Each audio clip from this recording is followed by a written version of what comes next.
Welcome to Fiction Audiobooks. If you enjoy the content, like and subscribing would be greatly appreciated. If you have any recommendations for novels, comment below. Please join my Patreon at https://www.patreon.com/fictionaudiobook. I felt myself bounce a tiny bit as I woke up, feeling groggy as I wondered where I was. Something heavy, but not too heavy, was resting on top of me. Thank you, Slime-san. Eh? I wondered, too tired to summon my skill to speak out loud. I wasn't sure whose voice that was, but it was as if a gentle hand stroked me before letting go. I felt hollow, somehow. Like I had just lost something, though I wasn't sure what. Then I realized I was being used as a pillow by a little girl with black hair. It was Chloe. Did she say something in her sleep? I thought, but that didn't make sense. That didn't sound like Chloe. Wait. Shizu. I muttered, barely even able to control my voice with how out of it I was. No. I was probably just dreaming. I immediately dismissed the painful idea. It was a little awkward having Chloe resting her head on me like this, as I couldn't get away without waking her up. So, was that all real? Is Professor Rimuru really a slime? I heard Kenya ask from outside. I was barely able to see him outside the tent, speaking with Rimuru. It was at the very limit of my magic sense range at the moment. They were both talking very quietly. Yup, all this is real. Your teacher is a slime, a really annoying slime. So what about my light spirit? I heard Kenya ask. Rimuru seemed really mad at him for a second. Listen, kid, Rimuru said abnormally seriously. I know that spirit tried to talk you into being a hero, but don't let it persuade you unless you're completely sure. Calling yourself a hero sets fate in motion, and usually leads to your death. Whoa, that was Ryota's voice. You could really be a hero, Ken. And you three. Rimuru said, don't go calling him that unless he wants it. It works both ways. But why was Professor Rimuru mad? Kenya asked again. He's got a history with that crybaby Leon, I think, Rimuru said. You'll have to ask him about it. She paused for a moment. Oh, and the spirit indirectly called him an evil creature, so maybe that has something to do with it. But teacher isn't evil. Ryota exclaimed, he's really nice. Well, not all evilly aligned beings are actually evil, kiddo. Rimuru said, your teacher's a monster, so to that spirit, he's evil. About that, we need to keep his secret at all costs. Gale said firmly, or Professor Rimuru will get taken away from us, or worse. I agree. He's been protecting us and now we need to protect him. Kenya added vigorously. Alice was being uncharacteristically quiet. Do you think anyone else knows? Ryota asked. No, I don't think so.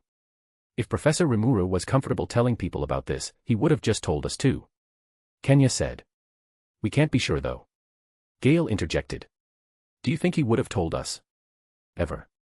Asked Alice, her tone flat. Dunno. Kenya answered with a shrug. MMMH. Chloe groaned and stirred. Finally she's waking up. I was starting to get worried about her. I was finally released from my prison as Chloe brought herself up into a sitting position. Rubbing her eyes a little first, Chloe stared at me intently for a few seconds. I sat there stone still and silent. Professor Rimuru, are you pretending to be asleep? How did she know? No. No, I just didn't want to wake you up, so. She smiled at me and giggled a little at my response. I was surprised by how well she was taking the revelation that I was a slime. From my perspective, she didn't seem to care one bit. Thinking it was the right thing to do, I changed into human form again. Chloe didn't even flinch. I motioned for her to follow me and we both left the tent to rejoin the others.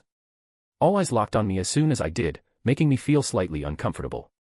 It was awkward, facing them again like this after having my secret unceremoniously outed. We won't tell anyone. Kenya immediately shouted. We promise. Gale and Ryota nodded in agreement while Alice just averted her eyes, her arms crossed defiantly. Chloe. How about you? Do you promise to keep Professor Rimuru's secret a secret? Gale asked patiently. Chloe affirmed before abruptly grabbing my hand for some reason. Alice, you should promise too. Chloe's intense stare caused Alice to fidget in place even though she was trying her hardest not to look in our direction. Fine. I promise. Chloe kept her gaze on Alice, and from my magic senses perspective, it looked like the gaze of an adult woman, who was scolding a child. After that though, it vanished and she glanced at me with a smile.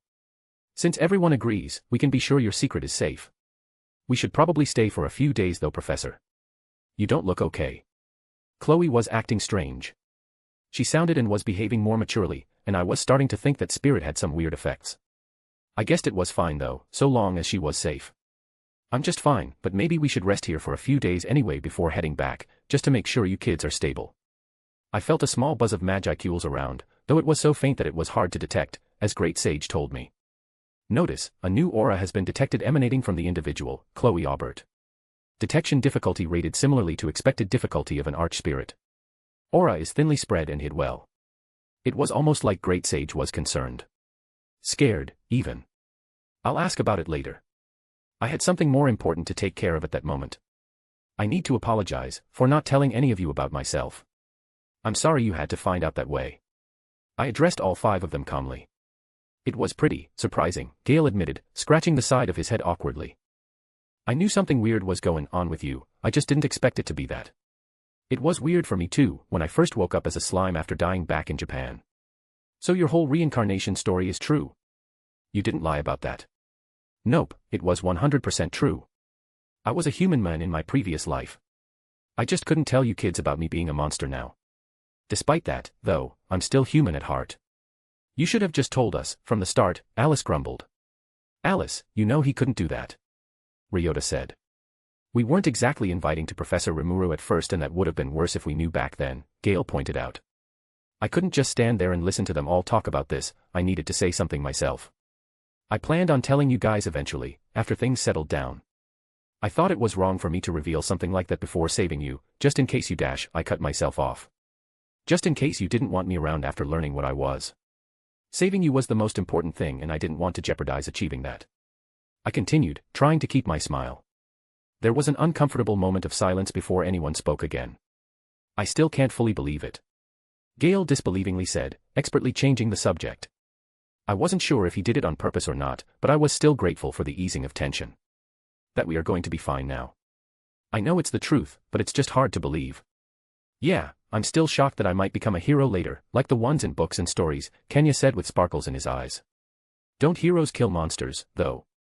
Gale asked. Evil monsters. They slay evil monsters like demon lords and dragons, Kenya corrected him. Ramirez gave me the biggest death glare she could manage, clearly displeased with inadvertently being called evil. At the exact same moment, I felt a slight pinch of pressure from inside my soul that I swear felt like Veldora, somehow, equally as unhappy as Ramirez. Hey, wait a sec, I don't think all dragons are evil, and I bet there are some not-so-evil demon lords out there too, you never know. It's not good to make assumptions like that about people, I made sure to say. I don't know about how someone becomes a demon lord, but I'm pretty sure you'd have to do some pretty bad stuff to become one, Kenya blurted. You could say that. Ramirez folded her arms and rolled her eyes. I was a little curious what she meant by that, but I had no plan to become a demon lord, so I didn't bother asking. The kids didn't seem to have heard her say that, completely wrapped up in their discussion about what could make a demon lord. Ramirez seemed even angrier about being ignored than she did when they said that demon lords were all evil. Okay, that's enough talk about demon lords.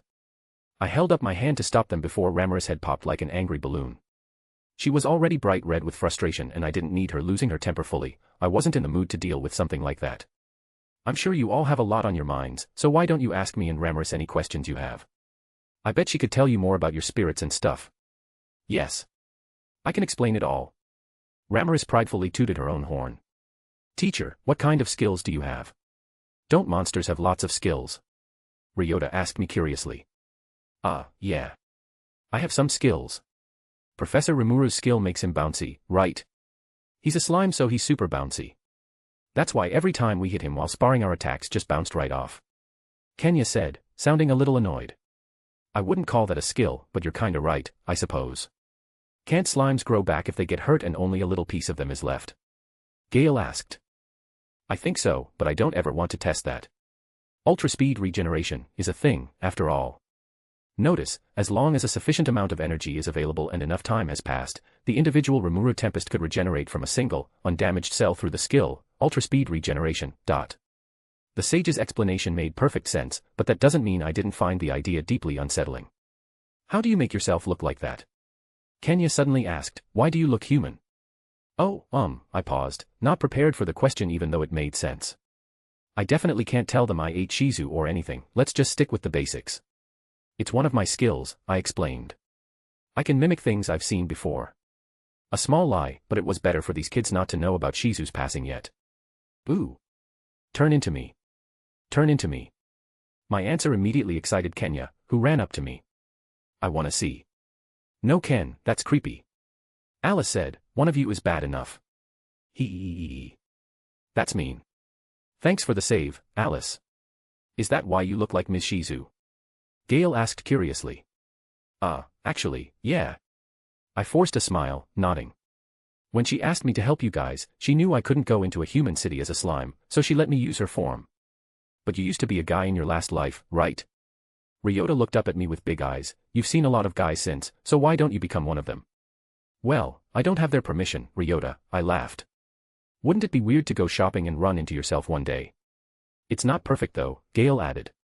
Your hair kinda looks like your slime form, and I don't think I've met anyone with yellow eyes. True. I agreed with him. And you're way smaller than Miss Shizu was. Ouch. Okay, thanks, I guess. Well, still. I rubbed the back of my head awkwardly. I've gotten used to Shizu's form. She was one of the first humans I met in this world, so I guess I just like it.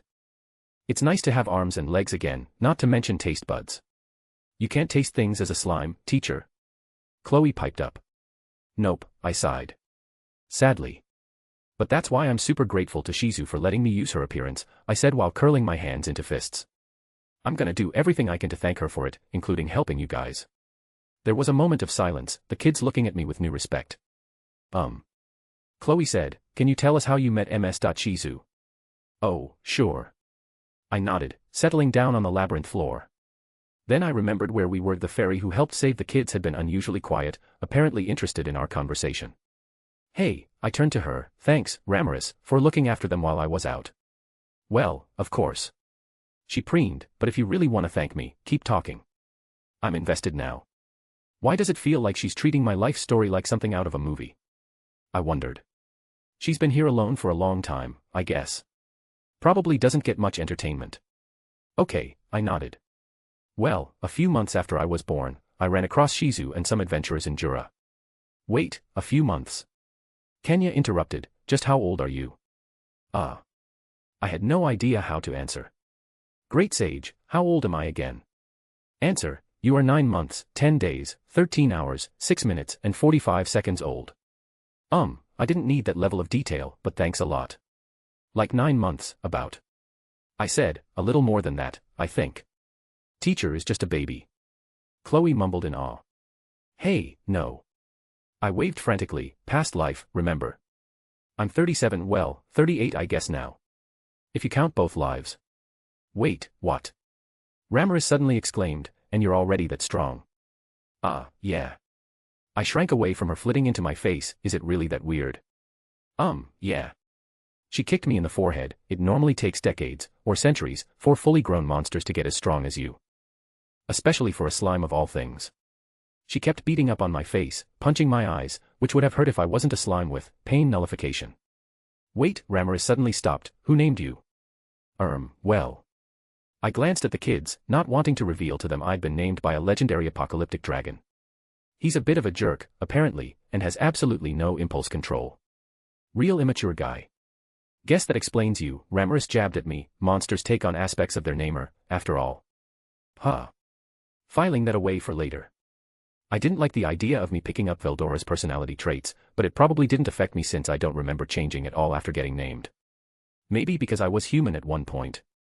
While I was talking I felt a sudden shiver run down my spine, which was strange since I didn't have one of those and had cancel temperature on top of that.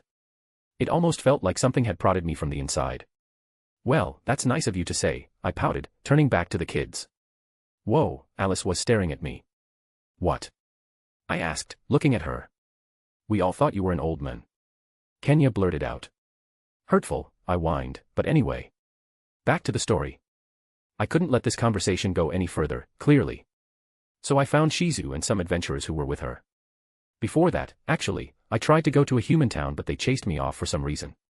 Not surprised, with your kind of power, Ramirez muttered. I bet you were flaunting your aura all over the place. Hey, I didn't go in guns blazing or anything. I protested. What's a gun? The fairy tilted her head. Is it food? Never mind. I pinched the bridge of my nose. So, humans had already attacked me when I tried to say hi to them, so I didn't approach Shizu's group right away.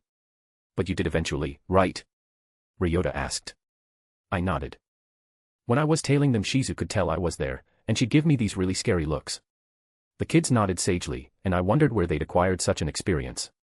Eventually Shizu approached me, I said. She gave me a rule, not to come too close for around a week, and if I followed it I'd get to meet them. So I did, and that's how I met Eren, Kavul, and Jaido, those adventurers you met in the cafe. They were with Shizu. Ooh, so we can ask them about her, right? Alice said excitedly, I bet they know where she is right now. Yes, I nodded, making a mental note to warn the trio not to give away Shizu's fate. We traveled together for a while, I said, but eventually we had to part ways. I'd learned about you guys from her, so I decided to help while she's away. That's why I came to Inglesia in the first place. So do you know where she is? Gale asked, or when she's coming back? I just shook my head. There wasn't anything more I could bear to say about that. I think teacher is tired, Chloe said, grabbing onto my arm. He needs to sleep. No, I'm fine. I reassured her, I just had a nap, right? No, Rimuru suddenly flew up to poke me in the nose, you're still half dead, idiot. You need a good few days of rest, and definitely some food, at least. Great Sage, what's my status? Can I perform the spell to bring us back to Inglesia? Answer, execution of the spell is possible at current levels of Magicule, but further rest is required afterward to avoid permanent damage. I'll be okay to take us back, I reassured her. I'll be in rough shape after, but then I can sleep as long as I want. You really are a stubborn slime, Rimuru crossed her arms. If you die I'm going to bring you back and kill you again with my 48 special moves. I won't die. I laughed. Promise. Well, you're still staying here. Rimuru insisted, you're in no shape to travel and look after kids. You can't leave this place without my permission, you know. About that, I grinned wickedly at her, I got a new skill from your cute little spirits. I have spatial motion now, so I can just leave. It should be more efficient than teleporting anyway. HNNNG. Rimuru was angry for some reason, all red in the face while she started kicking me again. You're telling me you ate my spirits and then used them for a skill? Then she grumbled under her breath. That wouldn't work anyway, you idiot, but I ignored her. I thought she was just trying to stop me from using it to escape. What? No. I batted her away, giving her an incredulous look. It's not like I was trying to get skills from them. It just sorta happened. It's a nice little bonus, like finding long-lost money in your couch when you clean your apartment. That doesn't make any sense. She shouted, skills are a manifestation of will, you have to want them. Well, it's useful, so I guess I wanted it. I shrugged. RRRRGH, whatever. She shouts, turning away with her arms folded. Just leave then, since you're so special. Well, okay. Pack up, kids, I said, standing up to dust myself off. Wait. Rimuru was shouting again for some reason, you haven't finished your end of the bargain. What? I tilted my head, completely baffled about why she was yelling at me. My precious golem. She pointed to a corner, where an army of small fairies was trying to lift the massive pieces to little success. You broke it, you fix it. You didn't have a problem with me leaving last time. I protested. Yeah, but now you owe me. Rimuru said, I let your kids contract with spirits, so now you need to clean up your mess. Fine, I rolled my eyes. Sure, I'll help. It didn't look too hard, I could just slot the pieces back together like a figurine. With the kids watching, I walked over to the jumble of parts and started arranging them on the floor, figuring out which ones seemed to go where before I actually attached them. Kenya ran over and started grabbing one, saying, let me help. I looked over at him, a large piece in each hand above my head, while he struggled to barely drag an arm piece across the floor. Here, let me help with that, I said, gently shooing Kenya away. I kicked the part across the floor, and it rolled neatly into place. Hey! Rimuru squawked, careful with that. I can't fix those if you break them. I ignored her, just going about with my work as Kenya, panting, rejoined the others. Teacher is strong, Gale murmured, while Chloe looked on with stars in her eyes. Why yeah, Kenya huffed, no kidding. With all the pieces laid out, I set to work, and after a few minutes, the massive golem was sitting slumped against the wall, good as new. So, I turned to Rimuru, do you want me to put spirits in it, too, or? Absolutely not. She shouted, I don't trust you not to eat them again. I guess I would have to eat them and spit them out, to do it properly, I pondered, putting a hand on my chin. Then I was right. She buzzed around the metal husk, examining every inch. This looks good enough, she nodded, her voice coming down for what felt like the first time today. Great, I waved, we'll be going then. The strange pixie was already absorbed in her project, giving orders to the fairies that hovered around her. She didn't send so much as a glance at me. All right then. I nodded, gathering the kids close to me. Activating spatial motion, I took us out of the labyrinth, reappearing in my dorm room. Phew.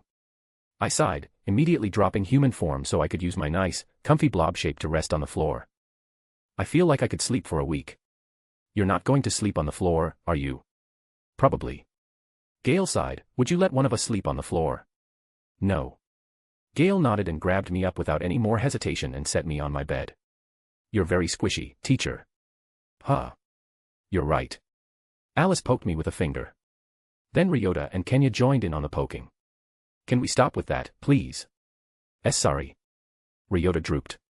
We couldn't tell it was bothering you since you don't have a face right now, Alice replied, taking no responsibility. Can't you fix that? Are you asking me to take human form again? Alice nodded. I'll just turn into a slime again as soon as I drift off, so I don't see the point in that. What about all those times you fell asleep in class with your eyes open? What? I never did that. I haven't slept at all in months, actually. I don't normally need sleep since I'm a slime. That's weird. What were you doing every night then? Lazing around. No, I was actually researching greater spirits, along with a lot of other things, trying to find a way to control the magicules in your souls. That's what led me to take you to Ramirez. Oh, sorry, I didn't know. Chloe suddenly interjected. Let me tuck you in, sensei. She happily moved me to my pillow and pulled the blanket over half of me. Then, she kissed the top of me. See Chloe. But she just smiled. She's just getting bolder and bolder. Haha, Chloe, you just kissed a slime. Alice teased. You kissed a slime too, remember? Hey. I didn't know he was one at the time. Plus, I didn't kiss him when he looked like a blob. Rude. This blob has feelings. I reminded her. Just go to sleep already. Alice shouted, her face still flushed. One last thing. Just let Yuki know we're back, and that I need a few days to rest, please. I'm sure he'll find someone to substitute for me again. I'll make sure to tell him for you, teacher. The ever-reliable Gale answered. With that reassurance, I activated my sleep mode and went unconscious. Mr. Yuki. Mr. Yuki. Kenya shouted excitedly, barging into Yuki's chairman's office while we all followed him. Guess what? What is it, Ken? Yuki smiled, putting down his pen and rolling his chair back from behind his desk. I see you're back from your trip with Rimuru. Yeah. Kenya burst out, it was awesome. We went to this Huwuje underground place with lots of spirits, and we all prayed and now we're not gonna die. Oh, wow. Yuki raised an eyebrow questioningly, but then quickly hid it with a smile. That's great. He smiled, where is Rimuru? I'd like to ask him what he did. Oh, he's sleeping, Gale answered. He asked us to let you know he'll be out for a few days. Really? Well, I guess you five will just have to give his report then, eh? He teased with a wink. Yeah, I interjected. I liked Mr. Yuki a lot, but I wasn't sure if Professor Rimuru would like him to know everything. He teleported us to a place with a big door. Yeah. Alice interrupted me, and I huffed in frustration. There was this fairy lady who told us all to pray, and then we all got spirits.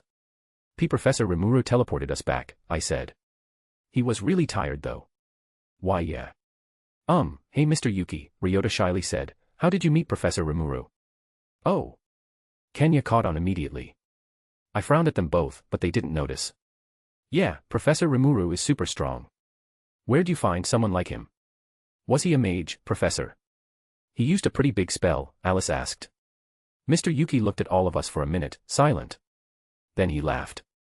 Hey, he said, all right. Yes, I know he's a slime. Really? Gale said, surprised. How long did you know? Since I met him, Yuki answered. He managed to prove to me that he was from Japan, so I let him take a job here. Professor Rimuru is so cool. Kenya grinned, he even got Mr. Yuki to like him. Haha, well, he's a pretty likable guy, isn't he? Yuki smiled. So he took you to get spirits, eh? What was that like? Awesome. Kenya burst out, first there was this big winding ramp, and then. I shoved my way to the front, interrupting Kenya before he said something that would make Professor Rimuru mad. Professor Rimuru told us all to pray and close our eyes, I said. Then we got spirits, and after he rested a little we went home. Wow, Yuki smiled kindly. So that means you guys are all right then, huh? Is there a spirit in you right now? I wasn't sure how to answer that. Why yes, I finally said. That's wonderful. Yuki grinned happily. I'll have to call him in to help any other kids like you. He reached out and ruffled my hair, saying, You've gotten clever since Professor Rimuru's been teaching you, Chloe. Thanks, I said. Well, we're gonna go now. Abruptly I grabbed Kenya and Alice's hands. We have to tell Professor Tis. By Mr. Yuki. See you around, kids, Mr. Yuki waved. Out in the hallway, I slowed down, turning towards the dorms. Chloe. Kenya said, Professor Tis's room is that way. He pointed with his free hand. Yeah, I know, I answered. I just want to talk about something first. We stopped and gathered in a circle. I quickly checked to make sure no one else was in the hall. What's up, Chloe? Gale asked. I don't think we should tell anyone else about the spirits, I said. Let's just say we're saved and that Professor Rimuru helped us, okay? But why? Alice asked. It's pretty cool, isn't it? I bet lots of people would like to know in case they meet anyone else like us. That's why, I said. You remember how we were all summoned? That brought the jubilant mood down quickly. I almost felt a little guilty, but I had to make my friends understand. I had a lot of new information from myself, and I was still sorting things out, but this was important. Those mean people brought us here to use us, I said softly. But they couldn't. Now that we have these spirits, they might try to use us again. A sobering quiet fell over my friends, eyes dropping to the floor as they all processed. Chloe is right, Gale said at last. Mr. Yuki and Professor Rimuru are fine, but we should keep this a secret until we're able to live on our own. Kenya blew a frustrated raspberry. Fine, he whined. And just when I was so excited about it. Well, I wouldn't want to lose you guys, Ryota said. We need to stick together. Yeah, Alice said softly, a determined look in her eye. Let's keep this between us, she said, but when we're all grown-ups, we're going to make sure it doesn't happen to anyone else again. She pumped a fist in the air. Yeah. Kenya agreed enthusiastically. When I'm a hero, no one will be able to mess with us again. Then let's make that a promise. For Miss Shizu, for Professor Rimuru, and for Class S, Gale said solemnly, putting his hand out. We all put our hands with his, and together we raised them and shouted, for Class S. I woke up with a start, like a jolt of lightning had run through my body. I was filled with fear and anxiety, but I couldn't pinpoint the reason why. I'd been dreaming about something, but I didn't know what. The faded images from it that I managed to grasp slipping through my metaphorical fingers before I could actually think about them. Why was I so worried? I had just solved most of my problems by saving my kids, but right now I was overwhelmed with a sense of dread. Did something happen to the Dash? So Sleeping Beauty has finally awoken from her slumber. And she didn't even need a kiss from the prince. Yuki said, pointing to himself. Stop calling me her, you jerk.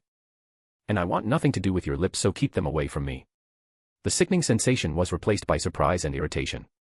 What are you doing in my room anyway? Just check in on ya. You've been out for more than 4 days now, and as your employer, I needed to see how you were doing, he explained with his usual casualness. I was only in here for a couple of minutes, I promise. And you just so happened to be here in the moment I woke up. You expect me to believe that? Hey, coincidences happen. You may be fun to dress up in human form, but I get nothing from a monster that resembles something you'd find on a dinner plate. I don't know what you've been eating to make the comparison, but I think you need to find a new personal chef ASAP. We sat there in silence for a bit. I'm guessing you want me to brief you on what happened, right? I sighed. Oh, no, there's no need for that. Your student said enough to satisfy me already. Crap. I never told the kids to keep quiet. Wait, what did they tell you? Everything. How you had them contract with spirits and how there was some fairy lady. Yuki stood up and walked over, picking me up off the bed and holding me up to his head. Also, you can teleport. His fingers dug into me a bit harder. Since when could you do that? You're just swimming with secrets, aren't you, Rimuru? Judging by Yuki's grin, he was enjoying getting to rub this in my face. Put me down, Yuki, I grumbled. I've told you everything you need to know. Despite what I said, I slipped out of his fingers with my slime flexibility and landed on the floor in human form. There's that pretty face. Yuki teased, smiling. I missed it. He ruffled my hair. Get out of my room. I shoved him forcibly out the door, since this guy clearly didn't know when to quit. As I slammed the door in his face, Yuki chortled, I did it. I finally got to pat you. Yeah, whatever. I snarked, go tell the vice chairman all about your unrivaled victory, I have things to do. I could see Yuki walking away, still laughing, with magic sense, so I figured he'd had his fun. With a sigh I started getting ready. I preferred to keep most things in my stomach, but I did keep all my clothes in my closet to keep up appearances for the janitors, not to mention my sleeping shoulder bag that I wore in town to avoid pulling things out of thin air. I wasn't sure what I was going to do today. Yuki probably had a substitute, so if I wasn't needed to teach right away I'd like to take a load off. Thinking this, I opened my closet to grab my bag and the adventuring cloak Aaron bought for me.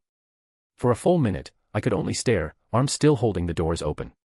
My closet was full, completely stuffed, and I reached out to pick up a note that had been pinned to the sleeve of one of many dresses.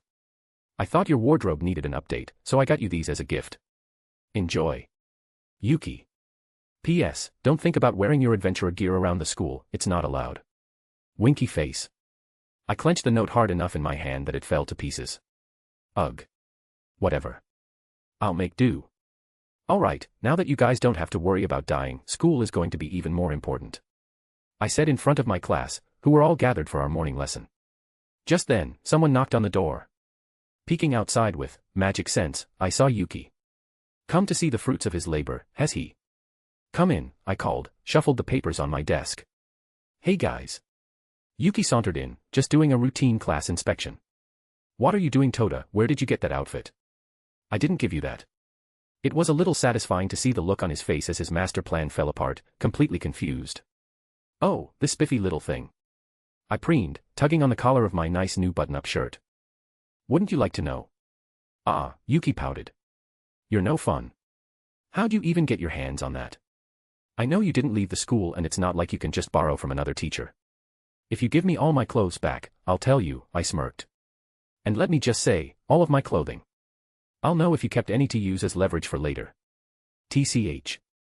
Yuki didn't look happy about that, not answering as he left. Have fun, kids. Be good for Professor Rimuru, he said as he left. Wait, so Mr. Yuki took your clothes? Kenya raised a hand. Yeah, he thought it'd be funny to force me to wear an embarrassing outfit. I said, but I outsmarted him. Now, back to being a bit more comfortable. In one motion I hopped on the desk and landed on top of it in slime form. Gesturing with a slime arm, I said, from now on, your lessons will include combat training to better control the spirits you've been given, as well as learn the properties of magic. I'll be going harder on you now that you're all stronger, so keep that in mind. After classes, I was reading in my dorm when someone banged on the door. About time, I said, opening it on Yuki holding an armload of folded laundry. Ah, you even cleaned them. How nice. So what's your secret? He huffed, dropping the clothes on the bed. I waved a finger. I need to make sure everything's here first. Jumping in the air, I landed on them in slime form, spreading out to absorb them. Then I bounced back into human form next to Yuki. Yeah, okay, I said after a quick inventory. They're all there. I'm surprised. So. Yuki folded his arms, how did you get that other outfit? Oh, I grinned mischievously, I made it. I didn't know you could sew, Yuki said bluntly. No, I made it, I said, with magic. Just like the manga I've given you. Well, it's a bit more complicated than that, but that's the gist. What, so you can just make whatever you want? Yuki leaned into me, looking jealous, excited, and dumbfounded all at once. Yup. I grinned, and in exchange for you never touching my clothes again, I'll even make you a manga-branded t-shirt. Yuki squinted. Fine, that and. He leaned in to whisper to me. Ugh. I gave him a scathing glance. I see why you hadn't asked for that before, but I'll accommodate you. I'm glad to see you're a man of culture, Rimuru, Yuki grinned. Sure. 1. Material creation. Later, Yuki left with his new t-shirt, a new manga volume tucked inside of it. No way that could be seen inside the school. Here's hoping I paid him off enough to actually leave my stuff alone, I sighed, going back to my reading. I was glad to be able to spend more time as a slime now that the kids were aware of my species. Up until this point, I had to make do with hopping around during the night. I even went around the school when nobody was around, taking advantage of the darkness. The smooth tiles in the hallways always felt nice on my body, that's why I ventured out of my room despite possible risks. It definitely wasn't to freak out the skittish vice chairman who has a comedically high-pitched shriek for a man his size. I'm too sneaky to get caught so carelessly, I swear. Now if I did happen to get caught, I suppose someone might have taken me for a ghost since I'm sorta transparent as a slime. Yeah, let's go with that. Said supposed ghost sighting, by the way, definitely didn't spawn a school-wide phenomenon akin to the sighting of a cryptid. Not at all. Either way, I'd been avoiding the school on my nighttime jaunts after that fiasco. That definitely didn't happen, by the way, though if it did, it may have been why I was using a mix of ranged barrier and form hide to turn myself invisible and sneak around the city, nabbing alcohol from various bars. It's not like they would sell it to me if I tried to pay, in either of my forms. Currently, I was hanging out in a back alley behind my favorite location, a bar-restaurant owned by a wealthy businessman. I couldn't get drunk due to poison resistance, which meant it was only the taste that I could enjoy, and this place had the best tasting alcohol. Watching the inside with magic sense, at the perfect moment I shadow motioned inside and immediately started reaching for the cabinet they used to keep the good stuff. Dang it, they changed the locks on it again. It's so much trickier than last time. That didn't matter though. With a slimy-feet finger and a few minutes of hard work and effort, I was in. I had to stand on the counter to reach, but I grabbed a couple bottles off the top shelf. As soon as they came in contact with me they were covered by the same stuff hiding me, and I absorbed them into my hand. Oh no. A voice suddenly said behind me, not again. I froze, wondering if I'd been caught. My skills were probably still enough to keep me hidden, but I didn't want to risk moving on the crowded counter and giving away my location. Please go away, I pleaded. What is it? A new voice said as a pudgy man in expensive-looking furs walked in. He was a lot more well-groomed than most people in this city, though it didn't do much to help his rat-like face. This guy could run the Yakuza and he wouldn't look out of place. Mr. Mjalmile. The cook said, this is what I've been talking about. It's the spirit-stealing spirit. He gestured to the open cabinet, which I was still in front of, completely invisible. Huh. I have a new nickname, it seems. The pudgy man, Joel Mole. Molly stroked his chin. Don't they usually leave behind coins? He said. Right. They'd caught me midway through the act, so I hadn't left my payment yet. Honestly, I didn't know why this guy was complaining. I always paid, overpaid, even. Maybe it was the existential dread of knowing they could never stop me. They must still be here. The cook exclaimed, I'll lock down the building, we'll catch them this time. If I was a spirit, did you really think locking the doors to this place would stop me? Ifrit would just burn its way out of this place within seconds. No need. Mjalmile waved a hand. When communing with spirits, diplomacy is key. It was a good thing I didn't need to breathe, because this guy was making me nervous as he walked closer to me, aiming for the cabinet on my right. You keep them here, yes? Molly hummed, opening the door and plucking something out. Tell you what, spirit, he said into the room, there's no need to steal. Come by next week and we'll have some set aside for you, provided you pay. If we have a deal, you can have this. He held out his palm with a bottle opener resting on it. Heck yes, I'll take this. No more sneaking around for me. I snatched the bottle opener from the man's palm, depositing a handful of gold coins in its place, including a tip. Good doing business with you, Molly grinned. I, meanwhile, booked it out of there as fast as possible with shadow motion. It seemed I had a new trading partner. You know, I dunno how you made these deviled eggs, but maybe we should call them something else. People don't really like demons. Yuki wheezed lightly while patting me on the back, before stealing another deviled egg from the tray. Don't take any more of them. I don't have enough ingredients to make another batch. I grumbled and packed them back into the basket. Chloe patted my side to get my attention. Rimuru, we can't stop fighting for long enough to lay out the blankets. She had been getting a lot more bold recently, speaking to me more casually and often. I wasn't sure for the reason, but seeing her come out of her shell around me more felt nice. I glanced over to see Kenya and Alice trying to yank the large blanket out of each other's hands. No. The ground is lumpy over there.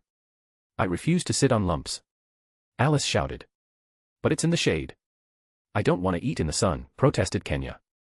Why don't you just go over to another tree? Gale bonked them both on the head while speaking flatly. But I like this tray dash, Ryota tried to speak. I quickly stepped over to him and covered his mouth. You'll start another fight, don't. They settled down and went with Gale's option, thankfully, but when I turned back around to get the food out, I found Yuki digging around in the picnic basket, stealing more eggs. I even caught him with one hanging out of his mouth. But day tashed so good, he mumbled through his food. It's like I have a sixth kid sometimes. I grabbed the baskets from him and actually properly set out the food as the kids stared at it, visibly drooling. Was Yuki included in the drool crew? I'll leave that up to your imagination. I looked around the place the kids chose, taking in the nice golden fields, and small groups of trees all over the place. After that I checked the weather to make sure everything was all right. All I found was a single dark cloud nearby, but it didn't seem like it'd come our direction anytime soon. Plus, rain would do these fields good. Summer always makes places like this too dry. Alright, you two finally got the blanket down. Make sure to pin it with some rocks in case it gets windy. I glanced back at my students. It seemed they had taken my instructions too seriously though, as they had pinned the blankets down with a few small boulders made by Gale's spirit. At least they were done fighting though. Yeah. Get over here, teacher. I want to see slime you again. Alice patted the blanket in front of her. That got a sigh out of me. They'd asked to see my slime form a few times since they first saw it. Pretty much whenever we were in private. They liked playing with me, I guess. Just like the ogre children did. They were so disappointed when I left. I'll have to make sure to bring back some nice toys and snacks when I visit them again. But those were thoughts for later. I was certain I could go see the ogres soon now that my students were safe and sound with spirits inside them. Anyway. I didn't mind going into my natural form when any of them requested, as long as it was when there weren't any strangers to witness it. It also had helped make Alice less angry with me, since she still wasn't happy about how long I had kept it a secret from her and the others. Chloe, can you make a pond next to the picnic blanket so we can wash off the dishes when we are done? It was an oddly easy way to make a makeshift sink, since water made with magic was always sterile. I read about it in an adventuring book. Chloe nodded, before raising her hand and using a water attack to make a hole in the ground, and then fill the hole with water. Let's all sit down and start eating. I'm sure we're all very hungry. The kids all listened and eagerly plopped down on the blanket nearby and started loading their plates with food. Alice rested her plate on top of me while I continued to sit on her lap. Alice, I would like to eat too, so can you please stop using me as a table? Here. You can have some, I'll even feed you. But, where? You don't have a mouth, Professor. First, I don't need you to feed me, and second, don't waste the food by giving it to me when I'm like this. I can't taste a single thing as a slime, so I wouldn't be able to enjoy it. Can't you freely transform your body? Making it so you can taste things when you're like this should be easy for you. The main issue with that is I would end up tasting anything I touch, and blanket doesn't sound like a very appetizing flavor to me. Does that mean you would eat the blanket, teacher? No, just taste it. I don't just eat whatever I touch without trying. Well, I knew that much already or I wouldn't hold you like this. Yuki starts snickering to himself after Alice said that, and I know exactly why. I won't say anything for the sake of these kids' innocent minds, though. I sensed a sudden surge of magicula in the distance, like a large monster had suddenly just appeared nearby. I wasn't close enough to suss out what it was specifically, but it kinda felt like that demon from before. I squirmed out of Alice's lap and went into my human form. Everyone there looked tense, able to tell that something was happening. I bet the kids' spirits were able to feel the same aura I was sensing. Are you gonna go take care of that? Yuki asked, still talking in his usual casual tone but staring in the same direction I was, squinting his eyes to see if he could spot anything. It'll kill a bunch of the gate guards if I don't, maybe worse. It's at least a B rank, and that's lowballing it. Any clue what kind of monster it is? I can't tell from here. I'm just barely able to sense it. Teacher, what's going on? My spirit said there's something dangerous nearby. Just a rampaging monster. Don't worry, your teacher will take care of it. I won't let it ruin our picnic. I set down Shizu's mask on the blanket. I didn't want it restricting me at all for this fight since the presence has been growing stronger and stronger by the second. My initial guess of B rank was already proven wrong, this thing was definitely an A, according to the sage. Keep that safe for me. After that, I immediately used spatial motion to get over to the place I thought there would be a massive monster. Instead though, I was confronted by a giant magic circle the size of a small house. It seemed to be some form of demon summoning magic. Didn't have long to examine it though, because soon after it fully formed, it let out another massive wave of energy as it opened a portal into an inky black void which a giant beetle-like thing crawled out of, and then that was another part of its own body. It was like a chain of beetles all attached together by the middle body segment being linked to the back one, with one small head at the front. Yet it somehow still managed to roar loudly. Eventually at least 100 of those segments crawled out, with thousands of legs at least, and as long as a small street. Wherever its feet touched, the grass there would nearly instantly turn to stone. That was quite an interesting skill, and I kinda wanted it. A petrification ability seemed useful, especially if there was some way to undo it. This is 1,000 times worse than the noodle dogs. Mostly because it's 1,000 times longer. And even more buggy. Come on. I yelled loudly as the thing set its gaze on me. I felt its aura fight against mine immediately. I responded instinctually by flaring out a lot of my own magicules, though I wasn't exactly sure how. Suddenly, the thing looked scared. Its face couldn't express anything, but its thousands of legs recoiled back and it turned away before trying to slithe crawl. It started running away at a clip I wasn't sure how it managed. I tried to run after it. The thing was running. I wanted the petrification skill though, so I couldn't let it get away. Wait, I can't eat this in front of the kids. Maybe I can take it somewhere else with spatial motion. However, as it started getting some distance from me, I noticed something weird. It reared up in fear one more time, before it seemed to stiffen up. Nearly instantly after that it roared in pain and slowly began to petrify. Hey! You can't do that. I need those skills.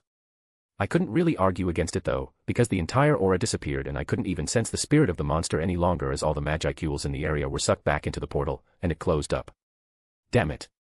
My aura flared up again involuntarily, before I went back to the picnic in annoyance. Though I did make sure to take the monster with me, since it was more or less just an obnoxious statue now. Hey! Did a demon steal your lunch? You don't look too happy right now. Looking at what you left for me, I'd say so. Pretty much all the food was gone. So, not only was I unable to consume that beetle abomination for its skills, but my delicious meal was pilfered. Heh, sorry. You took a while. Plus, you had another meal to eat, right? Don't big slimes go around eating whatever monsters they come across? He knows full well that I'm not big, yet he sardonically calls me that anyway. Mr. Yuki, are you saying teacher was gonna eat whatever that scary thing was? I dunno, you tell them, Rimuru. Kinda. Absorb would be a better word. I muttered, trying to hide my embarrassment. I still found admitting to that particular hobby difficult. But I didn't even get the chance to do that this time since it turned into a rock before I even touched it. You turned it into a rock. Sensei is powerful. No, it just did that on its own. I think it had a petrification skill and lost control of it or something. I still don't know what actually happened. 1 second, I was getting ready to fight it, and then the next it turned to run and suddenly turned to stone. Haha, Rimuru. I wasn't kidding when I said a demon stole your lunch, that thing was probably in contract with one. Those demons from the north send things like that every once in a while. He continued snickering. If you said it tried to run away from you, I bet that broke its contract. The ever-knowledgeable Grandmaster strikes again. Just a guess, though, Yuki made sure to add at the last second. Based on his tone though, it didn't seem like much of a guess to me. The amount of things Yuki seemed to know about this world always felt a bit disconcerting to me, but it was just something I had to accept. I mean, with his extra decade of experience here, there was bound to be many things he knew about and understood that I didn't. I was sure his political position and connections also played a role in that. Well, you can have the thing. It's just a useless statue now. I pulled out the beetle thing from my stomach, now in a much more manageable size. I was able to compress it down to something the size of your average desk lamp, the rough stone texture now a smooth, darker, obsidian-like substance. Something this gross-looking didn't deserve such a pretty material, but it made it easier to carry around, so I couldn't complain. You can add it to your collection. Yuki stared at the thing in his hands, hints of disgust leaking out through his well-practiced expression. No, you were the one that won that fight, you should keep it. He tried to hand it back to me with a large smile, but I just held my hands up in refusal. Well, I thought you'd want it for another reason too. Don't you like dressing up monsters? That's your thing, isn't it? You can put something on it, like you would with a doll. I got a chance to chuckle. Not monsters like that. I like dressing up Monster Gerdash. I cut him off a death glare. He'd more than once tried to put me in a dress, so I knew he considered me under that umbrella despite that not being reality. Ugh. Fine. Yuki lifted the thing up to look at it in the sunlight. My students ran back over to me after that. Sensei. Put your mask on. Chloe shoved it into my hands. All right. Sure. I slipped the mask back onto the side of my head. Hey. Mr. Yuki. Since you don't want it, can I have that? Kenya ran up to Yuki and began pleading. Sure. If you can pick it up. Yuki set it on the ground, and I knew precisely why. Doesn't look that heavy. Kenya confidently placed his hands on the underside of the monster and used all his strength. But the statue didn't care about Kenya's confidence and refused to budge from its place on the ground no matter how much the boy strained to try to lift it. Wah. Why can't I lift it? It's so heavy. Kenya started complaining. Yeah, that's what I was expecting. Can't give it to you if I need to come and help you move it whenever you want it somewhere else. So. Yuki picked the statue back up. I'll keep it in my office, but I'll give it to you when you can carry it. Kenya looked frustrated, but nodded. All right, Mr. Yuki. Good kid, I'm sure you'll be strong enough when you're older. After that, Yuki turned back to me. Huh, you know. I recognize this thing. Normally they're a bit over A. What about it? I made sure I hadn't messed up my clothes in the hurry to transform. I did take note of what being over at meant though. I'd read about monster ranks in a book in the library. Well, that means you must be pretty far over A yourself, right? To scare it off that easily, I mean. Yuki gestured to the statue in his hands. Ah. Yeah, I guess so. I got a bit uncomfortable about him bringing it up. Teacher is really strong, huh? Gale mused from the side. The strongest. Ryota yelled in assurance. That's enough, let's get back everyone. I'm sure you all want some dessert in town, right? I bribed them with sweets, but really I also wanted to pick up dinner myself. Pest. Rimuru. Let me handle this. That man is difficult to deal with, so just stay quiet for the most part, K. Yuki whispered to me as we approached the gates, eyeing a particular man in shiny full-plate armor. I wasn't sure what he meant by that exactly, but if it would help me avoid trouble, I was willing to let Yuki do the talking here. So, I responded with a subtle nod and kept walking with him, my kids following behind us both. Ah, Captain Reiner. Yuki called out to the men from the gates once we were a little closer, sorry about taking long enough for the alarms to go off. Just a demon summon, no big deal. Knew that already. Looked like a greater demon beetle through the telescope. The guard captain grumbled. I was hoping to put the head up in the new barracks. Hee hee, I'm sure you were. It was a pretty big one. Well, the threat has been taken care of, so you can relax now. There's no need to still be on high alert. Taken care of by whom? I'd like to know what exactly happened, Grandmaster. It was hard to see what happened from here and it all went so quick. Yuki sighed reluctantly, clearly not wanting to explain the situation, and for good reason. Full transparency here would lead to me being revealed as a slime, and neither of us wanted that. I need to get these kids home first. This'll take a while to explain. Yuki glanced back at my students standing oddly quiet behind us. They must know the seriousness of this situation. I understand. Some of my men can watch them while we talk, and if this goes long enough, even escort them back to the academy. Does that sound reasonable enough? That works for me. Reiner nods to one of the guards standing nearby listening and he comes over to usher the kids away. I hope they'll behave themselves. We'd need to be separated for a bit while Yuki and I deal with this situation. I wasn't too worried, though, since they've honestly been excellent recently. Someone places a hand on my shoulder gently. Come now, the Grandmaster needs to speak with the captain. Yuki looked at me with an amused glint in his eyes, and if he wasn't already putting on a flawless mask of professionalism right now, I was sure he'd be snickering.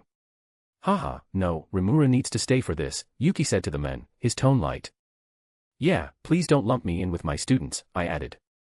Well, to be fair, Mr. Rimuru, you do look quite a bit like a child, another guard butted in, one I'd actually met before. Let him go, Ronaldo, this one's no kid. A few weeks ago, this guard had the same misunderstanding when I needed to pass through the gate. He's a kind older man that showed me respect immediately after that was all cleared up, unlike a certain someone standing next to me that continues to tease me about my childlike appearance. My apologies, the first guard released my shoulder, looking quite flustered after being advised by his more experienced coworker. I just assumed dash. No worries, I cut him off before he got too worked up, just take good care of my kids while I'm busy. The two guardsmen took my 5 students out of the room while Reiner stared at me with skepticism. Rimuru, huh? I think one of my employees has mentioned you, once or twice. I guess I'm popular. I awkwardly scratched my head, getting a little embarrassed by the idea. That a bad thing? Oh. I guess not. Well, let's get inside. I'll need to have a conversation with you both, then you can be on your way. After that Reiner led us into the tower, and from there into a small office on the top floor with a window on each side. One out onto the city, and the other out onto the countryside. The whole room was quite fancy, probably a lot more expensive than it needed to be. Reiner motioned to the 2 chairs facing the desk in the center of the room. Yuki sat in the left one and I hopped up onto the right. After, Reiner finally sat in his much more comfortable-looking seat behind the desk and leaned forward, resting his elbows on the surface in front of him. Well, what do you need to know then, Reiner? Yuki stared at the men blankly. I'm guessing this one was responsible for slaying that beetle. Yuki nodded in agreement and Reiner's brows furrowed in thought for a few seconds before he continued.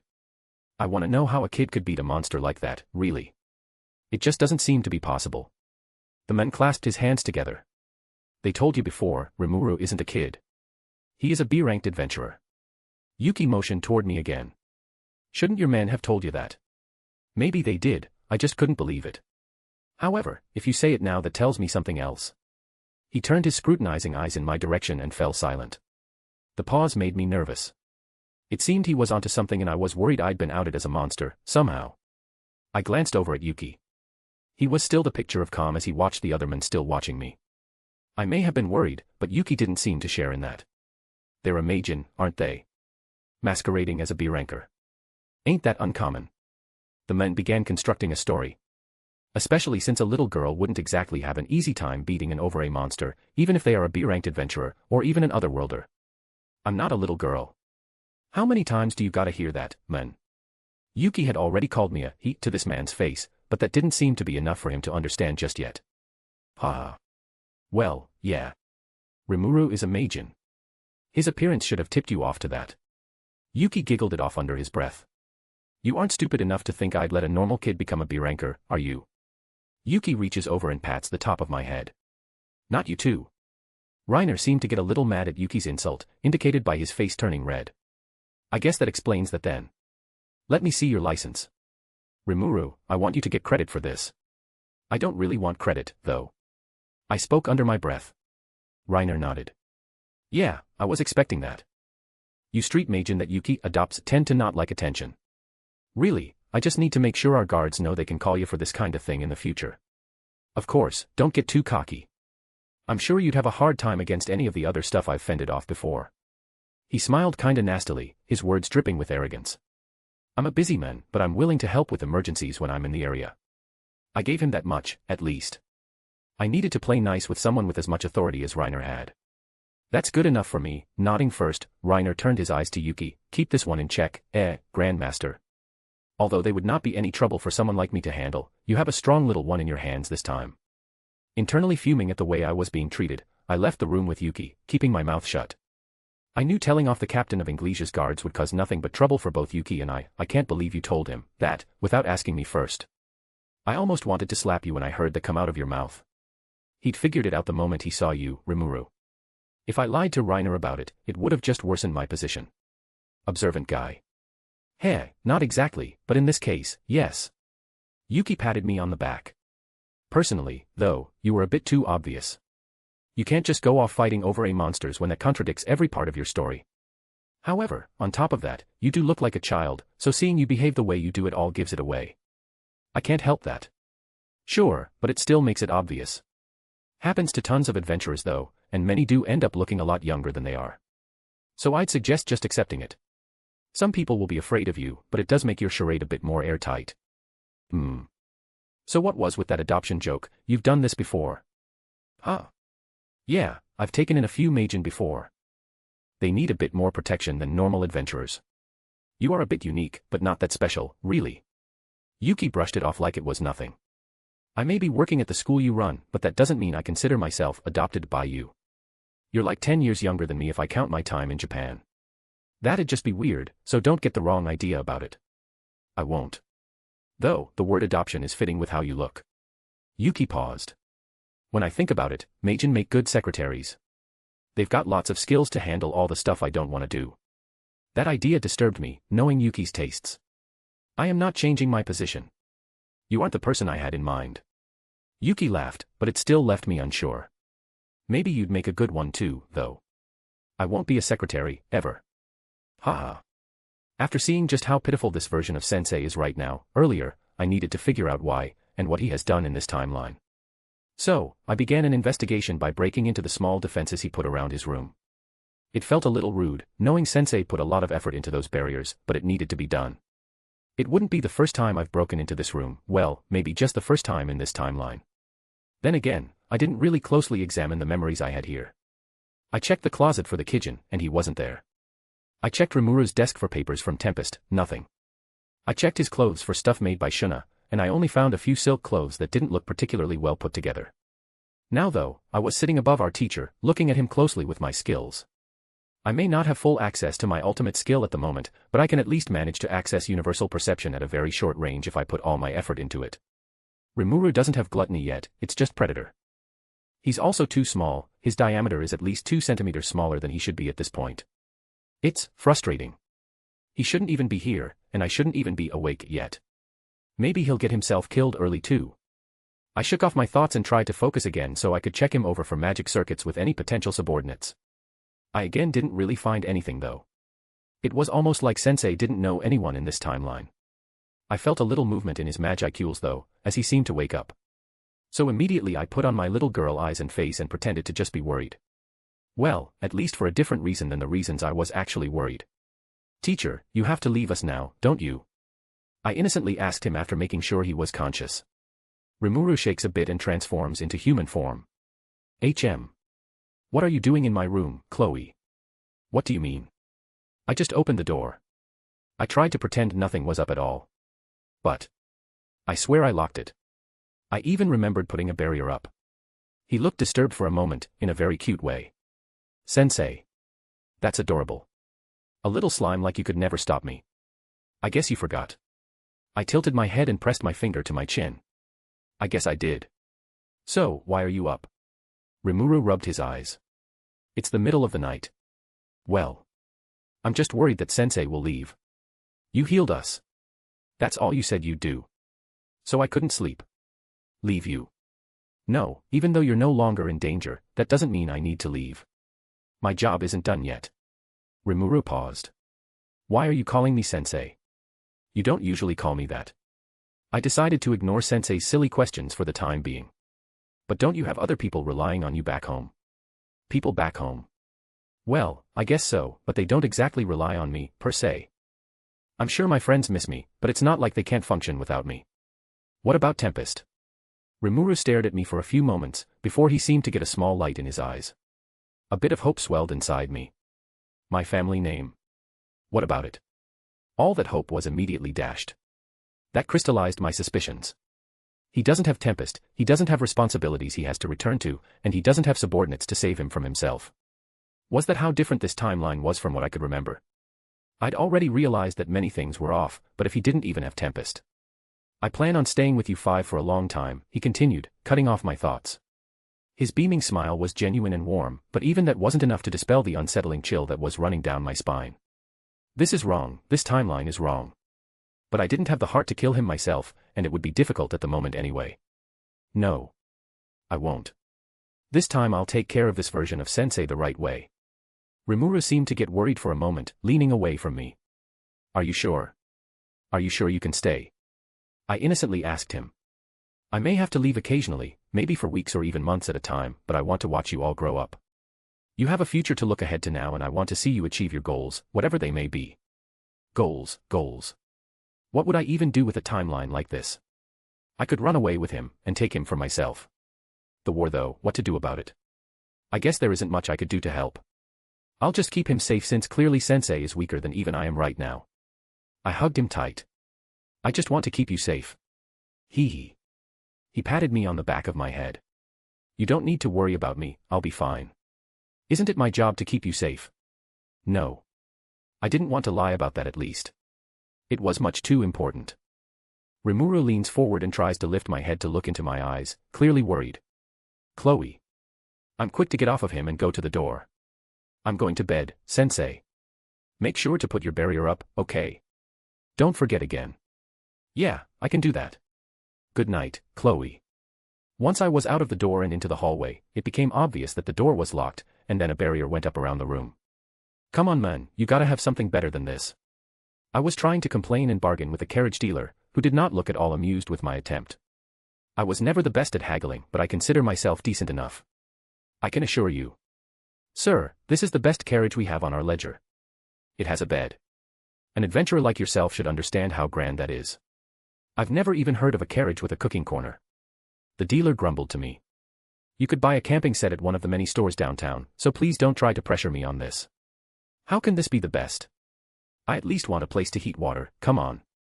I looked at the ground, feeling kinda like a jerk, but I needed the best stuff for my kids. Oh no. I've turned into my mother. It is, I don't know what else to tell you. Can you make your purchase or leave? I respect you, sir, but you are causing a commotion in our lobby. The men seemed unsettled by the idea of calling the guards to force me out, so I decided against making any more of a scene. All right. I get it. I'll just buy this one. I started writing down my information on the form, and the theft insurance, then handed over the coin. I almost felt robbed spending that much, but it was for the kids. They better not complain about its mediocrity. With my 5 students, and also Professor Tis, we were sitting in the carriage I'd bought for this occasion. What occasion? The Free Academy's outdoor training event. This would be Class S first time participating, but I was insistent on the school giving my kids a chance to shine. With all the effort they'd been putting into using their spirits effectively, I thought it best to give them a real challenge that wasn't just sparring sessions and weapons/magic training, which this outdoor training would be. The one thing I requested, though, was staying with them for the event. Normally the teachers would tag along with another teacher's students to evaluate them, but since I planned on leaving for a while soon, I wanted to spend as much time with my students as possible beforehand. It was simple enough to have it arranged that another teacher be the supervisor for the kids I would have ridden with otherwise. I wouldn't be grading anyone, though, because of bias or whatever. That was Tis' job here, which was why she was with me and my group. I was just grateful it wasn't Jeff that was assigned to Class S, because that man seems to have it out for me. The way he's always talked down to me is infuriating, and I wasn't confident he wouldn't hold our little rivalry against my kids if he was in charge of their scores. Hopefully, Class S winning this competition would be enough to put a stop to that. So, Tis and I were relaxing in the carriage, while my 5 diligent students were talking with each other about their plans for the test, all holding their new weapons I had gotten for them. A little analysis here, and a touch of replication there, paired with a previous visit to a nearby blacksmith shop was enough to get my kids fully armed and ready for this. Alice got some throwing knives, Chloe got a thin rapier-like sword, Kenya got a broader, heavier sword plus a small buckler, Ryota chose a bow, and Gale got a large shield and spear. All weapons they'd chosen based on their trial runs with practice weapons during class. I did have to pay for this carriage, though, so I still had to fork out some money. Thankfully, teachers at the Free Academy get paid fairly well, and I could pad out some income by doing a bit of monster slaying and material gathering if needed. Unfortunately, even with that, I couldn't get a big one. So it was less like the camper trailer I was envisioning, and was closer to a few benches with a bed in between them. You went all out, Rimuru. Did I? I asked, not really seeing it the same way. I wanted better, but what I wanted didn't seem to exist here, at least not where I looked. Maybe that sort of thing is reserved for nobles and royalty, which I definitely am not. Tis giggled lightly in response, even though I was in no way trying to be funny right now. I grumbled softly, feeling the creeping sense of being belittled. Well, I guess it was the best we could do. I hope you enjoy it. Oh, I'm sorry Rimuru, that was meant to be a compliment. You always seem to pour your heart into your work, and this is an example of that. Oh, well, I ducked a bit, not sure how to feel. Sheepish was my first reaction. It was nice she'd noticed, but I've tried my best, but nothing would have happened if my kids weren't as great as they are. All 5 of them have been working so hard to improve themselves. It was true. Kenya and the others saved themselves, I just beat down the path for them. I couldn't have done anything if those kids didn't want to live. Shizu did most of the work anyway, I just took the last step for her. Tis giggled, well, it's still a good thing you came along. I wanted to help those kids, but I guess I just couldn't connect with them the way you have. She sighed wistfully, glancing to where they were chattering excitedly up front. Yeah. They're good kids. I had no idea what else to say, and decided to just end the conversation there. Now that I wasn't focused on the conversation, I noticed Chloe was turned back looking at me and Tis. Her face was all red, and she had a pouty look on.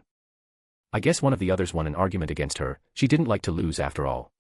Next time, Chloe. I'm always amazed at how well you handle them. Tis's voice drew me out of my thoughts. You must have had kids in your previous life, right?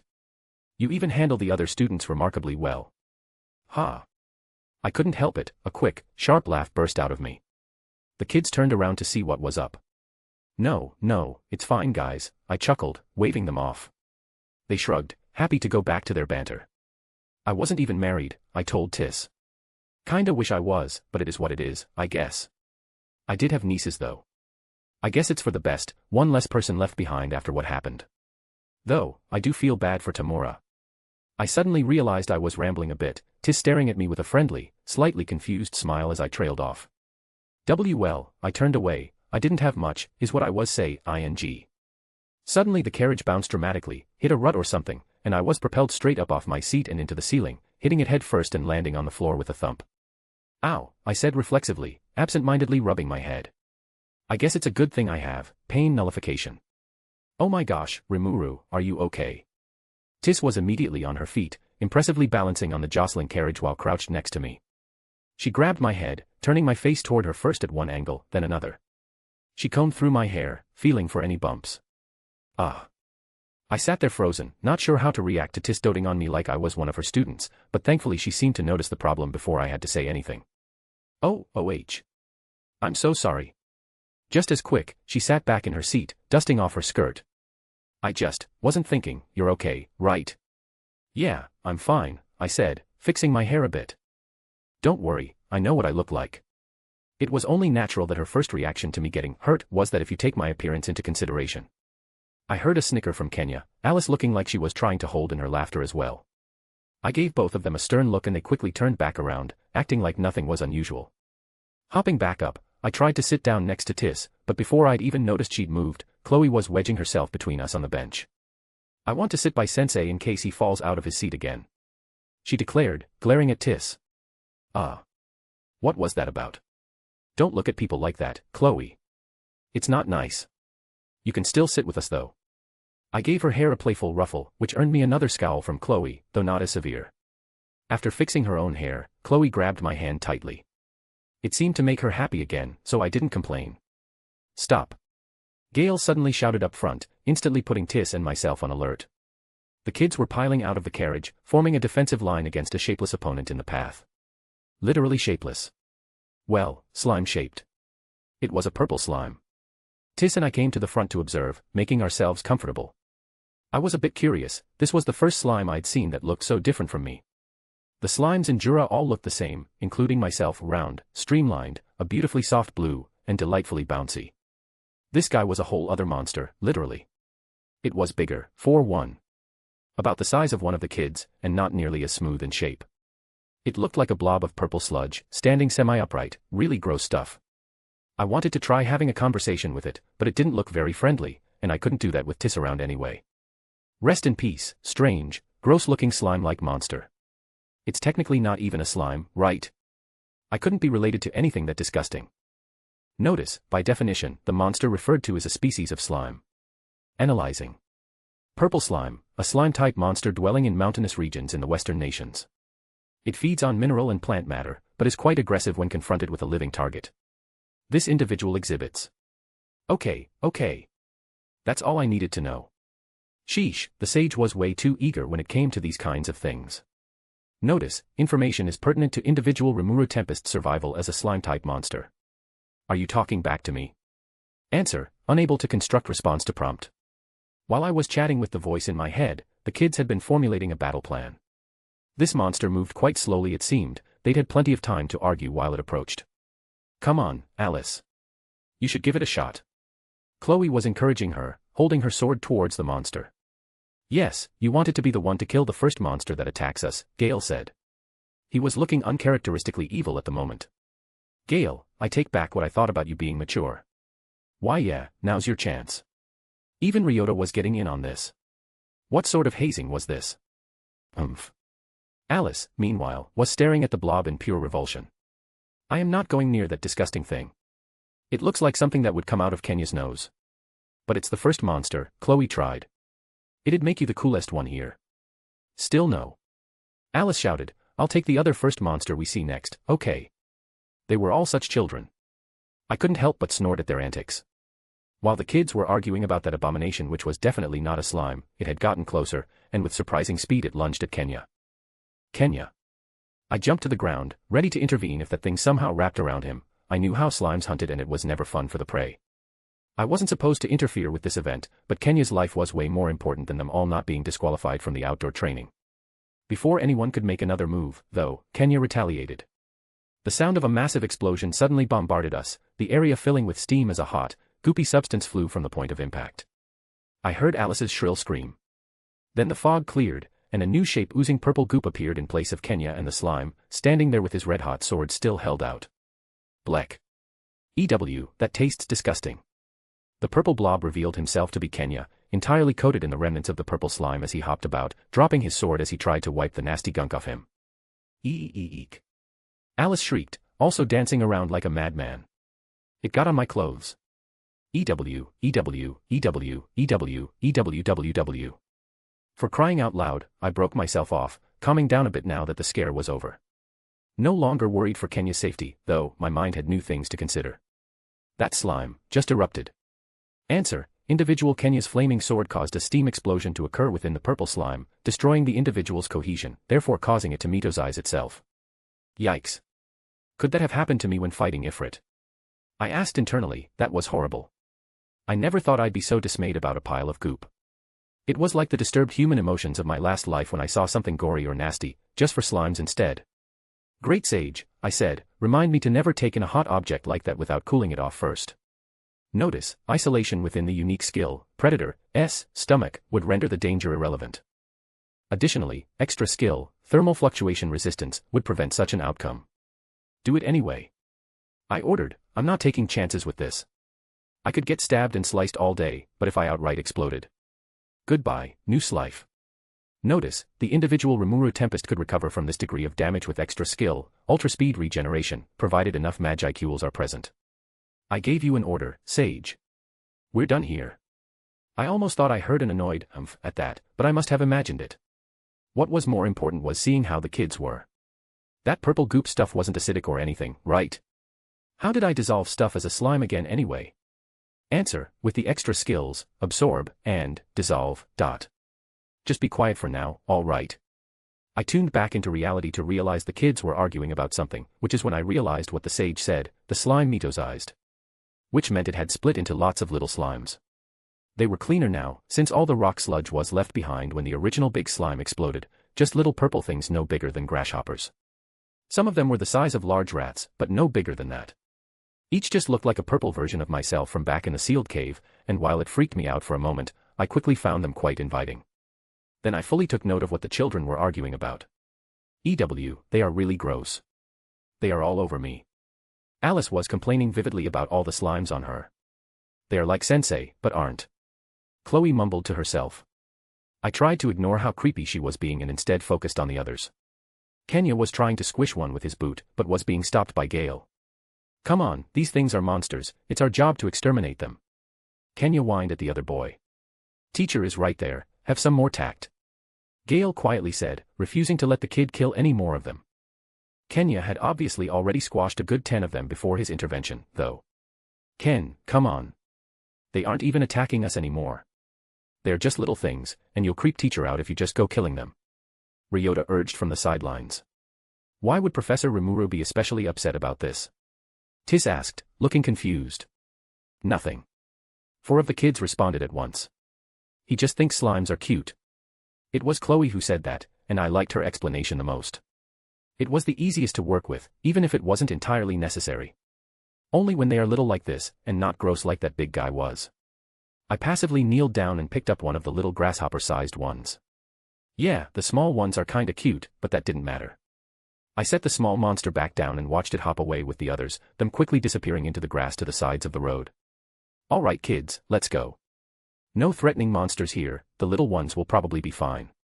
As we approached the estate of Count Giratal, our destination for the first part of the outdoor training, I started feeling uneasy for some reason and fidgeted in my seat. Sensing my unease, Tis asked, is everything alright? We're almost there now. I'm just sick of sitting in this carriage. It's been 4 days now. I lied to her since I didn't know what it was that was bothering me, so it's not like I could give her much of a real answer. Yes, it will be nice to step out and stretch our legs, won't it? Yeah, I agreed, nodding. Maybe I just need some fresh air. I started wondering if I really had become accustomed to living in civilization again, which was something I somewhat lost during my first few months in this world. But, that didn't entirely make sense here since the trip itself was perfectly pleasant, outside of encountering that viscous purple freak of nature that wasn't a slime at all, trust me. As we pulled through the gates of the Count's estate, I saw several attendants assemble in front of a large mansion. One of them opened the door, and a tall man stepped out and began descending the stairs towards us. Welcome, young adventurers. He greeted us as we pulled around. You're early. What can we say? We're pretty awesome. Kenya smirked, preening. Stepping to the front of the carriage, I rapped him on the head sharply. That's a Count you're addressing, I scolded, show some respect. The last thing we needed was to anger the local nobleman that was supposed to house us for the next day or so. Haha. The Count chuckled, no harm done. Anyway, he moved his arm in a gesture to present himself. I am Count Giratal, pleased to have you. Go ahead and step down, we can take care of your belongings. On the ground, where it became clear exactly how many of us there were, Count Giratal's expression changed to confusion, though the pleasant smile remained. There are 6 of you, he observed. I thought this test was only done in groups of 5. Oh, that's 'cause Professor Rimuru is our advisor. Kenya slapped me on the back, pushing me forward. He's super strong. Dang, this kid's been growing stronger by the day. Last time I checked, Kenya wasn't able to budge me if I didn't want it. I was caught off guard this time, but it still showed his growth. Pleasure to meet you, Count Giratal. My name's Rimuru Tempest, I smiled, opting not to embarrass myself by offering to shake hands. I wasn't even sure if that was appropriate here. Like he said, I am the advisor for Class S. See, I side-eyed Kenya, this is how you act when you're an adult. Oh. My apologies, the Count smiled. A pleasure to meet you as well. And good to see you, Miss Tis, he turned to her. Wonderful as always to see you, sir, Tis smiled. As I was saying, Count Giratal continued, we weren't expecting any parties to arrive this early. We're still in the process of preparing your rooms, but you're welcome to come inside or explore the grounds while you wait. Ooh. Kenya raised his hand. At least he's learning. I sighed internally. Thank you so much, Count Giratal, I intervened before Kenya could speak up. Please give us one moment. Of course, the Count smiled. A short distance away, the kids crowded around me and Tis. Professor. Alice blurted out, I want to see the mansion. No, let's explore outside. Kenya argued back. Oh, outside sounds nice. Ryota commented, latching onto Kenya as always. Guys, calm down, Gale tried to persuade them, we have 2 teachers, I'm sure we can do both. Actually, Tis interjected, Professor Rimuru seems tired. Why don't you all come with me? I'm sure we'll have plenty of time to see everything. You look a lot more tired than me. I wanted to say something back, but Tis had clearly noticed I was on edge. Are you really tired, Sensei? Chloe asked innocently. Well. I trailed off, considering my options. I was antsy, though I didn't know why, and it would be rude of me to step on Tis' toes while she was offering me this break. It's okay, Professor, Gale interjected. We'll be fine with Professor Tis. Yeah. They would be okay. I wasn't used to having someone co-piloting while I watched these kids. He doesn't look that tired to me. Alice argued, suddenly latching onto my shoulder and staring into my eyes. You don't want to leave us, right, Professor? Ouch. Those eyes. While Chloe elbowed Alice, I realized that they weren't used to not having me around. Even outside of school, I was just a hallway away. I love these kids, but it was probably best for them to get some experience being away from me, considering I planned on leaving for short stretches of time soon. I guess I'll go check out the town, I rubbed my head. Maybe something to eat would help. We had passed through on our way here, and I was curious to see what a human city that wasn't Rura or London was like. Then it's decided. Tis smiled. You all stay close to me. Have a good time, Professor Rimuru. She waved me off, and with almost no other choice I half-heartedly waved back, watching them walk off before I went to do my own thing. I sat down in a restaurant to get a bite to eat, ordering a sweet nut-based cake from the menu. It wasn't nearly as good as Yoshida's stuff in Rura, but I did like it. It only made sense, this was a much smaller town and things like sugar were a luxury to begin with. I was sitting in a corner booth against the wall, slightly shielded from the rest of the room. I picked this spot because I didn't want anyone striking up a conversation about whether I was new in town, if I was lost, and where my non-existent parents were, stuff like that. But despite the good food, I couldn't shake the antsy feeling that had been bugging me since we'd arrived. Here I was hoping one of my favorite hobbies would ease my nerves, but nope. It was like there was something in the air. It had me all wired. As I pondered the possible causes of my unrest, I took another bite of cake, chewing slowly. Are there different nuts in here?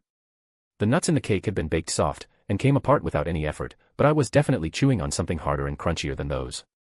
I glanced down at my piece of cake to see if I missed anything, and saw the handle of my fork in my hand.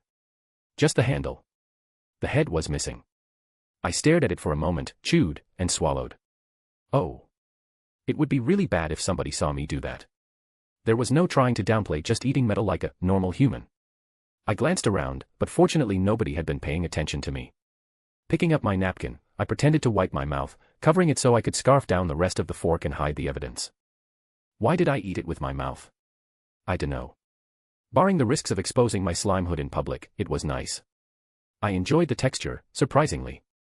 Making a replacement under the table with material creation, I ate the rest of my cake. As I was cleaning up the few crumbs that remained, I had a sudden idea. The real fork tasted pretty interesting, but did something I'd made taste the same? Curious, I stuck it in my mouth, pretending to suck on it while I chewed off the end.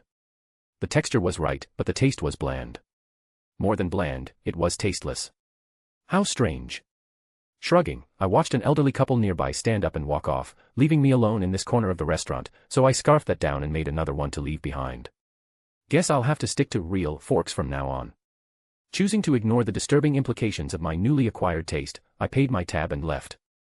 Maybe I should try jewelry next. I waved to Professor Rimuru as he left, hoping a break would help with whatever was bothering him. He'd left me to watch Class S, and we began walking the grounds as the kids talked excitedly. The Count was gracious enough to let the kids explore the cave the second part of the event would happen in, and while I was hesitant at first, I came to the conclusion it was okay because most of the other groups already had the caves mapped out. So, I took the kids on a little tour of what I'd remembered from the cave. What I wasn't expecting though, was little hints and signs of someone living in it. It led me to believe that maybe some of the homeless in the town had taken up residence in the cave, or maybe some of the workers were living here while making expansions to the artificial cave to change it up for this year. That was until a net was thrown on top of the kids as they walked past one of the crossroads in the corner. I immediately yelled out for everyone to put up their guard. However, the kids simply responded by cutting up the net as it flew over them, and Kenya turned the corner, before dragging out an older man in his mid-30s. The man was yelping in pain from Kenya's grip. "What are you doing here?" Kenya was surprisingly intimidating, standing there above the crumpled men. The men didn't get a chance to answer, as another of what I concluded at this point were bandits from their clothes and equipment, came from the other tunnel and beamed Kenya over the head with a simple club. I attempted to run over and catch the child, but I was stopped by Chloe. Then Kenya got back up and threw the men into the wall. I didn't know the kid was that strong. It actually frightened me a bit. More bandits came out, and quickly it became clear that the bandits were completely out of their league. That led to the current situation. The bandits' leader was tied to a table with some of his compatriots, and was being questioned by Alice. The girl was vicious to say the least, having broken one of the man's fingers before I intervened to stop her. "We should wait for the guards, please don't harm them yet." I put my arm in front of the girl. The young girl huffed. "I wasn't hurting him badly. He's lucky I chose his finger and not his legs. He can't resort to banditry again if he can't walk." I paled at the thought of this girl ever being assigned to clear a bandit hive. It made me feel a little bad for the people inside, even if they likely wouldn't be the best people themselves. A figure emerged from the hallway, slowly clapping and filling the silence in the cavern.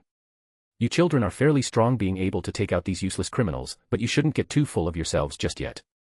"Oh, Mr. Gester. Thank goodness you are ALR-. Huh. That's no butler," Ryota said, holding his arm out in front to stop me. "He's not even human," Alice added. "You're a phantom, aren't ya?" Kenya shouted at the approaching men. Gester, or the phantom disguised as him, started snickering at that. "I wasn't expecting any of you to identify what I really am." The human-looking phantom's face started to distort right before our eyes, warping into something evil and decidedly inhuman. "Stay back, Miss Tiss," Chloe shouted. I could feel the immense pressure coming from the phantom and took a step back. Unlike me, Class S doesn't seem to want to back down, even when things are this bad and they bare their weapons at this terrifying monster. Even the bandits from before fell unconscious one by one, and they all looked pretty hardy before this. Whatever a phantom was, it was a serious threat to us all. "It looks like you're all raring to go.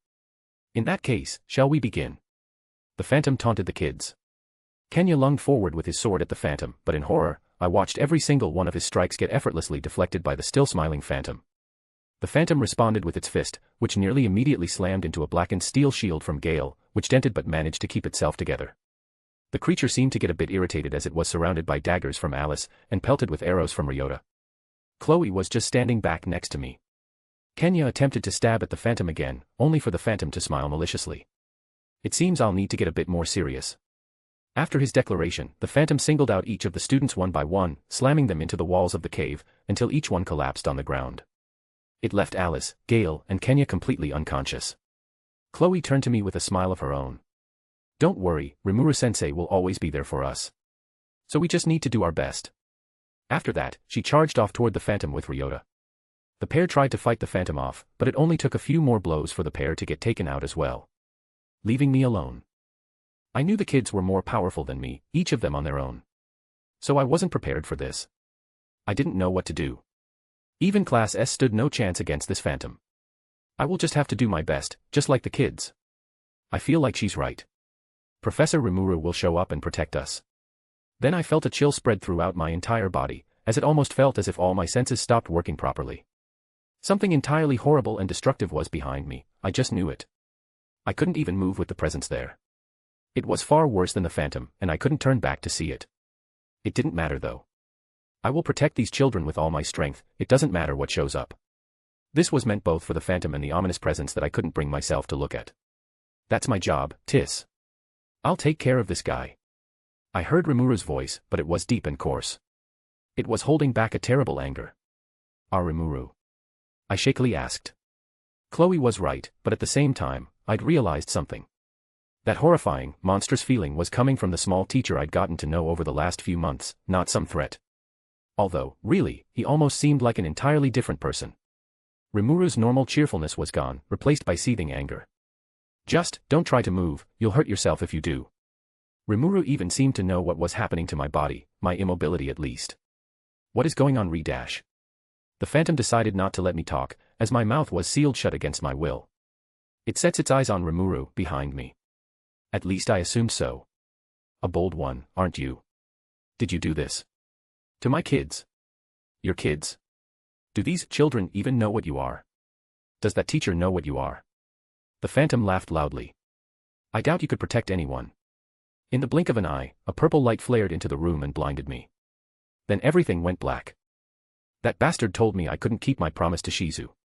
Not only that, but he caught my sword between his fingertips, making me look like an idiot.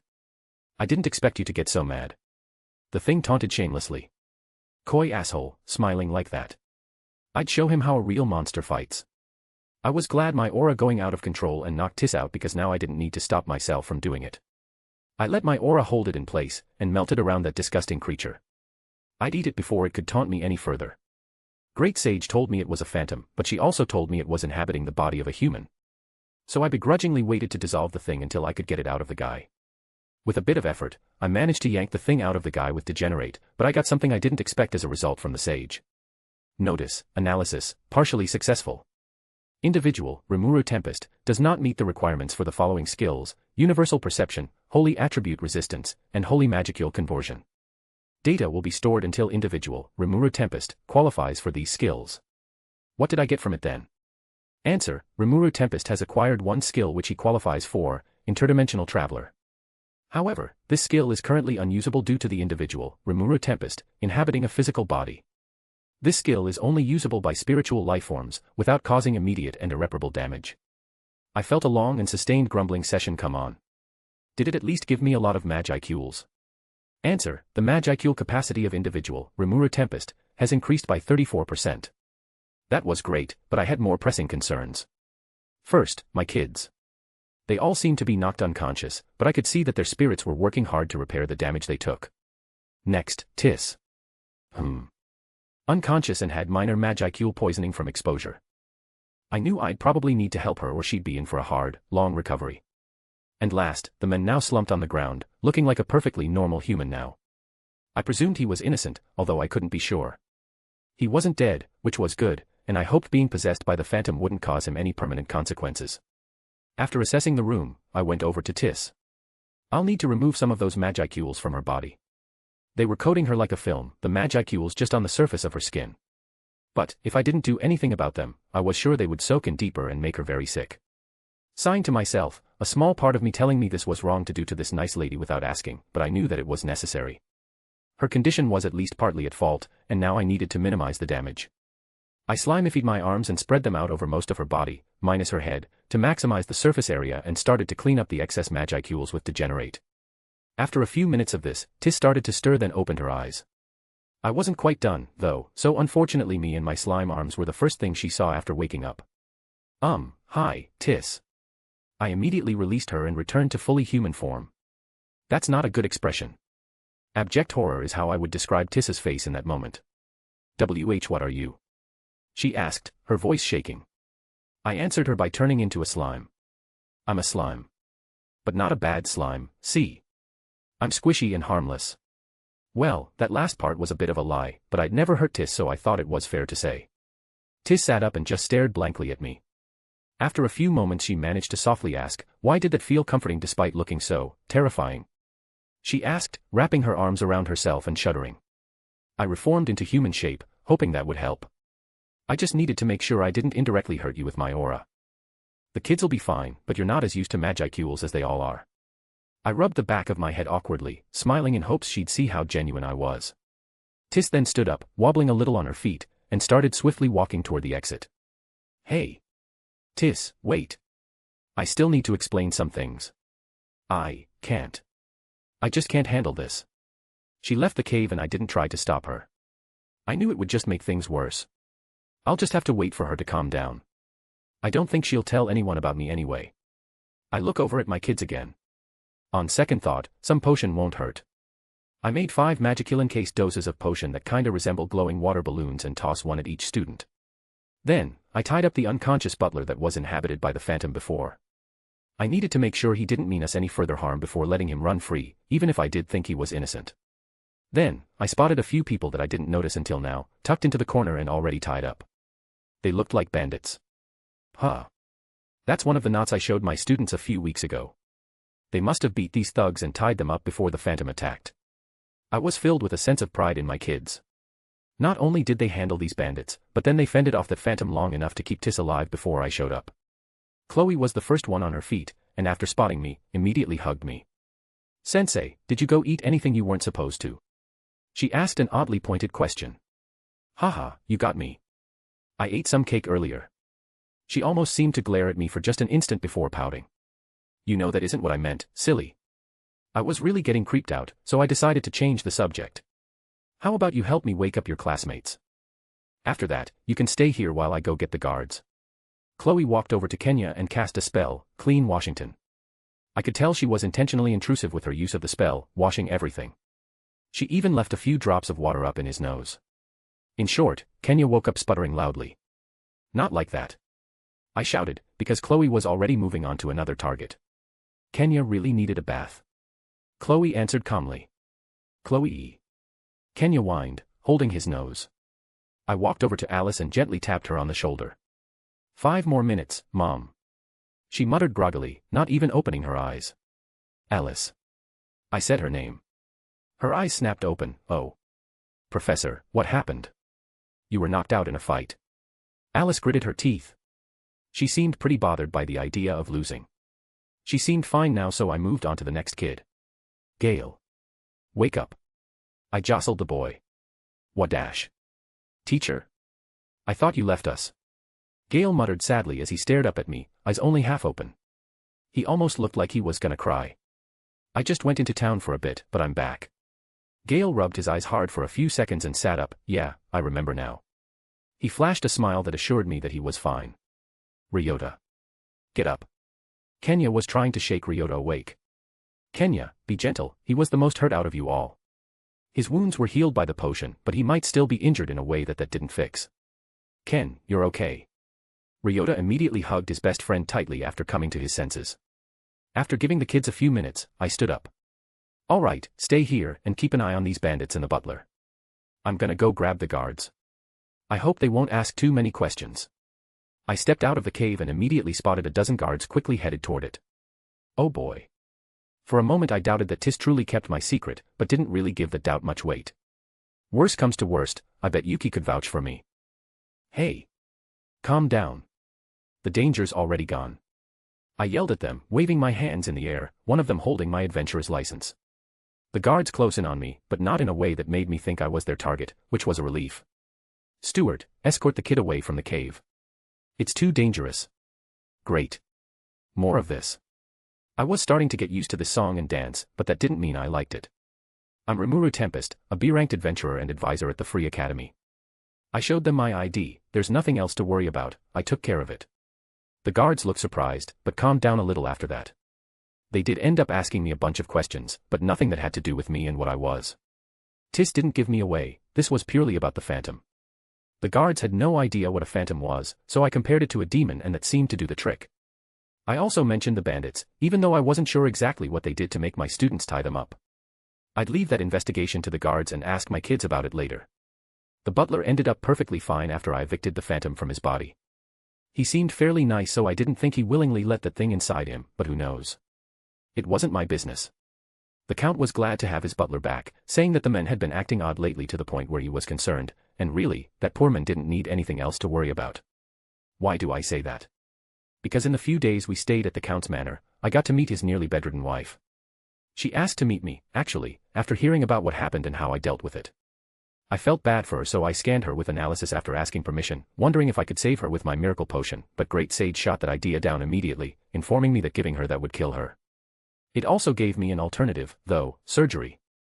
With my slime dexterity and the precision and calculation abilities of the sage, I'd be able to save this woman's life. So I did. I felt woefully unqualified to play doctor at first, considering the risks, but it all went so smoothly and easily. My skills let a layman like me do open-heart surgery on a cardiac cancer patient successfully. Once the tumor was gone, I was able to administer potion to close her up. She'd need some time to recover, but I knew she'd be back on her feet soon. The Count insisted on giving me a bunch of gold coins as payment. I tried to turn him down since I was really just repaying him for both letting us stay here and for making this learning opportunity for my students, but he practically forced me to take it. Sweet. This is enough for a year's worth of cakes from Yoshida's. What wasn't sweet, though, was Tis giving me the cold shoulder. She didn't even leave the room they gave her for her stay at the Count's manor. I wanted to talk, but I knew that letting her approach me instead of the other way around was the best way to go about it. But now, on the day we were supposed to leave, I came face to face with her again for the first time since she escaped from the cave. She stayed quiet during the loading of the carriage and for the first few minutes of sitting in it together while the kids finished their preparations to leave. But, finally, she decided to say something. "You didn't lie to me, did you, Rimuru? All those tales about your past life, your job, your family, all of it. I don't believe those were fake, but I need you to tell me." Tis was being shockingly firm and resolute, and it took me a few seconds to respond. No, none of that was fake or a lie. I was human before, and I am an otherworlder. The only thing I kept a secret was that I reincarnated into a slime's body, not a human one. I see. Does the chairman know about what you are? Yes, I told him before I was even hired. I thought so. With all the protections on the school and the guild's HQ, there's no way he wouldn't be aware. Tis stops and thinks very hard for a solid minute before asking another question. And your students? They found out recently after I had a little accident and passed out. I can only look like this when I'm awake, so it gave me away. A flash of concern passed over Tiss's face for a moment. It must have been hard. No, I was fine, I just overdid it, is all. Tiss let out a light laugh, smiling again. It was good to see. Rimuru, you misunderstand. I meant being reincarnated as a slime. First you were suddenly stabbed, died, and then woke up as a monster, correct? I've heard rumors in the guild about similar happening to those who die in magic-heavy areas, resurrecting as magen or even monsters, completely losing themselves in the process. But what happened to you is different since you still have your mind and also crossed between worlds too. I would be quite scared if that happened to me. I was a little freaked out at first. I couldn't move my arms or legs since those were gone. I was blind too, which made things tricky for a while. It took me a long time to get my bearings, but in the end, it turned out all right. It was all worth it for how my life has gone so far. Slife. Tiss laughed even harder at my pun that I used to further lighten the mood. Slime life. It's been a fulfilling year or so. You're only a year old. In this world, more or less, yes. You are full of surprises, Rimuru. I get that a lot. For a cute little slime, you're also quite scary. I hadn't seen that side of you until the other day. Cute. Little. I guess those are accurate ways to describe me, but that stunlocked me for a moment before I quickly moved on to the more important part of what Tiss just said. I was angry for your students, I know. But I was more scared by you than that phantom when you first showed up, before I knew it was you that was giving off that bloodlust. That hurt a little to hear, but was understandable. I, admittedly, lost control of my emotions and magical force back there. I was angry. I saw all my kids on the ground and I didn't want to lose them. That was the essence of it. When I saw my students, injured badly and unconscious, and an eerie demon-like thing standing over them, smiling, I had to step up immediately. Without much conscious intention, I made my presence known in the way any monster would to stop whatever that thing was from taking any more action. I was angry too, Tiss responded with a nod. I just wasn't strong enough to protect them like you were. Tiss clearly felt bad about being unable to even help in the fight against the phantom. I'd left my students with her and they all ended up in a life-threatening situation. There was no way she could have known that phantom was there, though, so I didn't fault her at all. That evil creature was wrong, you did protect your 5 kids, and I think you will continue to. Huh. I was panicking at the time, but I still heard what the phantom said to you, Rimuru, and that seemed to upset you even more. I just thought. Hey. I appreciate your concern, but I think we're about out of time to talk. I could sense my students approaching right this moment. As much as it sucked that I needed to cut her off, I didn't want to let those 5 know about my heart-to-heart talk with Tiss. Can I trust you not to talk about this with anyone? I guess Yuki is fine, if you must, but nobody else. Ah, not the kids. They'll just get worried if they find out someone else knows. I understand. I'll stay silent about you being Dash. Time to go. Alice yelled out as she swung the carriage door open. The mood immediately went from open to awkward, because right after spotting me and Tis just talking in the carriage together, Alice suspiciously squinted her eyes at us. Tis turning away to avoid her gaze probably wasn't helping the situation either. This only lasted for a moment, though, before all five filed into the carriage. Let us handle the defense on the way home too, professors. Gale politely requested soon after the carriage started trucking along. Only if it's something you kids can handle on your own. That purple blob on the way here had me worried for your safety, and I'm not sure you're all recovered from that encounter with the Phantom. You mean the slime? Kenya bluntly asked. That thing wasn't a slime, just something similar to one. Meh, if that's what you want to call it, sure. Tis looked like she just realized something and giggled a little even though I wasn't trying to be funny. It was a slime, yes. Just quite a nasty one. I can agree it was nasty. You're not going to win this, Professor Tis. Teacher is being stubborn. Gale spoke up. Yep. There's no changing his mind when he gets like this. Kenya added. First the sage, now these three. The ride back was uneventful. Few hostile magic beasts, no bandits trying to get revenge for those my students got arrested. Tis was a bit concerned about that, so I kept an eye out for it, and pleasant weather. I got the feeling that Tis wasn't fully over the whole slime reveal thing, but she was treating me in the same kind way as before. She just seemed preoccupied, giving me strange looks occasionally before catching herself and switching to a smile. We finally got back to the academy, and I was definitely ready to be back. I was eager to get the results of my kids' test. The second half had been called off, of course, but the results of the part that stuck still hadn't been announced. After facing what they did, if Class S wasn't the winner, I would be pretty angry. I wanted to see Jeff's shocked face when it's announced Class S outdid Class A. If it ended up being the other way around, that would be no fun at all. He'd gloat and brag at me and I'd just have to respectfully take it like the professional I am. Just thinking about that was enough to get me a bit worked up. At least the kids don't seem too anxious about the results. They were just happily running around the academy's courtyard, carefree despite recently facing an opponent that they couldn't handle. Their resilience was admirable. Oh wow. Kenya just ate dirt after tripping during the game they were playing. He got right back up afterward though. After groaning, he brushed himself off and kept playing. See what I mean? Resilient. Soon after, the five came running over to my spot resting underneath a tree. Professor Rimuru. Today's the day, right? Ryota said, surprisingly loud but unsurprisingly excited. I already said it was, Ryota. Gale answered tiredly. Why are you so worked up anyway? We obviously scored the highest. Alice confidently said, flipping her hair out of her face. Chloe nodded in agreement. They aren't counting the whole Phantom thing, though. That'd be unfair, right Teach? Yes, but I'm sure you made a good impression on Tis, so I wouldn't worry too much. Just then the bell rang, meaning that the kids' free period was over. Normally, that'd be a negative thing for them, but not this time, since today that means that it was time for the results of the outdoor training event to be posted. Immediately, the kids got even more excited. Let's go. Kenya shouted, grabbed my arm with one hand, and Ryota's with his other, and started running, the others following close behind. Hey! Slow down, you're not supposed to run inside the school. I shouted a warning, but Kenya ignored it. So, I dug my heels in and stopped him in his tracks. Kenya cried out in pain from his arm getting yanked and Ryota got flung forward from the momentum. Hee. Kenya whined, but I could tell he was practically uninjured. He was made out of tough enough stuff to handle that just fine, especially after taking in that spirit. No running. Ah, come on, Teach. Kenya mumbled and grumbled a bit unhappily while rubbing his likely sore arm. That was mean. He did warn you. Gale chimed in. You guys ran too. I made sure to point out, causing Gale to stiffen a little. I was just trying to keep up, Professor. I wasn't going to let Kenya get the first look at the score. Alice added with her typical raised chin.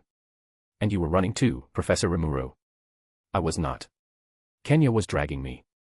I corrected, though I annoyingly ended up sounding a bit like a kid myself when I did. Alright, guys, I wrested my arm free from Kenya's grasp and clapped my hands. There's no need to be competitive.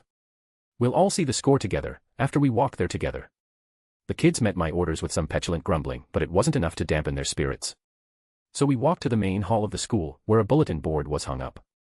By the time we got there many students, and even a few teachers, were already crowded around the listings. Most of them were older classes, and towered over most of my kids. Ah, I can't see anything from here. Kenya whined, trying to hop up while on his tiptoes. I can see it, Gale said, squinting. Kinda. We're not close enough to read it. Oh, neat. I commented, you guys won. My human eyes couldn't see anything from here, but thanks to magic sense, I could read it clear as day. That was pretty cool though. I was glad their effort had been recognized, especially after that fiasco with the Phantom. This would also improve their standing with their peers. Hopefully, Class S wouldn't need my constant attention soon, so I could take a short trip back to Jura and visit the ogres. Now, where's Jeff? I want to rub this in his face. I mean, discuss the results with him. Yeah, that. Coming out of my internal dialogue, I realized that I was surrounded by my 5 kids, each of them radiating bloodlust. Guys. I glanced around in confusion, what's wrong? Teacher, you spoiled it. Alice scolded me. What? I stared at her, bewildered. I thought you guys were really impatient to know though. Chloe suddenly bonked me on the head with her book, then hid behind it, fuming at me from behind the rim. That's mean, Sensei. You really need to learn to read the room. Her words were like a knife through my heart. Chloe. I was wounded, genuinely. I'm a grown adult and very good at that, thank you very much. I wanted to read it myself. Kenya burst out, you ruined the moment. Ryota was vigorously nodding next to him, making more eye contact with me than I think I'd ever seen. I was looking forward to the surprise. Gale sighed, still the calmest of all of them. Sheesh, I'm sorry. I rubbed my head awkwardly. I didn't realize that was part of the experience. Your head must be full of slime not to realize, Alice sniffed. Ouch.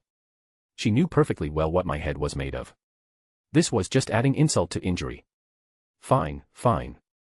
I held up my hands. Stop with the insults, you guys know better than that. I said I was sorry, okay. Realizing what they were doing, some of the kids looked a bit remorseful. Sorry, Professor, Ryota mumbled, looking downcast.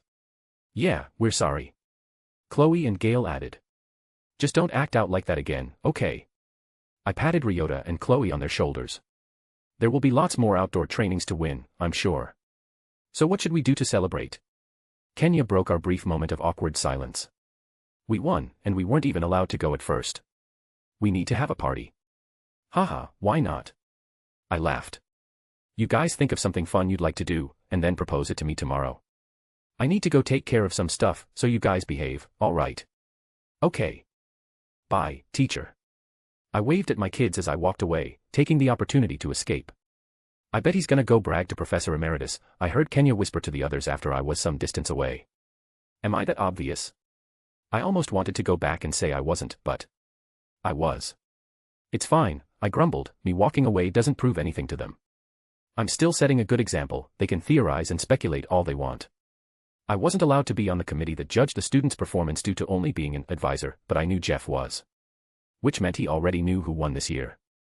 The teacher's lounge was on the building's second floor, so after a quick sprint up the stairs, I popped in, a wicked grin already on my face. I couldn't help it, okay. Jeff was sipping out of a mug at one of the desks, working on some stuff for his class. Unable to keep from grinning, I sidled up next to him and popped my head up over the desk. Hi, Professor Jeff.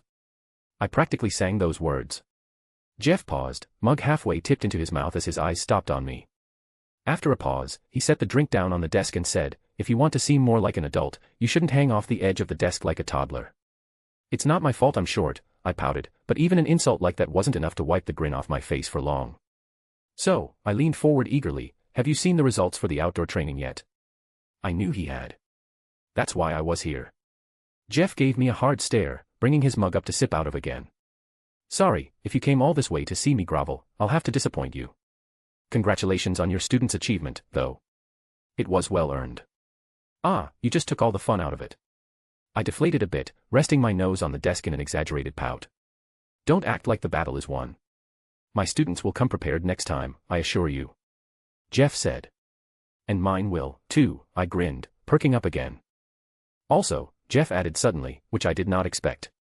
I eyed him curiously, resting my chin on my hands while hanging with my feet barely off the floor. I have something else I wanted to speak with you about. Jeff stood up, and I prepared for him to start putting on some sort of stern face, probably telling me off for taking on a dangerously high-leveled mageon alone in the caves or something. Instead, I was completely surprised. He bowed to me. 90 degrees, at the waist. Ah. I dropped to the floor, turning to face him. What did I do to suddenly earn all this respect? Thank you, Jeff said, for saving my sister's life. Eh. I stared, mind blank. When did I do that? For the love of, Jeff came out of the bow, a hand going to his face. Madame Guratal, he explained. You cured her illness. Oh. I snapped my fingers. She's your sister.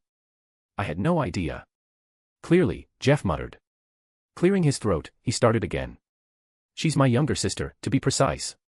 That is why the Count holds the outdoor training in his domain in the first place. My sister is very fond of this school, and wants to help the students grow. You know. I really should have questioned why we had to travel so far in the first place. I crossed my arms, a hand on my chin as I thought. That does make sense, in hindsight. Yes. Jeff said, she's the reason I teach here, you know. So, as I was saying, he briefly bowed again, thank you for helping her. Oh. Well, you're welcome. I answered, anyone with the ability would have done the same. Along those lines, Jeff picked up an envelope off the desk and presented it to me. I booked a reservation at a nearby restaurant. Consider it my thanks. Thank you, Professor Emeritus. I took the envelope, which he did not have to bend down to give me, by the way, and stored it in my coat. I look forward to it, I smiled, putting on my best look. You don't normally address me like that, Jeff grumbled, rubbing his eye with a palm. You really do just do it to get on my nerves, don't you? Do what? I beamed up at him, only smirking a little bit. Jeff just sighed, side-eyeing me disapprovingly as he sat back down and returned to his work. Hee hee. Have a good day, Jeff. And thanks. I said as I left.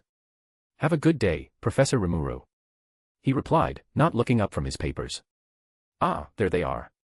After a few minutes of looking through the crowd of children, I spotted Class S, the winners of the outdoor training. I wanted to congratulate them, even though I was the one that set their score. Congratulations on your score, Class S. Thank you, Professor Tiss. Aha. They all look so happy. I was worried that they might still be hung up on what happened with the Phantom, but it seemed my worries were unfounded. You kids are doing fine, right? You've recovered well. I'm better than ever. Kenya cheered. What about your arm, though? You were just whining about it a few minutes ago. Alice added, crossing her arms. That's unrelated. The pair started bickering with each other. Quiet down, please. I said gently, but it didn't seem to be heard by either child. Do you want Professor Rimuru to scold you when he gets back? Professor Tiss will tell him about this. Gale warned them. That made them stop, thankfully. Rimuru really does know how to handle these five well. But, where is he? Rimuru doesn't seem to be here. I looked around again for him but didn't spot his signature light blue hair in the crowded hallway. Where is he right now? Bragging at Professor Emeritus. Did he say he was going to go do that? Nope. We can just tell. I could see it in his eyes. When he smiles like that, we know he's up to something. The kids all seemed sure of this.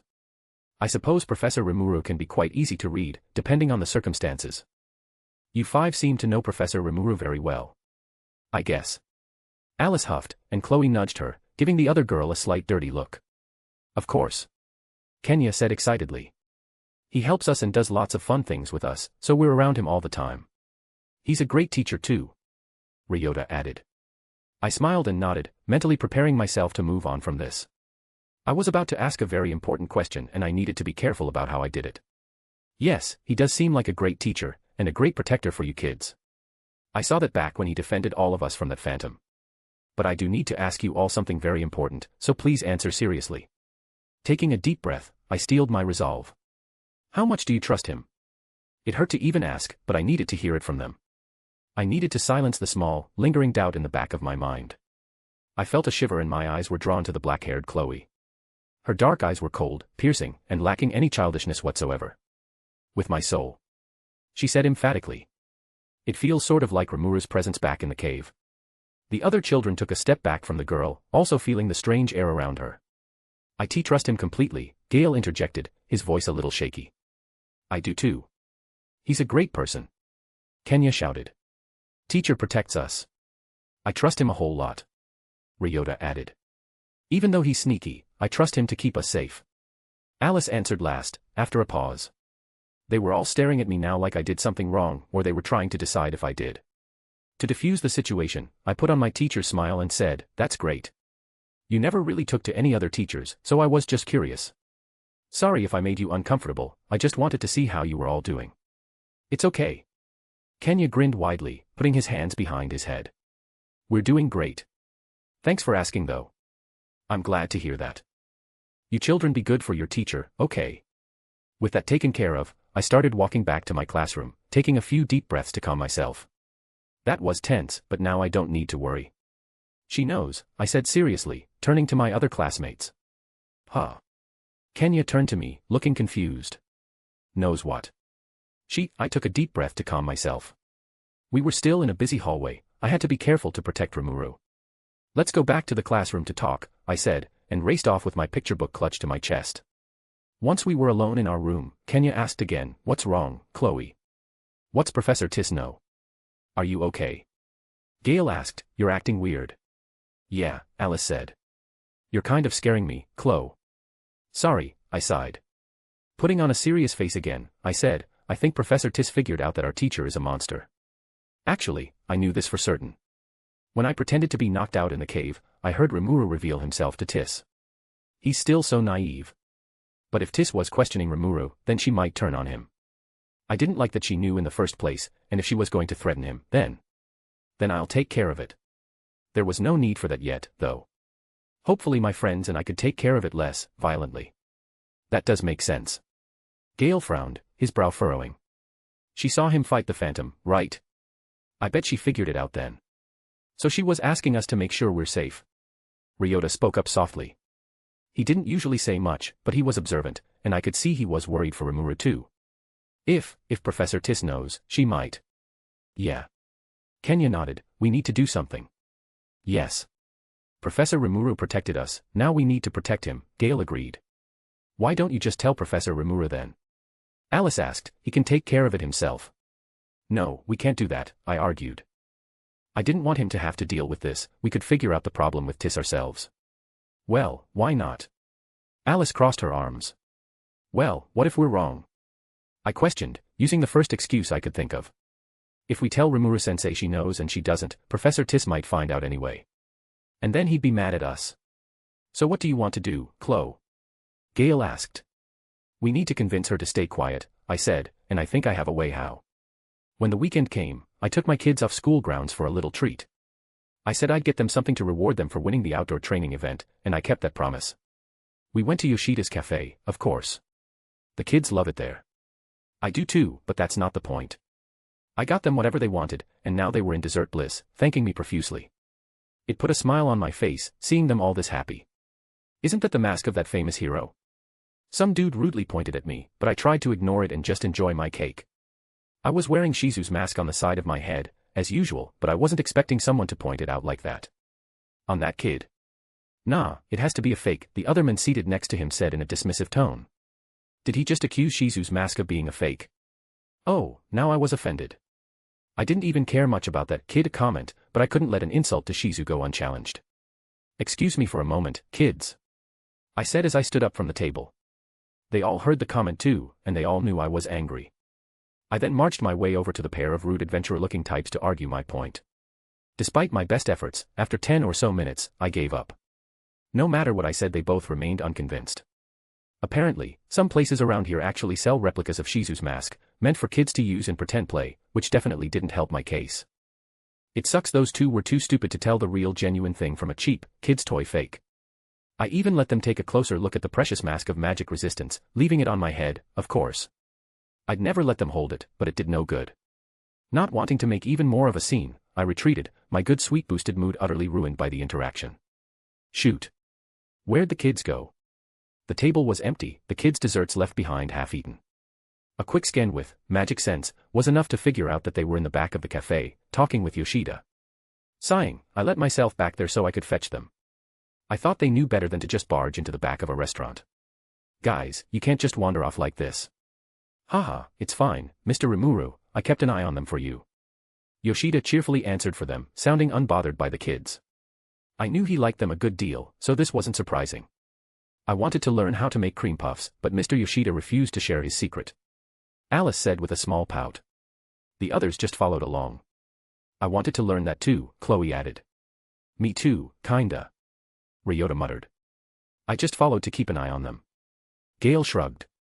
And I didn't want to be left out. I don't care about cream puff learnin', but sitting at the table alone would feel weird. Kenya tried and failed to make excuses. No more bothering Mr. Yoshida. Let's finish our food and get going so the table can be cleared. The day of our lunch together, Jeff told me to meet him outside the academy in my best clothes. I still wasn't really sure what qualified as formal garb around here, but I'd, material creation, ed myself a nice tux, exactly like one I wore as the best man at my brother's wedding in Japan. A perfect replication of it actually, just a bit downsized. Hopefully it would pass. It certainly looked good, though it gives a bit of a different impression on me now. Back then I looked like a strapping, dignified young man, now I just, well, yeah. I hope no women offer me roses as a joke to make me blush. Do roses even exist in this world? I had no clue, not that it mattered much. After a minute or two, I noticed the sound of horses' hooves, though far sooner than I expected. Was Jeff early? Then I realized I was hearing this from a little under half a mile away. I'd been aware of the sound before then, but this was the first time it stood out from everything else in the city. Wow, magic sense, really is something. I ended up waiting about 10 more minutes for the carriage to arrive, and when it pulled up, my jaw dropped. Stepping down from the driver's seat, a man in immaculate clothes opened the door and bowed to me. Sir Rimuru Tempest, your escort has arrived. Please step inside. Ah. I couldn't help it, I was still gawking at the sheer flamboyance of this thing. How did Jeff manage to afford a ride like this on a teacher's salary? Why yeah. Sorry. Thanks. I nodded at the driver and climbed on, pointedly ignoring the hand he offered to lift me up. I was perfectly capable of jumping, thank you. Jeff was waiting for me inside, and the first thing I did, after sitting down, was fix him with a look and say, how? Pardon? Jeff asked, giving me a confused stare. But, after a moment he seemed to get the gist. Ah, I suppose it's not obvious while I'm at work, but I am a noble here. Naturally I have the resources that accompany the title. This might be too much to use on me, man, I said a bit uncomfortably. Not that I'm ungrateful. Nonsense, Jeff waved me off. You saved my sister's life. Even if it's just once, I would like to treat you with the thanks you deserve. Well, thanks. I nodded, hiding my confused mix of bashfulness and irritation. I didn't want to seem rude, but really. This much. Nobles really don't know how to tone it down, do they? I mean, I guess Jeff looks normal enough at school, but he's definitely always got that stuck-up attitude. Whatever. He was obviously going out of his way to give me the royal treatment, so I ought to at least act grateful. We were quite lucky to have such nice weather for the occasion today, yes. It's getting further into fall after all, I'm sure it won't be long before we see some dour weather. Ah, really? That's like, the most cliché topic you could have picked. Today I learned that boring small talk about the weather was actually a thing, and not just from light novels. It even carried over to other worlds. Ah, yeah. It's, sunny. I answered stiltedly, not sure where to go from here. I think you'll like the place I picked out. They have dishes there you can't sample anywhere else in the nation. That's actually piqued my interest, but really man, can you get any more boring? Well, great. I said, sounds like fun. By the way, Jeff gestured to me, what kind of clothes are those? It looks good, don't get me wrong, but I've never seen anything like it. Wait, Yuki's never worn a suit like this here. I'm surprised. It's formal wear from my homeworld that I recreated, I said. We continued on like that for the entire trip, saying absolutely nothing useful. And, just as I was starting to adjust to the atmosphere, we came to a stop. I turned my senses outside of the carriage, curious about this place that Jeff was taking me. He really talked it up on the way there, not that I listened to him too closely, but it still left me a little interested about what was considered a fancy restaurant in this world. Oh boy. This wasn't what I was expecting at all. We passed into the city's inner circle on the way here, so I knew it was going to be an uptown place, but wow. We were in probably the densest part of the city, but the palace-looking building in front of me had a full lot, no neighbors, and was surrounded by a gorgeous garden. How far were we from the Englesion Royal Palace anyway? Only a few miles. Crazy, so this was actually some big-shot noble stuff. Well, now I was absolutely terrified. Who knows what would happen if I screwed up and didn't mind my manners around here? Nothing good, I knew that much. I might even be sentenced to a beheading. Was manga a good reference for this type of thing? I didn't think that would actually kill me, but it would get me outed as a slime. I was getting carried away in my thoughts, so I shook my head a little to clear it and stood up from my seat. The driver again tried to help me, but I just hopped down out of this thing, completely skipping the step provided. Jeff followed me down, and the driver took the carriage away to some parking lot stable type area nearby. Gazing up at the building, I took a deep breath and followed Jeff inside, making sure to stay behind him. It's fine. A bit fancy, but I've been to fancy places before. Just stay calm, mind your manners, nobody will, holy crap. The outside was fancy, yeah, but they dialed it up by 10 times for the interior. Jeff led us up to the reception, where the pretty hostess smiled and said, "Welcome. May I please see some identification?" They even had bouncers, or whatever they're called in a place like this, standing on either wall next to her. This place was legit. They looked like normal servants, but they even had some discreet magic weapons on them. I started fishing around in my coat for my ID, but Jeff held a hand in front of me. "No need, Rimuru. You're my guest." Producing his own license, Jeff handed it to the receptionist. "Ah, good to see you, Sir Emeritus." The lady handed it back after a quick look and what I guessed was a validity scan on some magic device. Bowing, she stepped out from the counter and said, "Right this way." I noticed she'd given me a long look, but she was trying to make it subtle. Yeah, I'd like to know what a kid was doing here, too. We were led to a cushy booth lit by a window that looked over a fountain in the middle of the garden. "Thank you for coming," the hostess bowed gracefully. "Our wait staff will be with you soon." I picked up the menu she'd left with us and started looking at drinks. "Good day, my lord, young miss." She had to take a second to decide what I looked like. Really, the tux doesn't help. At all. I could see Jeff crack a subtle grin, which I ignored as the waitress continued, "What can I get you to drink today?" "I'll have a dragon's blood with 2 shots of morning dew," I said, putting the menu down and pointing. This body had a poison resistance, so since it didn't matter how alcoholic the drink was, I wanted to sample what the stiffs were like here. Would you like to pick something else, miss?" The waitress asked with careful politeness. "Give the young man here a glass of water, please." Jeff interjected, "And I'll have a morning lily." "Right away, my lord," she nodded enthusiastically and left. "Jeff." I whined, "What was that for?" "You know my background. You could have backed me up." I knew I had shared those details with him before, just to try to stop him from treating me so badly. "Yes, I am aware you were an adult," Jeff nodded as he browsed the menu, "but your current body is certainly not. I don't think it's advisable for you to have strong drinks until you grow some." Well, I couldn't argue with that. At least not without giving away my monsterness. PSH, spoil sport. I clucked my tongue, but decided not to pursue the issue. I shifted in my seat a little, still feeling out of my element in a place like this. I could see every nook and cranny of the room, down to the smallest minute detail. All the subtle odd looks from diners and servers nearby, bits and pieces of all their conversations too, I was picking up on all of it. On top of my nerves, this was all just too much. I decided to fix it by toning down my magic sense right then and there, not wanting to be a jittery mess this entire meal. If I kept on focusing on all the worrying details around me, I wouldn't be able to focus on the upcoming meal. It wasn't like I was under any real threat, outside of accidentally breaking something or offending someone and the subsequent consequences of that possibility. Thankfully, it wasn't much longer before our drinks were brought out and it was time to order the actual food. "I'll have the spiced herb grilled steak with a side of a bretto salad, hold the sauce," Jeff said. "Of course, my lord," the waitress smiled. "And you, young master?" She turned to me. "Ah, 1 SEC. I was furiously reading through the menu with thought acceleration for the 3rd time. Gah, I don't know what half of these words mean. I squinted at the small letters, and it all sounds so good. You know what, screw it. I had already spent a day and a half trying to decide here in thought accelerated time. "I'll have what he's having," I gestured to Jeff while putting the menu down. "Right away." The waitress whisked the menus off the table and went back with the orders. So, Jeff's face had that stoic noble mask on, which I assumed meant he thought this was funny. "How have you been faring in the academy?" "I apologize for not asking sooner, since we don't see very much of each other." "Dude, you actively antagonized me for half the semester." He must really love his sister, since he was acting like this. Or maybe this was some kind of backhanded taunt. Hard to say. Well, considering my class won the outdoor training exercise, I think things have been going great. I beamed at him, the picture of innocence. The kids are still really pumped up about it. We even had a celebration at a local cafe after the results were announced. That, and the fact that they can live full lives now. No need to bring that up though. To my surprise, Jeff didn't take the bait. In fact, he seemed genuinely happy. That's good, he took a sip of his drink. They deserve to have some happy moments in their lives, given what they've gone through. Oh. What should I say about that? I wasn't actually sure how far the news had spread yet that they were okay. Well, they've got a lot to be excited about. Especially now that they're not in danger of dying. Jeff's drink stopped halfway from his lips.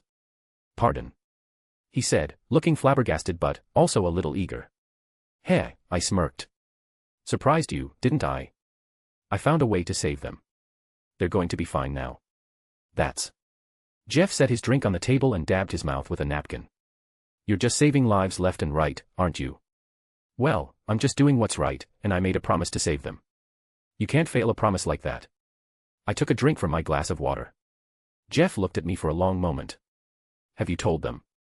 I glanced at him, a little apprehensive. Did he figure out that I'm a monster? Told them what? I asked. About Professor Shizu. I stopped, or froze, more like, and carefully set the glass down. I wasn't even aware he knew about that, but I guess he was more well-informed than I thought. Leaning forward and putting my hands together on the table, I thought for a long moment. I want to, I said at last. They deserve that much.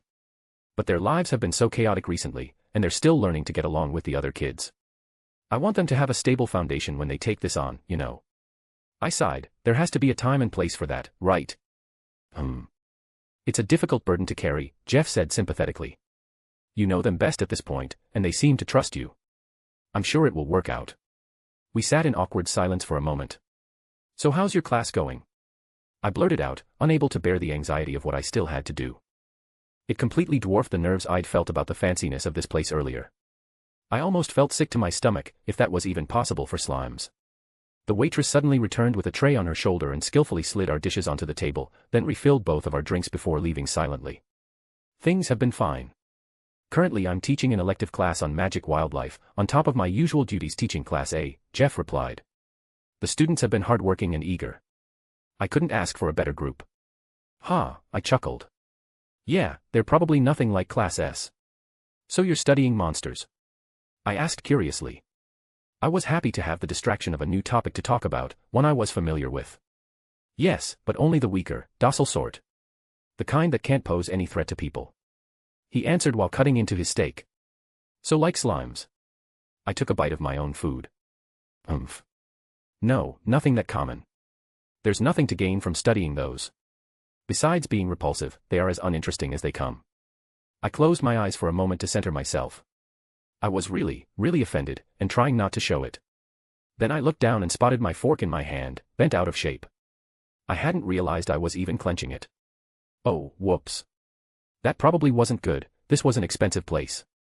My hand had already been halfway under the table, so I hid the fork and tried to bend it back, but to no avail. I could bend it, yes, but it still didn't look like it did before my little accident. Fine. Absorbing it with Predator, I said, Great Sage, fix that thing and give it back to me discreetly. Understood. I wouldn't be so sure, I argued back, now that I was confident I could keep my tone and expression composed. They have incredible regeneration capabilities, for one, and I've heard that each part of them is so versatile they can dynamically alter functions to fit their environment and needs. The regeneration is nothing we can't learn from potions. Jeff took a bite. But where did you hear that last bit? I guess that's not common knowledge. After what Jeff said earlier, I shouldn't be surprised. If everyone thought that slimes were uselessly uninteresting, knowing details about how they work on a biological level would be uncommon. Oh, from a slime enthusiast. I backpedaled, random guy I met a while back. Odd hobby, right? Odd and unproductive, yes. Jeff answered. I may have jabbed my steak with the newly fixed fork just a bit too hard after that comment. This was going nowhere, and I was liable to give myself away at this point. Well, what is it you're studying then? I asked, my voice coming out a degree too harsh. I needed to turn the topic away from something that was making me so volatile. A variety of things. He replied, mostly monsters that can be found within a few miles of the city. Although, he paused, we lost one of our study subjects recently. The students went to check on a colony of two-headed ground fleabs, and found the entire thing destroyed. Two-headed what now? I stared, confused. Answer, Great Sage said something, but I didn't hear it since I was busy focusing on Jeff. You probably don't have anything like them in your old world, do you? Jeff realized, a condescending edge to his tone. They're long, burrowing monsters with a head on each end of their body. They're incredibly cute, and very friendly. They live in large colonies in grasslands around the city. And you don't find that repulsive? I asked, 2 heads, really? What would they eat that means they need that? Actually, they passively absorb magic from their surroundings, and any creatures they come in contact with. Jeff said, it makes them very cuddly. A thriving colony is a sign of a healthy magical environment, so they're quite important. But sadly, he sighed, something found the colony and dug it up. You should have seen the destruction, every single flea, gone without a trace. I froze, midway through taking a bite of my steak. I had to keep the students in the city while the guild ran an investigation, Jeff continued. The monster responsible was surely extremely vicious, but the searches never turned up anything. He chewed, most monsters are mindless, with only a drive to consume, so I imagine whatever it was moved on after exhausting the magic in that area. Or maybe that monster just didn't like the look of those things. I guess I had, unintentionally, messed with one of Jeff's classes, but really, that was fine. It was still worth it, and now I knew I had gotten back at him in the process. Well, how did the kids react? I prodded. How you would imagine, Jeff added. I didn't allow any of them to call the fleabs by name, but they were akin to class pets. Many of the students were distraught. That's too bad, I said flatly, continuing to eat like everything was normal. Well, it made for an important lesson, I suppose. Jeff said, the wild world is vicious and brutal, especially when monsters get involved. Anyone wanting to study magic creatures, or even just simply wanting to become an adventurer, will have to come to terms with that. Man, I really had to hold my tongue here. I wanted to tell him off for lumping all monsters, and me, into that category, but getting too deep into it would just reveal my true nature. Human society can be pretty brutal too, I said, trying to control my tone. You should know that, being a noble and all. Of course, Jeff nodded, but you don't see people rampaging, killing innocent creatures to sate a mindless urge. Monsters need to eat too. I grumbled internally, and what I did wasn't mindless. Well, I've seen people wage war for pretty mindless reasons, and innocents died in the process. Do people often war against each other where you're from? Jeff asked curiously. It's incredibly common. Even more so in history, but it's never really stopped, not on a global scale, at least, I answered. Well, that kind of thing doesn't happen here. Jeff said, there are territorial spats between smaller countries, though those are usually handled through the council. Most nations simply don't have the resources, since they need to be on guard against more dangerous threats. By which, you mean monsters? I said, where I come from, monsters don't exist outside of stories. I know they're a threat, but are they really such a big deal everywhere? Jeff stared at me for a moment. Maybe it's because you're an otherworlder, he said, as they're often significantly stronger than normal people. But where we're sitting now is one of the safest places in the world. Raising his fork to point at me, he said, in most places, including just a few miles outside these city walls, a single monster of even moderate strength can threaten the existence of whole villages. Regular people, even magic wielders, just can't fight back effectively. I hummed, taking in the knowledge as he continued. Frankly, I don't see why the people of your previous world wouldn't embrace peace, being able to live without the threat of monsters. He took a bite, it's quite foolish. I agree. I went to take another bite of my food, just to notice that none of it was left. I managed to eat it all without even tasting a thing, fully focused on the conversation I was having. How disappointing. Notice, recreation of that dish is possible with gathered data as long as the appropriate ingredients are present. That was a small comfort for me. Nice to see that the sage had my back, as usual. Do you think this is gonna work? Of course it's gonna work. Everybody likes cake. Yeah, but ours is a little tilted. I'm sure it tastes fine, though. Mr. Yoshida made sure we did it right, remember? Maybe I should taste it. You know, just to be sure. No, Ken. It's for Professor Tis, you know that. Yeah, I know. This was our plan for convincing Tis to not snitch on Rimuru, although I knew it wouldn't be enough. I have my own ways of making sure that woman doesn't say a word about our sensei and his secret. We escaped school grounds while he was gone on some sort of trip with Emeritus, planning on taking care of this whole thing while Rimuru was away. He probably wouldn't like my methods, but this was for his own good and safety. The cake was fine, he'd have no problem with that part, but the other, he's too gentle to accept it, at least as he is now. So, we knocked on the door to Miss Tis' apartment. She had one so that she could stay in the city all year around, since the work she could get here was a lot more her speed than stuff she'd get on the outskirts of the country. Just some little details I'd picked up about her over the years. A tired-looking Miss Tis opened the door, but she smiled softly when she saw us, before quickly realizing we were unattended. What are all you doing here? It's dangerous to wander the city on your own. We needed to bring you a gift. Kenya was the first to talk, being as bold as ever. I also assumed he wanted to take the credit. I smiled softly along with Alice, deciding not to be too abrasive yet. I needed to get inside her house, after all. Ah. Well, come in. I'll take you back to the school grounds once I see it. She opened the door wide, and led us to a small living and dining room. Then she sat on a chair in front of the small table in the middle of the room. Gale, Ryota, and Kenya carefully carried the box to the table before slowly lowering it onto it. Then we arranged ourselves on the couch. So, what did you guys bring me? This box is kinda big. Tis seemed a little surprised at getting a closer look at the box. It's a dash. Just open it, it should be a surprise. Gale cut Alice off, and she seemed a little annoyed, but quickly accepted it. Ah, alright then. Miss Tis leaned down and opened the box, before getting a little jumpy. It's a cake. A whole cake. How did you kids afford this? We asked Mr. Yoshida for help baking it, and he let us use the ingredients for free. I wanted to make sure we didn't get any more suspicious implications in her mind. After that, I tuned the children out for the most part. I focused my gaze on Tis. Oh. Well, that is nice, thank you all. She carefully took the cake cutter at its side and cut the roundish cake into eighths. We can share it then. I just want to ask, what is all this for? Alice was the first to speak. What she said was important, so I made note of it. Miss Tis, we think you know things about our teacher. Oh. That is what you are worried about. Tis set down the cutter and sighed audibly. I had my doubts, but if you kids are going this far, Rimuru can't be bad. You are talking about Rimuru being a slime. Right. We all gave a quick nod, not wanting to affirm it clearly. Tis smiled softly. Well. Don't worry about that. Rimuru's secrets are safe with me. Especially if you kids are so insistent about it, I'd only reveal Rimuru for you guys. Oh. I'm so glad, Miss Tis. No problem. Let's have some cake, Miss Tis picked the cake cutter back up and then went to grab some plates from her cupboard.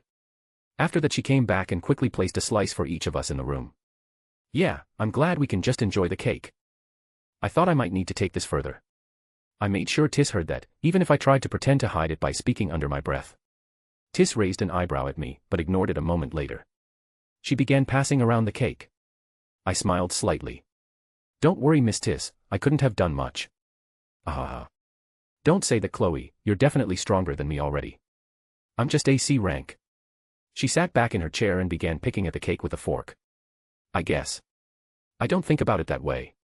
Personally though, I trust Sensei so much that I would have tried talking to you in private. I began eating my own cake, watching the woman closely. I promise there's no need for that. Tis laughed awkwardly, as I saw the shivers creep up her spine. I still had my presence, even if it was a bit weaker, and I'd said enough to make my point clear. We were on a hill outside the city, the sun just starting to set in the west. I was out there with my students for a little stargazing activity disguised as an astronomy class. But, it wasn't dark enough yet, so I was just setting up the telescope. Hey! You're gonna break it. I scolded the dark-haired boy who nearly barreled into me just a second ago. And what did I tell you about losing control like that, Ryota? The boy came to a skidding halt and stood up straight. Sorry, Professor Rimuru. I was just sparring with Ken. The kids made their own fun while I was busy, and that involved fighting, of course. Friendly fighting, but still combat. But, near a delicate instrument I went to a lot of effort to make, it wasn't okay. At least the girls are sitting quietly. Chloe was playing with Alice's hair while they sat in the grass together off to the side. And Gale, well, he was keeping watch while also staring at me while I set up the telescope. He was juggling his self-imposed protector role with his own interest in the device and what I was doing with it. You don't need to stand guard, Gale, if you want to just watch me put this thing together, that's fine. You can even help if you wanna. Are you sure? Gale asked in an uncharacteristically loud voice. Yeah, I replied with a smile. Gale immediately bounded over to me, clearly excited. I hadn't seen him this pumped before. It was a good thing to see, considering his problem with being much too serious for a kid his age most of the time. As he started helping, Gale said, I did this with my dad once, a few years ago. We built a telescope together then used it almost every night during summer break. It was so much fun. His voice was both happy and sad at the same time as he reflected on the past, and I gave the boy a supportive pat on the back. There wasn't much I could do or say to make him feel any better about his situation, but I could at least offer him a little bit of simple comfort. It didn't take much longer for the telescope to be up and ready to go, and Gale seemed pleased he was able to help since he was notably more cheerful again as he looked at the finished device. So you just look in this thingy? Kenya asked, staring through the wrong end of the telescope. No, Kenya, you look in the smaller end. Oh. He ran around to the other side, and it makes things look bigger, right? Yup, you're right about that. It uses lenses and mirrors to magnify what you see when you look through it. Isn't that cool? I guess so. I think Mr. Yuki has a telescope too. Oh, really? I guess I could have borrowed it if I knew that. Yeah. I saw him use it during lunch. Not sure what he was looking at. No comment. Honestly, I don't see the point in this. Alice crossed her arms and stared at the sky. I can see the stars just fine with my eyes. But it's hard to see the details, Gale argued. With just your eyes, they all look the same, but stars are a bunch of different colors and sizes. You can see planets too, sometimes, but they look just like stars if you just look at them like normal. That's weird. Planets don't make light. Kenya yelled. But what about the moon? The moon makes light. Alice argued, seizing the opportunity to oppose Kenya. Actually, I butted in, seeing that things were getting a bit too hostile between the two. The moon just reflects light from the sun. Nah. Alice pointed her argumentative glare at me. The moon is there when the sun is sleeping. First, the sun doesn't sleep. I straightened a bit and held up an index finger, putting on my teacher voice. Second, the moon is not a planet, but a moon. And third, the sun's light still hits the moon and reflects off it even when it's not visible. Trust me, I know this stuff. But then I realized, maybe I didn't. This is a different world with a different moon and sun, so maybe things work differently here. Actually, I should say I know this stuff when it comes to my old world. I'm not sure when it comes to this one. The moon actually glows here. By itself. Chloe interjected out of nowhere. I questioned how she would know that and sound so sure of herself, but I let the subject go because I felt this argument would go on forever if I didn't. See? I told ya. Professor Rimuru is wrong. Okay. That's enough of that. Let's set up the tents and maybe have a snack before it gets too dark. Fortunately, that got them into order, and we started unpacking the tents I had made earlier that day, assembling the kits with material creation and some help from Great Sage. They were temperature resistant, and since it was starting to get colder I packed the kids a few warm sleeping bags too. Really, we should have set them up first thing instead of fooling around, but I had been too excited about the telescope and letting them spend some energy to care that much. We still had enough light anyway, and I could always cast a spell if we needed it. As I helped them I turned away for a moment and saw the sunlight streaking through the nearby forest, making the red and yellow leaves glow. It was a beautiful sight, and I felt a pang of homesickness. I bet Jura looks really pretty right now. I was really overdue for a visit by now. The ogres probably had a lot of fun fall preparations to do, and I definitely wanted to sample their cuisine during harvest season. They'd have to put most of their food in storage once it snowed, I bet, and it wasn't like I was gonna use that up when they were the ones who actually needed it. Oh, but I bet Inglesia has some fun fall festivals coming up. I glanced at Kenya and Alice, arguing over a tent pole. They seemed like they would work it out eventually, so I didn't interfere. Ugh, I rubbed my eyes in frustration. I wish I could have it both ways. Suddenly I heard a loud snap, along with horrified gasps from Alice and Kenya. Crap, those were even reinforced. These kids are getting strong. At least it didn't break with one of them hitting the other with it. It's fine, guys, I said, answering the nervous looks they were giving me as I walked over. I held out my hand and Kenya sheepishly gave me the broken pieces. Sticking the two halves together, I turned my hands into slime and repaired the broken wood. I let go and my hands reformed, handing the mended pole back to them. Whoa! Kenya shouted excitedly. Teach, that was so cool. Alice just rolled her eyes at him, and I smiled. Don't break it again, okay? I warned them, leaving to help Ryota, who seemed to be struggling with his. The sun dipped below the hills as we finished. The kids were yawning but still determined to stay up. I gave them another snack I had brought, and we settled down around the telescope to watch the first stars come out. It was a clear night, thankfully. I really hoped no stray clouds would roll in and ruin our fun. Maybe I could just fly up and blow them away if that happened, but I didn't want to go through the trouble. Alright, guys, I turned around. Who wants to go first? But to my surprise, I was answered by a snore. Ryota was fast asleep in the grass, already knocked out from the exciting day. PFF. I chuckled, along with the other kids, but I didn't want him to miss out. Though, before I could wake him up, Kenya started shaking his shoulder. Hey! He said, get up, sleepyhead. You're gonna miss all the fun. That'll do. Gale raised his hand and said, I would like to go first, teacher. His voice was calm, but I could still sense the eagerness in it. All right, I grinned. Do you want me to find something for you? No, he shook his head. I think I know how to do it. So I stepped back and let Gale have his turn, while watching Kenya's efforts to bring Ryota out of his doze. What do you think they're made out of? Alice asked curiously, looking up at the sky. I dunno, light. Kenya said. Then why are they in balls? She asked, looking at him. Well, maybe it's magic. Kenya answered, like that spell Professor Rimuru used once. Then who's casting the magic? Maybe, the magic happens naturally. Chloe interjected. My older sister told me they're all little candles. Well, it seemed Ryota was awake now. She said that they're all set up on a big dinner table, and every night they're lit by fairies. That's stupid, it makes no sense. Alice said bluntly. Hey, he might be right. We've met a fairy, after all, Kenya argued. Maybe that's where the weird light in the fairy home leads. You guys are all wrong, Gale interjected. My dad said they're big balls of gas that are super far away. What, like farts? Kenya laughed. Farts don't glow, stupid. No, it's 'cause they're on fire. Gale protested. It's a natural reaction, or something. Burning farts, Ryota snickered softly. Guys, Gale groaned. Burning farts sounds like a pretty fun attack. Kenya said brightly, like if your enemy sneaks up behind you, but then BAM. You get M. You guys are disgusting. Alice shouted, Chloe nodding along with her. All right, that's enough, I tried to hide my snickering. Gale, let someone else have a turn.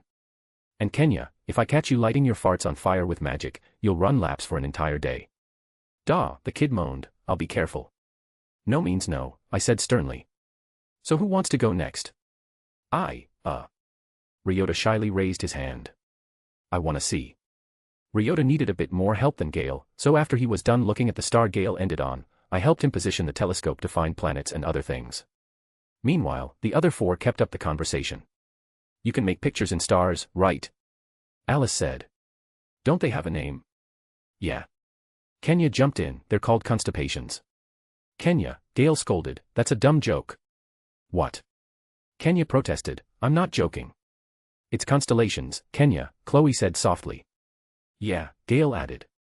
Look, he shuffled next to Kenya so he could point at the sky for him, it's where you pretend the stars are dots and connect them to make a picture.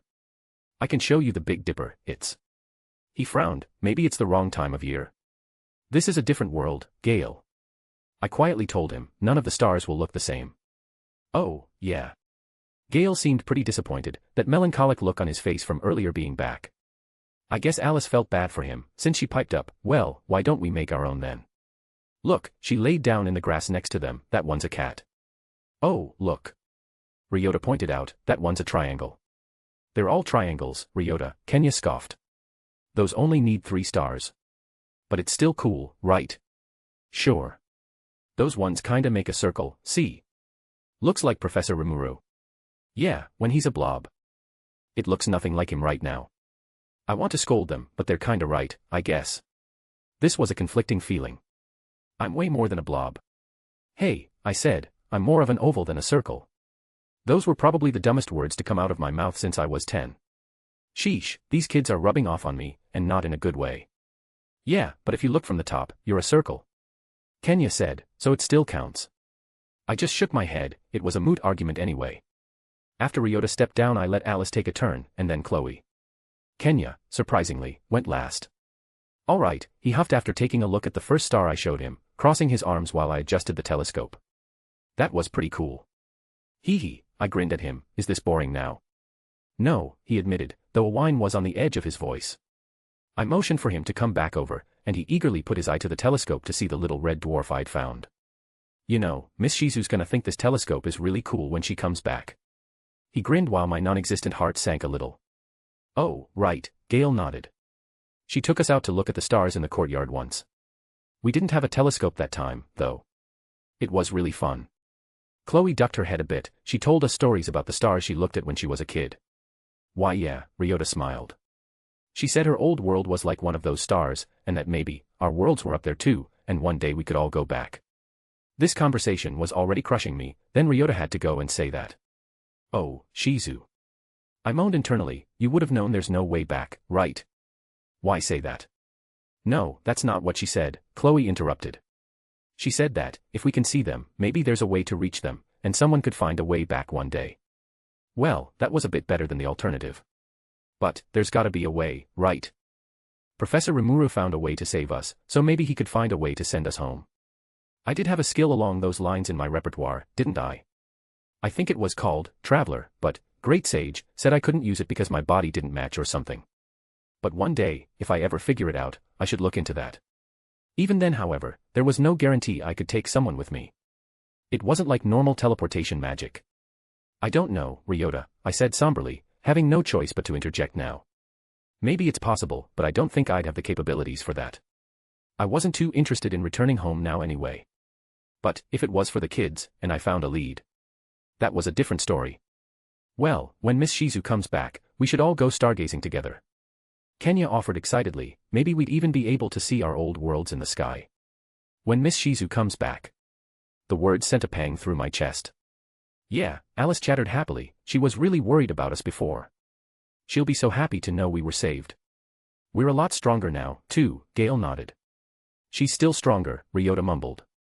Yeah, but now the world can't win against us. Kenya had stepped away from the telescope to join the conversation, and I trailed behind him a bit reluctantly. I sat down and watched my students, stuck in consternation about a decision that had been on my mind for a while. They all seemed so happy, so content. Should I really ruin all that? Things had settled down, they were saved, everything was fine and good, but I was still keeping something very important from them all. The longer I waited, the worse things would be when I told them, I knew that. But, at the same time, I was reluctant. I'd never been adept at breaking bad news to others in a gentle way, in this life or my last. People always had said I lacked tact, but that was just part of who I was. But, at the same time, these kids are strong, always have been. They took the revelation about me being a slime fairly well, although Alice seemed pretty upset in the moment. Her reaction probably wouldn't be good this time either, since her problem was with me keeping a secret more than it was learning what the secret was. When Miss Shizu comes back, we can have 2 teachers. It'll be great. Someone said, I was too far inside my head now to tell who. I've kept this from them long enough, they deserve to know. After coming to the painful decision, I spoke. Guys. All 5 looked at me. Their eyes on me immediately made me feel apprehensive, but turning back now would make me a coward. I wasn't afraid of 5 children. I wasn't. Shizu's not coming back. What do you mean by that, teacher? Kenya nervously laughed and stuttered. I'm sorry. I hesitated, I know I'm a poor substitute for Shizu-san, but. I paused and took a deep breath, feeling like I needed it, she can't come back. Hey. Wait a minute. What did you just say?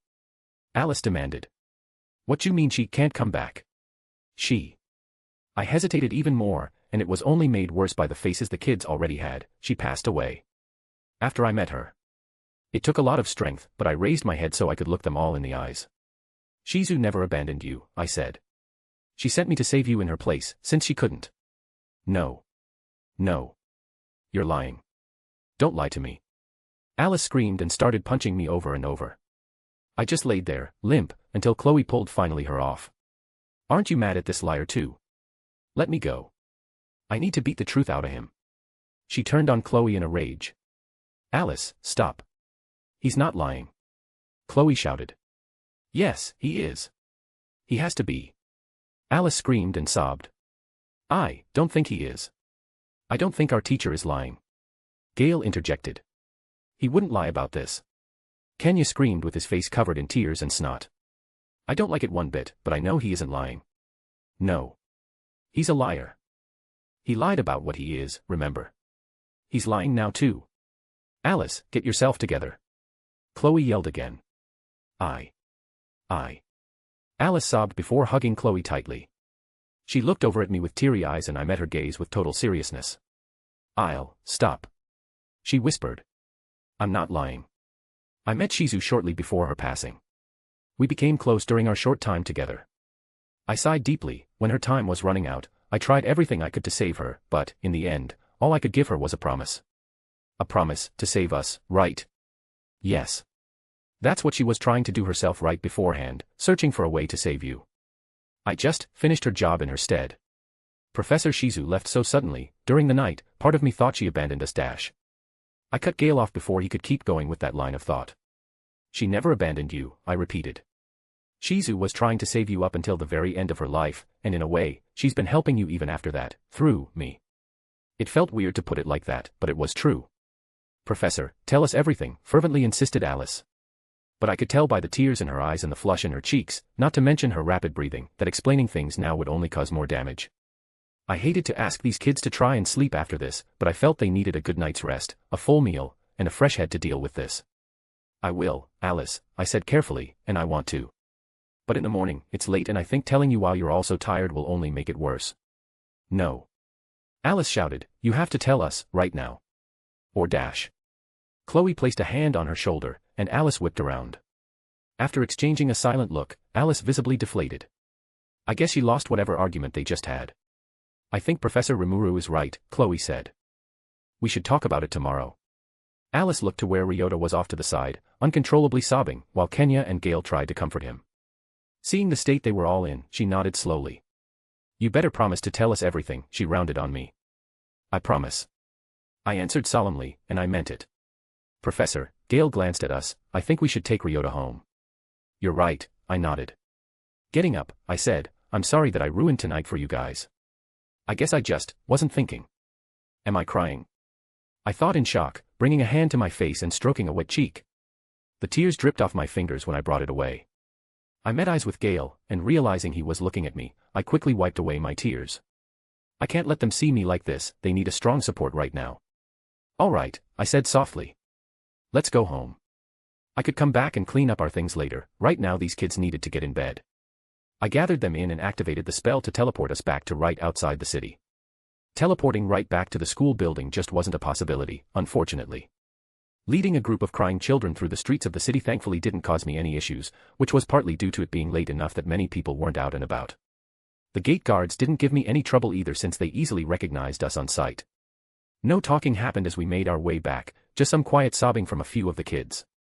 I could tell Alice was still quite angry at me, though, but I tried not to think about that. Everything will be sorted out in the morning.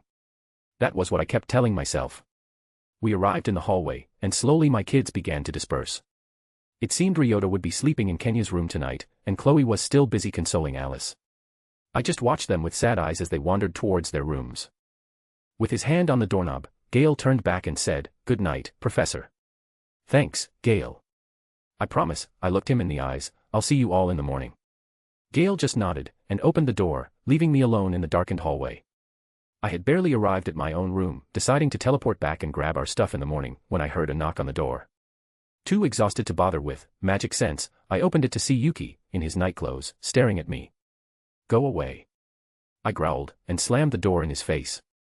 I didn't know what he wanted at this time of night, but I wanted nothing to do with his shenanigans right now. "No, wait, Rimuru." Yuki knocked again, this time more loudly. "I've been looking all over for you. I even have people searching the city." "What?" I snapped, already sitting on my bed. "Why?" "Look, I promise I'm not here to mess with you," Yuki said, seeming surprisingly genuine for once. "Just open up, please. This is urgent. The hits just keep coming tonight, don't they?" I opened the door and gestured for him to take a seat at my desk, bracing myself for whatever serious issue that was about to be dumped on my lap. "What's the big deal?" I asked grumpily. "First," Yuki said, "can you not?" With the attitude. "Also, where were you?" My anger flared a bit at the way he was talking to me, but I held it in. "Sorry." "Sorry," I rubbed my eyes a bit. "It's been a long night. I took the kids out on a camping trip, but we came back early." "You're supposed to notify me when you do that." Yuki scolded. "Also, were you crying? Your face is red." "Shut it, Yuki." I snapped, and he seemed to back down, holding his hands up placatingly now. Wanting this to be over with, I pressed, "What do you want?" "Right," Yuki snapped his fingers. "I need to send you to Jura. Tonight." "What?" I started. "Why?" "This is a really, really bad time, Yuki." "I have a mission for you," he said. "Time might be of the essence. I've received reports that something big is going down over there. We're still not sure what. Nobody comes back from the recon missions at the epicenter." "In Jura?" I floundered, confused and frustrated. "Is it bad?" "I just dropped a bomb on my kids, man, they're all extremely upset. I need to talk to them but they need some sleep first. I can leave in the morning, after they're up and I've had the chance to sort things out." "No, you don't get it, Rimuru." Yuki leaned forward. "Almost all life has been disappearing from the forest. It started from the southeast edge and is moving westward. Whatever it is probably almost at the big lake in the middle, it's moving fast." "What?" "That was where the ogres were. Not at Lake Sis, but they'd be right in the trajectory, depending how wide this trail was." "Yeah," Yuki added. Whatever it is, it's scaring monsters out of the forest en masse. I'm talking packs of B and A rankers running into human country and wiping out villages. We need to get to the bottom of this, and stop it, as fast as possible. I'm sorry, Yuki said. I'll be sure to tell the kids you're coming back, and that you'll talk to them soon. But none of the adventurers I have can get there as quickly as you can, and I doubt they'd be strong enough to survive whatever's causing it. Ugh. I covered my face with my hands, trying to calm my inner turmoil for a moment. Fine, I looked at him. I'll do a quick recon, take the threat out if I can, and be back. Tell the kids I'll be gone for a couple days at most. No, let's say a week to be safe. Thank you, Rimuru. Yuki's expression lit up with relief. You're the best we have right now. I'll give you a big bonus in your pay and everything. Yuki. I grabbed him by his shoulders, looking him dead in the eyes, staring at him with all the intensity one could muster. Tell the kids that I'm coming back, and that I'll keep my promise. He looked bewildered, but nodded while discreetly pushing me away. Sure. I can do that. You really underestimate them, Rimuru. They're strong kids, they'll be fine. You don't understand. I cut myself off with a hiss. Get out of here, I waved at the door. I'll get my stuff together and be there by morning. Thanks. You're a lifesaver, really. Yuki bowed, several times, and scurried off. I wasn't sure exactly how long I'd be gone, but this probably would take me days at most.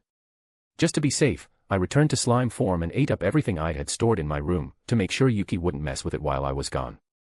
After that I cracked open the window and, using the giant bat's wings on my slime form, zipped over to the hill where we'd been only a few minutes prior. I ate up all our gear there, the tents and telescope, as well as a stuffed animal Alice had left behind. I'd have to give it back after I was done, and then my next destination was Jura.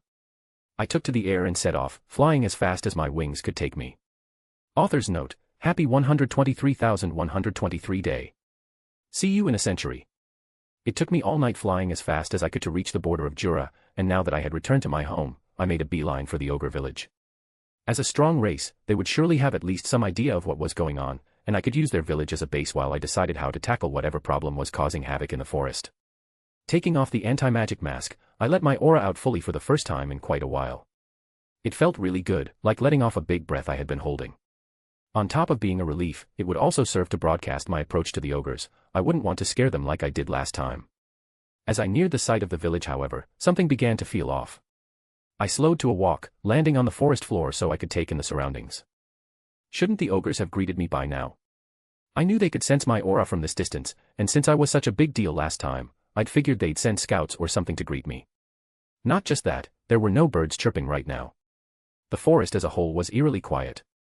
At this distance, I should have been able to detect the combined aura of the village, a result of the many powerful monsters living there. But there was nothing. I entered dire wolf form and shot through the trees even faster than I had before, worried that something was wrong but not sure what, a growing anxiety welling up inside me. Even before I reached the hill that would let me see the village, though, magic sense was showing me the reality. I didn't want to believe it. I didn't believe it. Magic sense must have been malfunctioning or lying to me. There's no way a village of 300 B-ranked Majin could. I crested the hill. And I saw the ruins of the ogre village before me. I couldn't sense a single soul, the place was entirely abandoned. Maybe they evacuated. The thought was reassuring, but at the same time unrealistic. I didn't entertain it for more than a single moment. If it came to that, then... No, they wouldn't abandon this place. The ogres would defend it to the end. To the end. My anger boiled. I suppressed the howl welling up in my throat. My aura was taking on a frantic, destructive edge. Overhead, roiling black clouds began to cover what used to be a cheerful, pure blue summer morning sky. I nearly lost control of my shapeshift, almost splattering onto the ground, but I managed to control myself. Barely. Thunder roared and rumbled in the sky above me, and lightning flashed black across it. Slowly, I entered through the rubble of the village gate. This couldn't be real. It was an illusion. Any moment now they'd jump out and apologize for scaring me to death like this. For the first time in my new life, I used magic sense to its fullest. My senses were painfully sharp, yet my thoughts felt foggy as I desperately tried to deny everything.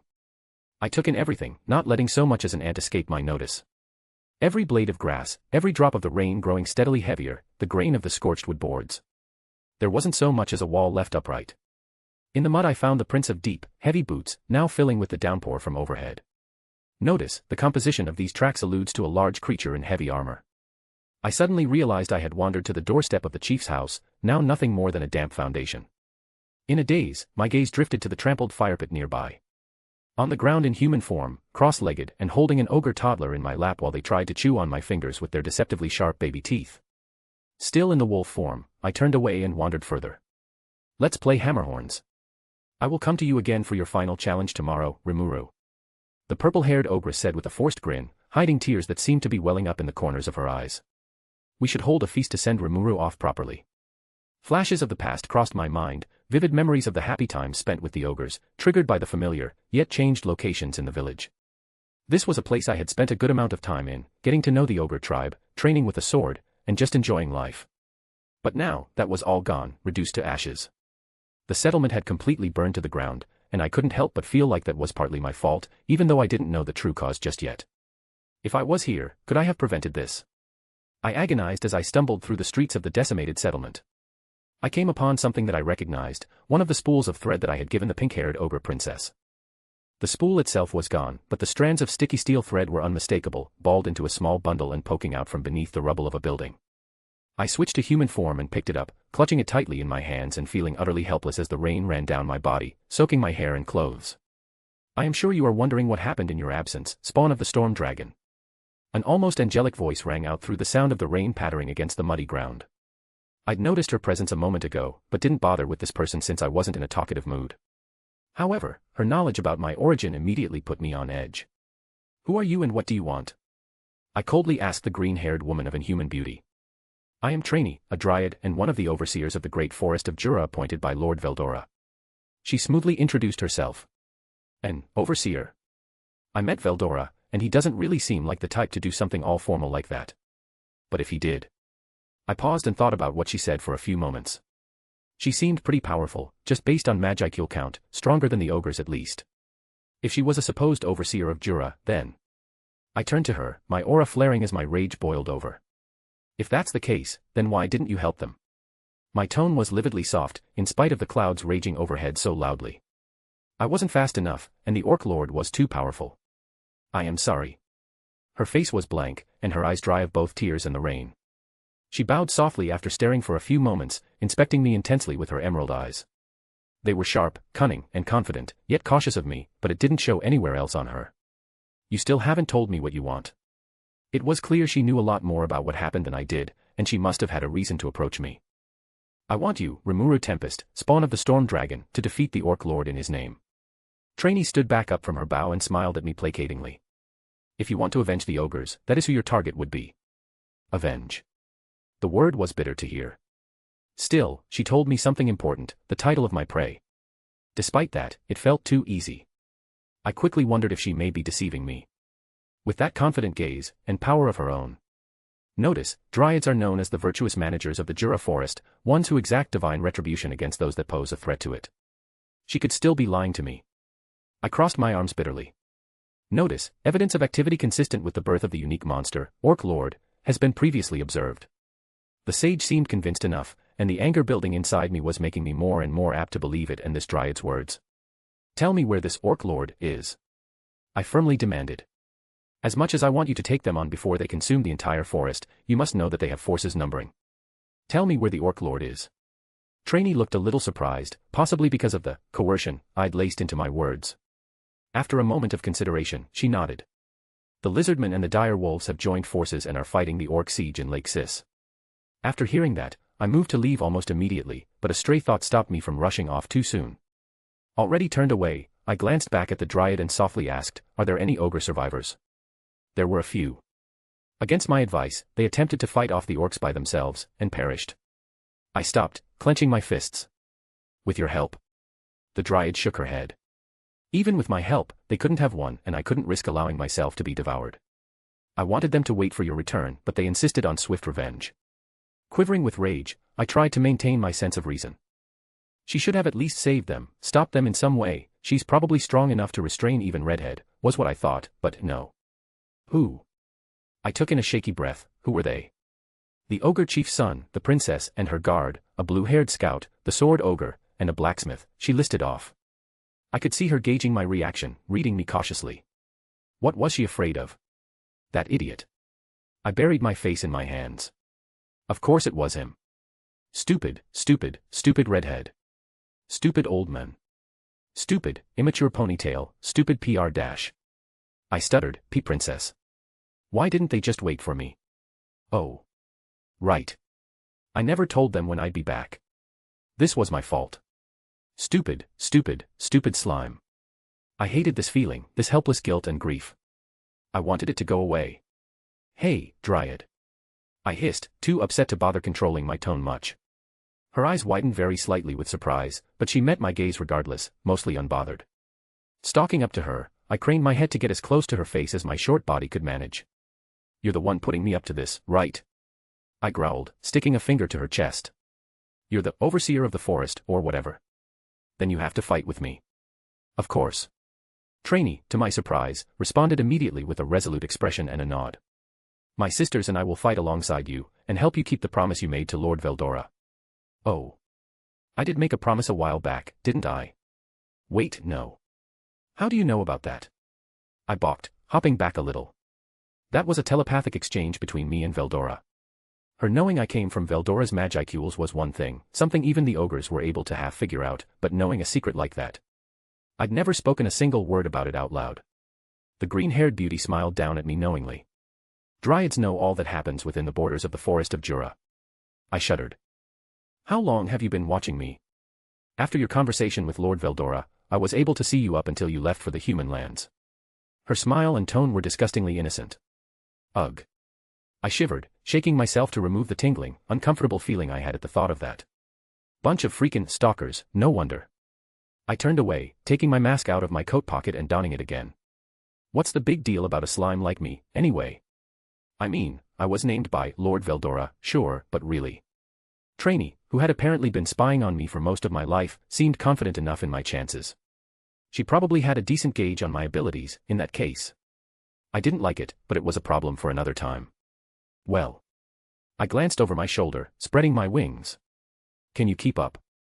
Before we leave, Trainee's expression suddenly darkened. Sensing the seriousness in her tone, I gave her my full attention. No matter what happens, you must not let yourself get consumed. Trainee stepped close to me, towering over me to drill her point in.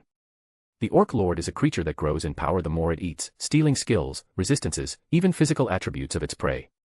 If it fed on you, it would evolve, and become unstoppable. It doesn't matter if you can't win, should things turn dire, you must flee. Sheesh, fine. I turned back, no need to be dramatic about it. Like I'd let something like that happen to me. I'm not a total idiot. My tone had recovered, talking to her, but inside my anger still surged like a pot verging on boiling over. I was done talking, it was time to see some action. With one quick, downward flap, I shot into the sky and banked in the direction of Lake Sis. The lizardman's home base was a series of big caves in a rock formation, surrounded by wetlands in the middle of the lake. I had stopped by to check it out during my jaunt mapping the forest, though I never bothered talking to the inhabitants. Fortunately, that meant I knew exactly where I was going. I was hovering in the air high above a horde of armored, pig-like Magian. I guess these were the orcs Trainee had mentioned. They were digging a tunnel into the rock face with pickaxes, while another row behind them would lift and throw the rocks back. I could clearly see why as well. There were thousands, no, tens of thousands of monsters taking shelter in the cave networks the orcs were digging into. None of them had noticed me, too distracted by their petty siege, which worked just fine as I pondered how to take out such a massive horde. Maybe I should just drop down and eat them. No, that would be dumb. Suddenly, I caught sight of a flash of light at the edge of the marsh. That Dryad Trainee, and a couple others like her, were waving at me from where they had just appeared. What? I sent her an irritated, thought communication. My sisters and I will take on the orc horde. We need you to locate and destroy the orc lord controlling them. Yeah, I got it. I replied, a bit impatiently. Ladies first.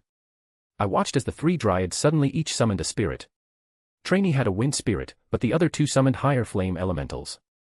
Ifrits. I thought in anger, but even as I watched, Trainee and the rest fused with the summoned spirits, and chaos broke out on the battlefield. With Trainee fueling the others' fire attacks, they obliterated the orcs on the edge of the massive throng surrounding the lizardman's stronghold. The strongest orc I could sense was skulking through the tunnels, planning a surprise attack. The cowardly display got me just a bit peeved. I waited until just as he was gonna attack, then sprung into action. Immediately, I used spatial motion to drop into the middle of a large cavern, right above an orc in black armor, wielding a massive axe. Without giving it a chance to even notice me, I dropped onto its back. The orc was several times larger than even the biggest lizardman in there, and I wasn't sure my sword would do any damage to armor like that, so instead I deployed body armor on my hands and tore into it with my bare claws. Grah! The orc roared in surprise, briefly turning its attention from the monsters it had been fighting, 2 lizardmen, one of them quite elderly, and a couple wolves darting in to harass it. I dug deeper, tearing off the armored plates, into skin, into bone. The flesh tore away, but it wasn't enough for me. I added to my attack a bit, searing the muscles apart with black flame I'd wrapped around my claws. The orc's flesh melted under my hands, and I grabbed its spine in both of them, cracking it easily. The creature's enraged screams stopped. It fell to the floor, lifeless. I stood up, the blood dripping off my claws quickly absorbed into my body. In the blink of an eye, I was clean as a whistle. Who are you? The old lizardman asked shakily, hefting his spear. I glanced around at the terrified huddle of goblins, lizardmen civilians, and dire wolves. I felt bad that they were all so terrified by what I just did, but I had other things to worry about at that moment. I'm someone on your side, I said simply, then teleported back to the surface to finish the job. That orc I killed wasn't the only one of its type. All across the battlefield there were massive orcs in black armor, towering above the rabble below them. I decided to dub these guys generals. The term felt right. With magic sense, I spied 4 other sources of massive power.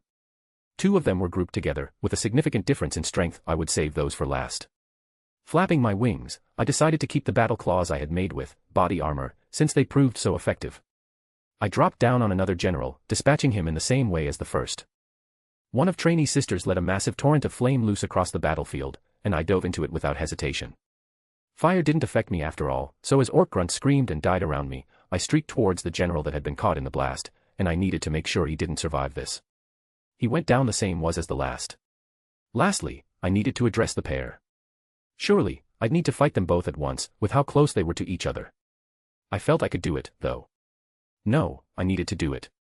The larger, stronger one was clearly the orc lord, having finally stopped being a coward and disguising its aura to match the general's. But it wasn't moving a muscle, so I focused on the smaller orc. I shot into my target, ripping into him with my claws. He had just enough time to cry out, "My king! Help me!" I whipped around, expecting to have to fend off an attack from the king before I managed to finish this guy, but nothing. The orc lord was still just standing there, staring silently. Abandoning the claws, I spread out a slimy tendril and wrapped it around the pig's throat, forcing him into a sitting position. "Are you seriously just gonna stand there?" No response. Just a beady-eyed blank stare devoid of any emotion. Something was happening inside me. It was something I didn't fully understand, but I came here to make this monster suffer for taking my friends away, and it was just standing there. Father. The captured orc in my grasp choked out, reaching for the silent figure. The orc lord simply watched me slowly dissolve one of his most loyal subordinates, his son. It was sickening. I didn't stop, though. I wanted to see his eyes fill with remorse. I wanted to see something. Anything. Are you kidding me? I smashed what was left of the orc into the ground. "This is your freaking son, and you're doing nothing." Even after that, the creature's face was blank. Something inside me snapped. I finally finished the job, and the last orc general died with a muffled gurgle. There was still no reaction from the giant pig. Rimuru. Trainee's voice appeared in my mind. "I and my sisters are running low on energy. What is your status?" At that moment, I had an idea. "Yeah." I replied, "My status is helping you." I slipped off my mask and put it away. Magic had always been easier to control without it on. Then, I summoned the same spell I'd used to destroy the perverted costume Yuki tried to give me, a black flame, amplified inside a barrier, but much more intense. And, without any more hesitation, I threw it into the crowd of orcs, and it went off with a massive boom. Not even ashes were left once the flames died out, leaving a glassy scorched surface and nothing else. I grinned softly. Go straight to hell. A deafening boom and sickening crackle filled the battlefield as the massive dome of black flame obliterated a large swath of the Orcish army. Then another, and another. Leaving behind nothing but molten ground turned glassen by the searing heat of the attacks.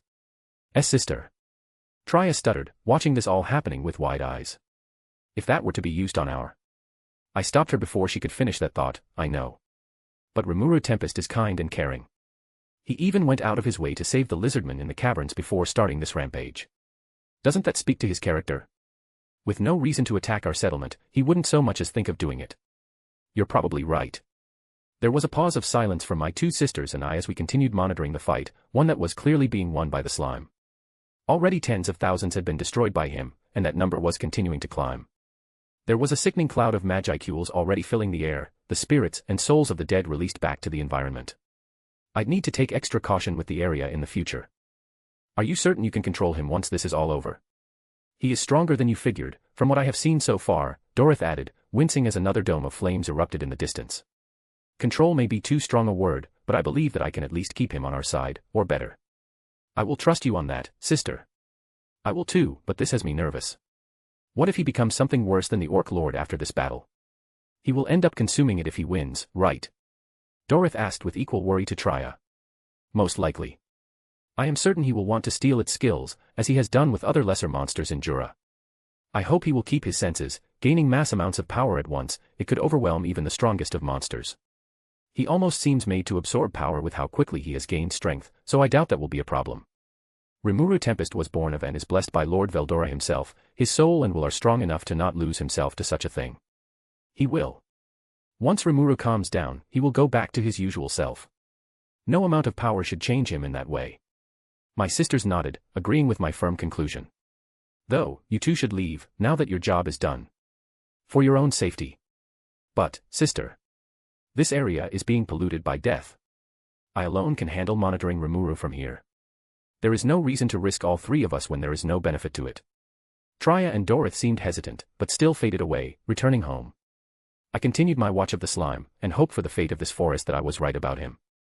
At the end of this, he would surely become something more fearsome than the Orc Lord. But, at his core, he would still be the same slime I'd been watching since his naming. After using a few more fiery attacks, newly named, Hellflare, I thought of something that might be even more effective. I had a few skills I'd never really gotten to use until now. Whatever it took, I was going to make the Orc Lord suffer. Feel the pain that I was in. I knew from history class just how effective chemical weapons were at making soldiers suffer, and this army was packed closely together. They would have a hard time escaping that kind of attack.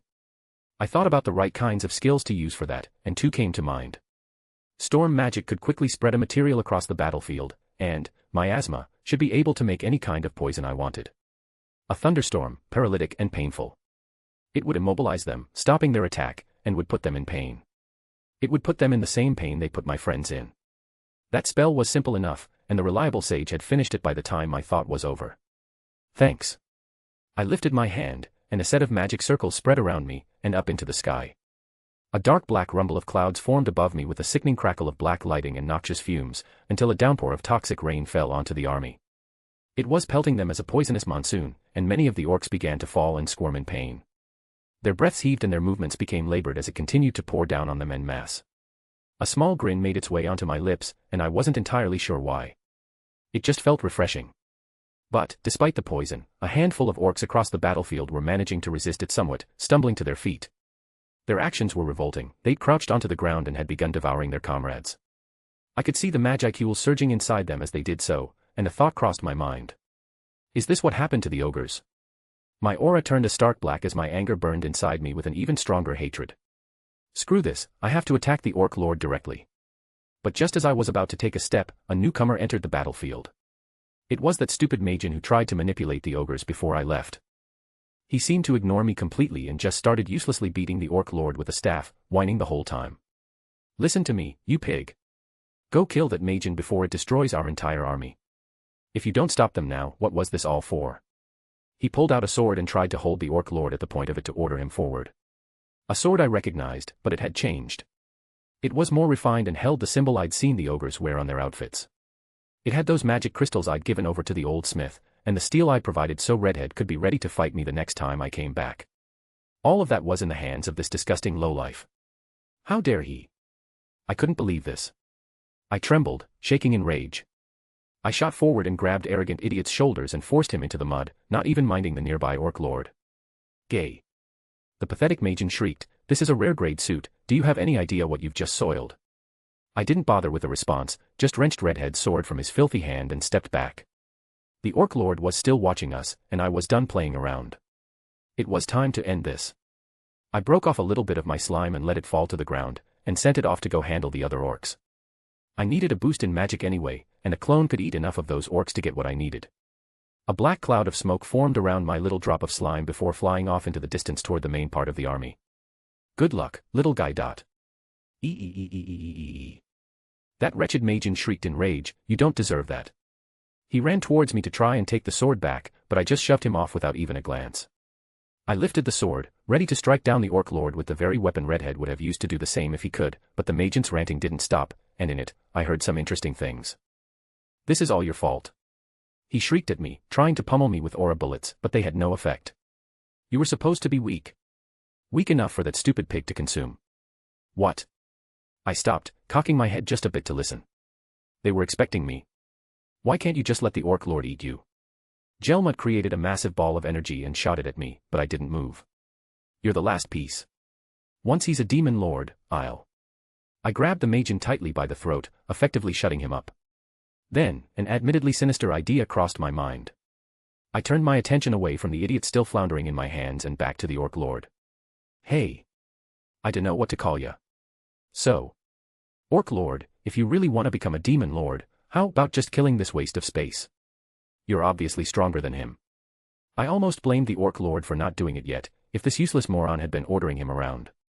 He may have ordered the Orc Lord to kill the ogres, but the Orc Lord could have just killed him instead. There was never any need for my friends to die. "Kill. Master. Gelmud." Ah, so the living statue has a voice after all. He had even given me the bird-masked moron's name that I had forgotten, not that I cared. But confirming that he was taking orders from Gelmud was something much more valuable to me. "Yeah," I said, "this guy wants you to evolve." I shoved Gelmud forward, still holding him by the neck as he writhed. "He seems strong enough. Eat him, and you'll fulfill your master's wish." "I..." The Orc Lord lurched. Well please. Master. Gelmud." I forced the Majin's arms behind his back and smiled a bit as I started walking toward the Orc Lord slowly. How could you?" He squirmed in pain like the worm he was, trying desperately to escape my grip. Begging with every movement. "Say something to me. Say something, you brute. You monster. Why would I answer you? I don't even see you as a person." I grinned at the horrified Majin and whispered, "Good luck." I held him in place as the monster in front of us lurched forward, imposingly standing before the two of us. I stretched out my slimy arms to hold him a good distance away, and watched with a hint of glee as the Orc's cleaver lobbed the waste's head clean off. The Orc Lord was on him before I could even react, so I had to quickly pull away my tendrils, lest I be on the menu as well. Listening to the sickening belches, scrapes, and cracks as the creature devoured him, I analyzed the Orc Lord, watching its power grow. As it was now, the Orc Lord wasn't even capable of sympathizing with its own subordinates. I could kill it in a few blows, probably, but I wanted it to suffer. I wanted this creature to know what I had taken from it, just like it took my friends. I wanted a fight, not a one-sided slaughter, and to do that, it needed to evolve. Gelmud was gone, and across the battlefield, the voice of the world rang out. "Notice, the individual Geld has received the blessing of the Great Spirit of Darkness. The individual Geld shall commence an evolution into an Orc disaster. Here we go." I watched as the Orc Lord completed its evolution. I am Geld. It hefted its massive cleaver, now significantly bigger. The Orc's skin had grown thick and leathery, and a crown of horns adorned his head. "But you may call me the Orc Disaster." It bellowed across the battlefield. "Hey, he. My body was shaking, but I wasn't afraid. I was angry. I was excited. I was hungry. Never before had I seen a monster like this. This whole battle, another side of me, something monstrous, had surged within, but now it positively roared. This was what I wanted. This was exactly what I wanted. I couldn't contain myself anymore. I shot towards the Orc Lord, no, the Orc Disaster. I put away Shizu's sword into the safety of my stomach. I was going to finish the job with Redhead's sword, it felt too fitting not to. Now ready, I lunged again at my opponent but was handily deflected over and over. He was faster than he appeared, but I was faster still. Though, since I wasn't fighting to win right now, simply buying time, and distracting the disaster while I collected energy with my other body, he was able to fend me off for now. Any shallow injuries I inflicted on him healed almost immediately. This wasn't a problem, though, all I had to do was land a decisive blow. I'd slice his head clean off. I was sure I could do it. Being as small and fast as I was, getting close enough to do the job wasn't too much of a challenge. And, if I succeeded, this battle would be over. So, using thought acceleration to properly plan out my attack, I made my move and again flung myself at my enemy. First feinting to bait a swing of his cleaver in a way that would make it nearly impossible for him to block me in time, I nimbly changed direction in a way only someone as elastic as me could do, and I did it. The Orc Disaster's head tumbled to the muddy ground. I sprung back. My gut was telling me this wasn't over yet. The orc disaster's sickly yellow-green aura surged out of the wound, extending to the detached head now being picked up by its body. Then, as the beheaded orc placed his head back onto the stump I made, it melded back together. I wanted to laugh at myself for believing this would be that easy. Of course, someone with this freak's ability to heal wouldn't be downed by a simple beheading. I knew I wouldn't be, at least. Notice, further melee combat has been determined to be ineffective. Alteration in strategy advised. Great Sage almost seemed concerned for a moment since it had spoken without a prompt. Yeah, I figured that out already, thanks. If even my skill was worried about me, I really did need to calm down and change my approach. At the same time, my body double was still ravaging the battlefield, collecting magicules for me. But, I needed to focus on my own fight. I stopped and waited for the orc's next swing while still weighing my options. As the cleaver was a meter from my head, I hooked it with the guard of the redhead's sword and tore the blade out of the beast's grip. I managed to see and block a punch it reared back for me with its other arm as it lost its weapon. What I didn't have time to see though, was more of the monster's aura wrapping around my legs as it coalesced at our feet, a dense mixture of both of our magicules pooling into the crater around us. It had planned this. It was trying to eat me. But that was its mistake. The smile that had already been on my face this entire fight grew as I realized this was just what I wanted in that moment. Every cell in my body wanted this. I wanted to eat the orc disaster. I was going to eat him. I needed it, so much so that I was quivering with excitement, the feeling mingling with my strong drive to wipe him from this world. It was an odd combination. You're going to eat me, huh? That's cute. I don't think there's any stomach big enough. My thoughts were loud and clear, as both our auras were so neatly mixed together. I could hear him too, screaming trying to get my attention.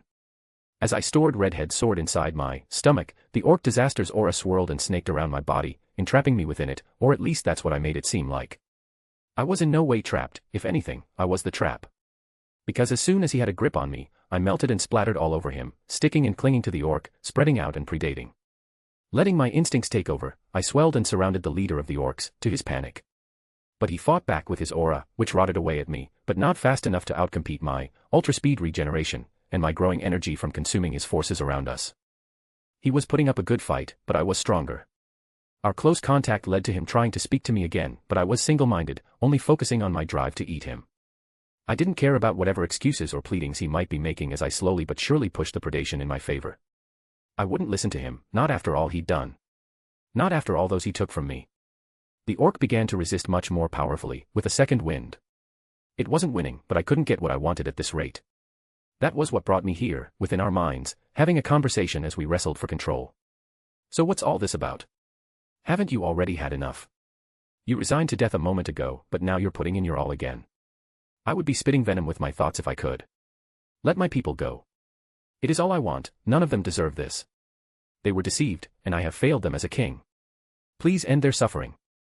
I could barely control my urge to kill him now, pleading like this after just staring at their suffering. It felt sickening and fake. If you really cared about them, then you wouldn't have come here. You wouldn't have made so many enemies. Both of us know you could have killed that insect whenever you wanted. It is. You are right. It is my fault. I could have done more to resist Master and should have killed him sooner. I was simply blinded by the path he led me down. Then fight as hard as you can, show me all the power you can. You'll still die either way, but I want to see what you have. If you give me that, I'll let your people go. What is your name? My name is Rimuru Tempest. Rimuru Tempest. My name is Geld, King of the Orcs. Please spare my people, in your own name. I concede my soul to you, please fulfill my duties in my stead. It was his genuine feelings. So long as he held up his end of this, his people would have a place in the forest. I didn't want to fully lose myself to this drive for revenge. What even was the point in killing the remainder of the orcs at this point? My main target was the Orc Lord, and I had already killed the majority of his forces. To bring an end to this stalemate, I thought that ending my rampage was a fair decision. I will spare those who are left, but I'm not doing it for you. Then I'll give you the fight you want. At that thought I felt the entirety of his rapidly growing aura crash into me, it was his last and final push. He even began to overpower me for a moment. However, that was all it was. After only a few moments, he ran out of steam. At that, all resistance stopped, and before either of us could say anything more, my skill had totally devoured the orc Geld. And with him gone, my fury suddenly drained away, replaced with exhaustion. I felt good. I felt full. Notice, the individual Rimuru Tempest has inherited the blessing of the Great Spirit of Darkness, due to meeting the requirement of defeating one possessing this blessing. Notice, acquiring unique skill, starved. Successful. Integration of unique skill, starved, into unique skill, predator. Successful. Notice, unique skill, predator, has met requirements to evolve into unique skill, gluttony. Would you like to acquire gluttony? Yes. I was too mentally exhausted to be cheery about it. Notice, unique skill, predator, is evolving into unique skill, gluttony. Successful. Notice, acquiring extra skill, Tempest Flame. Successful. Integrating extra skill, Dark Flame, into extra skill, Tempest Flame. Successful. Notice, extra skill, Tempest Flame, has met requirements to evolve into unique skill, Chaos Blaze. Would you like to acquire Chaos Blaze? Redhead's skill. I dash. Yes. I need something to remember him by. Notice, acquiring unique skill, Chaos Blaze. Successful. Integrating Chaos Blaze as a sub-skill of unique skill, Gluttony. Successful. After that, the voice of the world went quiet. My surroundings were quiet as well, the remaining survivors of the orc army just simply staring at me from a safe distance as I stood in the center of the marsh in human form. The sun was rising, just starting to peek its way over the horizon. I hadn't remembered what time we'd started fighting, but I had thought I arrived at the ogre village around noon. My head was swirling, no, my entire body was. My insides churned and flowed, a storm of tingling and almost dizziness. That was what it felt like, at least. Notice, a period of rest is advised to facilitate stabilization of newly acquired skills and magicules. Well, I couldn't argue with that. I didn't bother going somewhere else to rest, so I just sat down. Then I went into sleep mode, in my natural slime state, of course. The clouds overhead that had been pouring a toxic rain over the battlefield dissipated, the previously painful water now harmless, made inert after the loss of the will controlling the magicules in it. The rain didn't exactly let up, but it was at least hospitable. Although, climbing to a scouting position wouldn't be wise with occasional lightning strikes still happening. I had to inform my sisters to instruct lizardmen not to. They and the goblins and dire wolves were currently poking their heads out of the tunnels leading to the lizardmen's stronghold, whispering among themselves about if the battle was really over, and what happened to the orcs. Some of the orcs were stirring, but after the death of the orc lord, the majority of them had passed out in the mud, overcome by the pain and poison. And asleep in the middle of it all was a small, unassuming slime, barely visible between the reeds. I manifested next to him, accompanied by my sisters. Tria leaned over, scrutinizing Rimuru's sleeping form cautiously. "Is he safe to be near?" she asked, crouching, and giving him a little poke. I shook my head in exasperation, both at my younger sisters and at Rimuru, for taking a nap of all things in the middle of the marshes. I was certain this was because of his newly acquired powers, but it was still exasperating to see. "He's perfectly fine," I reassured my sister, bending down and scooping Rimuru into my arms. Truthfully, I wasn't sure how he would react when he woke, having passed out in the midst of a life-or-death battle, and being fundamentally changed by his acquisition of the Seed of Darkness, but I would just have to trust the kind nature he had displayed before to win out. Honorable Dryads, I turned to see the chieftain of the lizardmen, accompanied by his son and a young dire wolf. He was not named, but if any monster in this forest was worthy of one, he was. He dropped to the ground and kowtowed, followed by the two monsters next to him. "Forgive us for the interruption," the old lizardman said, "but has the danger passed?" "Rise up," I commanded. The monsters obeyed, and I smiled, stroking Rimuru as I looked down at him. Yes. The Orc Lord is no more. In its place is this young Magian, Lord Veldora's appointed guardian of the forest, named by him to carry out this duty. The lizardman and the dire wolf stared in awe. "But wait," the younger lizardman sputtered, "what of the Magian who saved us from the orc inside the caves? Surely they are more powerful than a mere slime." I frowned but was saved from chastising him by the boy's father. The lizardman chief grabbed the three-pronged spear from his son's hands and whacked his head with the butt. "That very Magian is before you now," he scolded. "Show some respect to the one who saved not only your life but our entire race." I. Huffing furiously, the lizardman knelt on one knee to the chieftain and clasped his hands together. "My apologies." I couldn't help but smile. This one had all the stubborn pride characteristic of monster kind. "Fool," the chief growled. Turning to us, he bowed to Rimuru in my arms and said, "Please forgive my son, exalted one. He has not yet learned to bridle his words." The chief stared expectantly, but Rimuru didn't so much as stir. "Hee," I chuckled, patting Rimuru again. "Do not worry, noble chief. He is asleep at the moment, and I will not reveal your son's folly." "Oh." The chieftain bowed again. "Thank you, esteemed Dryad. Now then, I turned to the battlefield, where lizardmen, goblins, and dire wolves were rounding up the conscious orcs, treating them quite harshly. Several thousand orcs still lay unconscious across the battlefield. We must decide what to do going forward. Chief, how many allies are here now? We have gathered here most of the forest's remaining dire wolves and goblins, who fought with us against the orc invasion. The chief answered. Bring together their leaders, and those of the orcs, however many are left, I instructed. May we use your caverns as a meeting place? Of course. The chief clasped his hands together with a bowed head. We would be extremely honored to host you in our humble home. Son, he turned to the younger lizardman, do as she says. I have a name, father, the young lizardman huffed. It's Gabaru. Despite his insistence, he turned and ran off immediately, skating gracefully across the boggy ground and, impressively, followed only slightly behind by the dire wolf. Please follow me, the chief gestured toward the island where the entrance to the lizardman's caverns lay. I nodded, carrying Rimuru as I walked alongside him, and my sisters vanished, waiting to reappear at our destination. After a moment of silence, the chief glanced toward me and said, softly, forgive me, but, what is that Majin? It appears to be, well. I smiled pleasantly. I will be happy to explain that soon, but I wish to wait until everyone is gathered.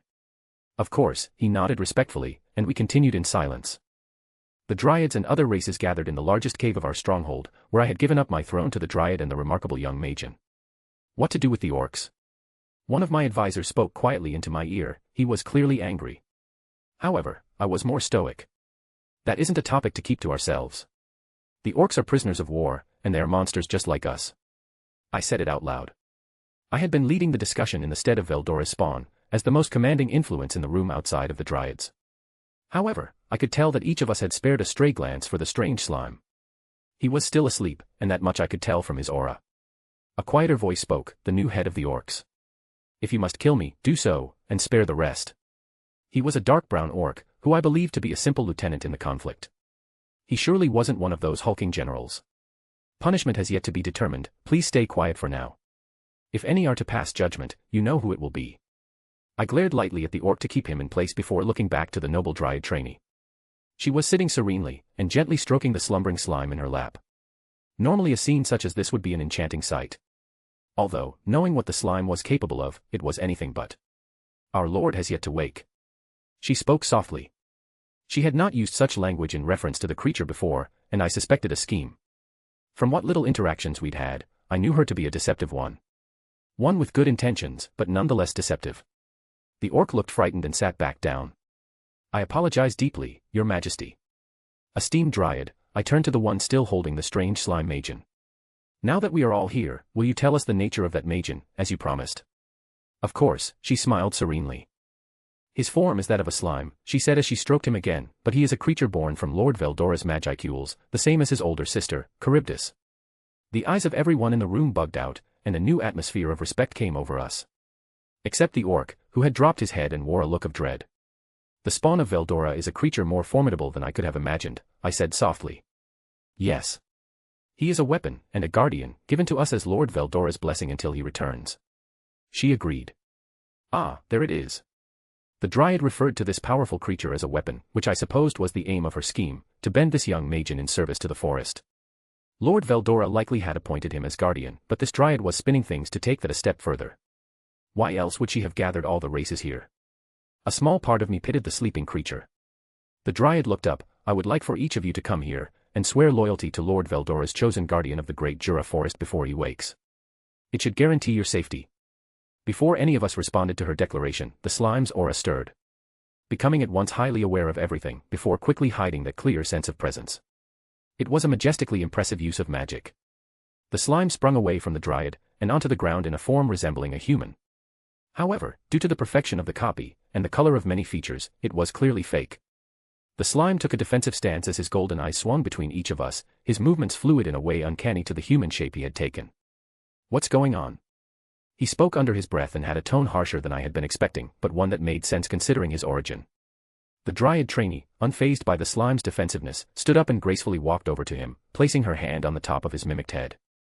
We are having a meeting to decide the fates of the remaining orcs. I thought this a better place for you to rest than the middle of the swamp. Why don't you introduce yourself? The slime seemed to relax slightly and straightened, before quickly pushing Trainee's hand away. Rimuru Tempest. The slime says to those attending, taking a moment to look around the room again at everyone. I felt his eyes cross over me, my son Gabaru, and my daughter the head guard, across the dire wolves and goblins, before finally resting on the orcs. The orc representative cringed under his gaze, and I did not envy his position. After a long moment of silence, the slime spoke. Well, if we're discussing the fates of the orcs, spare them. Even Trainee looked surprised by Rimuru's sudden and firm decision on the matter, let alone the rest of those attending. Cutting over the sputtering of many of the leaders there, he continued. War's over, make peace and just go home. It's not that hard. Where is this coming from, Lord Rimuru? You were set on revenge just yesterday. Trainee asked curiously. I've gotten my revenge. Now I say that the rest of the orcs go free. That's final. The room was silent, unable to even react to the rashness of Rimuru's words. Oh, how many are left, by the way? The orc spoke again. The storm spared only 15,000. Rimuru looked down, a hint of what I think was guilt in his golden eyes, although only for a moment. In that case, why don't you all work together to take care of each other? I'm sure the Jura forest can take in that many orcs if you do that. Well, Trainee was absolutely glowing, and Rimuru looked alarmed by this. What an excellent idea. We can put you in charge of this then. Absolutely not. Rimuru's response was blunt and forceful. How else would you ensure they behave, Lord Rimuru? Trainee took on that deceptive tone again. Stop that. And when did you start calling me Lord? I'm nobody's Lord. The slime looked irritated now and turned to leave, but the dryad put roots in front of the exit to the hollow. Rimuru Tempest. The dryad spoke more sternly, much like a mother would to her child. The slime stopped, and stood straight up, seeming jolted in some small, amusing way. What? You need to come up with a way for them to stay in check, only then may you leave this forest again. Why? You put me up to this, you should be responsible for the cleanup. That was surprising, however, I had suspected it. She had referred to the slime before as a weapon. The dryad sighed. I have an idea then. Name these monsters, the leaders of their kinds. They will remain loyal to you, and will gain the strength to keep their own in check. Trainee spoke softly, but it was an outlandish suggestion. Are you trying to kill me? What, am I some kind of threat to you now, just like the Orc Lord was? Rimuru snapped, both baffled and outraged. That is not my intention. With the strength you seem to have gained from consuming the orc disaster, I believe it would be no problem for you to name a few monsters. The benefits from you doing so would outweigh the costs. She paused. If you name them, you may leave. After a minute of pause, Rimuru relented. Fine. But don't get it in your head that I'm doing it because you told me to. Will you accept? Trainee turned and looked at all of us gathered here, and everyone nodded. All right, Rimuru huffed in annoyance. Whoever's getting named, step forward. Since this would be naming of the representatives of the races, I assumed it only made sense for the chieftains to receive the honor.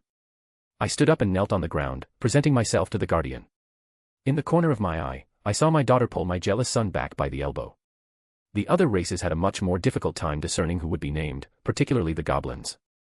After quite some time of deliberation among them, one of them ran up and prostrated himself at Rimuru's feet. Great Forest Guardian. The nervous goblin stuttered, to which I noticed Rimuru look away uncomfortably, recoiling slightly. I am the chief of the goblins, but I am of no use in a fight. Please, for the sake of my people, will you bless our strongest warrior as well? As he spoke, the rest of the goblins shoved another one forward.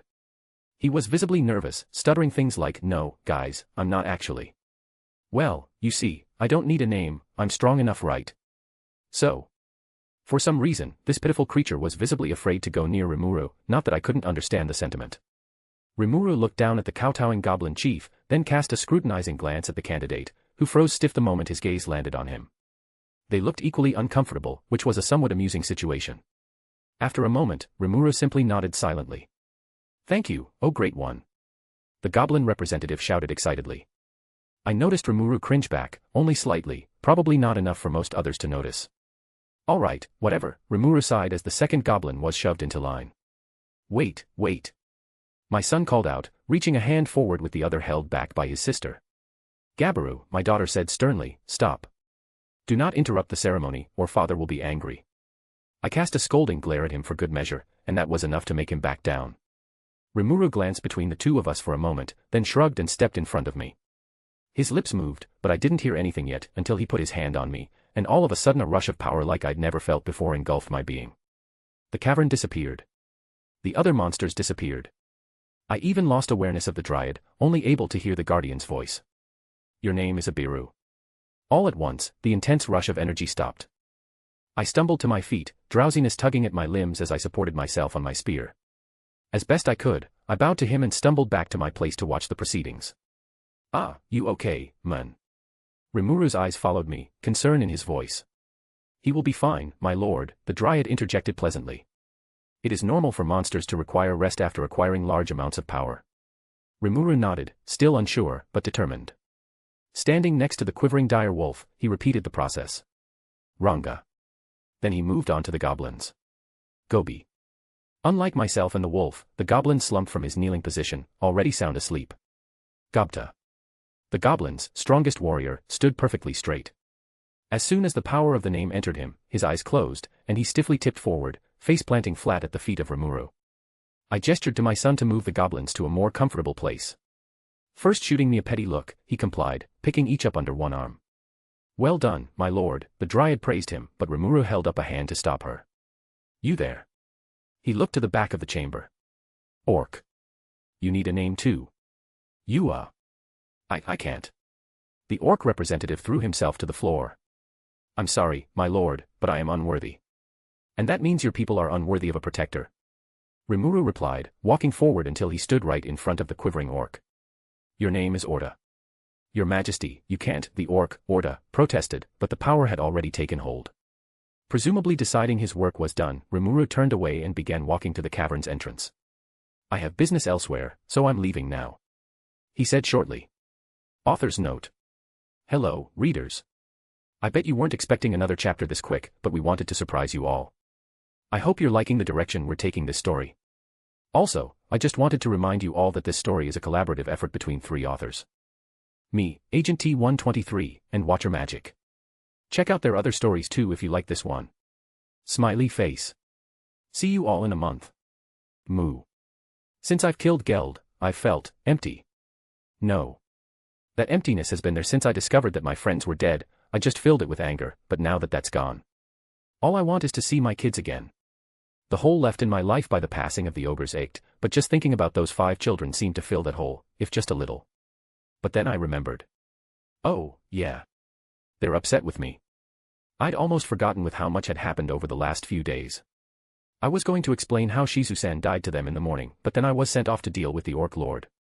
Then, in the heat of desire for vengeance, I massacred the majority of an army and... Why do I feel so casual about that? I wondered in horror. I had killed tens of thousands, but it felt roughly the same as if I stepped on a June beetle. It was the loss of a beautiful creature, but I wasn't shaken. The lack of remorse in my heart was disturbing considering what I'd done. No. I have no reason to doubt myself now. I just did what had to be done. Outside of Geld, it wasn't even personal. Wait one moment, Lord Rimuru, Trainee said, following me right after I stepped out. Stop calling me that, it's creepy. I scowled, turning around to face her. I'd barely tolerated the title during that fancy naming thing she all but forced me to do, but now. With a heavy sigh, I asked, what is it? A guardian should stay in his domain to guard, should he not? Trainee asked as she glided in front of me. This woman and her manipulating tone, I hate it. You can call me that if you want, but I really don't need the extra responsibility, I growled irritably as I tried to sidestep her, but she continued to block me. I have other obligations. But what about that which you swore to Lord Veldora? Did you not agree to watch over the forest in his absence? Sheesh, Trainee was really pushing it here. This again. I really need to learn how to hide thought communications from nosy eavesdroppers like her. You said if I named the leaders I could go, so I'm going. I glared at her and tried to step past, but Trainee caught me by the arm. You ought to at least stay long enough to make sure there are no more problems. Trainee pushed further, still holding me. This was all just too much trouble. I dunno, I shook my head. I'm sure things will be fine without me for a bit. What could I even do? I'm just a slime, Anne. Rimuru Tempest, there she goes, with my full name again. What's up with that? Stay just for a little while, please. I wasn't sure if it was the request, her domineering tone, or my arm still being held hostage by her hand, but I caved. Fine, I grumbled, shaking off her now loosened grasp and running my hand through my hair. I'll stick around a while longer. Trainee smiled at her victory, but I tried not to let it get to me. I'll just ensure that the survivors can live good lives. No more consuming the forest or starting wars for them. That was what mattered, preventing something like this from ever happening again. Under trainees' management, I was sure that the surviving orcs could become something much better than the ravenous mass of mindless soldiers they had been while under the effect of the skill, starved. It truly was a nasty skill, one that enabled that whole mess to happen in the first place. Without its influence, I believed the remaining orcs could be reformed. Their new leader, Orda, seemed reasonable enough, at least. Once I ensured that things were going in the right direction and that no infighting or whatever was breaking out, I could return to my students and explain what I needed to explain. My kids'll just have to be patient. When I explain why they had to wait so long, I'm sure they'll understand. The problem of the orcs all starving was temporarily fixed by Trainee, who apparently had a stock of magic trent fruit of some sort. It should be enough to feed the orcs while they establish themselves around the forest. I, in the meantime, was helping plan out spots for them to settle. I'd previously mapped the forest so it wasn't that hard. The sage was a great help with picking the ideal locations for new orc settlements and stuff too, which made my choices even better. Trainee had to contact some of the small villages of different monster races living all throughout Jura to ensure there wouldn't be any territorial conflicts, but that wasn't too big of a deal. I was worried that negotiations would be difficult, but Trainee assured me that my majesty would be enough to convince them. She must have shown them images of me or something, which is definitely possible with thought communication. I didn't see what was so majestic about someone who looks like a 9-year-old little kid or just a simple blob, but whatever. Oh, yeah, I should mention that I'd grown a bit from eating the orc disaster. My hair is now a lot longer, stretching down past my upper back, quite the difference from chin length, and I also look a couple of years older now. A welcome change, outside of the pain it'll be to explain my growth spurt when I get back to the academy. I wasn't looking forward to that. But back to the whole convincing thing, Trainee turned out to be correct since she'd gotten little to no resistance from all of those she spoke with, apparently. It wasn't like she was booting them out of their homes, but simply giving them some new Orcish neighbors. After assuring them that the orcs were no longer a threat and that the orc lord had been taken care of by yours truly, any arguments were dropped. I was sure that the serious clout that the dryads seemed to have around here helped with negotiations, considered just below Veldora in authority, up until now. I didn't know they had such a reputation until I saw how some of the monster leaders were talking to them during that painful meeting that I woke up in. I bet I'd gain a reputation too since everyone was already calling me Guardian or Lord now and many considered me to be appointed by Veldora himself, even though it was more Trainee's fault than my dragon friends. He's worshipped as a god by most of the monsters here, so me being chosen by him was a very serious thing to them all. I could only hope they wouldn't go that far with me. Going along with the title was strictly to keep the peace, even if it made me terribly embarrassed every time I thought about it. All this cleanup took around 3 weeks, which was longer than I would have wanted. My students were still waiting for my return and I did feel guilty for taking so long. But I decided it was necessary to stabilize things before I left. I'd still have to do some serious thinking about this whole guardian thing and figure out how I want to split my time between my kids and my new responsibilities, but that could wait until after our reunion. Some of those responsibilities had been helping the lizardmen clear many of the underground tunnels that had collapsed during the conflict. The network was a lot more extensive before, apparently, and the only part that had been spared was the main grouping of them. All the smaller sections had been completely destroyed. This involved eating a lot of rocks, and I mean a lot of rocks. But my stomach could handle it just fine. If the thing could hold its under a dragon, some dirt and stone couldn't possibly be a problem. The orcs helped with this too, not with eating rocks, but relocating them, which was a little surprising. They offered to do it themselves, nobody had needed to ask them first. Not everything was salvageable, but with the lizardmen's reduced numbers it would be sufficient, according to Abiru. I had grown to like that man. He was a very capable leader, and even if he acted overly respectful to me, he was better than many of the others. All the lizardmen showed a mix of fear and reverence toward me, and the same went for the goblins and dire wolves, though both latter races trended more toward the fear aspect. The orcs, on the other hand, just straight up feared me. They acted nice to my face, but I could sense this was purely out of sheer terror and not much else. It wasn't a good feeling. The single monster, outside of Trainee, that didn't seem to fear me at all was Gabaru, the son of Chief Abiru. He was pretty much an arrogant teenager that acted too big for his britches most of the time, but he wasn't a bad guy. I'd impressed him when I killed one of the orc generals, apparently.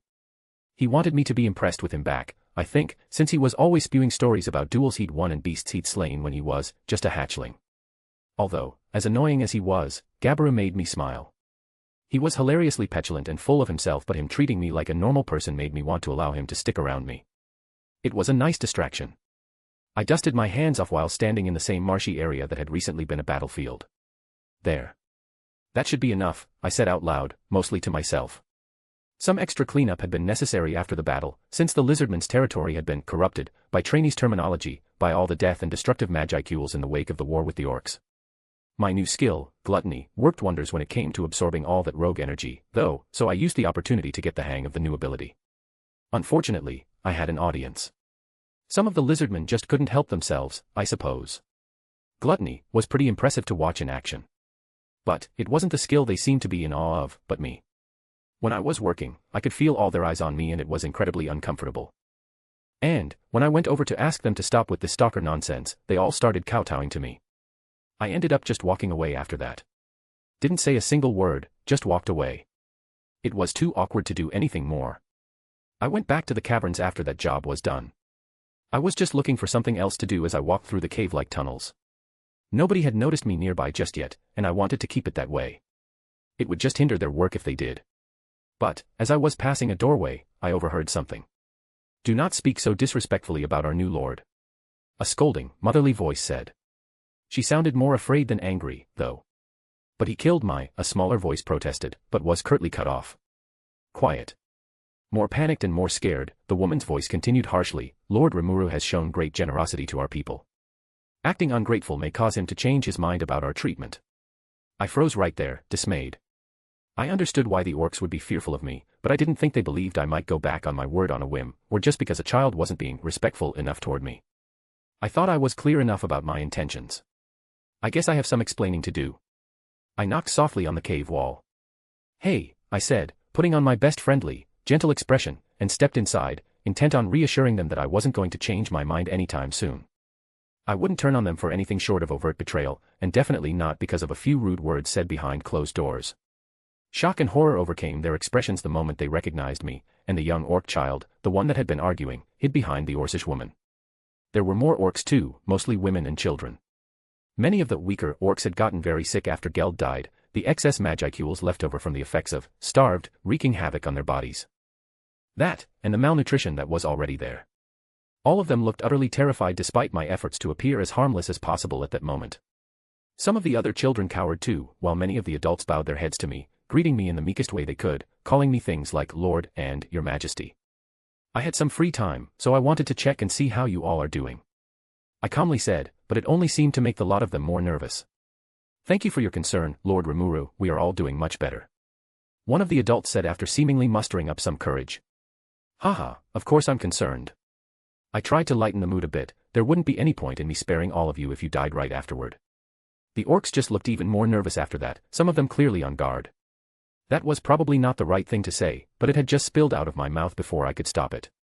I floundered, trying to recover from my blunder. "Well, I let you live for a reason, so, you know." Then I trailed off as I noticed the expressions on the orcs. The blood had drained out of their faces, and the children had hidden even further behind the adults, shivering with fear, and some breaking out into terrified sobs. I backed slowly out of the room. "Let you be, then. Get well soon." I was away, delivering rations to one of the newly established orc settlements. It was coming along nicely. But, suddenly, I received a message from Chief Abiru. Rimuru and I had established a telepathic communication net between us and all the named leaders, mainly for emergencies, and this seemingly fit that purpose. An attack on the caverns was happening, loud blows ringing out and shaking the complex of tunnels over and over with no discernible source. That, and Rimuru was not responding to Abiru's pleas for assistance. I could sense his panic across the link between us, so I acted swiftly and moved to Abiru's location. In person, he was maintaining his calm on the outside, while his people tried to do the same, but weren't as successful. Guards were scrambling around and others were rushing to more stable areas. "Lady Trainee, thank the gods you are here. Some of the caverns are still unstable and I'm afraid we will have more collapses at this rate. Calm yourself, Chief Abiru, I will take care of the problem." I had already discovered what was going on and was almost certain I could resolve it. With a little care, dealing with this particular issue should be easy enough. Abiru bowed gratefully and thanked me, then I rematerialized myself near the source of the shaking. A still closed-off tunnel, buried by a previous cave-in, leaving a small secluded open space. The slime was in human form and repeatedly hitting his own head on the rocky wall. "Oh, dear. Lord Rimuru," I said gently to grab his attention. He immediately stopped, to my relief. Our leader hadn't fully lost his senses. I was a trifle worried when he didn't react to my appearance at first. "Is something the matter?" I asked, still as gentle as possible. Rimuru started to straighten his long hair, feigning nonchalance. "Nothing," he answered. He was clearly very upset and embarrassed, despite his efforts. I could see that his face was all red. Why were you? I couldn't even state it out loud without it possibly worsening the situation. Can't you stay out of my business for once? Rimuru burst out, what are you even doing down here anyway? Aren't you supposed to be stabilizing the orc villages? Yes, but I was. This is all your fault, you know. Making me stick around a bunch of people that don't even want me within miles of them. I'm sorry for showing up with no notice, but if there is anything I can do to help. You put me up to this, shoved a ton of responsibility onto me, and you won't let me leave Jura without giving me an earful. I reached down and pressed some small fruits into his equally small hands, the motion drawing him out of his rage. What's this? He asked suspiciously. A snack. You seemed like you needed a pick-me-up. Rimuru carefully popped one of the magenta berries into his mouth, and as soon as he bit down, I could see that I'd won. His face lit up with delight, but to my confusion, it switched to sadness immediately after. Lord Rimuru? I asked as he ate another.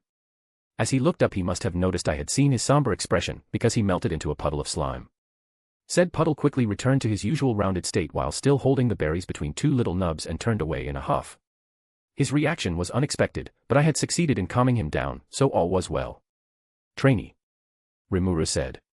Yes. I responded. I'm leaving Jura. Today. What? I asked, a little surprised. Even though we haven't finished. That's just it. He rose up in human form again and rounded on me. You don't get it. He said, I have to get back. I've already been gone way longer than I promised and. He swallowed. You just don't get it, he repeated, voice dropping. I have people depending on me, and I won't let you keep me from them any longer. I could see how serious he was about this. I wanted him here to protect the new alliance and keep the orcs in line, but, if I refused now, I'd lose him completely. Very well, I nodded, I won't try to stop you again. But, I do hope you will return afterward. You have people depending on you in Jura as well. Rimuru had already turned away, but he glanced back at me with a hard look in his eyes. No, he said. You have people depending on you. I didn't ask for this. But I'll still come back occasionally. Before I could respond, the shadows opened under his feet and he escaped. I watched the spot where he had been for a moment, then turned to look at the damage he'd done to the cave wall with a heavy sigh. There would undoubtedly be more incursions from the demon lords from here on. I would simply have to prepare the forest until he got back. That trainee lady was infuriating. I didn't care if she was Veldora's security detail or whatever, she had no right to try and make me responsible for a bunch of bumbling idiots who clearly didn't want or need me anyway. I could protect his forest just fine without trying to herd a bunch of gawking morons to do it. All it would take is checking in for a survey every month or so, removing any threats that pop up, then coming back to my kids. Wouldn't even take me a day now that I could teleport. The forest was supposedly this wild land of crazy beasts anyway, so I likely wouldn't have to even intervene unless it was on the scale of the Orc Lord. I looked down at my hand as I screamed through the sky toward Inglesia, taking a peek at the fruit I had saved so I could ask Yoshida what it was. It was the same fruit from that tart I shared with the kids, and it had finally snapped me out of the shock I'd been in after the ordeal and trainee pressuring me to stay. I had stayed far longer than I'd initially promised, and I left them at the most horrible time possible.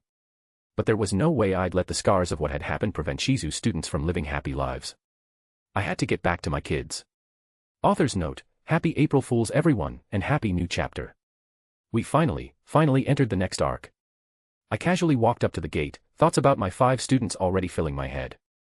I was excited to see them again, despite knowing I had some explaining to do first. Anyway, I was grateful to be back in Inglesia, away from all that guardian nonsense. I was trying to stay positive. Just a bit of talking and everything would be fixed, or at least patched up. Then, things could go back to normal. But, as I approached the guards, their eyes were not nearly as warm as my mood.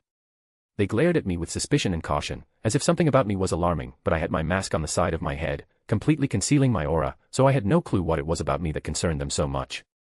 I pulled out my adventurer's ID and held it out to them so that they could run it and let me pass the security checkpoint. He scanned it with the magical device that verifies IDs, something I'd seen done many times when coming in and out of the gates of Inglesia for various reasons during my previous stay here, but this time, something different happened. Alarms started blaring and everyone besides the guards standing around started evacuating. More guards appeared on the scene and the next thing I knew, someone had grabbed me and was trying to cuff me. Hey, what's this about? I asked in as calm a tone as I could manage in a situation like this. The cuffs were affixed around my wrists but I didn't put up any resistance, knowing it would likely just make things worse. Notice. Magicule interference effect detected. Successfully blocked. You are under arrest for invading human lands, Majin. You are lucky we didn't kill you on sight. What, Majin? What makes you think I'm a Majin? I'm just your average B-ranked adventurer. Your lies won't work on me, evil creature. I don't think I'm going to get through to this guy. I got hauled off to the prison and thrown in some filthy dungeon or jail cell, no further explanation given to me whatsoever, no matter who or what I asked as they dragged me along. I wasn't panicking just yet. I was pretty sure I could get out of here if I needed to, just not in a way that wouldn't have major long-term consequences. For one, the cuffs on my wrists were useless. I could easily break or slip out of them. This cell was nothing significant either, and I probably could break it almost as easily, with a skill or not. But even without that, I was pretty sure I could just spatial motion out of here. But, if I broke out in any way, I could kiss my life in this country goodbye. Maybe things had already progressed to that point without that, but I still had hopes that cooperation would get me out of this mess. Rather than my incarceration, I was more concerned about who could have told everyone I was a dangerous Majin, emphasis on the dangerous part.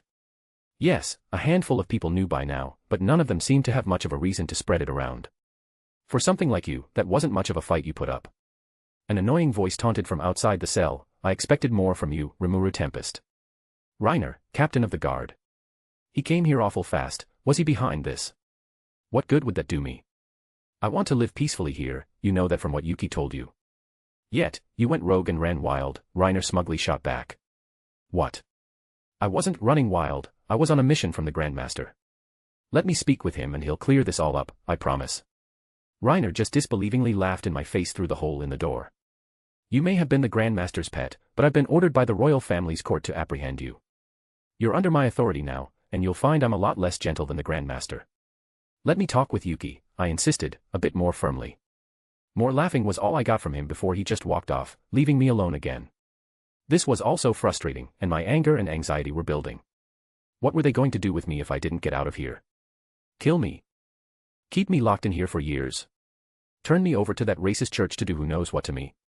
They might even enslave me. I'd heard that monster slaves are a thing in some places.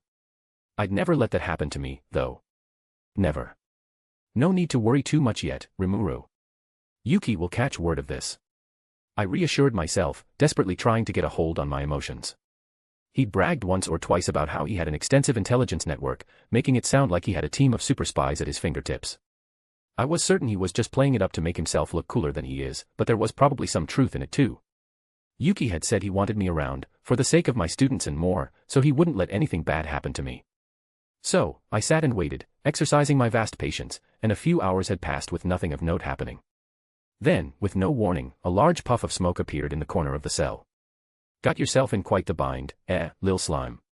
A person dressed as a clown asked. He was wearing a mask with a mischievous expression, winking and smirking. I was, of course, immediately put on guard by this person suddenly appearing so close to me. Even fewer people knew I was a slime than a non-human, but this person I had never met before knew my species. That, and he was brazen enough to tell me he knew before even introducing himself. Who are you? I cautiously asked, eyeing the jester closely. Your ticket outta here. I didn't trust him one bit. He was way too suspicious. Hard to read, hard to pinpoint, and acting oddly to boot. Oh, where's my manners? The name's Laplace, he said with a dramatic flourish and bow. And why exactly are you here to break me out? What do you get out of it? I don't even know you. Although, he seems to know me, for some reason. Either way, I had a gut feeling that letting this creep help me would cost me, so I needed to know what I was getting into before going through with it. Best to be cautious with someone as sketchy as this. I'm just a hired hand, acting on orders from my boss. Does the name, Yuki Kagurazaka, ring a bell? When I was thinking Yuki would get me out of this, I didn't think it would be this way. Isn't this just as bad as if I broke out all on my own? Yuki would probably tease me about this incident, possibly demanding something I'd find embarrassing as payment for breaking me out using this hired hand clown, but it'd be nothing I couldn't handle. I sighed, still not too trusting of this weirdo, but I was sick of just sitting and doing nothing to fix this mess. I melted my hands into slime and shook off the shackles before reforming them and placing them on my hips. Fine. Laplace. What's your, or I guess Yuki's, plan? Simple. Come here, and I'll take you right to him. Laplace said as he held out his hand to me. Reluctantly, I took it, and with another puff of smoke that I wasn't sure was actually necessary for him to do what he did, Laplace used something akin to spatial motion to take us somewhere else. Once I knew where we ended up, I breathed a sigh of relief. Laplace hadn't lied to me, despite how sketchy he seemed. I fetched the slime for ya, just like you ordered, boss. Laplace danced up to Yuki's desk and ended his words with another dramatic bow. Thanks, Laplace. The clown just bowed again and pranced over to the corner. I guessed he's still on duty or something. There was an awkward moment of silence between Yuki and I. Yuki. What happened while I was away? Why did the guards all turn on me and lock me up? What is going on? Yuki was calm and composed, while I was kinda frantic. The questions just poured out of my mouth, unable to be contained any longer. We'll get there, okay. Just tell me what happened on your end first. I'll sort everything out for you after. Is he teasing me? Not taking me seriously? What's up with that smile? It all made me uncomfortable, but then I remembered that I was standing here rapidly spitting out questions. He was probably keeping his calm to try to calm me down. Sorry, it's just. I wasn't expecting any of this. Just get it off your chest. You look like you've been through a lot over the last few weeks, Rimuru. I wanted my questions answered first, and I didn't exactly want to go into detail about the stuff that transpired in Jura, but I knew I needed to at least tell him about some of what happened. Yuki was the one who sent me to investigate it, after all. It felt a bit weird with that Laplace guy there, but if Yuki trusted him enough to listen, then that wasn't my business. Any secrets I might have tried to keep were clearly already known to him anyway. I quickly did as he said and explained it all. Mainly, defeating the Orc Lord, but I left out the part about getting roped into being appointed the Guardian of Jura by the Dryads there. That discussion could wait. I also left out anything to do with Veldora's involvement, and also about me acquiring that obnoxious blessing from that spirit of darkness or whatever, but I covered all the events. Yuki was just sitting there, listening closely, his usual smile on his face. But when I got back to the gates, well, I'm sure you know what happened. I think that Reiner guy might be behind it all. He doesn't like me but knows my secret. He talked to me back when I was locked up, taunting me about how I was now under his authority. We need to clear my name, Yuki. I don't want to give up what I've built here, and I don't want to leave my kids. Slow down, Rimuru, this stuff is delicate. It'll take me some time to actually fix things, you know. I'm only one man. Yuki was still smiling and his voice was completely calm. So what happened while I was gone then? Probably exactly what you think. Yuki gave me a small shrug. Word got out that you aren't human and a lot of people made a big stir about it. I'm even in the hot seat right now, since I was the one that hired you. So you think it was Reiner too?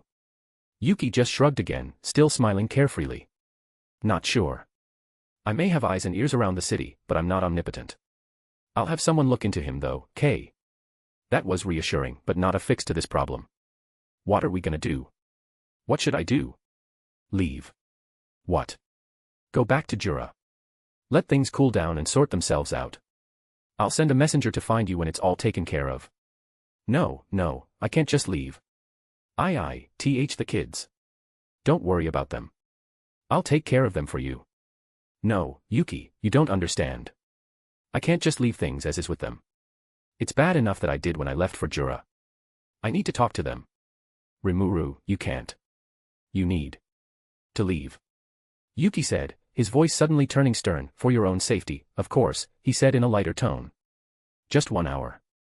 All I need to do is explain some things and say goodbye. It's just not possible. And why is that? Too risky. He stared blankly, and I immediately caught on that something was wrong. There was no care in the way he said that. No, that's not it. You're hiding something from me. I am not, I'm just being honest. If you go see them and get spotted, anyone at the school could report you. Then I'd have an even harder time breaking you out. Then bring the kids here, I need to talk to them. If you just bring them to meet me in private, that should work. Nobody would see me except for them, and they could keep that secret. I still can't do that. What's stopping you? Are you lying to me? Couldn't you just have your secretary bring them? Haha, oh, Rimuru, do you not trust your friend Yuki? He asked me condescendingly. Don't treat me like an idiot. Then stop fixating on those children. You saved them, and now they don't need you. You should have figured that out by now. They don't need me now. Where did that come from? Come on now, they're fine, they were Shizu's students too, right? They'll be fine without you, so stop worrying about them and just leave them in your pal Yuki's capable hands. Now I was suspicious. I was sure that he could let me see them, just briefly, yet he just kept refusing. It made no sense and was triggering alarm bells for me. Did something happen to them? I asked, my tone darkening. Yuki just laughed me off. Then an even worse possibility crossed my mind. Did you do something to them? You did, didn't you? That's why you're dancing around the issue and trying to get me to leave the country. The laughing stopped abruptly and Yuki stared at me. You know, Rimuru, he sighed, shaking his head and standing up from his seat. You ask too many questions. He walked toward me, still smiling lightly, his hands held behind his back. I stiffened, feeling an inexplicable danger. Yuki's body language was relaxed and casual, but every cell of my body was screaming that something bad was about to happen. What's going on?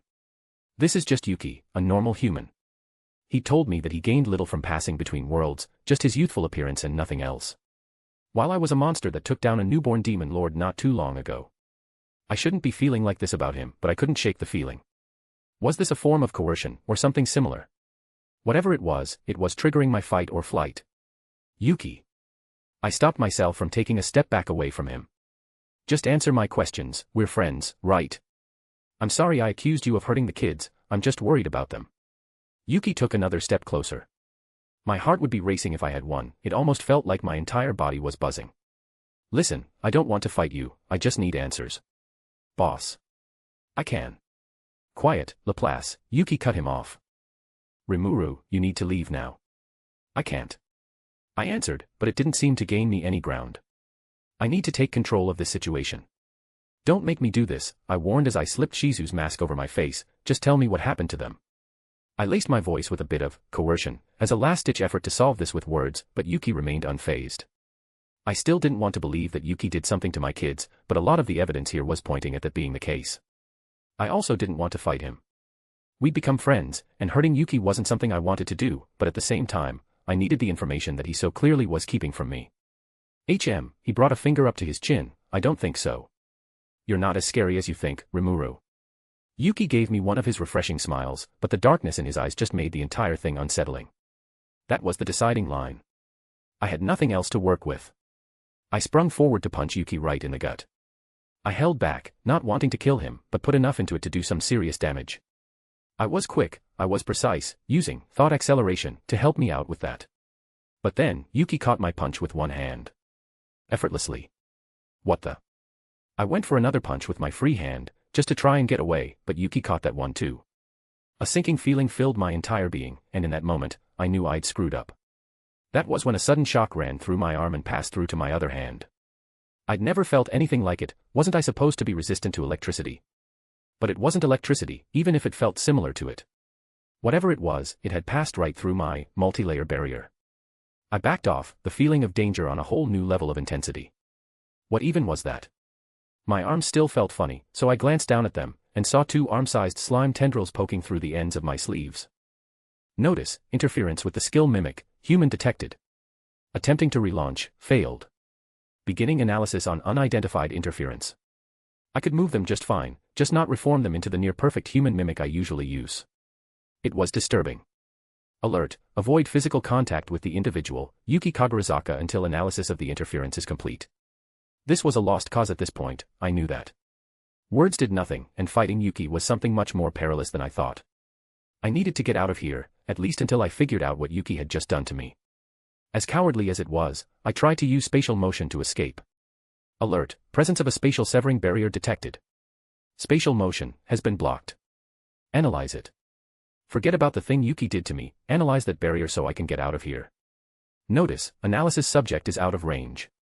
Damn it. The next thing I knew, Yuki was coming right at me with a fist of his own. My thoughts were sped up, but that didn't mean my body was. He was going right for my face and there was nothing I could do about it. I just couldn't move fast enough to get out of the way, Yuki was insane. I threw up a ranged multi-layer barrier between us to try to stop or at least slow him down, but as soon as he touched it, the thing just shattered without any resistance. I was screwed. His fist broke through the mask on my face as my head was punched clean off. Then a second blow followed and sent the rest of me flying across the room too.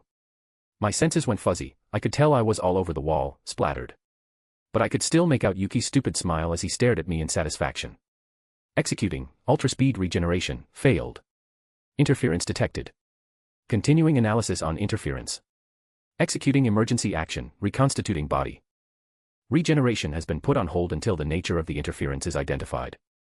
Ignoring, Great Sage, I tried to get my bearings and prepare for a follow-up attack, and I saw the pieces of the anti-magic mask scattered on the floor. Shattered. He broke Shizu's mask. He broke Shizu's mask. He broke Shizu's mask. Rage boiled up inside me. That was a gift from her, from Yuki's own mentor, and he'd gone and destroyed it without a second thought. Right then, I wanted to kill him. But I can't. I need answers. My body gathered itself back up, leaving behind a lot of slime that I suppose was too damaged to use. Man, my thoughts felt foggy, though, like I had hit my head, or just woken up from sleeping. Great sage, try my mimicry again. I need to face Yuki properly. I took human shape again, although my arms were still not working, the rest of me was. Well, what was left was. I think I'd lost about 60% of my mass. Wow, I thought I actually killed you for a sec there. Yuki chortled, how did that feel, anyway? Being spread across a wall like that. Unless you're going to answer my questions, just shut up. I forced myself to my feet and glared at Yuki from my now shorter vantage point. Losing so much of myself significantly impacted my size, but that didn't mean I could give up. Ha ha ha, still wanting to fight, then. Just because you got a fancy new title doesn't mean you can push me around, Rimuru. For a teacher, you're learning that lesson surprisingly slow. My arms were starting to regain shape, although they were still blue instead of my normal skin color. I was just grateful to have my hands be hands again, not slimy tendrils. Either Great Sage was making progress on its analysis, or whatever was done to my body was wearing off. Though, ultra-speed regeneration still seemed to be a no-go. I was about to lunge at Yuki when my magic sense suddenly cut out, and I quickly realized I couldn't move. Alert, additional spatial isolation barrier detected. The skill, Magic Sense, is still functional, but data cannot be gathered from outside of the spatial isolation barrier of unknown source. Switching fully to mimicked human senses to compensate. It was tied around my body, shaped to me perfectly just like my own personal multilayer barrier, but being executed by someone else. It cut me off from the rest of the world and held me perfectly in place. Laplace was talking with Yuki, but I couldn't hear a thing. I could only stand here and watch helplessly. How quickly can you break me out of this barrier, Sage? Answer, estimated time needed to analyze is 5 years, 3 months, 17 days. Stop. Never mind. Completely useless. I wondered if this was how Veldora felt when he was first locked up in unlimited imprisonment. It just made me empathize with my draconic friend even more. I watched the two men closely, seething mad and incredibly frustrated from inside the barrier prison. The clown freak seemed to say something to which Yuki shook his head. Then he turned and grinned at me, gave me a small wave, and I was unceremoniously scooped up by Laplace and taken, appearing at the edge of Jura in the span of a second. You really screwed up the boss plans, you know. Try not to do that again or it might just get you killed, I heard Laplace's voice in my head. Until next time, slime. He then threw me to the ground, and with a puff of smoke, disappeared and simultaneously removed the barrier trapping me. What the hell? I laid there, turned my head, and stared at the spot he was just a moment ago. Still disoriented, it took me a moment to bring myself to a sitting position. My arms were now back to normal, but my regeneration was still impacted by what Yuki had done. I was sure it would come back eventually though, just like my mimicry had. I could sense Trainee had shown up, but was keeping her distance. She likely could tell I wasn't in the mood for talking. Man, I wanted to hit something. Really, really, badly. And with that stupid clown long gone, well. The nearby tree didn't deserve being punched clean in two, but I was too angry to care. Unfortunately, it didn't make me feel noticeably better. Maybe a walk would calm me down and help me think clearly. It wasn't like I could go back to my house in the sealed cave when I was this worked up. I'd probably blow the entire structure away. Lord Rimuru, what hap? Don't, I warned Trainee. I wanted to be alone.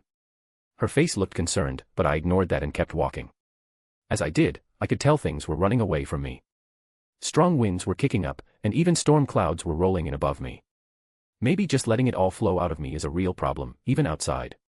My magical force had grown a lot lately, to the point of actually scaring me a little, not that that mattered when I was fighting Yuki, but nonetheless, it was a problem. Mask. I need my mask. I tried to pull it out, but nothing happened.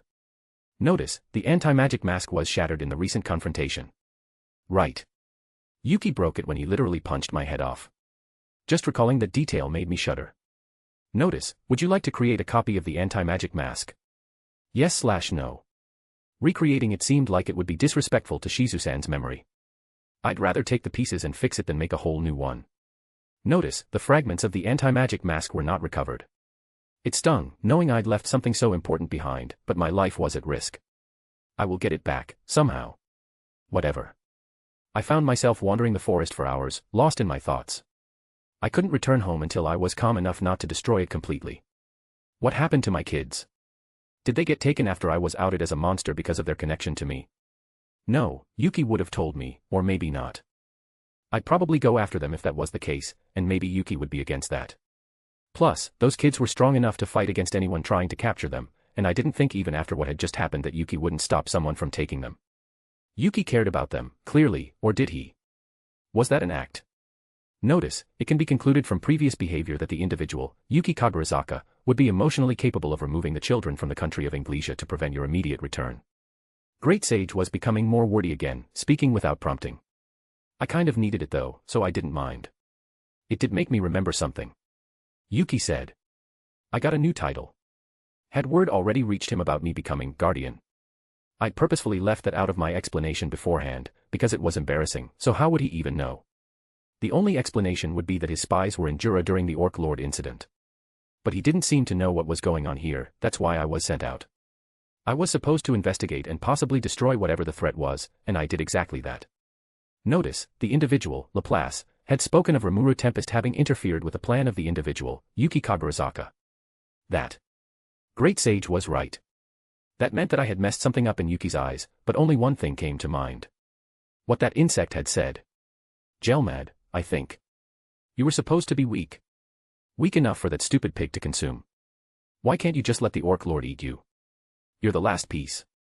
Gelmad was expecting me, yeah. Was that dude working for Yuki too? Notice, the individual which had named the Orc Lord, was referred to as Gelmad. Sorry.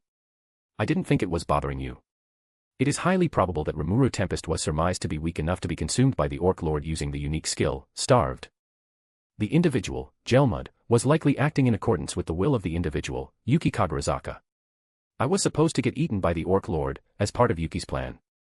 If Yuki was backing that whole thing, and it wasn't going well, not creating a demon lord quick enough, then sending someone like me, someone who's been in this world less than a year, yet has lots of skills and magicula, would be an easy way to get the Orc Lord to evolve and become an unstoppable force. I was inexperienced in this world, I knew that, and Yuki underestimated me when it came to the Orc Lord. But he obviously had taken some sort of precautions by the time I'd come back to Anglesia, which was why I'd lost so horribly. This didn't explain what happened to my kids, but I was convinced Yuki had something to do with that. Maybe he saw me, a new demon lord seed, as a threat to them. No. That made no sense with how easily he beat me. I was still struggling to believe that my friend had sent me off to die, let alone get gruesomely eaten. It made the most sense, but it was an incredibly bitter pill to swallow. Why didn't he just kill me, though? It made no sense why he'd even let me go, if he didn't care about me dying. Obviously, he knew I was onto him and that was why he wanted me gone. From the start of that interaction, he wanted me to leave for an unspecified amount of time, but why? It can be assumed Yuki wishes for Rimuru Tempest to grow in strength, if the previous intention was to use Rimuru Tempest to increase the strength of the Orc Lord. Maybe, but he could also just still care about me as a friend, just a little. I clearly wasn't more important than his plan to make a demon lord, though. Great Sage, if Yuki really wants me to get stronger, why? Assuming prior extrapolations are true, it is most likely intended for Rimuru Tempest to become a subservient demon lord. As producing one was likely the intention behind supporting the Orc Lord. I felt a bit of anger bubble up inside me, subservient. The word disgusted me.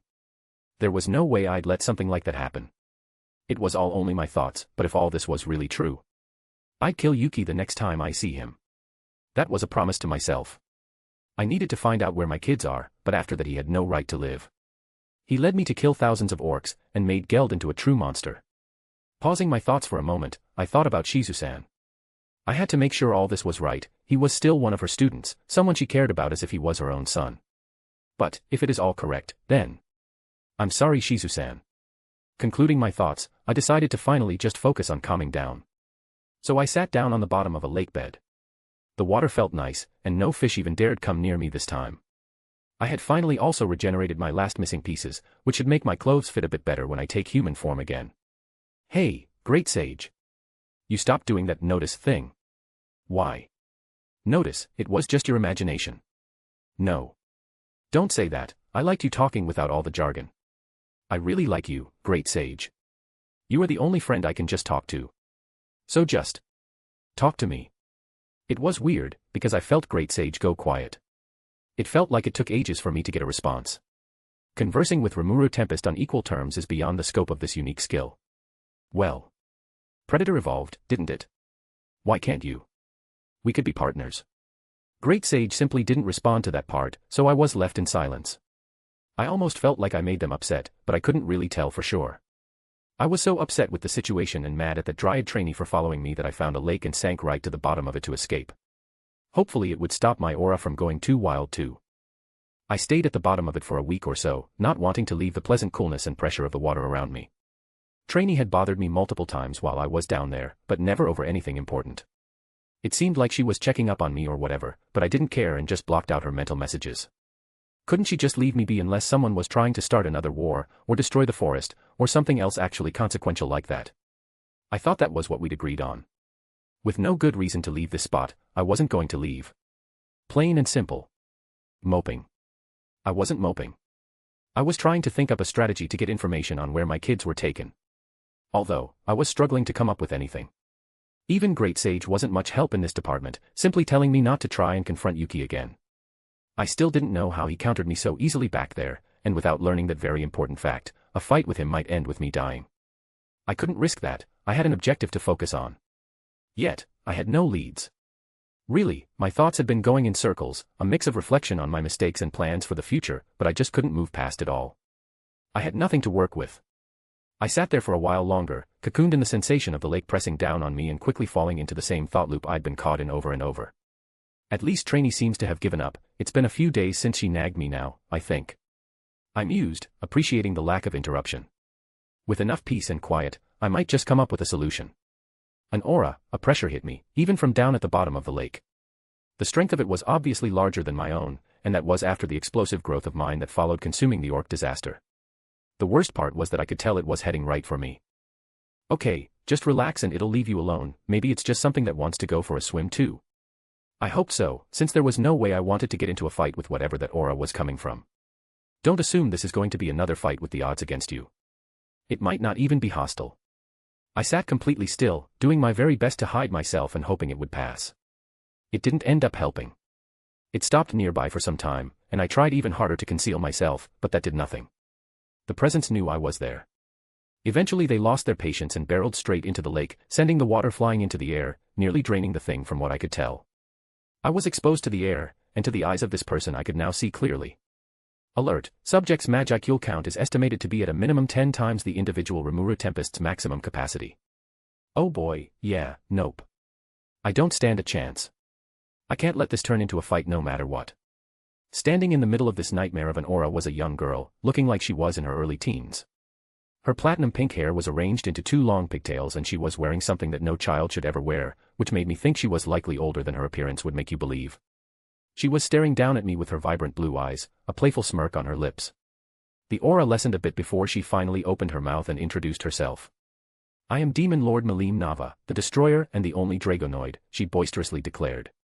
So she's a Demon Lord. Yeah, with that level of force, I can believe that. She made Ramirez look like absolutely nothing. Malim was a true, blue Demon Lord and was definitely not someone I could toy with or make light of. Part of me wanted to fall into the way I'd treat any kid, but at the same time, my sense of danger was telling me I needed to show her at least some respect. Welcome, Demon Lord Malim Nava, I'm Rimuru Tempest, do you need something from me or? I hope not. I really hope not. Honestly, I wanted nothing to do with her or this whole situation, but I didn't think I could get away from this girl if I tried with how fast she was flying a moment ago. No, Malim tilted her head a little, I just wanted to say hi. You know, introduce myself to you. Why me? I'm just a slime. You beat the Orc Lord, didn't ya? How does she know that? I was a bit too scared to ask at the moment, and felt like lying to her in any way would be a fatal mistake. Best to be honest here. Yes. That means you're pretty strong. I like strong things. I look for them when I'm bored, and I've been very bored lately. The last thing I wanted was her getting interested in me. I wanted her to leave, and if she thought I was going to fix her boredom, she'd never leave. No, I'm not strong. I'm just a little slime. But this didn't seem to deter her one bit. She ran over to me and scooped me into her arms at light speed, or at least something close to that. She held me up, but you looked kinda human in that crystal ball, is this your true form? Yeah. I escaped out of her hands and hopped to the ground, taking human form. I'm guessing this is what you saw. Malim gasped in amazement, that's so cool. A slime that can talk and look like a person. One that's so strong that it can beat an Orc Lord. She grabbed me by the shoulders and squeezed me even tighter. Did ya eat Did you eat the Orc Lord? You look bigger than you did in the crystal, and slimes usually eat everything they manage to beat. You just seem to know everything. Yes, I ate him. Wahahaha, of course. I'm the strongest demon lord. I'm super smart and super strong. I'm sure you are. Well, I should probably get going. You should too, being a demon lord and all, you must be very busy, right? Nah. I said I was bored, remember? And do you think I'm gonna let you get away? Not a chance. You're too interesting. Melim said, grabbing my arm tightly. Oh no. No, no, no. This is not good. Now she had a death grip on me. Could you at least let me go? You're squeezing me pretty hard. If you run away, I'll chase ya. There's no escaping my Melim eye. I won't run away. Running doesn't seem like it will do me any good, considering how fast she seems. Melim finally released me and I no longer felt like my arm was going to be pinched off by her. Thanks. I glanced at her for a moment and started walking away at a normal pace, not making an effort to escape her but hoping the demon lord would just choose not to follow me. Fate was not on my side that day. Where you going? On a walk. I just picked a random direction and started walking. I quickly ran into a narrow trail that barely even qualified as one, but I was small enough to still use it. So was Melim, since I was just about the same height and size as her while in human form. Well, maybe a bit shorter than her, but the size difference was small enough that didn't matter here. Melim kept poking and prodding me as she followed. Touching my hair, feeling the sleeve of my shirt, taking a strangely long look at my shoulder for no reason I could gather, and poking me hard in various spots. You're just as squishy as you are as a slime. Thanks for pointing that out, I flatly replied. Could you stop poking me, though? I'd appreciate it. Only if you let me hold you again. Only if you don't squeeze me so hard. She might split me in half if I'm not careful. Deal. I'd just have to bide my time and wait for her to lose interest, or for some way to escape to present itself. Either way, I'd make this catastrophe work out. Why are those dryads watching us so closely? It's annoying. Melim's eyes shot in the direction of the tree lean. I could sense Trainee watching us at a distance too, but I'd chosen to just ignore it. They do that. I'm used to it by now. They recently declared me their guardian or whatever and like to stalk me 24/7. Huh. If they annoy you too, why don't you just kill them? I don't kill people for little things like that. Wahahaha, you're a funny monster, Rimuru. I don't see what's funny about me not killing people for little things like spying on me. So then. Your soul is sorta cool looking and all, with all those skills. Do you want to become a demon lord? You can see my ski, why would I want to become a demon lord if I don't need to? That sounds super dangerous. A bunch of strong people come to fight you. You'd have home-delivered food. That does not sound like a good thing. I usually pick my targets carefully. Plus, that traitor wants me to become a demon lord. I want to get stronger, but I don't want him getting his way. Whatever you say, I guess. I'd just kill him if it were me. You only need to get a little bit stronger, right? The guy you want to kill can't be much stronger than you are now. Not many people are like that. Well, maybe, but he has some weird ability that stops my skills from working. An authority, huh? Well, that ain't too hard to get around. You just need to be stronger than him. Or just figure out what exactly the authority lets him do. Either works really. What are you talking about? Oh.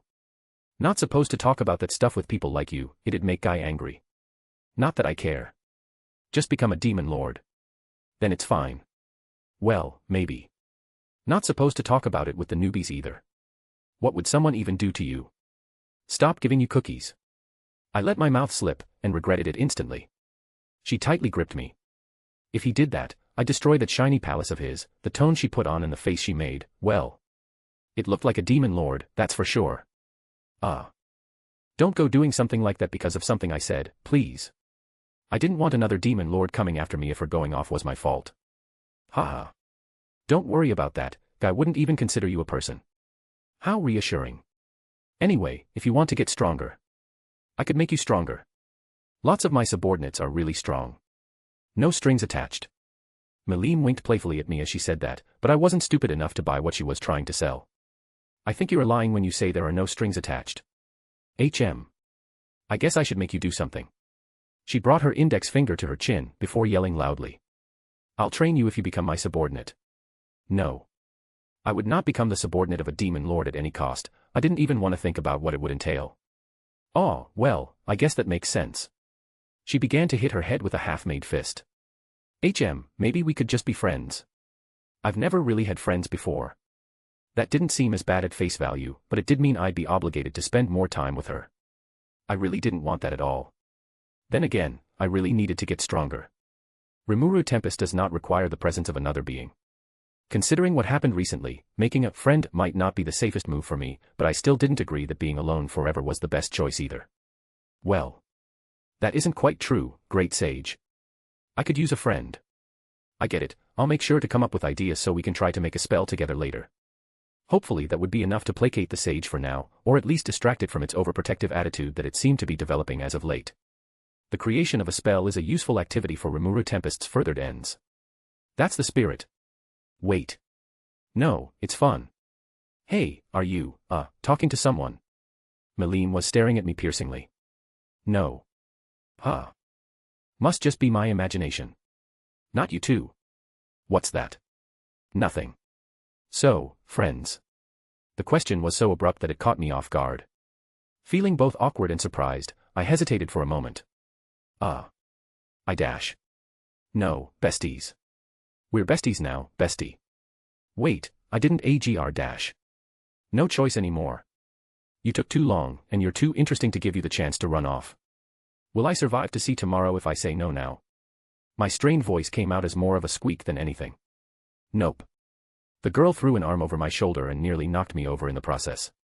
Okay. We're besties. We're besties. Melim cheered, while I sighed, defeated. After a bit of loud laughing from Melim, she said, good. You can just call me Lady Melim. No need for Destroyer, or Demon Lord, or anything. There's no way I'm calling you that. Why not? It's too much. Why not just Melim? If we're besties, that should be fine, right? And you can just call me Rimuru. TCH. I guess that's fine, but only you. And only because we're besties. I normally only allow other demon lords to call me by name like that. Thanks, Melim. Anyway. If you're a slime, why do you go around looking human sometimes? Because I like it. It was more complicated than that, but my answer mostly summed it up. Sorta weird, but if you like it, that's okay. I got a moment of silence after that, giving me some time to think about everything that just happened. Then I realized there was still a very big hole I needed to fill. Literally. Oh crap, I need to go back and fix that lake. Oh yeah. I waited next to that lake for like 30 minutes. If you didn't want me to blast it open, you should have come out when you sensed me. I was too comfortable to come out, and the water felt really nice. That was only a partial truth. Still your fault. I sighed internally, knowing this was getting nowhere. Well, I need to gather up enough water to fill this back up. Maybe from another, bigger lake. Ugh, what a pain. Wah. Silly, Rimuru. You've got a demon lord with you. And I'll just make that water for you. Make it. Yes. Make it. Really easy. You might not have enough magicals for it, but I do. Material creation is costly, fake water is easy. But even a small boulder is kinda hard. Wahaha. That's just 'cause you are a little slime. You don't have anything like the stuff I have. I don't get what you mean, but okay. I'm the only Dragonoid, so something like that is easy. I get it, you don't need to keep rubbing it in. Well, it's important. Melim said, her chin raised. Actually, you weren't named by any of my relatives, were you? I don't think so.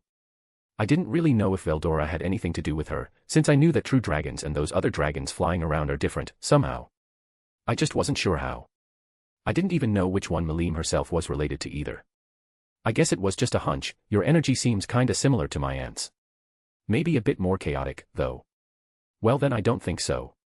I assume if they were related, Veldora would probably be her uncle. Didn't seem she had one of those though. I was named by Veldora. Veldora, huh? Actually, he's my uncle. She immediately dashed my expectations. Never met him though. Auntie said he misbehaved too much, and that he'd be a bad influence on me, so I was banned from meeting him. That set off red flags immediately, as it meant whoever this auntie of hers was, they were surely a true dragon. Which immediately meant I couldn't really depend on Veldora as a card against Melim, not at all. Especially since he's the youngest, according to the dragon himself. About that lake. Yeah. I'll take care of it.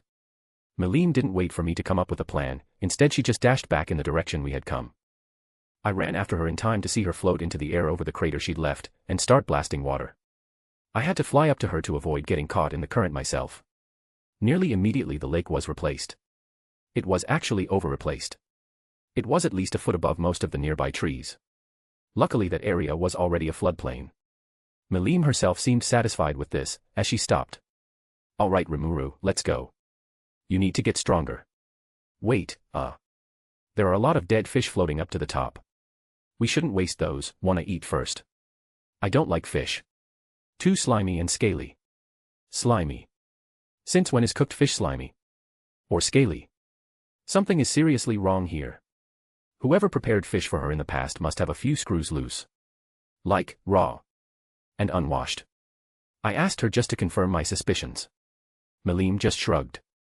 Trust me, there'll be nothing slimy or scaly about these fish once I'm done with them. Promise. You better not be lying to your bestie. I promise. I went around gathering the usable fish, some were just ripped to shreds, so I had to just leave those, and ended up with a good haul. I doubted I would prep them all today, but since things don't spoil inside my stomach, unless I want them to, that was perfectly fine. While cooking, I decided to make some small talk. So that material creation was real efficient. It honestly didn't seem you used as many magicules as I would've. I just have better skills than you, bestie. Guess that makes sense. It's a little frightening, though. Just that display alone made me concerned about what else this girl could pull off. My skills really aren't what should frighten you, Rimuru. I wouldn't need any of them to beat you. You are starting to sound like Chloe, you know that. The serious tone Melim just put on was reminding me of her, which hurt a little, since I missed Chloe alongside my other kids. Chloe. I think I remember that name somewhere, from a long time ago. Nah, must be nothing. Melim tapped her fingers together. So, who's this Chloe? You aren't cheating on me with other best friends, are you? She's one of my students. You have students? Where? I paused what I was doing and internally sighed. This was the last thing I wanted to talk about. I don't know where they are. Someone took them from me. My voice came out strained through my gritted teeth. Why don't you take them back, then? I tried, and I nearly got myself killed. That's why I need to get stronger. There was an awkward silence for a few seconds, before Melim exclaimed, oh. That fish smells so good. I didn't know fish could smell that tasty. I was glad for the topic change. That's what happens when you season and cook it properly. Have you really never had cooked fish before? Maybe a long time ago, but I can't remember for sure. By a long time, how long do you mean? I was curious about how old she actually was, but asking outright could turn into a disaster. Maybe like 1,500 years ago, at most. Wow, have all the demon lords lived for that long? Some of them, others not. The youngsters are only a few centuries old, but me, well, I've been around for more than 2,000 years. That's impressive. Yup. I was right. She's no kid, even if she looks and kinda acts like one. Since I've shared mine, how old are you? Can't be more than 4, right? Most of your body's magicules haven't gotten all crystally yet. I'll be 1 soon, I think. It doesn't really matter to me. And before this you were. What do you mean? Your soul is older than that. I can tell. And it doesn't look like you don't remember either, so you weren't just recycled. She's able to see that much. I was starting to feel like I was under a microscope that I couldn't escape. Melim must have some pretty serious analysis skills, ones that put my great sage to shame. I was 37. Oh. You really are just a baby, huh? Maybe I should call you Little Rimuru. Please don't. Honestly, how much she could apparently see was starting to get creepy. Is the food done? Yeah. I started pulling out the spits and setting them in a picnic basket I still had. Let's eat before it gets cold. Melim started digging into one of the 5 20-pound fish I'd cooked, and she seemed to be loving every bite. I also started eating, but got through 2 of the fish before she made it through half of her one. It was pretty impressive, considering her small size. Being a slime, of course I was having an easier time getting through the large amount of food. But then I started noticing a pout on her face while she glared at me. What's wrong? Nothing. So I just kept eating, and Melim seemed to be slowing down and getting frustrated. Is she trying to compete with me? You don't need to eat a ton right now, I can always catch more fish and cook them for us. That's not, my pride as a demon lord. Getting a stomachache over something as pointless as pride isn't worth it. You should tell that to Guy. Isn't that the one you said wouldn't see me as a person? He's the Lord of Darkness. He's also a big grouch, always talking about dumb rules. I guess that is, useful. If that's useful, we should talk about the other demon lords. Oh, but Melim pursed her lips, I'm probably not supposed to talk about them to you. What? Why? We have a non-interference thingy. If I break the treaty, that means any of them can come and grab you from me. Wait, what? I freaked out. What do you mean grab me? Well, a few of us saw you in that crystal ball I mentioned earlier. I know Carrion thought you were pretty neat. No, I shook my head. I can't have that. I don't want to be enslaved or. Hey, don't worry. Melim grabbed me under the armpits and pulled me into her lap. So long as you're my bestie, they can't touch ya. She said this while stroking my hair like some kind of pet. How reassuring. I muttered, wondering if it was too late for me to worry about such things. Hey, I turned a bit to meet her eyes. I know you can't talk about all of them, but what about Ramirez? Is she even a demon lord? Of course she is. She paused for a minute. Even if she's way small, and sorta weak. She used to be a lot stronger though, but then she got really sick or something. That happened a long time ago, so. I don't really remember why. Wait, you've met her? Yeah. I said. Arg. Melim suddenly started shaking me like a kid with a toy, and I switched to slime form to avoid having my limbs torn off by the force. Why didn't she tell me about you? She whined. She was holding out on me. I knew it. Well, wait. I shouted, feeling like a goldfish in a bag and wanting it to stop. What's Ramirez like? To you? That got Melim to stop. She's my friend. Sorta. We have a tea party group. A tea party group, for demon lords. I decided not to pry further into that odd detail. I guess we should see. What's Ramirez like in your eyes? Melim went quiet for a few moments. Well, did she try to bite you?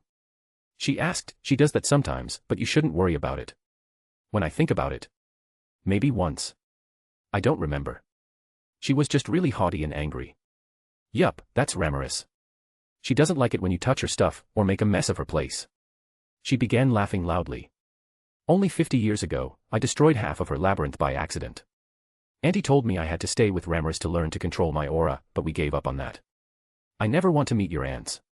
I shivered softly. I had a small soul quake, a noticeable one though. Veldora almost seemed frightened. Hey, that's rude. Melim huffed. Now you only get one more. There's Clayman. He's really weak, and sneaky. And a stick in the mud, but he brings good treats to Valpurgis. I think he even makes them himself. A demon lord can cook. I asked. What do you mean? I cook all the time. I should roast some lesser dragon tails for you sometime. They are really delicious if you grill them at a little over 3,000 degrees. Honestly, that sounded really nice, but I had to cut off that thought. I shouldn't be thinking about eating giant lizards. Also, it did wrong, Veldora. You seem interested. Anyway, a demon lord can do anything, silly. Melim giggled. But talking about Clayman, he usually sends his subordinates to do his dirty work. He's got pretty fun ideas though. It was his idea to use the Orc Lord to make a new demon lord, but looks like I got you instead. Wait, some random was behind the Orc disaster. That didn't make sense. I thought Yuki was the one who set it up. Are they working together? Okay, I think that's enough then. If he isn't that strong, I don't think I need to worry that much. You mean like Ramirez, right? Yeah. Like Ramirez. Alright then.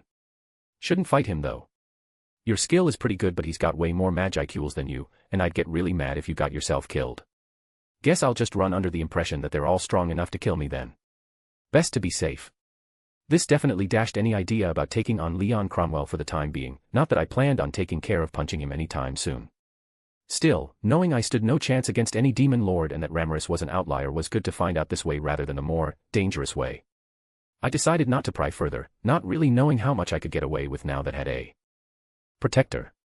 But what I did get was really useful. Once I figured it out a bit more, maybe I could get some more info on the rest of the demon lords from her. I stayed in Melim's lap, not sure what to do, but she made no effort to get up or anything. In fact, she fell asleep.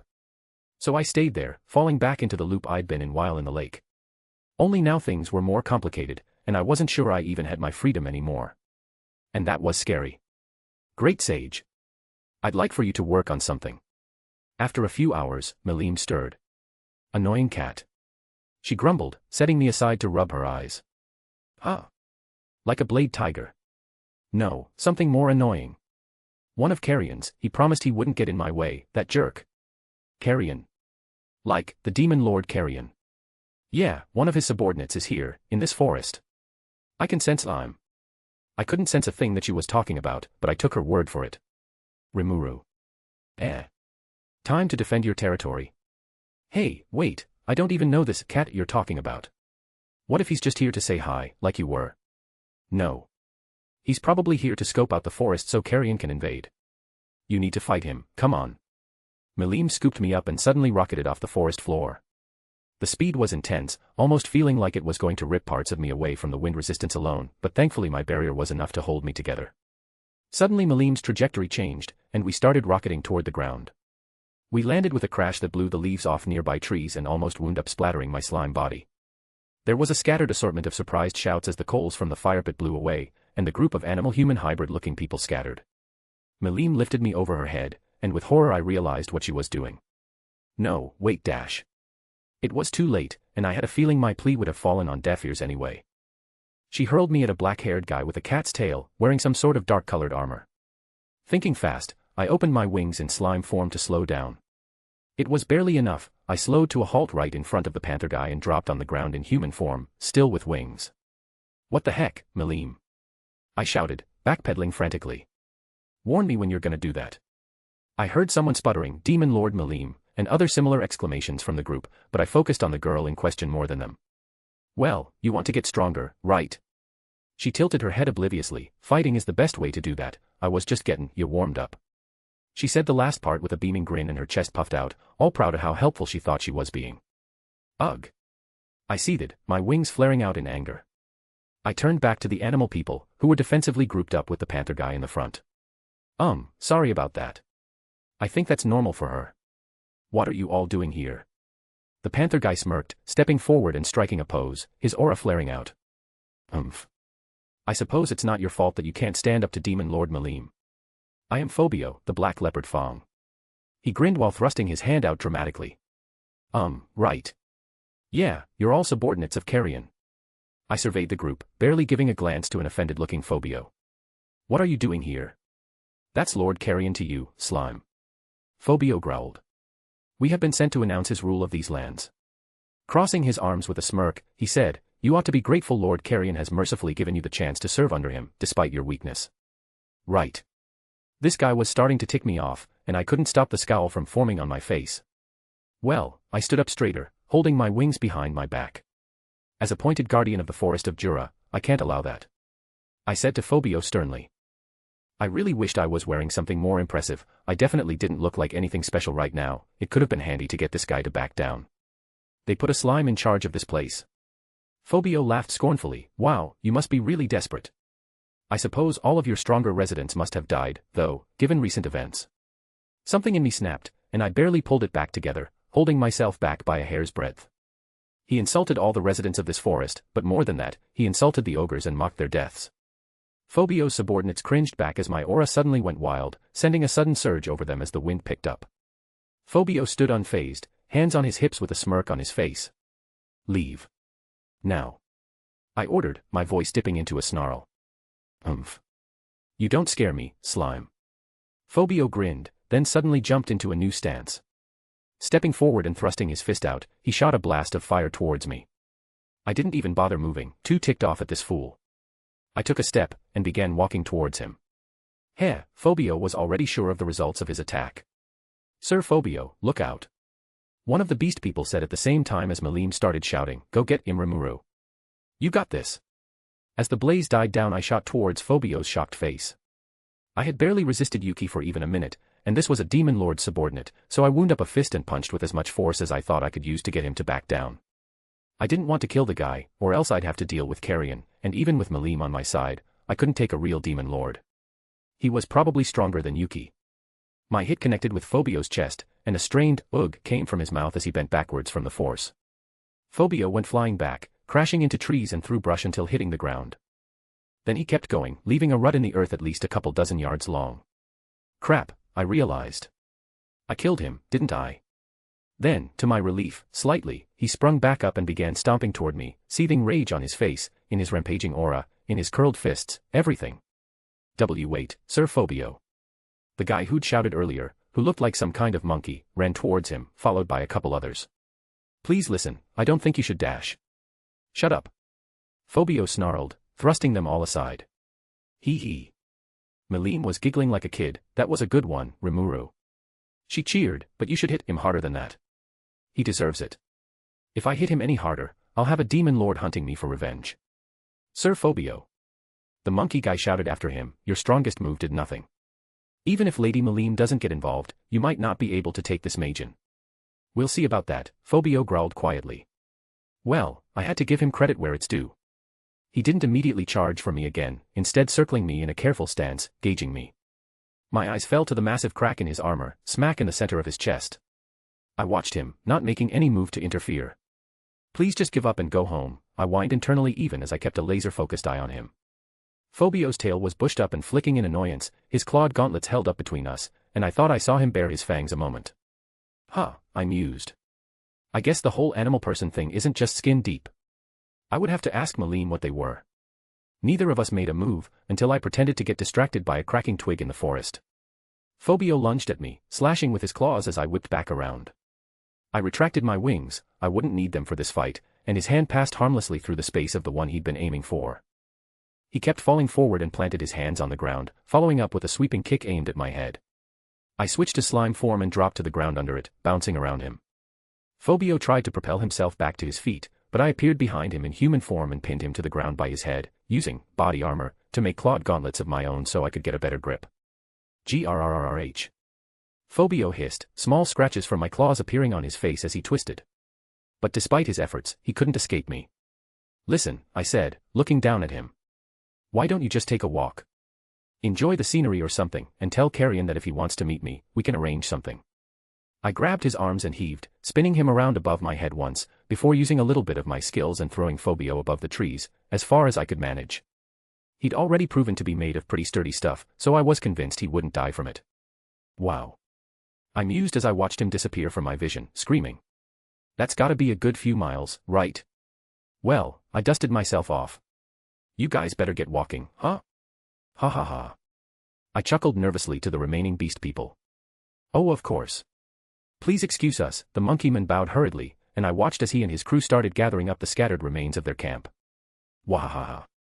Melim ran up to me with a cheerful laugh. That was pretty funny, Rimuru. I don't think I've ever seen someone just throw their opponent away. Well. I rubbed my head. If he has to walk to get back to fighting me, maybe by the time he gets here he'll have cooled off. I laughed. Hee hee, well, you sure showed him. Melim slapped my back, and with a shout I was launched forward, face-planting into a tree and losing shape as I slime-iffied everywhere. Whoops, sorry. Melim ran up to look at me. Now then, that was a pretty good start, but you definitely have things to work on. Thanks to this, I think I know exactly where to begin. Maybe that wasn't all bad, then. I thought, not bothering to answer Melim as I gathered myself back up in slime form. I still didn't have a plan to get answers out of Yuki, but this felt like it was going somewhere. Without a warning, Melim scooped me up in her arms and rocketed away again, leaving me holding myself together for dear life. This girl has got to learn to warn people. I griped in equal parts terror and frustration. We landed in a secluded glade with a crash that flattened grass and ripped limbs off the nearby trees. Melim unceremoniously tossed me into the center, where I landed with a bounce. Alright, let's get started. She cheered. Okay. What are we going? Before I could finish my sentence, and before I even knew what was happening, I'd been splattered all over the ground. Pulling myself together, I bounced up and shouted, what the heck Melim? But instead of with words, Melim answered with a punch faster than I could see, splattering me again. Wait. I yelled as fast as I could, preemptively shooting across the clearing as soon since I'd gotten all my slime back into me. I was in some serious danger. Melim's fist hit the ground where I had been, then immediately she turned and crossed the several dozen yards between us in the blink of an eye. Wahaha. Not bad. Melim praised me as she slammed and splattered me against the ground again. You picked this up faster than the last few. So this was her idea of training. Instead of asking about what she meant by the last few, I decided to shut up and focus on survival, because right now those 3 punches I'd endured had already taken over half my Magicule. Correction, Magicule capacity is actually at 24.37%. I would have screamed at, great sage, but right now I didn't even have time to think. I was going to die. Help me, sage. I prayed as I started hopping away from Malim as fast as my slime body could allow. Attempting to access reserve magicules, confirmed.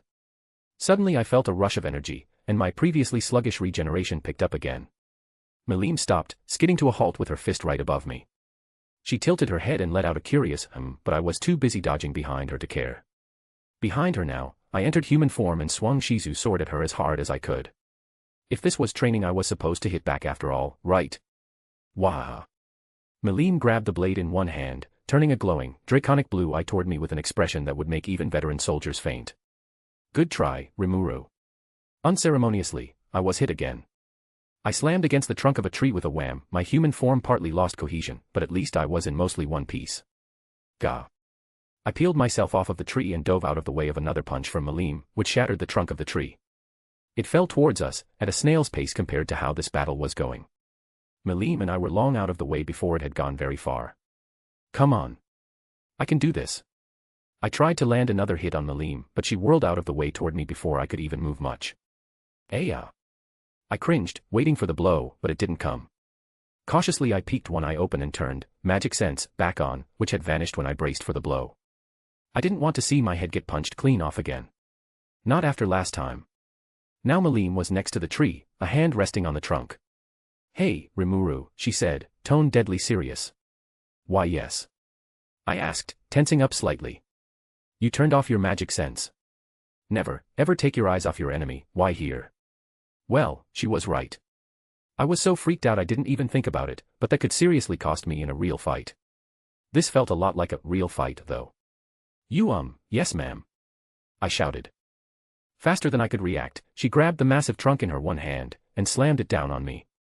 I cringed, and with no time to dodge, braced for impact. The tree shattered over me, its trunk splitting down the middle. I quickly sprang up between the split halves, leaving a Rimuru-shaped indent in the ground. Don't call me ma'am. Call me Malim. Malim shouted, already above me with a punch that promptly forced me back into the ground. I had no room to answer, recollecting my slime body and quickly sliding out from under her fist. There was no way I could keep up with this. Hoping to level the playing field, I activated paralysis breath and started spraying it all over the area. Maybe that will. My thought broke off as Malim kicked me across the field, and I went flying. Cute. She laughed after me, but you'll have to try harder than that. So paralysis doesn't work. There went my hope of catching up a bit. I hit the ground, but my slime body couldn't get enough traction to stop my slide. I switched to human form, digging my heels in the ground and pulling out Shizu's sword again. Shooting towards Malim without a second to lose, I swung at her, only for her to step cleanly out of the way. Another punch put me face first in the dirt, but I returned to slime form, slipped out, and tried to land another cut with the sword on her back. The blow connected, this time, but Malim showed no signs of damage. Come on, she taunted, that didn't even tickle. Ugh. I gritted my teeth, storing Shizu's sword since it proved useless against Malim, and tried to gain some distance, but Malim was too fast for me. For the first time after a while in this fight, I was completely splat onto the ground. Quickly reforming, I hopped around the battlefield, avoiding Malim's blows by a hair's breadth, or occasionally being batted across the arena by her fists. Come here. I thought, having leaped clear across the field. Malim leaped after me and landed, leaving a small crater where I would have been, but I planned for this. Slipping through between her legs, I jumped up in human form with my body armor, claw gauntlets and slashed at her exposed back. Iya! I let out a squeak of shock. Malim had immediately turned around and grabbed my fists. Ooh! I squirmed, trying to escape by changing from slime form to human and a few others while she just held my rapidly morphing and unmorphing claws in her hands. These are really cool, Rimuru. She laughed happily. You ought to use them more often. Malim then whipped me around, and threw me across the ground by both arms. Bringing out my wings, I managed to orient myself and slow down enough to land on my feet, albeit stumbling a little. But as soon as I touched down, Malim was on me again. Okay. I give. I cried out as she pummeled me, skidding across the ground in slime form from the force of another punch. Silly, there's no calling quits in a real fight. Malim giggled, slamming her palm into me. No, really. I begged, barely dodging a second attack. I'm done. Let's. I ducked under a swipe, review notes. Take a break. Malim just grinned, and I splattered across the field again. Malim, please. I called out, jumping out of the way of a kick, only to be launched into the tree line by her fist. We exchanged blows a few more times, or really, she hit me a lot, and I tried and failed to dodge. "Uncle!" I yelled, "Uncle! Melim, I swear, let's stop and talk now." She had stopped responding to me entirely, just pummeling me with a relentless torrent of blows. "I'm gonna die." I freaked out. "Great Sage, please do something." Confirmed. Assessing countermeasures, none found. "You useless piece of crap." I felt another rush of energy come into me. Great Sage had been supplying me like this whole battle. Who knew I had so much reserved magiceules? Where was it even getting it all? That was for later though. Right now, I had to find a way to survive, or Melim was literally going to kill me. Notice, I suggest evasion. Yeah, and like heck that's been working. Melim. I tried one more time. "Do you want some more fish? Maybe we can WOAH. A blast of energy suddenly beamed right past me, and blew off my arm. It was gone. Just gone. Melim hadn't used that on me before. It was like the limb had just disintegrated into nothing, which was a terrifying thing to even consider. Screw this. I turned around and booked it. The only chance I've got is to run. "I told you, Rimuru, no running." I heard Melim's voice behind me. She sounded mad and playful at the same time. That's a deadly combo, if you ask me. "Shoot, shoot, shoot, shoot, shoot, shoot," I hissed. I entered my wolf form, the fastest form I had on land. "Great Sage. Make a body double and draw her away from me." Suddenly, where there was one wolf tearing through the forest, there were now two. I split off from my double, praying she would take the bait. "Wah! I've told you, silly," I heard her yell, "you can't trick me." Crap. I just had to run. As fast and as far as possible. She had to get tired eventually, or slip up. I could lose her and hide. Maybe run back to the Western nations or something. Don't think, run. Don't think, run. Run. I focused on nothing else but moving forward as fast as possible, dodging trees, boulders, jumping off cliffs without hesitation. After a while, Melim's cackling laughter faded into the distance behind me. I kept running. I ran as fast as I could for as long as possible. I didn't dare look back. Finally, when I was out of energy, I slowed a bit. I listened, but no voices pursued me. I don't sense her aura. I spotted a knot in a tree up ahead, and leaped for it. Switching back to my slime form, I slid inside and made myself as small and invisible as possible. Pushing the form hide to the max. Did I lose her? I scanned the area with magic sense. I waited. 1 minute. 2. I really need a nap. Just as I was thinking I might be able to rest and recover a little, a hand appeared and yanked me out of my hiding spot, gripping uncomfortably tight as it dug into me. Gotcha. Melim shoved me in her face. That was a pretty good start. I was too tired. This was too much. Melim, please. I started, my exhausted mind losing the ability to put words together. She held me for a moment, staring at me thoughtfully. Staring so long I began to get nervous, well, more nervous. Melim. Suddenly she drew me in close, and sunk her teeth in. Eep. I let out a shrill squeak that I didn't even know I was capable of making, and all rational thoughts disappeared from my mind. I lit myself on fire with black flame, and squirmed out of her hands as quick as possible, shooting off again. She was actually trying to kill me. I was being hunted, and if I didn't escape, I'd be eaten. I tore through the forest with Melim hot on my trail. A week. For a whole week Melim chased me. No matter where I ran, no matter where I hid, she'd find me time and time again, and every time she did, I'd get splattered. Her attacks were as relentless as her chasing, and equally as unavoidable. After trying to lose her on the other side of a mountain, I sensed Melim's aura barreling towards me in the distance. In a panic, I looked for a place to hide, but the only direction was down. I dove into the ground, using gluttony, at full force to bore a tunnel straight into the mountain. It was only big enough for my squishiest, thinnest shape, and she couldn't possibly get to me under tons of rock. I wasn't sure how long I dug, but I kept going, unaware of where I was and convinced that it wasn't far enough for Melim. But at least she couldn't follow me, probably. But I was so wrong. There you are. My magic sense vaguely picked up her cheerful greeting under the sound of an entire mountain being bulldozed by her fist. Rocks flew everywhere, huge boulders the size of houses sailing through the air, and in the middle of it all she grabbed me. Awaya. I shrieked, trying to use my slime flexibility to get away, but she had an iron grip on me. Finally I tore myself off, severing the bits of slime she was holding, only for her fingers to dig into me again. Okay. Training's over. Melim wrapped me in a crushing hug. That wasn't bad. Her words didn't even register. I shot a torrent of black flame in her face, ripping myself away again and switching to the giant bat's form, pumping my wings as fast as they could go. Hey! Melim caught up with me easily once I was out in the open air. I screamed again, and immediately switched forms, trying to drop under her so I could escape. What's wrong? Melim grabbed my slime form. I said it's over. Like I would believe that. She had a good hold on my slime form and was using some sort of barrier technique to prevent me from splitting myself again. Switching to human, I put both my hands and feet on her wrist and tried to pry my hair out of her grip. Did I break you? Melim tilted her head curiously. She brought my face up to hers to look into my eyes. Come on, don't do something boring like that. Break me. Melim forcefully holding me in one place long enough helped my mind to catch up with my body, and I stopped struggling for a moment, staring at her wildly. Here. She let go of my hair and held me up under my arms out in front of her. That's better, right? So did I break you? I hope not. You I stuttered, taking a full 5 minutes to form the words. No. Oh, goody. She beamed, 'cause you can't lose your sanity that easy, you know, if you're gonna get your students back. Suddenly, I remembered why I was here in the first place. The hell of the last week had completely wiped it from my mind. The only things I had thought about that entire time was evading Melim and surviving. Shizu's students. Chloe. Alice, Kenya, Gail, Ryota. I was doing this for them. Alright, I stammered. I wasn't fine, technically, but I'm good now. Great.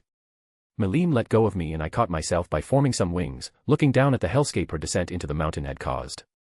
Now let's get you fed. Your magicules look like they're already stable, but you lost a lot of weight. What? I stared at her, dumbfounded. Look at yourself, silly. Melim poked me in the chest. I turned, magic sense, on myself, and gasped in horror. Not again. I look like a 3-year-old. Great Sage, what's the deal? My skills are working fine. Reserve magicules have been depleted. Ultra speed regeneration will remain unavailable for 7 days to conserve energy. No. I almost sobbed, putting my face in my hands. Not only was I short, how would I survive another week with Melim like this? Hey, cheer up. Melim grabbed me in another hug and tousled my hair. I know some mountains near here with a ton of dragons, let's get you one for a snack. Melim, I can't fight like this. I wailed, and I'll be like this for a whole week. What do you mean? You're plenty strong, she said. I'm sure you can still take a dragon when you're small. But if I take any damage, I'll just get even smaller. And my regeneration isn't working. Then just don't get hit, silly. That's not the issue. I screamed at her. Ugh, even my voice is more high-pitched. This is horrible. Hey, come on. Melim patted my head comfortingly. You need to rest, you're acting all crazy. Why don't you go back to the forest, and I'll fetch a snack for you? She was acting suspiciously motherly, but I was too far gone to care. Any opportunity to get a moment away from this nightmare sounded good to me. I nodded, and she gave me a cheerful thumbs up, before zooming deeper into the mountain range I had run to the edge of. With a sigh, I turned back toward Jura. Deciding it was too much bother to fly, I dropped to the ground and started trudging along. Once I was a small distance into the forest, an annoyingly familiar aura sprung out of the ground nearby, taking the shape of a dryad. What? I growled, not even pausing to look at her. Did something more happen? Trainee asked. You look a little. I glared at her and she immediately shut up. But after a moment, I let out a heavy sigh and relented. I was training. With Melim. So I saw. I couldn't even be mad at her for not interfering. Demon lords really were in a whole other league. This area has been evacuated for some time, Trainee said. So if you wish to rest here, you won't be disturbed. Ugh. It was too much. I was planning to make it all the way back to the sealed cave, but Trainee's reassurance broke me. I groaned and fell face first on the ground, then literally melted into slime, letting my shape spread out across the soft grass until I was practically a puddle. It was shockingly comfortable. Trainee was looking like she wanted to talk more, but I wasn't about to have it. She just stood there, probably waiting for me to acknowledge her somehow, but at this point I was getting used to being constantly stared at, so I had no difficulty continuing to pretend she wasn't there. Just so you know, Trainee began conversationally, the orcs are settling in very well. Some of the different races' villages have formed small groups, creating an alliance under your name. A few have even formed agreements with the lizardmen for access to. She kept talking. I didn't answer, though I sort of listened to her chat for a while. I was sure that Great Sage was taking notes for me. After a few hours of this, Trainee disappeared without a word. Right on time, a pink comet streaked through the air, and she landed in front of me with a thud, laughing almost maliciously. It was unnerving and I caught myself shuddering a bit from it. Wahahaha. Meline grinned down at me. I got your reward, Rimuru. Ah, yeah, thanks. I said. Meline was standing there with a dragon the size of a house held by its horn. Hey, Meline pouted, drawing my attention away from the dragon as she glared at me. You changed back. Ah, yeah. But you looked so cute before. Meline stomped on the ground and the trees shook, the dragon making sounds you'd never expect a dragon to make. It was so terrified and unable to escape her iron grip. Okay.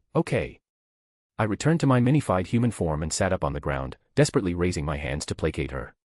For a moment, I considered making my form larger with some extra magicule use, but quickly dismissed the idea. I tried that once, to make myself adult-sized, and was not pleased with the results. Yes, I looked more respectable, but it felt awful. Not painful, but uncomfortable. Imagine having input lag, but with moving your actual body. I felt sluggish, and kinda numb, almost. It was tolerable, but fighting in that state would never be a good idea, I decided at the time. So, for this I would just have to make do with this, smaller form. To keep Meline happy, at least. I'll stay like this. I continued, then I looked at the scared dragon again. And, you brought that. Yeah. Meline preened, confirming my fears. It's a nice treat, don't you think? I felt bad for the poor thing, having been in the same situation not too long ago. And I'm supposed to eat it. That would just make me feel guilty. I had been too tired and bewildered to argue earlier, but now I wasn't so sure I wanted to go through with this. It was here, though, and I was a little terrified of what Meline would do to me if I refused a gift. I'd eaten tons of monsters before, this wouldn't be any different.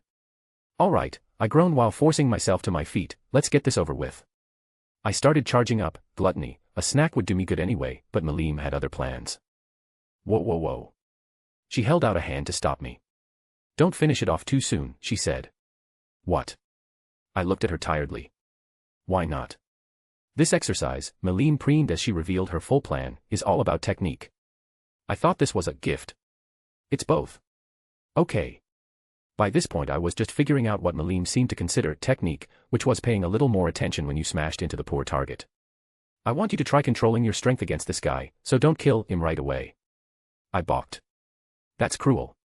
I protested, my eyes again darting to the growling, scrabbling creature Meline was holding onto.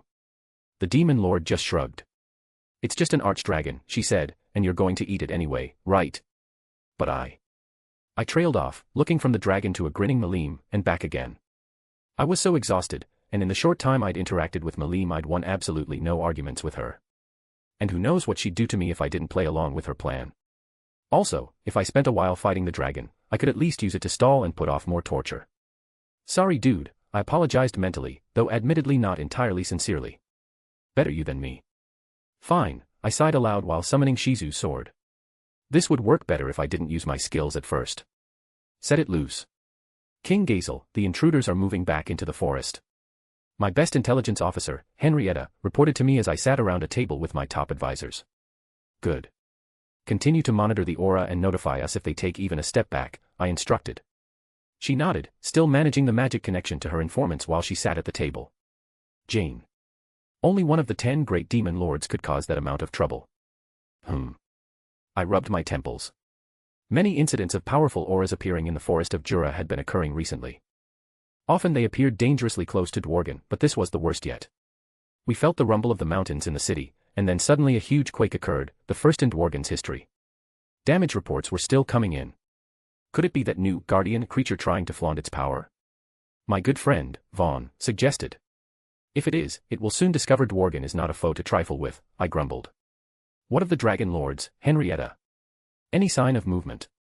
They are remaining put, your majesty, she answered. Well, I stifled a shudder, if the dragon lords will not confront this thing, then we must simply stay put and hope it turns away from Dworgen. This had been a long few months, and I was becoming antsy. First the Orc Lord incident, then some creature comes in and annihilates it and its army single-handedly to take over the forest of Jura. What's next, a new demon lord? I was itching to go out and remove the threat myself. I could feel this was not a creature to ignore, but to impulsively rush out and provoke it could mean huge losses for Dworgen. At times like this I missed my days as an independent hero. We ordered some snacks and prepared for a long night of vigil, ready to act the moment it became clear this monster was after Dworgen. That archdragon hit all the spots, and by that, I mean I felt much better after eating it. Fighting it hitless was a bit of a challenge, but not much of one, especially when compared to sparring with Malim. Eating it only shortened my regeneration's deactivation period by a few hours though, but oh well. It was a bit annoying when I had to figure out spatial motion on the fly, though. Especially since I didn't even know about the Sight-line teleportation thing. Then again, maybe the sage made that up on the fly because I needed it. It did wonders though, when it came to dodging that breath attack. I wasn't able to move fast enough to avoid that, but using spatial motion, despite its slowness, it was still faster when teleporting to a distance near the edge of my magic sense range. Well, now I was left with that empty feeling again. I really wanted to stick it to Yuki and find my kids, otherwise I really didn't know what would happen to me. Plus, I still needed to punch a demon lord in the face for Shizu, so I guess training with a demon lord that can help me do that isn't too bad. Hey, Malim. Yeah. If I, hypothetically, punch Demon Lord Leon in the face, would you back me up? Malim stared at me for a long second before an excited grin spread across her face, only if you manage to hit him. And don't die immediately after. Wait, but aren't we besties? You wouldn't let me die trying, would you? I make no guarantees, even I have limits. Sorta.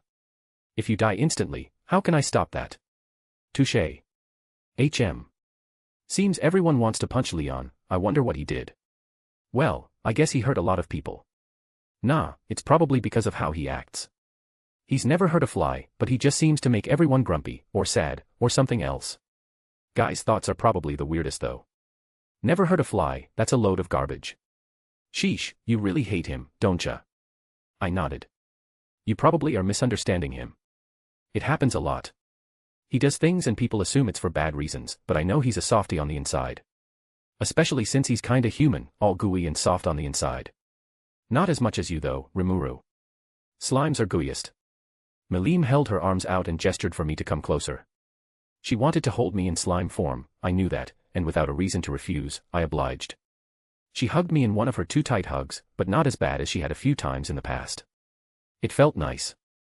Wait, I said while still being trapped in her arms, does that mean you're not gooey on the inside? Considering most living things are that way, it made sense for Malim to be too. Of course I'm not, silly. Malim boasted, I'm the strongest demon lord, remember? Right, yes you are. Leon was still on my mind, but I guess I couldn't go after him anytime soon either way. I had other more pressing issues anyway. Leon could wait. I decided to shrug it off for now and return the hug. Well, as best I could, as a slime. I didn't exactly have any arms to hug with at the moment, so slime nubs had to do. Malim's brutal training continued. Day after day, we did nothing but fight morning and night.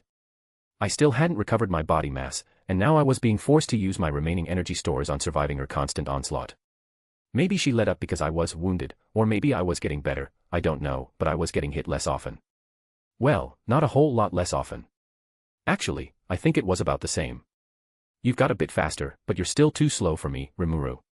Malim laughed, and in the split second between me being able to parse what she said and her fist coming towards me, I had a perfect view of impending doom. Ayakak.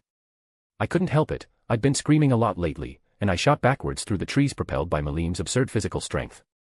I smashed through full-on tree trunks, trying to get a purchase, but anything my fingers grabbed hold of tore along with me. Then I smashed through something else. I glimpsed a me-shaped hole in a wooden wall, some clay pots and stuff, and then I was outside again. Suddenly I crashed into something hard, my back almost giving out from the force.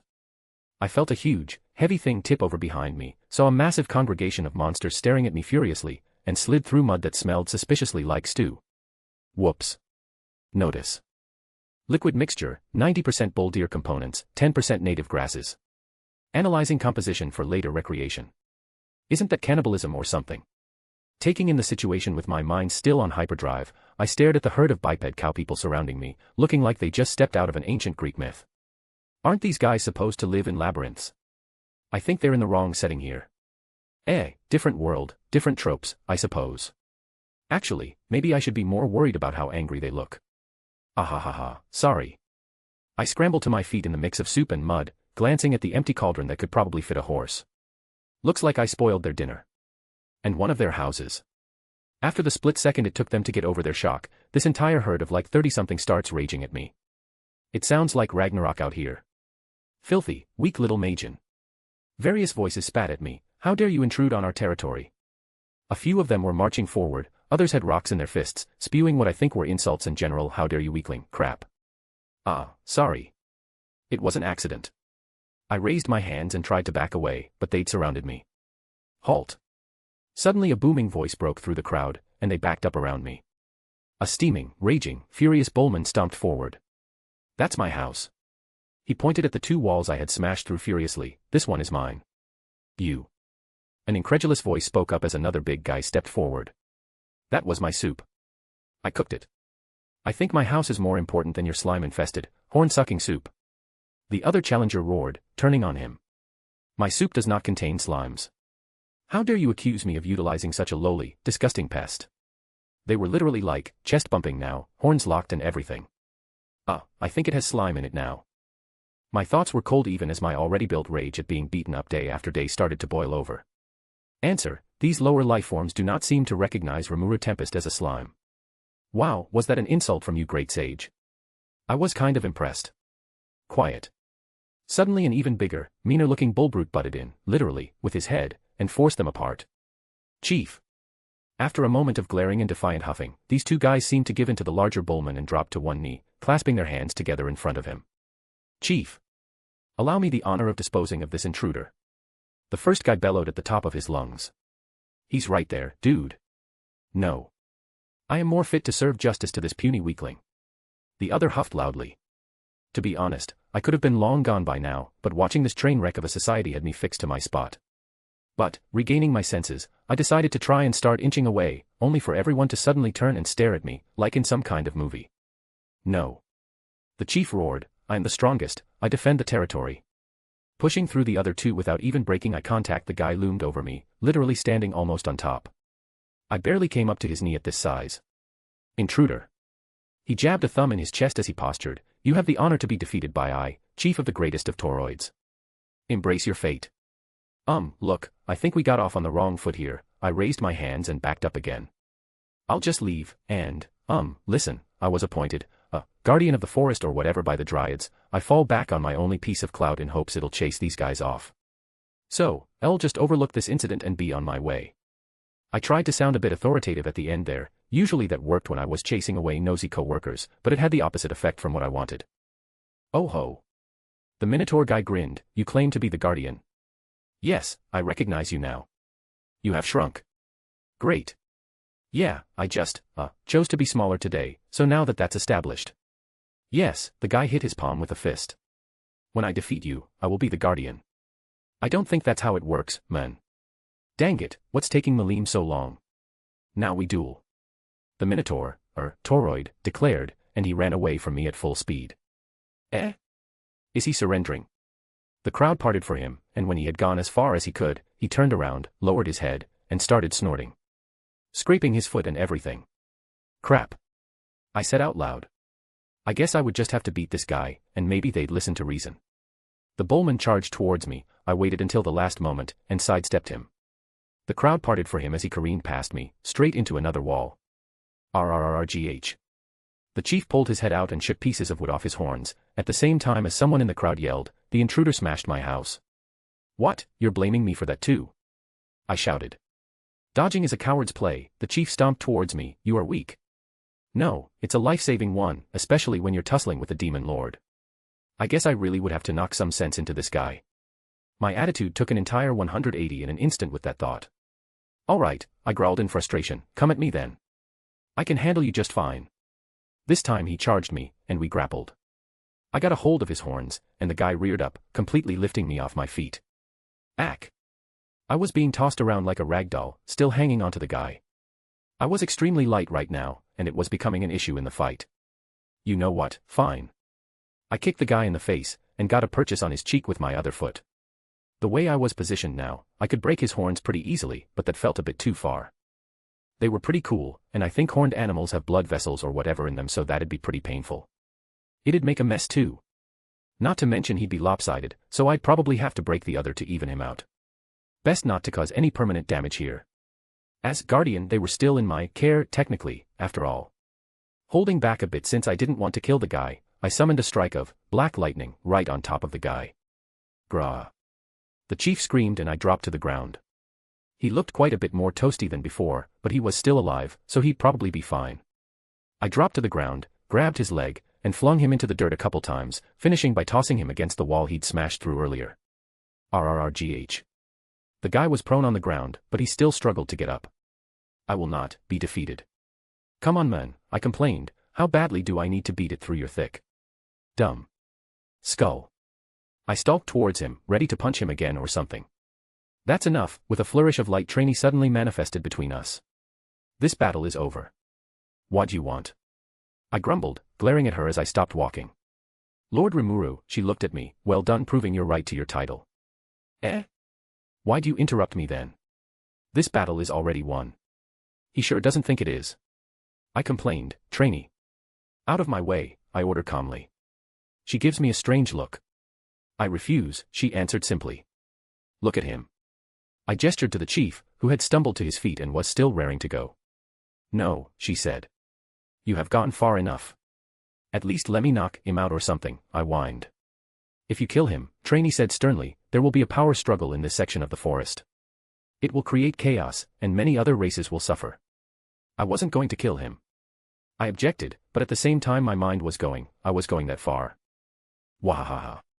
Now Malim showed up, suddenly landing next to me. He should kill him for that disrespect. Who cares if there's a power struggle thingy? That's when I realized, that's who I was starting to act like. I didn't want that. And Trainee was looking intimidated by Malim. She might actually back down at this rate, even. You know what, fine. I waved and turned away, enjoy your life or whatever, chief. I'm glad you made the right choice, Rimuru.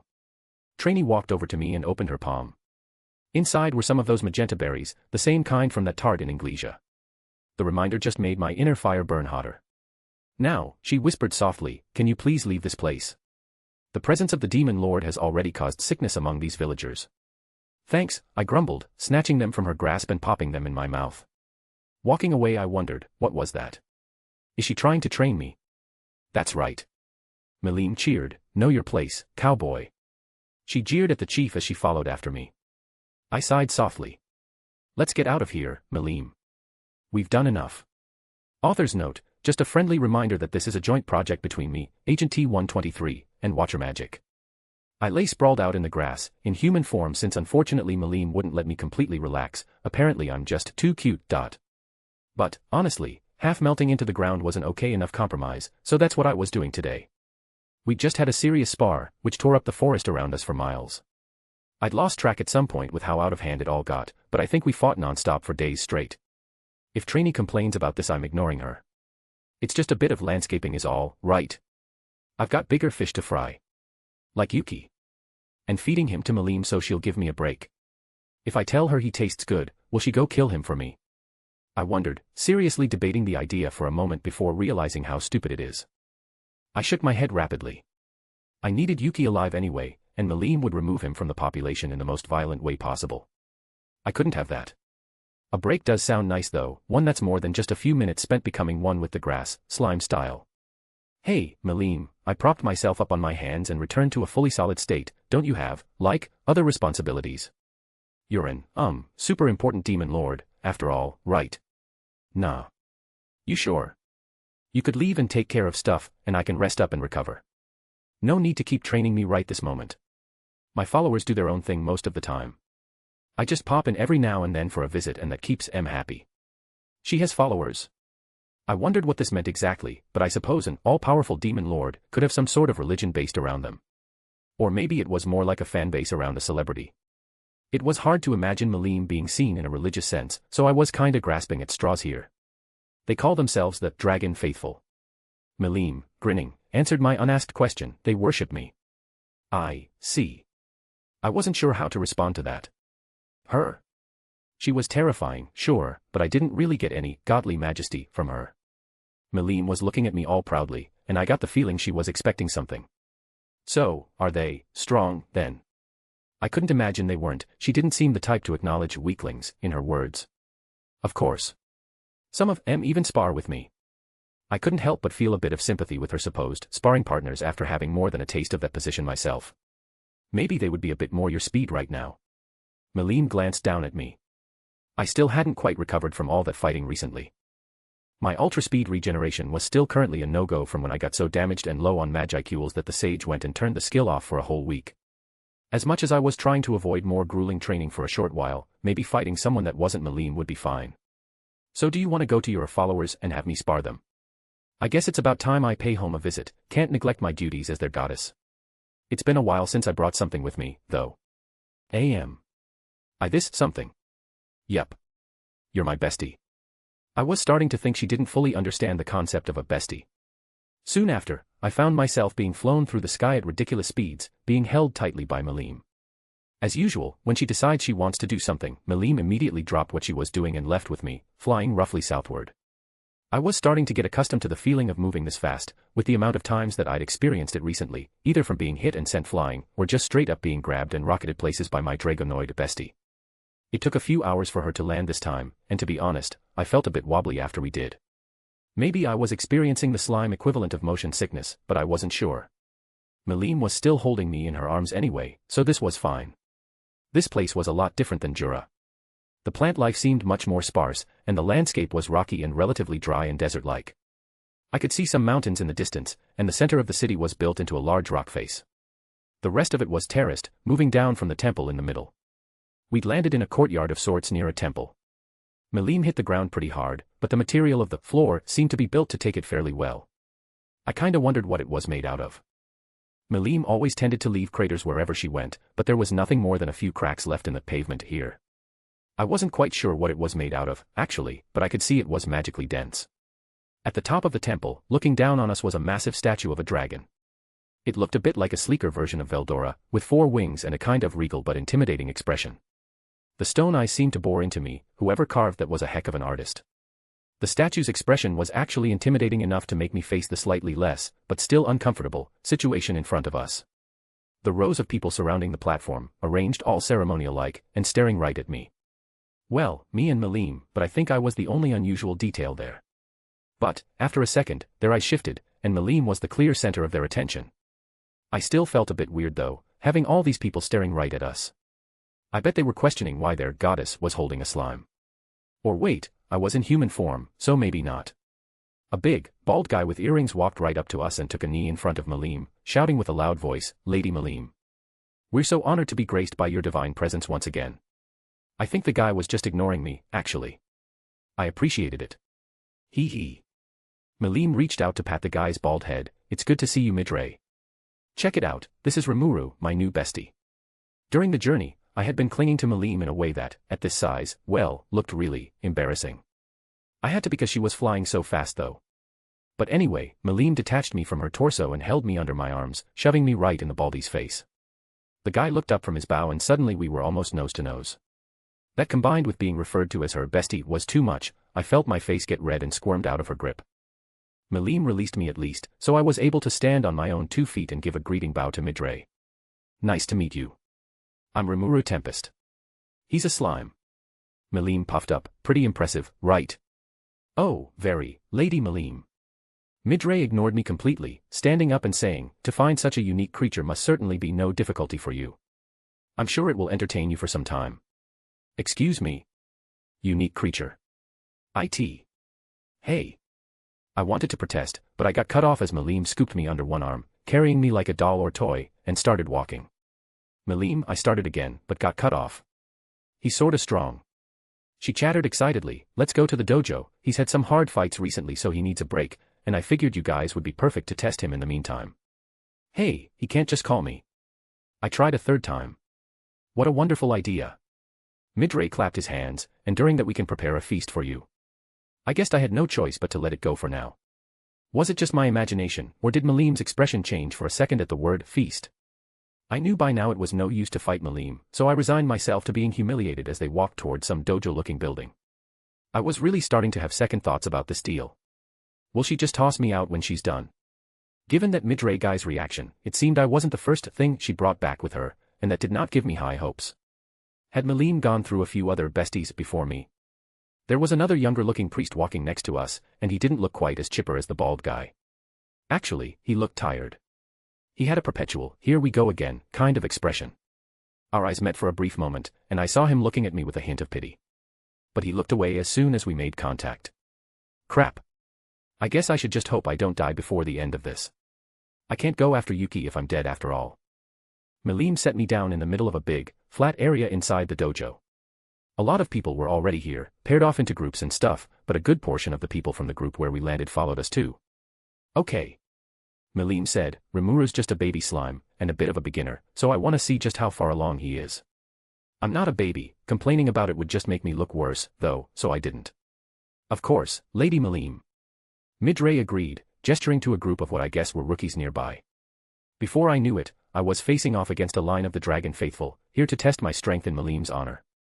The few at the front, who looked like teens or younger adults, were looking at me with real fear. What? Why would they be afraid of little ol' me? Notice, the anti-magic mask has been destroyed and stolen. No one here is using magic items to hide their aura, I don't think. What's the big deal? These guys look just like humans, but based on the auras they were giving off I could tell they weren't. Answer, they are Dragonutes. Oh, like that Abiru guy I named. Correct. However, they differ in origin and subspecies. Ah, okay. I wanted to ask more about that, but now I was in the middle of a ring with a nervous-looking teenager staring me down. Well, no point in wasting time. I did feel bad for the kid, so I decided to be a bit gentle. I charged him and used my agility to move around his attempt at a block and punched him. Then I jumped out of range, but the kid just shrugged it off, looking at me with determination in his eyes. I'd been treating the situation like sparring with my students, but these guys can take more of a beating than I first thought. That's why I was here, after all. For my students. It was a helpful reminder, and now I was suddenly fired up to get as far as I could. The kid didn't seem as scared now. Maybe he thought that was the best I could do. This time we both attacked, him bringing up a foot to try and kick me.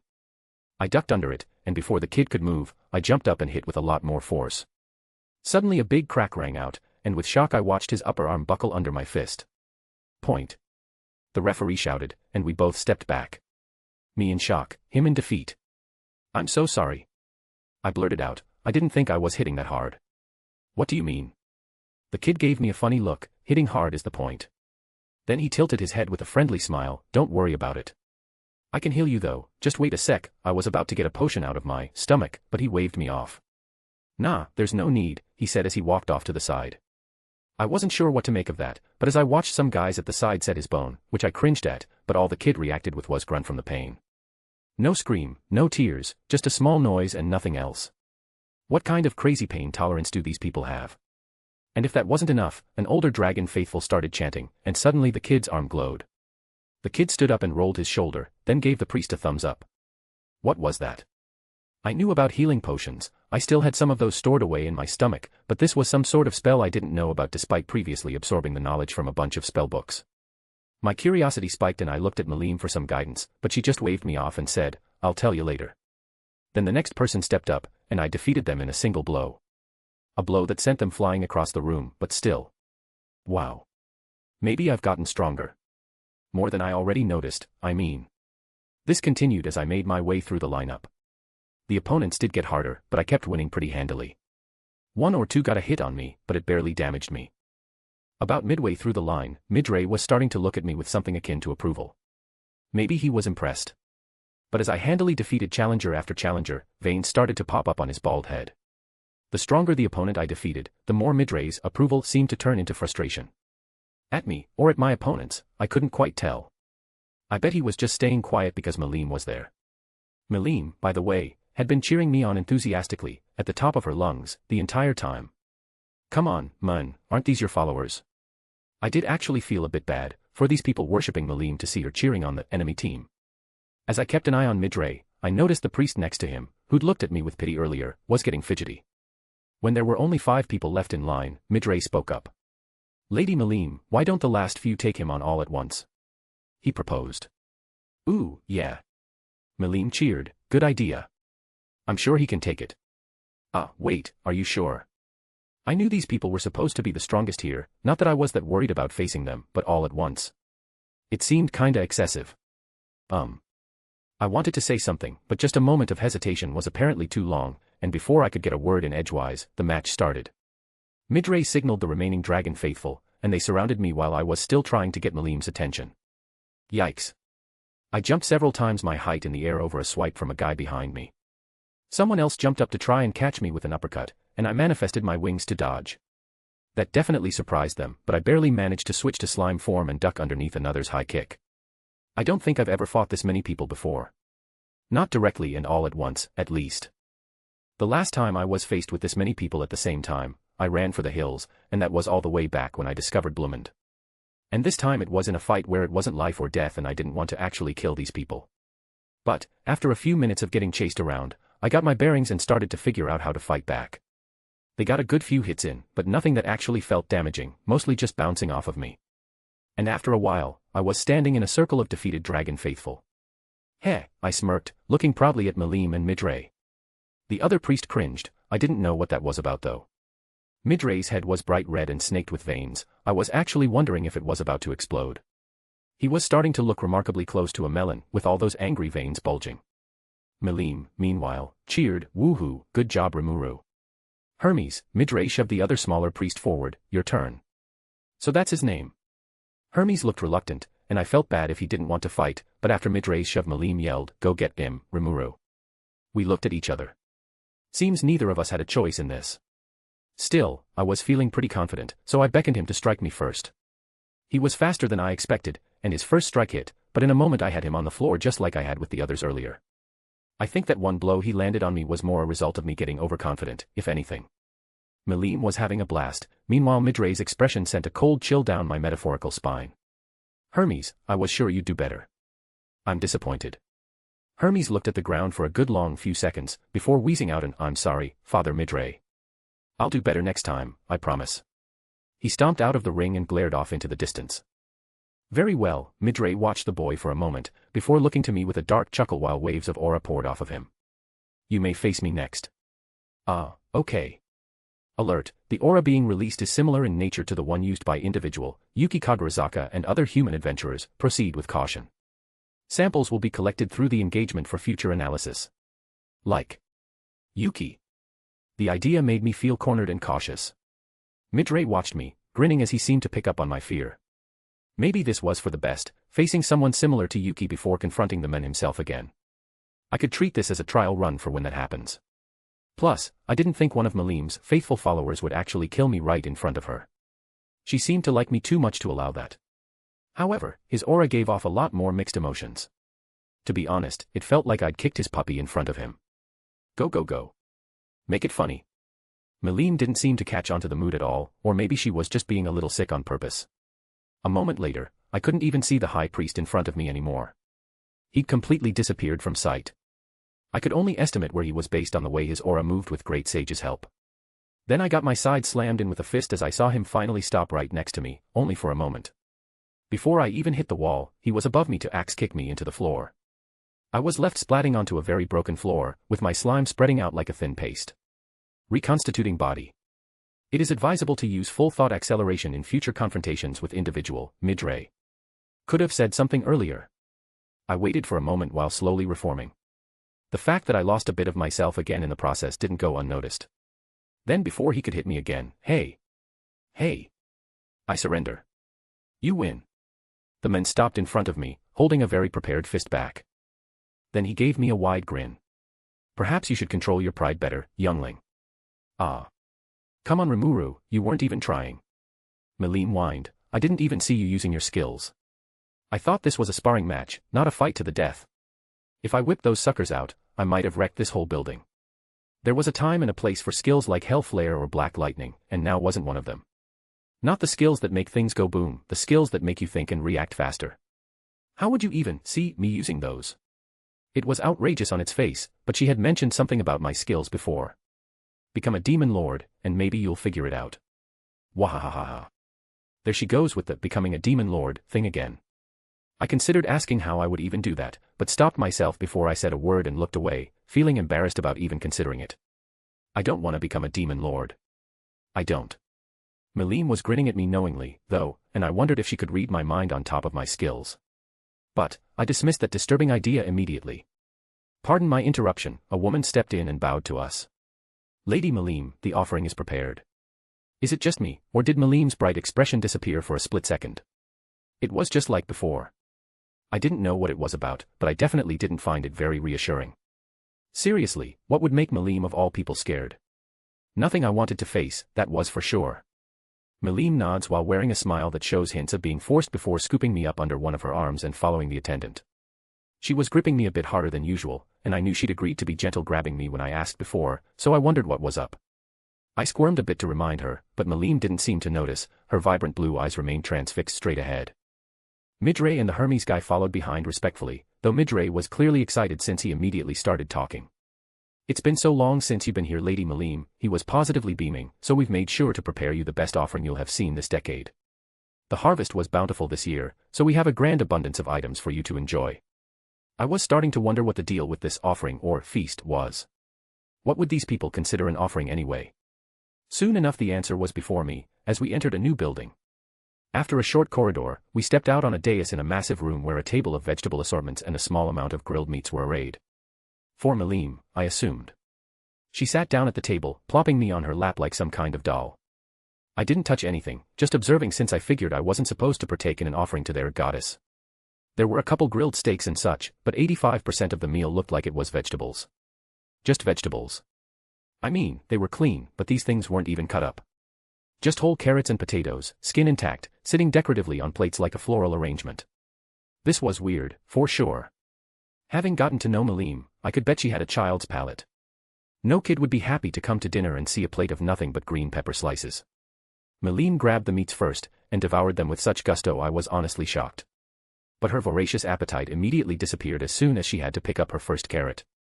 It was like night and day. She shakily raised it, slowly, to her mouth, like somebody eating their last meal on death row. She took a bite, and she hit it well on her face, but I could feel her wince from her whole body tensing up. Then chew, swallow, repeat. All with a stare like a dead fish. And we had an entire buffet's worth of this to go. At this rate we'd be here all week. And, on top of all that, Midray had been blabbing on and on. Lady Malim this, and Lady Malim that, I stopped listening to it a while ago. Sick of both Melonhead's droning speech and watching Malim suffer, I decided to try to make my escape. I tentatively started to shift out of my spot on Malim's lap. I should go rest for our next tray, Ning. Malim was giving me a stare like she was going to murder me, so I promptly shut up and got comfortable again. I felt bad for her, but I did want a break from training. Hey Great Sage, can we play a movie or something? Selections from your memories are available. Do you think the Death Note would work on me?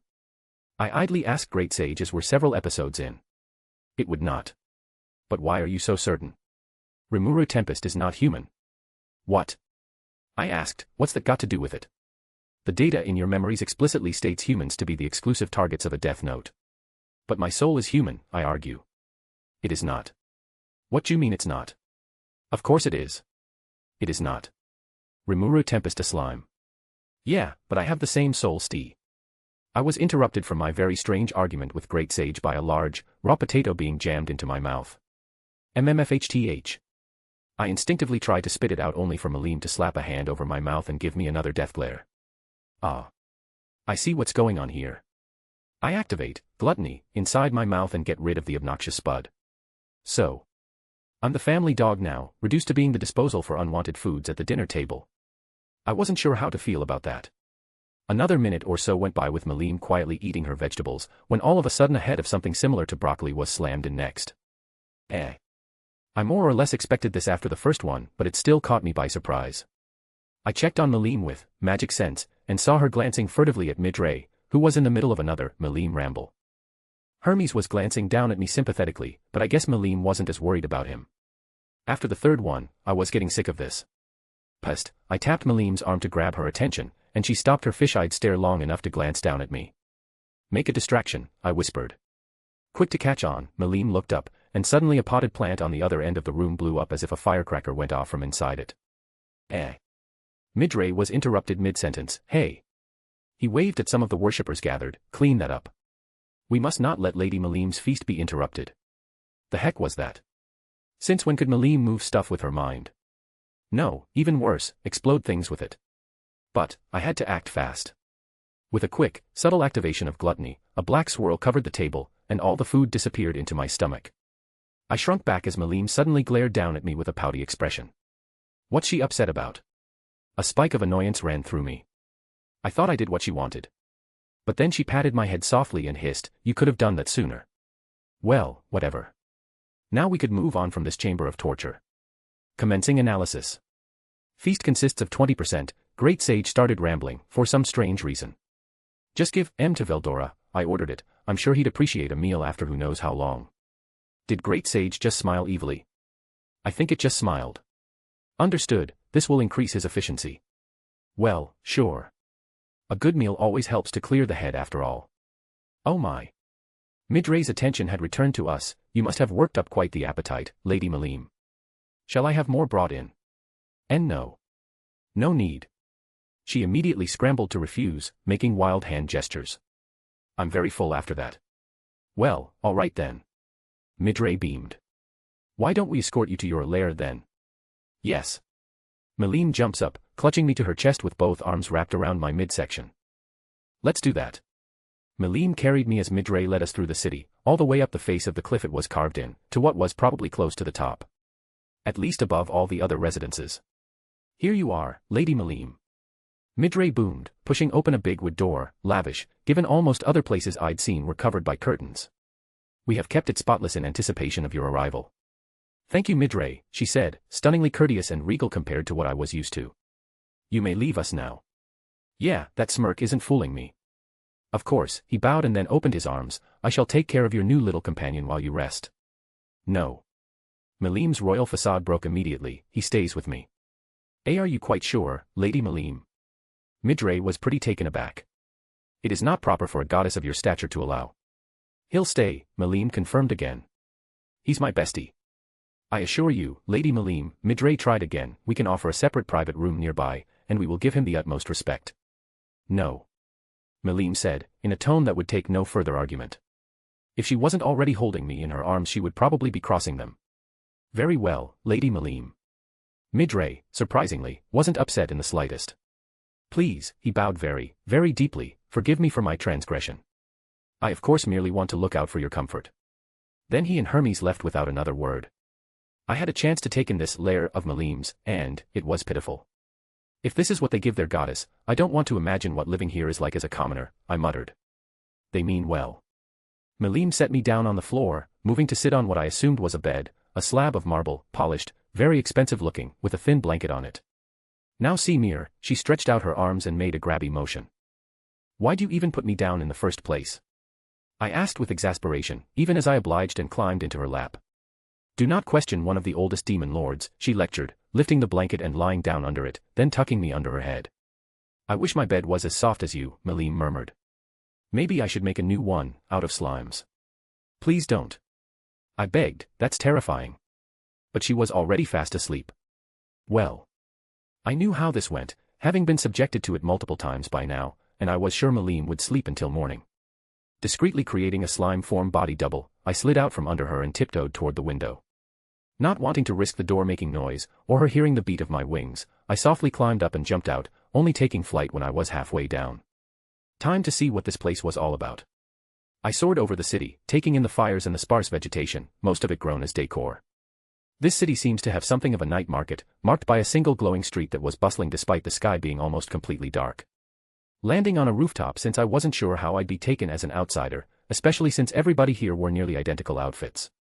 Malim just arrived today and I was stuck to her side the whole day. Observing the people below, I noticed that there didn't seem to be any money whatsoever. Or food, for that matter. People were handing things like pots and woven baskets back and forth, and a few pretty bracelets and stuff, but the vast majority were functional items. How sad. They had a lot of room for personalization here, their houses were all stone after all, but they were just squared out. No interesting patterns or anything. Suddenly I heard a thud behind me, and whipped around to see that Hermes guy behind me, with a pair of draconic-looking wings sprouting out of his back. Can all of you guys do that? I asked, pointing to the wings. I should ask you the same thing, I didn't know slimes could grow wings either, Hermes answered. Of course I can, I guess. I said, turning around. I never did like the feeling of being pried into, and I had a city to explore before Malim noticed that I was gone. Wait. Hermes stretched out a desperate-seeming hand, don't leave yet. I turned back, you need something. Look. Hermes took in a deep sigh. I know Lady Malim isn't all that, well, she doesn't really consider most people, people. He wrung his hands together. I mean, of course, she's a goddess, and I know she can be rough, but running away isn't the answer. Wait, you think I'm... Listen. He was staring at me now with fervor. Even if you think you've escaped, you haven't. She'll find you no matter what, and she and Father Midray will destroy you. It's not worth it. No, I'm... So just, try to hang in there.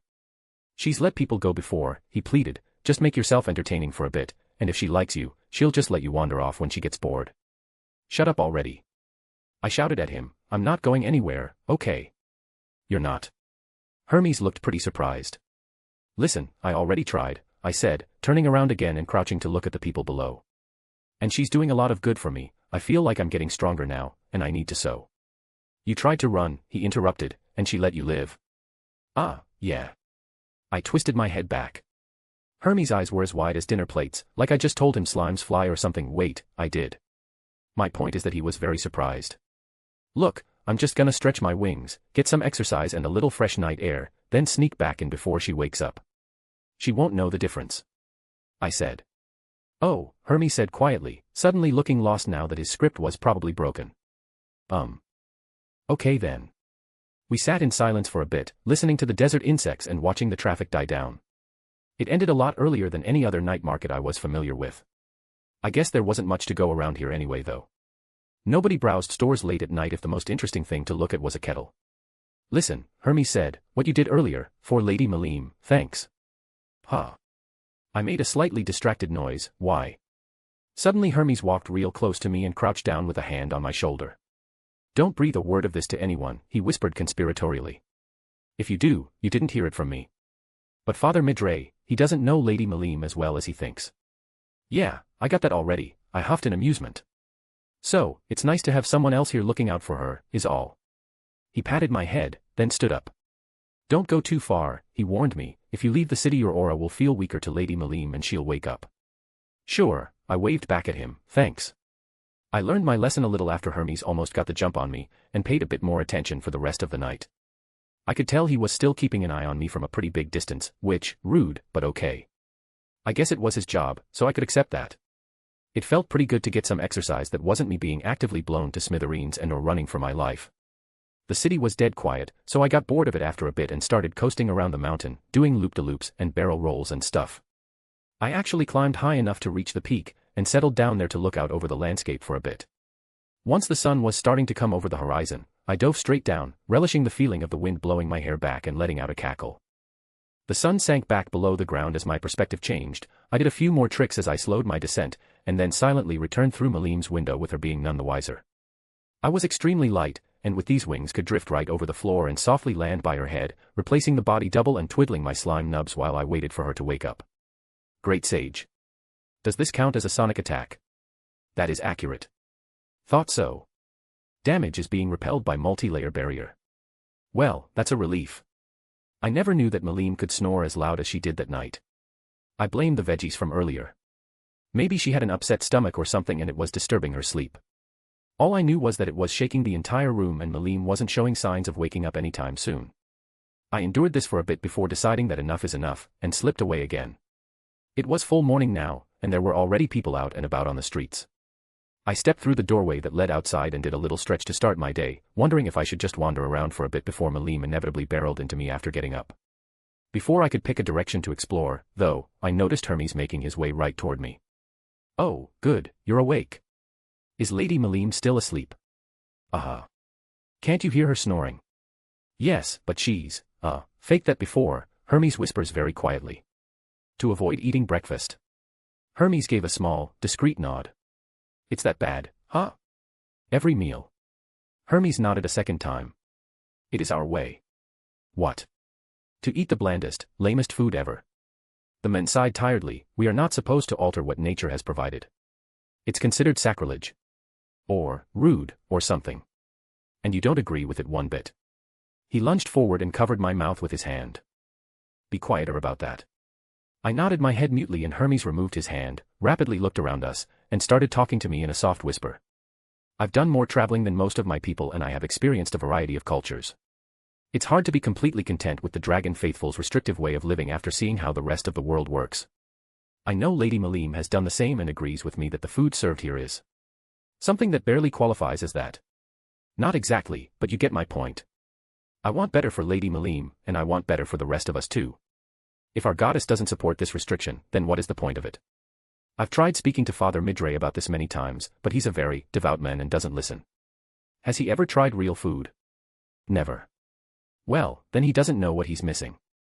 Maybe if we could just get him to try one bite of something delicious, he would change his mind. Especially if we give some to Malim too and show him her happy face. Doesn't he want to please her?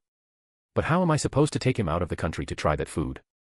Father Midray won't go anywhere that doesn't understand the true way of Lady Malim. No need. I can cook for him and Malim. I gave Hermes a reassuring wink. I'm no professional chef, but I at least know my way around a kitchen. Although I may be a bit limited on ingredients and appliances. Well, I'll figure it out. Lady Malim always brings home very interesting things. Excuse me. I scowled at him. People. Interesting people.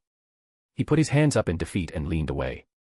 Well, it's not like I didn't know the people here don't see me as a person. Just Malim's latest toy, I imagine. Instead of wasting time, I thought it was best to get Malim involved in this. Come on. I grabbed Hermes' hand and ran down the hall. Let's go wake up Malim. Hey. Wait. Don't do that. I wonder what I should cook for them. Waddle knock that melon-headed old man's socks off. Let go of my hand. If you must, go in yourself and let me stay outside where it's safer. Please. Something impressive, but not too tricky. I can't mess this up. Oh, I know. That's perfect. Malim was still sleeping soundly, snoring away. Malim, wake up. It's morning now. I raised my voice to try to outcompete the snoring, but it didn't seem to help. Hermes was still whining about how this was a bad idea, but I just continued ignoring him. I knew Malim wouldn't want to oversleep if I was going to go do something fun without her. Next, I tried climbing up onto the slab and nudging her awake. No response. Sheesh, she's really sleeping like a rock. I didn't want to resort to this, but decided it was necessary. I dispelled the body double I made to replace myself as her pillow a short bit ago. Its dispersing into black magicule smoke made Malim's head hit the platform with an audible clunk, and Hermes gasped. But Malim didn't even stir. What to do, what to do?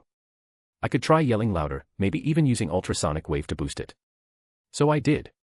Well, to some degree. I didn't want the entire city to hear me. Either way, that didn't work either. I had one last idea short of using an attack on her, and I didn't think that would go over well, so I was going to avoid that. I stood up and started mentally preparing myself for what I was about to do. Turning to Hermes I said, "You saw nothing. Don't judge me for using this method." Hermes' eyes bugged out, "Don't do it. It's not worth it. Lady Malim will kill you." I kept ignoring his blabbering, and jumped in the air, intending to land right on top of Malim. The tried and true method everyone has used at least once in their childhood to wake someone up. Crude, but it should do the job. Right before landing on her, I stopped, feeling a tightness around my neck. Malim's hand had shot up and grabbed me quicker than I could follow. Oh no. Malim's eyes opened wide, revealing their bright blue with draconic pupils, the way they appear only when she's angry. All at once it came back to me. The primal terror, the intense urge to flee, and the feeling that my life was in grave danger. All from Malim, the same feeling I endured multiple times while training with her. Eep. Without even thinking I squealed, my body taking over on instinct as I melted into ooze, flailing around until I got loose, then bounded across the room and shivered in the corner. Wahahaya. Malim chuckled as she sat up, "You got me good, Rimuru." I haven't been surprised like that in a while. I just stared blankly, as much as a slime could. Malim's eyes rested on me and I squeaked again, trying to burrow into the floor, but whatever they made this place out of was magically reinforced. "Ah, come on Rimuru," Malim cooed at me, "don't act like that again. You're stronger than that." I shuddered, trying to get my body under control as she walked towards me, then made a grabby motion with her hands. Understanding what that signal meant, I changed back to human form, and Malim scooped me off the floor, patting my head. There, she grinned happily, "That wasn't so bad, right?" I stayed silent, not really having the words to retort at the moment. Also, the head pats and hug did calm me down a bit, they felt nice. Over Malim's shoulder I saw Hermes was bowed almost to the floor, practically groveling. Hermes. Malim turned toward him, "Did Rimuru bring you in here?" "Please forgive me Lady Malim, I should have stopped him before." Whatever Hermes was worried about, Malim completely bypassed it as a realization came. "You guys haven't been doing anything fun without me, right? What have you been up to?" Well, about that," Hermes hesitated, he did fly around the mountain a bit last night, and he was cut off as Malim gave him a head pat too, more roughly than she did with me. Oh, I already knew about that. She giggled. Now, get up and tell me why you're here. Oh. Malim. I took that as my cue to interrupt, squirming in her arms until I could push myself back enough to look her in the eye. How'd you like to have an omelet for breakfast? Malim just tilts her head in confusion, and I couldn't help a stare of horror. I was worried about that. We need to fix this ASAP. What is an omelet? A delicious food made mostly of eggs. Those goopy things with crunchy outsides that you find in trees. Yes, those. What type of eggs? Bird ones. You eat those? Hermes gaped, the unhatched children of birds. Well, when you put it like that it just sounds nasty. But when you cook them, they firm up and hold flavors very well. That's what an omelet is, lots of eggs mixed together with other tasty things. Father Midray will not like that. He'll try it whether he does or not. I'm determined now. I want to try an amulet too. Malim shouted. Omelet, I corrected. Oh, omelet. Yeah, that thingy. Sounds tasty.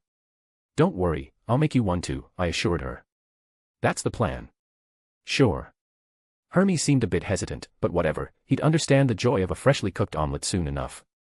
Eggs, unfortunately, weren't something I just had stored away in my stomach at the moment. Malim, I said, are there any good places for collecting eggs around here? Yes. She cheered, in fact, I know just the place. I'm sure Fry won't mind, come on. Grabbing both me and Hermes by the wrists, Malim streaked out the door and shot into the air, both of us flailing in the wind behind her. We'd flown for a while, possibly a few hours. I thought this place was going to be closer. You know, in time for breakfast kind of close. But I guess proper mealtimes don't matter to someone like Malim. Hey Malim, I called through the wind, who's Fry anyway? Oh, she's another demon lord. Malim cheerfully responded, she's super nice. Is she? A concerning pit opened in my stomach. And has she said you can come over anytime? Well, no. But I just show up and she lets me in, so it's fine. Malim. I paused and stared at her, but Malim didn't so much as glance back at me to show she heard me. Malim. I called out a second time. Drat, and now she's completely ignoring me. I looked at Hermes to get him to weigh in, but he was asleep. Weird time for a nap, but then I realized it was probably the speed Malim was flying at that knocked him out. Dang, poor guy. Must suck to be that fragile. Really, it didn't feel like we were going fast enough for that to happen, but you never know. It made me curious though. Yo Sage, just how fast are we going anyway? Current velocity is comparable to Mach 5.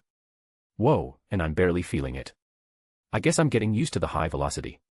I was actually starting to enjoy it, which I know wasn't how I felt about it when Malim first started doing things like this with me.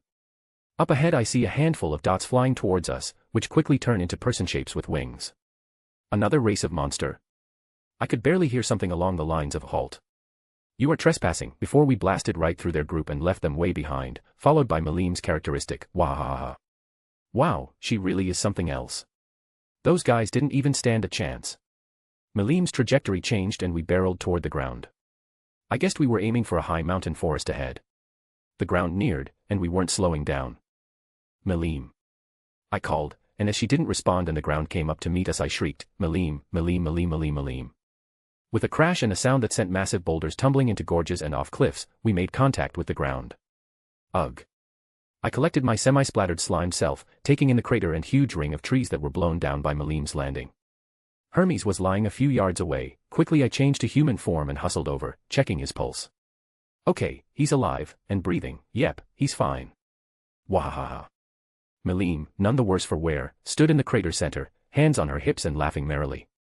That was great, wasn't it? Now let's go find some eggs. Looking around at the devastation, I wasn't sure there were any eggs to find in this area. At least, not anymore, after that shockwave caused by Malim's landing. Malim, I called, after Hermes wakes up, let's start downhill. I pointed to the part of the forest spared from her. Excitement. Ah, don't worry. Malim laughed, he'll catch up. Now come on. She raced down the hillside yelling, let's go. Looking back at Hermes, collapsed and unconscious, I hesitated a bit, wondering if it was safe to leave him with whatever large monsters might be around. But then, I heard Malim shout, Rimuru, hurry up. Between Hermes' possible demise and Malim getting mad at me, I was more afraid of Malim. I raced after her. So. Melim beamed once I caught up. Where do we start? I stared at her. I thought you said we were gonna get eggs here. Duh. I flinched as Melim flicked me on the head. But you're the expert here. So you don't know what we're looking for? I asked incredulously. I know there's lots of birds. She grinned. Pretty clever, right? Sure. Well, where there's birds, there's probably eggs. I guessed it was up to me to make this little expedition fruitful. Well. I closed my eyes hard and started trying to scope out the area with magic sense. Eggs, eggs, eggs. I wasn't used to using my skill at this level of detail. Last time I did, actually, was the ogre village. Well, my revenge on Yuki was nothing new. So, was I supposed to manually search every branch of every tree this way? Suddenly I noticed something, kind of with magic sense, but not in a visual way. Something, a presence like an aura, was sort of wafting from one direction. It was hard to discern because Melim's always intense aura was scrambling everything, like a blinding light in your eyes while you try to read, but I was pretty sure it was there. This way, I opened my eyes and started running in the direction of the aura. Woohoo! Good job, Rimuru. Melim cheered. The compliment was a bit premature, but it felt nice.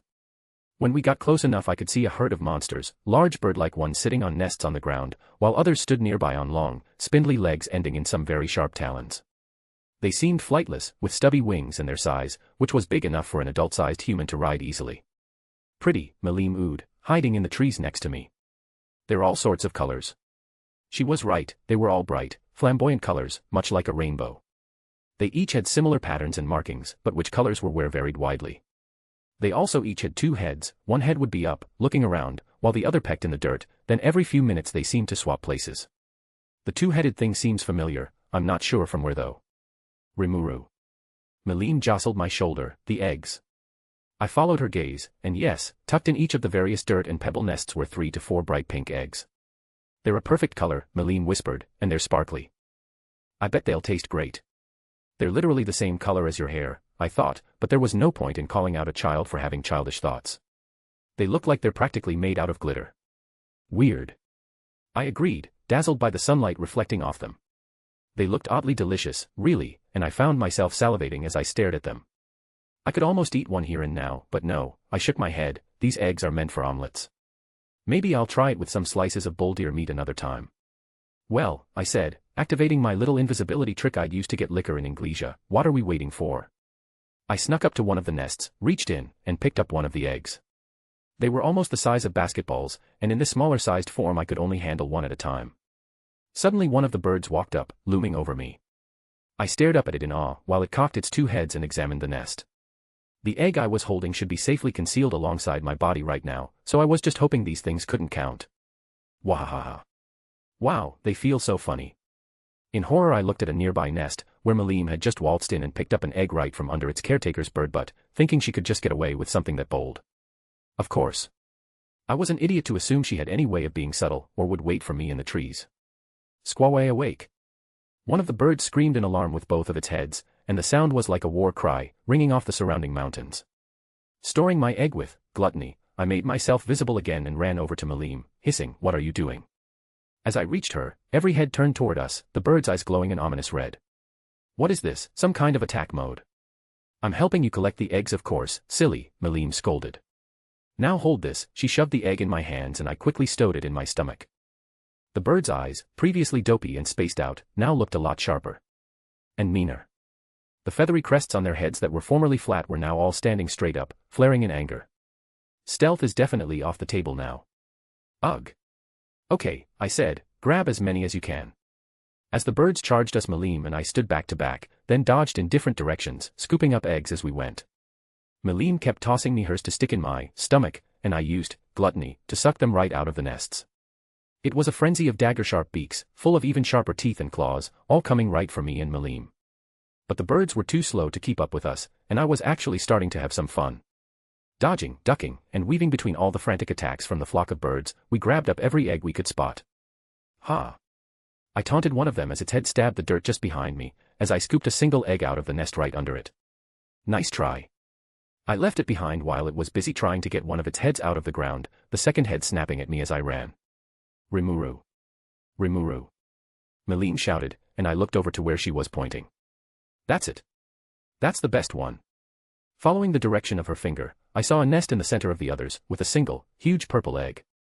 It was so big I could have sat comfortably inside its shell in my current form. She was right. It was the best one, and I wanted it. Maybe a little too caught up in Malim's excitement, I made my move. Out of my way, suckers. I leaped on one of the bird's giant backs and grabbed its two necks, steering it into the mob. Leaping clear at the last second, I bolted for the egg. Thud. Out of the sky a massive, massive bird, at least twice the size of all the others, dropped into my path. Where did that come from? Are they good jumpers or something? Its huge, serrated claws were as long as my whole minified body. It looked down at me with three heads like some kind of hydra, opening its wings and flaring what was probably every color known to men on its feathers. Ah. I stuttered, momentarily caught off guard. Was this an evolved version or? I was unsure, but either way, I could tell it was stronger than the rest of the birds here. Notice, this is an evolved form of those creatures which emerges in the unique event the creature survives a single decapitation and can fully recover its magicule capacity. Right. Nice to meet you. Catching myself, I dodged between its legs as all three heads came down right where I was a moment before. I leaped, somersaulted down the slope of the massive nest, and grabbed the egg with gluttony. The three-headed monster bird screamed a shrill war cry, turning around and kicking its huge, velociraptor-like claws at me. Doubling back, I jumped over its head and landed on its back as its heads came down. Woohoo! I shrieked in glee, clinging tightly as it tried to thrash me off. I wrapped sticky steel thread around its body, and then around each of its heads to create makeshift reins. Pulling, I turned it around as it charged, shouting, "Hey Malim, check this out." "Ooh, that looks so fun." Malim laughed. In a single bound she jumped up and sat down behind me, waving a hand in the air and shouting, "Wee!" Dang, this thing was strong.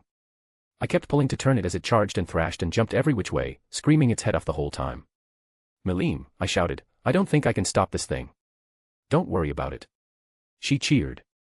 This was a blast, but now that I was up here I wasn't sure what to do with it. It would be so cool if I could tame it somehow, but I didn't think it was going to listen much. "Hang on," I yelled, "I have an idea." As the bird charged I pulled on its heads and steered it toward a cliff wall, where it ran full speed. At the last second I shouted, "Jump!" I released the threads and leaped off the bird before stopping myself midair with my wings, while Malim rode it all the way to the end, and was sent flying back as it crashed in a pile against the rock. Wahaha. She laughed as she sat up after rolling in the dirt. "That was great, Rimuru." So we had a cliff and the alpha bird struggling to its feet in one direction, and a whole, rainbow-eye horde of claws and beaks and teeth bearing down on us from the other. Swooping toward Malim, I picked her up by the shoulders and started racing away. The alpha, back on its feet, and the entire flock chased after us, stampeding through the trees with a sound like thunder. Suddenly I heard an ominous hum of energy below me, and looked down to find Malim charging a huge attack pointed at the birds. "Malim, no." I shouted at her. That thing easily had enough energy in it to blow away this mountain range. To my relief, she put the orb of nuclear Armageddon away and looked up at me. "Why not?" Malim whined. "We don't need to," I said, "they'll give up eventually." "But Rimuru, they're gonna follow us forever." "No they won't. They'll get bored, give up, and go home. That way, they can make more eggs for us. We can come back and grab those later." Malim seemed to think very hard for a few seconds before grinning at me. "Ooh," Malim kicked and momentarily threw me off balance, cheering, "Smart one, Rimuru." "They don't like giving up though." "They will," I promised. "We did steal their eggs. Just give it a bit and they'll completely forget about us." The birds didn't seem that smart, just full of feathery rage and nothing else. I bet within a few hours they'll stop bothering us. Wanting to end this chase sooner rather than later though, I steered us toward a cliff, soaring over a drop that probably went all the way to the bottom of the mountains. The horde of birds stampeded after us, and leaped into the air. Turning back to see the result, my jaw dropped. "Those things can fly." I shouted at Malim. "Hee hee, don't ever underestimate monsters, Rimuru." She chuckled. "After all, you're a slime who can fly." She has a point. The flock was now beating their way towards us on their stubby little wings. It had to be magic or a skill, there was no way they could hold themselves up on those little stubs with conventional physics alone. On the plus side, though, they were slow flyers. We outpaced them easily, and in a minute they were completely out of sight. "Who?" I set Malim down in a random clearing before landing myself. That was intense. Malim walked over and plucked a stray feather out of my hair, patting me on the head. "Good work, Rimuru," she praised. "I knew I was right to take care of you." "Take care of me?" "Malim. No, it isn't worth arguing."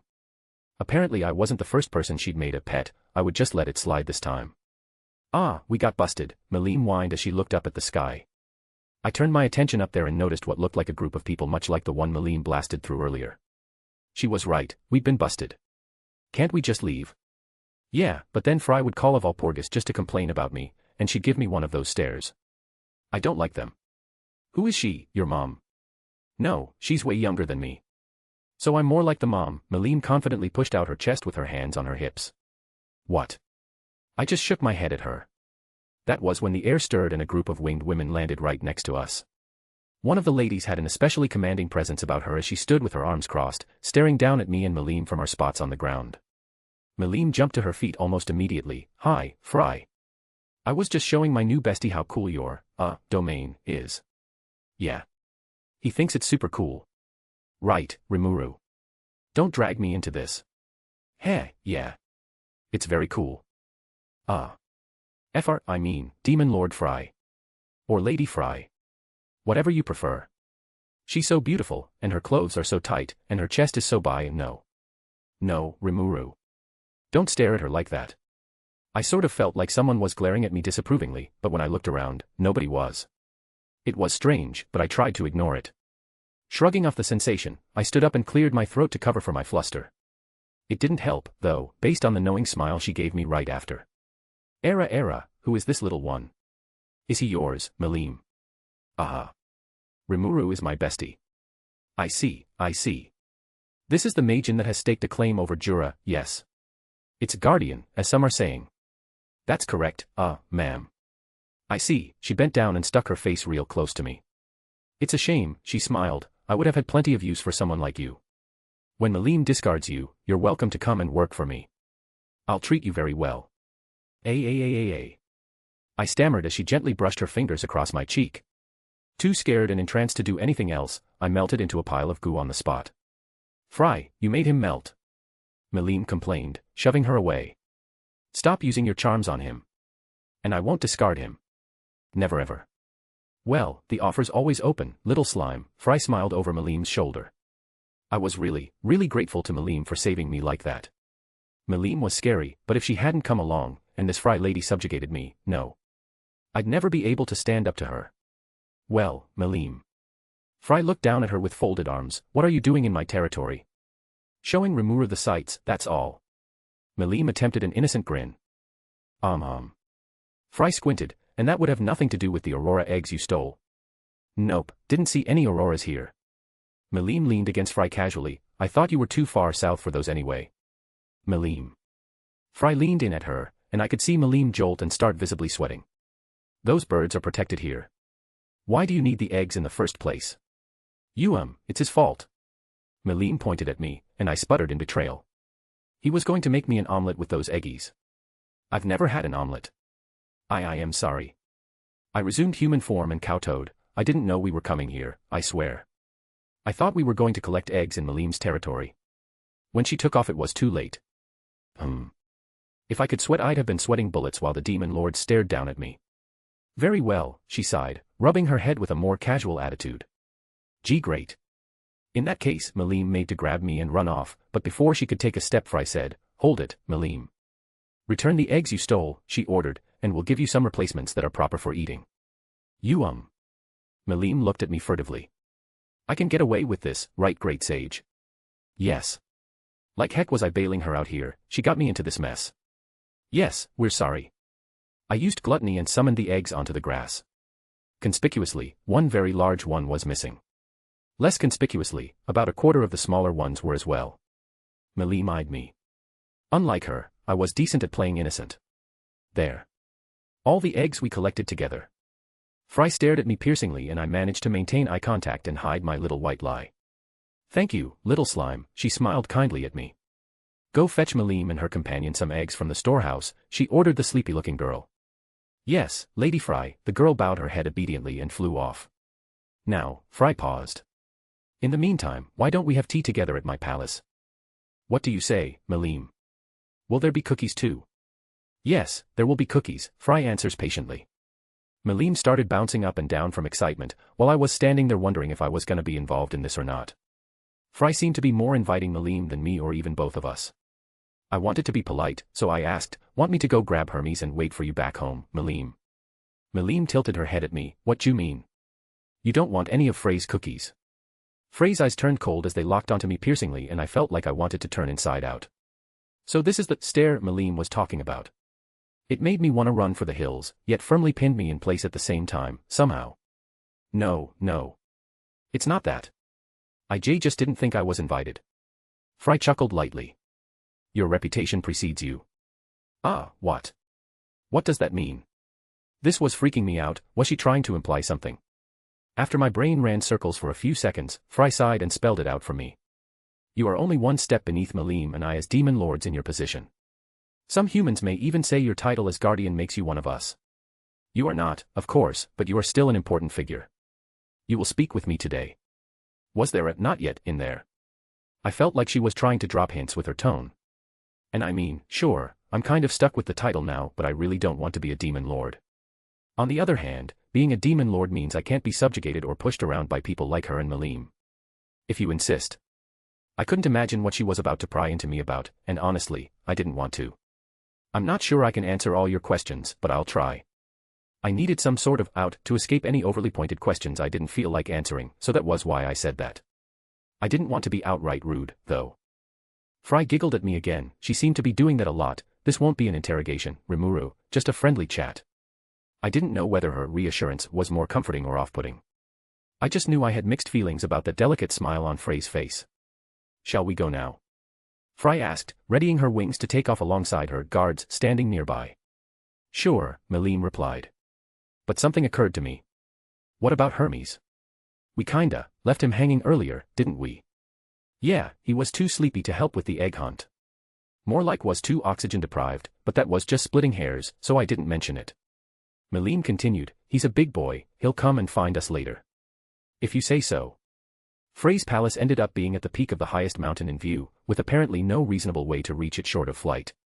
That seemed sorta impractical to me, but I guess for a country filled with winged magen and monsters, it made some sense. Yes, every resident here had wings in one form or another. I checked when I went analyzing everyone in range out of pure curiosity. The majority of them were harpies, just like Frey, although the woman herself seemed to be in a class of her own when compared to them magicule-wise. I also noticed that every harpy was female. Every single one. How that worked reproduction-wise, I had no clue. I know that slimes do well enough as a single-sex, or more accurately sexless, species, but that's a different story. They reproduce by themselves, no partner needed. Do harpies just interbreed with other species? I'd think eventually, they'd lose their harpiness over time in the case with that sort of genetic mixing being the only way of going about it. The species, harpies, are capable of interbreeding with the majority of magen species. This allows them to counteract their lack of genetic diversity and gain a wide variety of skills from various magen, while an intrinsic skill allows them to retain their core traits and species. Weird. But I was getting too carried away with my thoughts by focusing on this subject. Why? To avoid getting involved in the current conversation happening right in front of me. So I'm training him up. Aren't I great? Malim gleefully and loudly explained. The girl had been talking me up to Frey for the last few minutes and I was really starting to feel embarrassed. Frey brushed aside Malim's self-compliment with a simple nod and immediately turned her attention toward me. High praises from one of the oldest of us. You must be really something, Frey smiled at me as she took a sip of her tea. I'm really not that special. Malim just likes having someone around that can put himself back together after a sparring session with her. I joked lightly, trying to deflect a little bit of the attention she was directing at me. Modest, too, Frey commented and shook her head, for a monster that has claimed the Storm Dragon's territory without the officiation of said claim by the 10 great demon lords. Now it's worse. And she said that so lightly. But there was nothing light about the look in her eyes paired with her words. It was sharp, challenging, piercing, it made my skin crawl. Was that something I was supposed to get? I didn't know I needed their permission before taking charge back home. This is all trainee's fault, not mine. I never wanted that guardian title in the first place. Feeling backed into a corner, I took an internal deep breath and responded. I haven't claimed it, I just help manage it. That's all, I explained calmly. I'm not trying to step on anyone's toes here. Of course not, Frey smiled again, still watching me piercingly closely. Mind sharing what plans you have for this? Management. Someone as reasonable as you surely has the future in mind when it comes to that nest of chaos. Just trying to keep things peaceful. Not much else yet, really. Yeah, Rimuru's got a more personal goal he's focused on right now. The forest guardian thingy is just his hobby. Malim. A personal goal. Do tell. I'd rather not. Oh, there's no need to be shy. I'm not being shy, I just don't want to talk about it. Wahaha, Fry, don't look at him like that. He's not planning something sinister. A guy just beat Rimuru silly in the past and he wants to return the favor once he gets stronger. I shot Malim a glare, but it didn't seem to do much. Wayot. Malim loudly whined at me, that's what happened, right? Sure, but it's called personal for a reason, Malim. That means it's not supposed to be talked about, especially here. Malim just grumbled an incomprehensible answer through a large mouthful of some of those cookies Fry had promised. Actually, no, not just some, but all of the remaining ones that were on the table. They were, admittedly, very good. I'd already eaten a few myself by now, but that didn't excuse Malim stuffing her face. It was bad manners. And she was hogging them all to herself. That was a big problem too. But without anyone even needing to ask, one of Frey's diligent servants brought us another platter of cookies. I made sure to snag a few before the dessert-loving pinkhead sitting next to me could monopolize them again. Hungry, aren't you? Fry inquired while staring at me intensely. I paused midway to taking a bite, staring back at the woman cautiously. The question on the surface felt a bit rude, but I had a sneaking suspicion she meant something else by it. Slimes don't experience hunger, I answered simply. Correction, slimes in magicule-depleted regions do experience a drive akin to hunger that motivates them to consume magicule-rich substances to survive. But, the physical sensation of hunger is not present in any slime-related species on record. You just love to prove me wrong, don't you? Accurate information and understanding is vital to Rimuru Tempest's continued survival. Putting aside Great Sage's well-meaning but irritating interruption, I focused on Fry again, who was staring at me slyly. Though, from what I've been told, she smoothly ran her finger along the edge of her teacup, you quite eagerly devoured the larger part of an orc army and its lord. Yup. Malim gleefully chimed in, Rimuru did that. Thanks for verifying something that clearly makes this woman more suspicious of me, Malim. I did that for personal reasons, not because I was hungry, Demon Lord Fry. Not to take over the Jura forest. Definitely not. I didn't even want, being put in charge was just something I felt I had to do after. You know, with the whole place being wrecked from the orc invasion and all. Someone had to step up. Of course. It is your home, yes. Yeah, I was born in Jura. How does that work, exactly? 4 slimes, I mean. Is there a whole colony of intelligent slimes like yourself out there? No. Come on, Fry, don't be silly. You know Rimuru is one of Veldora's magicule spawn. Everyone does. What? I nearly choked on my cookie, calm composure lost in an instant. That's public already. You didn't know, Rimuru? Malim innocently tilted her head at me as if she didn't understand. Well, not exactly. I've only heard rumors, Malim, but nothing certain. Thank you for confirming them for me, though. Fry paused to take a sip of tea, but what is certain is that you were named by the storm dragon as well. That's much more significant in my book. Fry eyed me even more piercingly than before. Do you serve him? That big idiot. No way. But it wouldn't be good to trample on the dude's reputation, so I needed to be a bit more diplomatic about my answer. But before I could, Malim said, Rimuru serves nobody. In a surprisingly serious tone for her. Suddenly, Malim stood up, eyes wide open and alert. I smell something fishy. I didn't smell anything, but I knew Malim had some very sharp senses. Sharper than mine, for sure, so her noticing something I couldn't wasn't anything new. Then, without another word, Malim flew right through the nearby window, shattering it. Fry seemed unamused, but not upset, as if she might have been expecting it to happen, somehow. The woman sighed. And there she goes, such a wild card, the destroyer is. Then Fry eyed me, I'm surprised she left you behind, though, with how attached she seems. No matter. She stood up and approached until she was looming over me in my seat. You're a clever one. Not what I expected when I found you playing with Malim. You think you have her wrapped around your finger, no. Fry traced her fingernail across my cheek. And not at all. She's a demon lord. I see couldn't. Despite her age, Malim is still very much a child in some ways, is she not?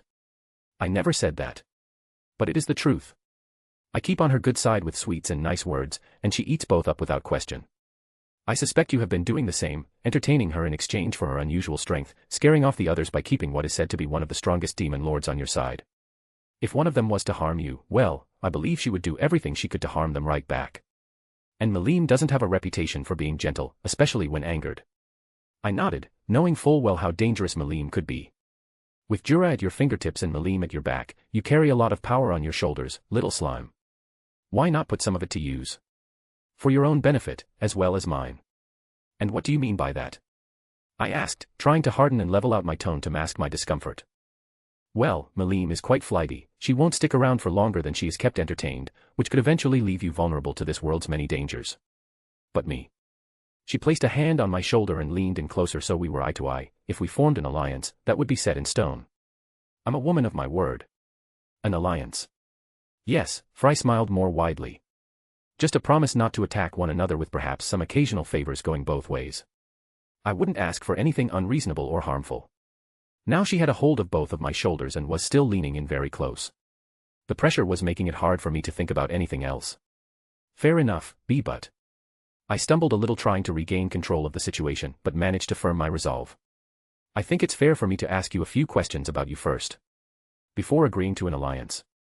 Oh, you want to know more about me, HM? Well, why don't you meet two of my closest subordinates too? They could help give you an idea about what type of woman I am. Just then, the door opened and in walked two younger harpies. If I were to put human years on them based on appearances, I'd say they were in their early 20s. Both looked near identical to one another and also had a striking resemblance to Fry. Are those her daughters?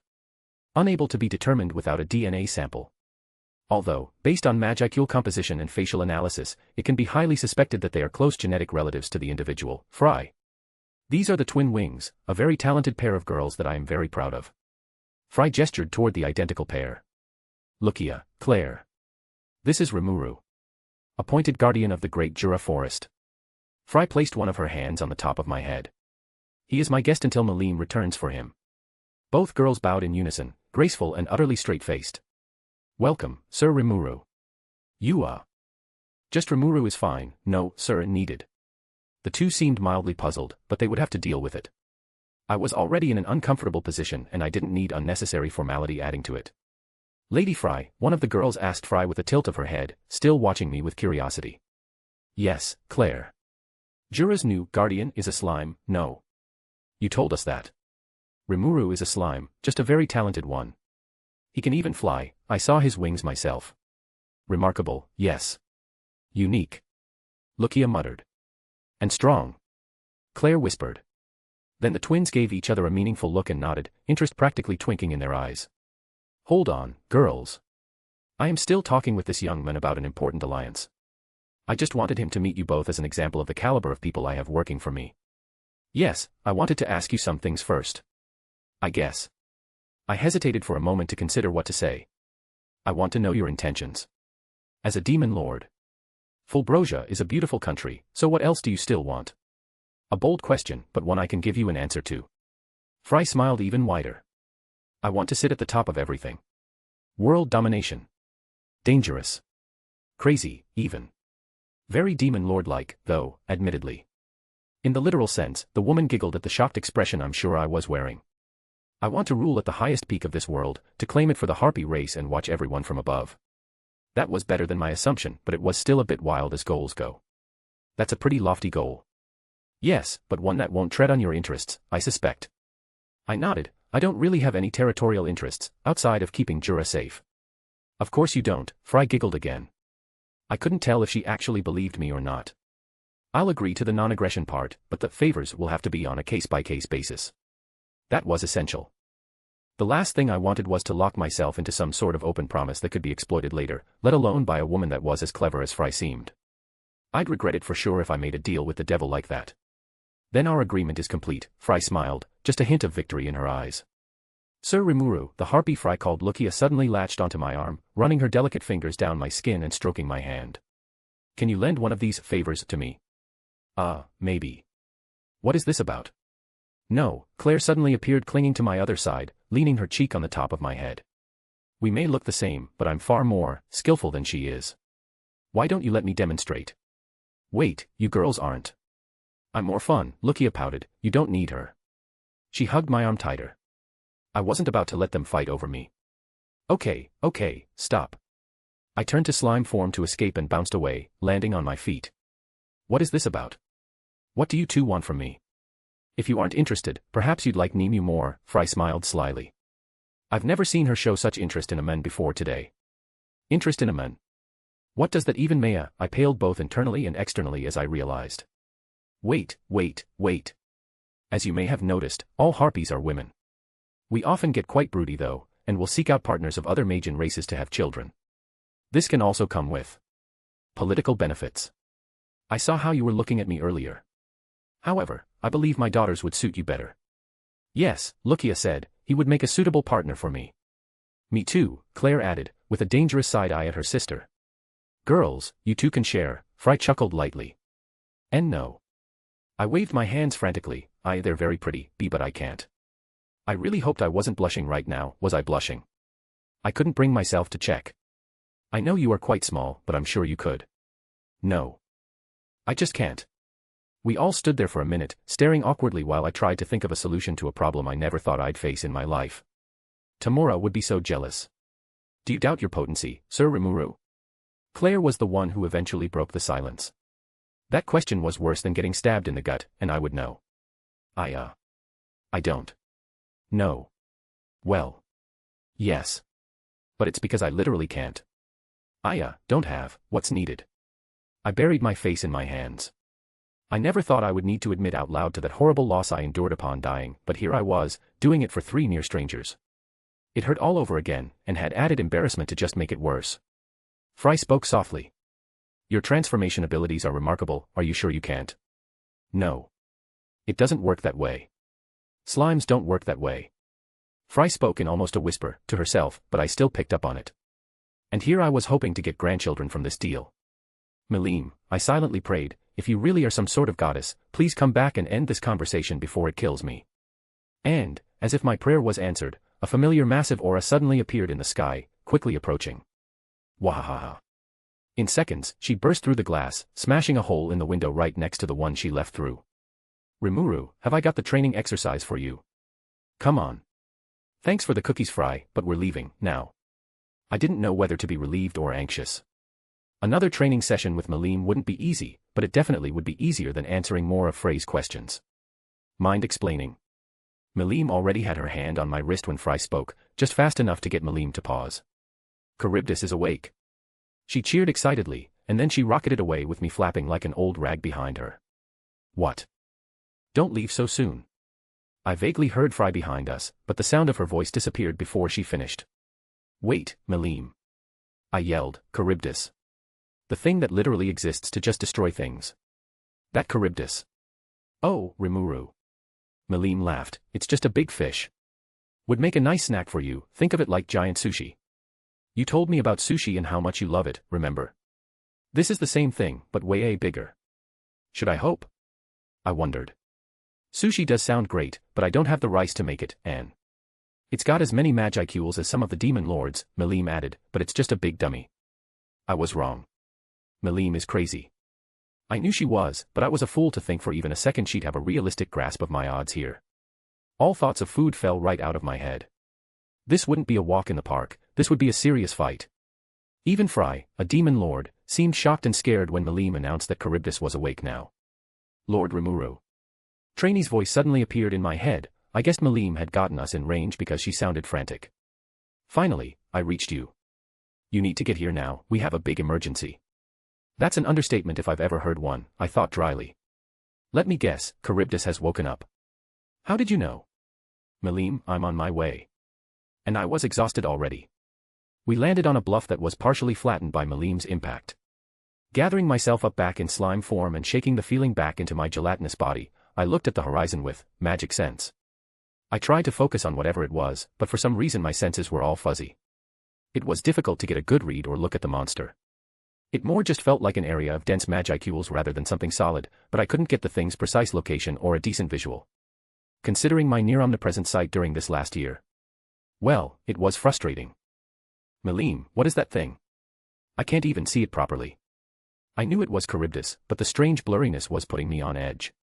Wow. It just has some magic jammin'. Anyway, it's your next meal, Rimuru, so try not to play with your food too long, or it might eat you instead. Melim flew up into the sky on impulse and jetted off into the direction of the massive magicools, clearly coaxing me to follow. Without any reason not to, I did, springing into human form with the addition of wings and shooting into the air after her. I looked in the same direction Malim was, squinting even though it didn't really help. There was definitely something over there, something dangerously strong. I could see it now, since I was using magic sense and my human eyes in tandem, but all I could spot was a giant mass of dark blue, seemingly floating in the air in the distance. As I got closer flying along, I managed to make out fins and a single massive eye.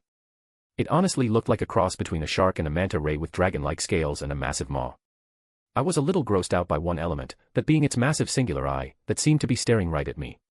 It was also surrounded by several smaller, though not small by any means, flying sharks. They were schooling around it in the air and flying off to wreak havoc on the forest below. I know you said it was a fish, but I didn't think you were being literal. Course it's a fish. Veldora made it, right? Fish, water, storms. All connected. Veldora made it. Why would he? Wait, no, this is Veldora we're talking about. I bet he thought it'd be cool to make a massive, hyper-destructive fish kaiju. Yeah. It's his magicule spawn. But I'm not a fish. And this is the monster that's sorta my sibling, but not. Is that why it seems to be coming right for me? Maybe it can sense Veldora in my stomach. Bestie. Is something wrong? You're not scared of that silly fish, are ya? From what I was told, this thing should be all brawn and no brains, so if I was about to fight it, I would have that going for me. Would Veldora be upset if I took this fish out? I mean, it did come from him, the same as me, and he seemed to appreciate me quite a bit. Either way, I was getting the feeling that I wouldn't have a choice in the matter. Malim seemed excited, looking at me with anticipation, and Charybdis, if I was reading the situation correctly, seemed eager to fight me as well.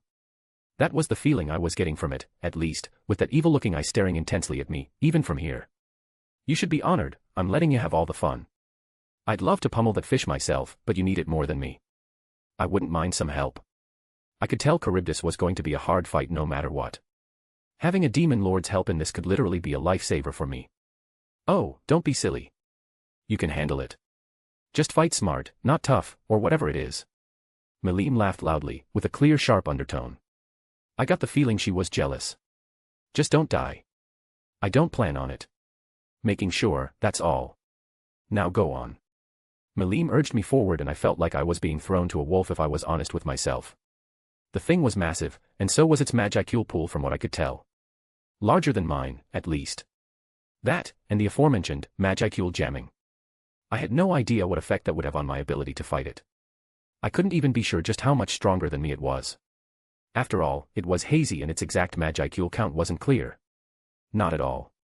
I frustratedly flew up into the sky, hoping that any missed attacks would just fly off past the horizon rather than hitting the forest. Maybe I needed to fight the big fish thing, as if I have a choice now anyway, but that didn't mean all the creatures in my forest needed to as well. But first, I should take out the other flying sharks. There were only 5 of them, and they turned out to be absurdly easy to overpower. I ate them all in short order, and Great Sage wrapped up its work almost immediately.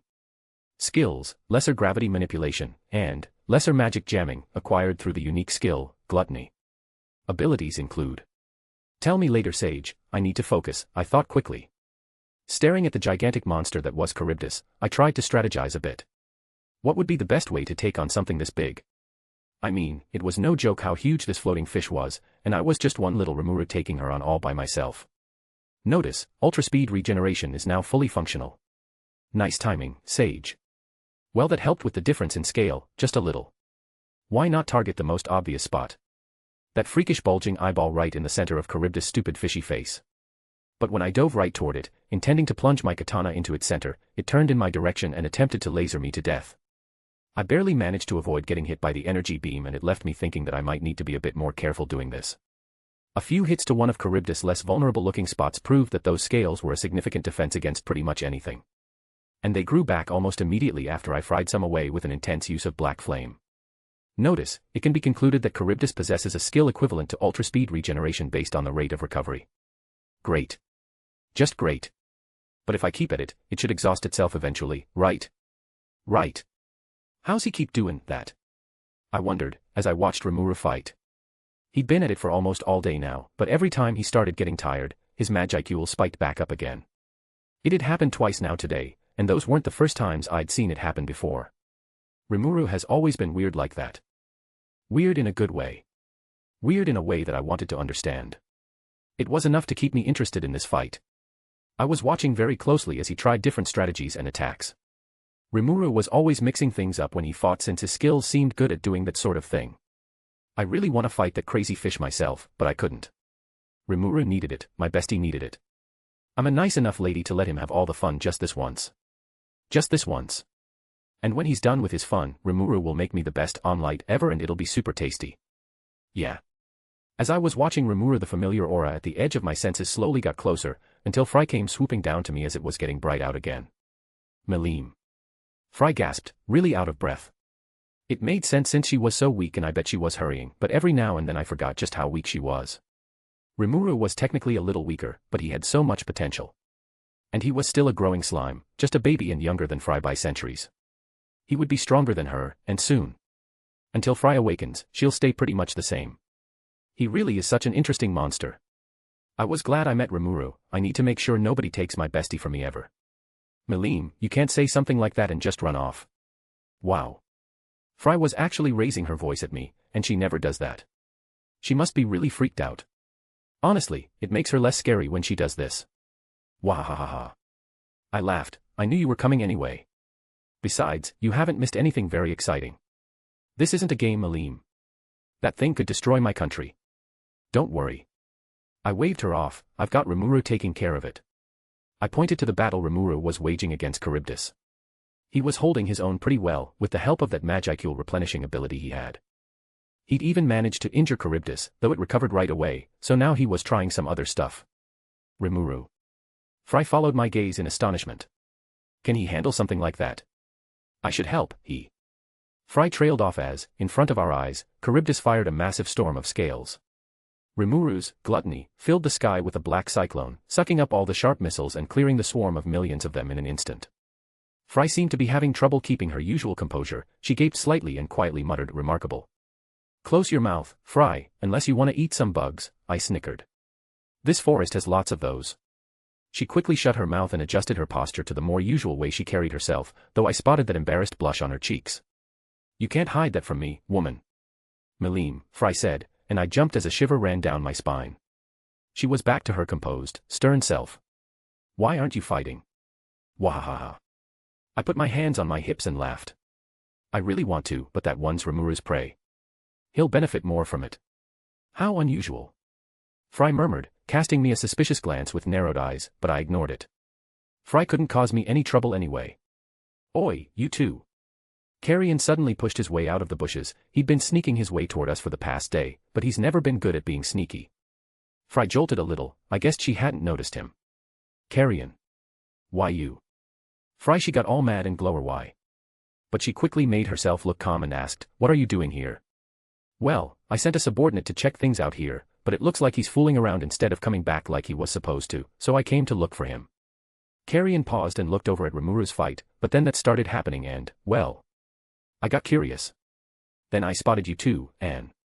"I understand." Fry cut him off. "Stop blabbering like a fool." "I wasn't blabbering. I don't blabber." Carrion shook his head. "So's that the guy. The guardian here." "Yup. That's Rimuru, he's my bestie." "Bestie, huh?" "Well, he seems pretty powerful, fighting that big ol' thing by himself. I'd like to throw a few blows back and forth with him sometime, I think." "Well, okay, but only if he wants to. And if you don't take him." "He's my bestie, not yours." "I see. Well, that's fair game, I guess." Carrion shrugged. I could tell he was thinking of scooping Rimuru up when I got tired of him, but he's just stupid. "Rimuru is my bestie, I'll never betray him." "Obviously, if he's your buddy, then that's why you're here, Melim," Carrion continued, "but what about you, Fry? What brings you to these woods? I thought you preferred clean, civilized places, not the middle of a forest getting ravaged by a big fight with a giant fish." "I am just ensuring that this fight stays in this forest. I don't fancy having Charybdis show up on my doorstep and blasting away all my hard work and dedication in one blow." Fry was trying to posture, arms crossed and chin raised while she looked down at Carrion, but that couldn't fool me. "You're not confident you can't fight that thing off?" "Melim won't allow it. She insists this is Rimuru's prey. Oh, that's rare. And here I thought you'd never give a good fight to someone else." "I stand corrected," he said to me. Just then, Charybdis fired a huge laser, and Rimuru sucked it up with his gluttony attack. Carrion watched with a big grin on his face. "Ha! Oh wow, that was cool." He laughed. I really need to have a go at him now. Not right now. He's busy. Don't worry, Malim. I won't touch him until he's done with his fun. Yeah, you can't ruin the show for us. Unless you want to get punched in your dumb face. I agreed, glad he got the idea. My face isn't dumb, right, Fry? I know you like my face. What is wrong with you two? Calm down, honey. If that battle gets out of hand, I'm sure the three of us along with that Rimuru guy can handle that beast together. Fry stalked up to Carrion and got right in his face. Don't you dare call me honey, Carrion. Her fingernails grew into talons and she held them up to Carrion's face threateningly. Just because we are under a pact of non-aggression doesn't mean I can't claw your eyes out. I think it does. Yeah, Fry, no clawing right now. I'm trying to watch Rimuru's fight, and so is Carrion. He can't watch the fight with me if he doesn't have eyes. You're lucky it would be a waste, Carrion, Fry said while turning away. Eh? What do you mean by waste? What's a waste? He asked. You're such a fool, Fry sighed with her palm on her head. These two really need to just kiss already. It's so annoying. Shush. I said, I'm trying to watch the fight. Rimuru seemed to be having some new ideas. I wasn't sure what, but he was obviously gearing up for a big move with how his Magicules were acting. Is he starting to struggle? His aura is wobbling, Carrion asked. He and Fry could see Rimuru's Magicule fluctuation, but they didn't know what it meant. No, he's up to something. Fry narrowed her eyes. Hee, I giggled.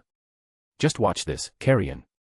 He and Fry fell silent, paying too much attention to the fight now to talk, but their weak analysis skills probably wouldn't pick up very much. I was excited though. Wait, who's that with Malim? I saw Fry, and another guy. I have a whole audience now. Just come help me already. Suddenly a giant laser blasted by an inch in front of my face. Crap, I need to focus. Worry about that later. This fight had been going nowhere. I tried all sorts of things, but the jerk would just heal from whatever I hit it with. Ultra speed regeneration is a really scummy skill to have. I was sick of dealing with it. Notice, you possess the skill, ultra speed regeneration, . I know that. You don't need to remind me. It was only scummy since Charybdis had it. It wasn't fair. Notice. Don't even. Lord Rimuru, Trainee's voice suddenly popped into my head, your fight is causing too much damage too. I'm trying my best, okay. Stay out of my head. I forcefully cut Trainee's connection, but I knew she was right. I couldn't eat everything Charybdis was throwing, and its Magicules alone were causing physical damage in the immediate area, not to mention the insane lasers and stuff. Suffice to say, the surrounding area was leveled already. Suggestion, lure Charybdis to terrain more difficult to destroy. Oh. That could work, I hoped. Good idea, thanks Great Sage. Trainee, I called, I'm going to lead Charybdis towards the mountains. We will handle the evacuation. Great. Now all I have to do is not die on the way there. If I had time to sigh I would've, refocusing on the stupid behemoth fish that had already fully recovered from my black flame. Screw you, Veldora. He was the one who cobbled this monstrosity together, and now I had to deal with it. This is all your fault. It is unlikely Charybdis was an intentional creation, which is the same case as you. Magicule spawns are rarely planned beings. Therefore, blaming. Shut up, Sage. I need to focus. This was going to take a while. The sound of the wyverns bellowing at the top of the mountain drew me out of sleep, the sun staring at me through the window of my modest home in the city of the Forgotten Dragon. I slept in. I sat up with a start, Father Midray is going to pummel me into pieces. I had to prepare the welcome for Lady Malim as well. I threw off the spider blanket and hopped to the floor, rushing out the door to see what I had missed this morning. Along the way I said hello to the followers I passed, though for some reason I didn't recognize any of them. Did I hit my head while asleep? I will ask Father Midray to look. Brushing aside the spiderwebs blocking the entrance to the mountain, I strode out into the streets. Have you seen Father Midray? I asked a woman who was weaving a child's tunic while sitting on a tarantula. Wordlessly, she pointed to the temple. I rushed through the street and opened the temple doors. Father Midray, I'm so sorry, I don't know what came over me. Oh. Not to worry, a massive, fat, black, hairy spider answered with familiar earrings hanging off its head. You're just in time. I stared. You're not mad. Why would I be?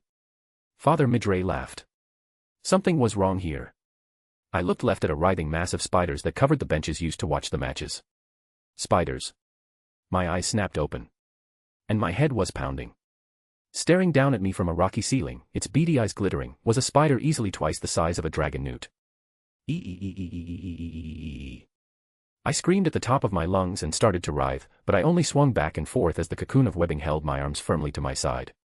Lady Malim. I shouted like a wimp, Rimuru. No, I had to be calm about this.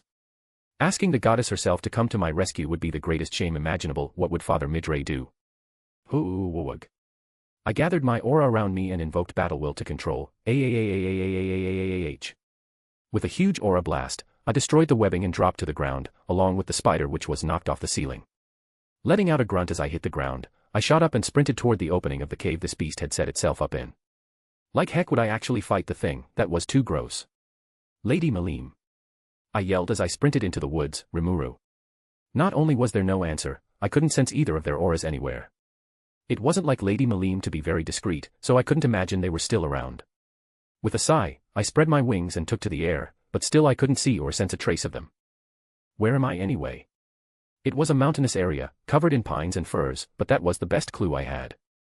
Swooping over the landscape, I noticed a cleared patch of trees and went to investigate. It was a crater, and recent too, likely created by Lady Malim. What were we doing out here? The last I could remember was Rimuru convincing Lady Malim to let him make her an omelette, I think it was called. Ah. Well, judging by the shape of the crater I could tell which direction we had come from. Hopefully Lady Malim would forgive me, if they weren't home already. Regardless, if I couldn't find them I'd have to wait for them there, and so I set off. I, Agent T-123, and Watcher Magic all hope you enjoyed this chapter. See you next month. This whole thing was the most tedious, yet nerve-wracking fight I'd ever experienced in my life. Repetitive, but continuously dangerous. I'd been slowly coaxing Charybdis toward the mountains to avoid monster settlements within Jura, but doing that while keeping myself from taking damage was easier said than done. And that damn regeneration it had was making this all take forever. Charybdis really was a mindless thing though, that became clear pretty quick with its repeated patterns of attack and lack of strategy. But there was one thing that I did notice that showed it had at least an ounce of intelligence. It was angry. At me. I could sense it in its aura. Anger, hatred, spite, and humiliation. All targeted at me, or that's how it felt to me, at least. Anger is a pretty primal emotion, but at the same time, this felt more complex than that. Maybe it saw me as an annoying bug buzzing around its head, biting at it with my attacks whenever I could, but I had my doubts. This felt more personal. But none of that mattered, really. I had a fight to win, and that was all I needed to focus on here. I idly kicked my legs as I sat with my hands gripping the edge of the cliff, eyes fixed on Rimuru's fight in the distance. He'd gotten stronger for sure, but all the moving he'd been doing was super annoying. Good spots to view this fight were hard to come by, and he kept making me move. I'll have to knock some sense into him later, I thought as Rimuru suddenly entered a steep nosedive, a laser just missing his feet as he fell. He swooped down under Charybdis's belly, maintaining speed as he flipped on his back and fired concentrated streams of black flames into its scales. The charred scales were already regenerating as Rimuru passed under, narrowly avoiding a storm of them fired at him. Hee, I giggled, Rimuru was just too funny. Charybdis doesn't have a weak spot, Rimuru. Such a silly little slime. Malim, he won't hear your advice from here, Fry said like it wasn't obvious. Well duh, I knew Fry wasn't that stupid so I didn't know why she said that. It'd be too nice of me if I just gave away tips like that. I think he could use a tip or two, Carrion muttered. It's been, what, 3 days? Why hasn't he dropped out of the sky yet? Hee, Rimuru doesn't need sleep like you, Carrion, I snickered. You need to get rid of that weakness. Carrion leaned down into my face with a big smile that did nothing to hide how offended he was. Oh, are you saying that I'm weak, Malim? What if I am, Carrion? I grinned back and shoved my forehead against his, what you gonna do about it? That aside, Fry grabbed us both by the hair and pulled us apart. How about imparting some of these tips to us, Malim, for when that pet of yours finally gives in? Rimuru's not a pet. I grumped, folding my arms. He's my bestie. And you won't need he's gonna take that thing down himself sooner or later. Malim. I could tell Fry was looking down at me. While I don't doubt how well you've trained him, I don't think he can finish Charybdis off on his own. Yeah Malim, Carrion added, it's just not realistic. Humph, I turned away with a sour expression. Just you guys wait and see. You youngsters are so impatient. Impa, you're one to talk. When Carrion started getting all whiny, Fry put her hand on his chest and shook her head disapprovingly at him. I can always count on her to stick up for me. Days had passed, but I didn't keep track of how many since I was so focused on fighting this battle of attrition. Baiting Charybdis toward the mountains was a slow-going process, but I hadn't worn myself out too bad yet. Though, neither had Charybdis, from what I could tell. It hadn't slowed down its attacks one bit since this all started. I wish I could check its Magicule capacity, but it's got that stupid jamming skill. I was even still in human form because I needed my eyes just to see it properly, and that was making it harder to dodge all the projectiles it was throwing at me. Suggestion: attempt a combined attack using water manipulation and physical damage. Well, it's worth a shot, I thought. Great Sage could be onto something. This thing was made of flesh and blood, and any sort of physical body needed a lot of water, so maybe I could prevent its regeneration that way. Obviously I couldn't use water manipulation from this distance with that stupid magic jamming skill, so I'd need to make physical contact, but it might work. I really hope this works. Flying up over Charybdis's head and landing on its back, I covered my hands in black flame and stuck them between the scales, pulling at the water inside. It's working, I thought with delight as I watched the roots of the scales blacken. Charybdis tried to regenerate around my arms, and I was so focused on the water that it pushed me out. Ah! I shrieked as the scales around me suddenly detached and embedded themselves in my stomach and torso, not too deep but deep enough to cause a problem for a normal human. Ack! I absorbed them and launched off of Charybdis's back to gain some distance. If I wasn't a slime, that would have killed me, I thought, a little bit scared. And if I'm not careful enough, I might just end up bisected. Dodging another swarm of scales, I wound up in front of Charybdis again, and had to use gluttony on a laser it fired as soon as I was in range. Great Sage, did that thing just hurt me? Affirmative. Intelligent design can be surmised to be behind the previous actions of the individual, Charybdis. That's bad. Really bad. I hissed, charring part of the thing's wing with black lightning as I zipped around it again, but of course it just regenerated. Just like it had been. Repeatedly. Ugh! I yelled, and dove headfirst into Charybdis's flank. I struck it with my feet, then started punching and kicking as hard as I could. Black flame and black lightning wreathed around me. Stop doing that. Stop it, no. This is getting nowhere, I spat as I just narrowly dodged the same move that got me before. We have reached the foothills of the Kanat Mountains. Perfect, now maybe I could go all out. Then I noticed I was smiling. Why was I smiling? I was angry. I shouldn't be smiling. I wiped the odd expression off my face and refocused. The cavern shook yet again, but I was more focused on the crystal ball on the table in front of me. It displayed a heated battle, although at a safe distance. I couldn't lose my best spy to this dangerous situation. The image wasn't the best because of how far away the one recording it all was, and because of the inherent magic interference that Charybdis is known to possess, but I could still make out that Jura's guardian was battling the creature, and dangerously close to my country.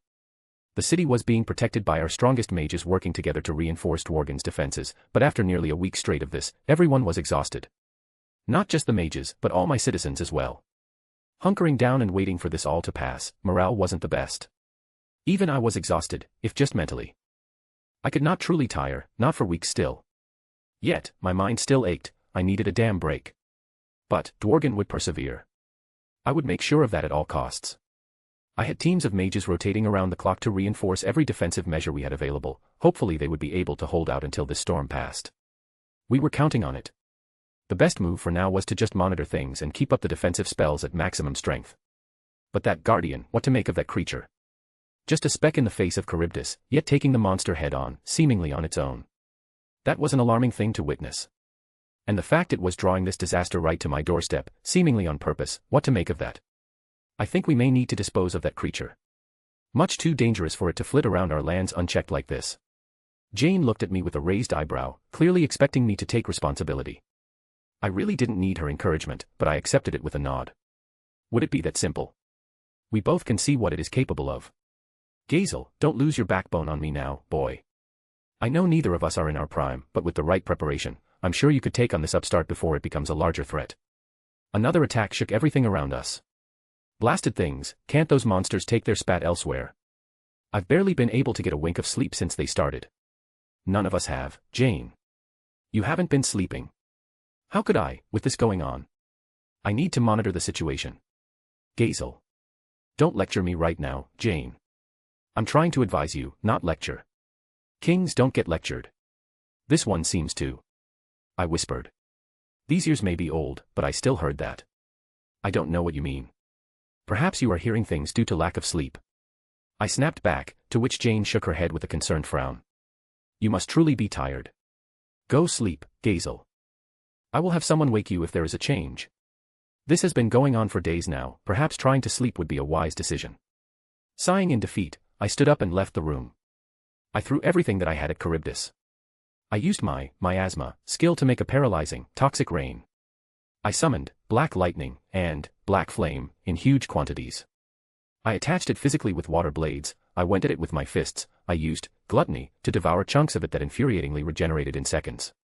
I tried sapping its magiceules directly, but even when I was brimming with energy from having absorbed large quantities, it wasn't slowing down. Landing on Charybdis's back again, I devoured one of its scales and placed my hand on its skin, then pumped as much damaging magic into it as I could while simultaneously absorbing the water in it. When its regeneration tried to push me out, I started using gluttony to devour the new flesh as it grew. Wait a second. I realized. Confirmed, continuous absorption with unique skill, gluttony, is maintaining equilibrium with individual Charybdis regeneration. No, not that, I replied. If I can't stop the scales from growing back, but I can do this. I subconsciously cracked a grin, feeling myself tremble with giddy excitement. With desire. I can get under its skin. Pumping more power into gluttony, I opened up a hole in Charybdis and dove in headfirst. Wow, this is disgusting, was my first thought once the skin regenerated and sealed me in. Additionally, I was starting to have second thoughts. What if I just trapped myself, and Charybdis ate me alive? I got chills just thinking about it. I don't want to be eaten. I'm just a harmless little slime, and if I die then. Continue predation on Charybdis. What? I thought, broken out of my spiral by Great Sage's voice. Continue predation on Charybdis. Right. Right. I'm alive now, so I need to do something to keep it that way. Gluttony was running almost instinctively right now, so if I just wait. This was. Great Sage, I thought, I can feel magic. Even before I gained magic sense, I could instinctively feel the flow of magiceules in the air around me, the way they bounced around and off of objects, the way they radiated from strong sources of them.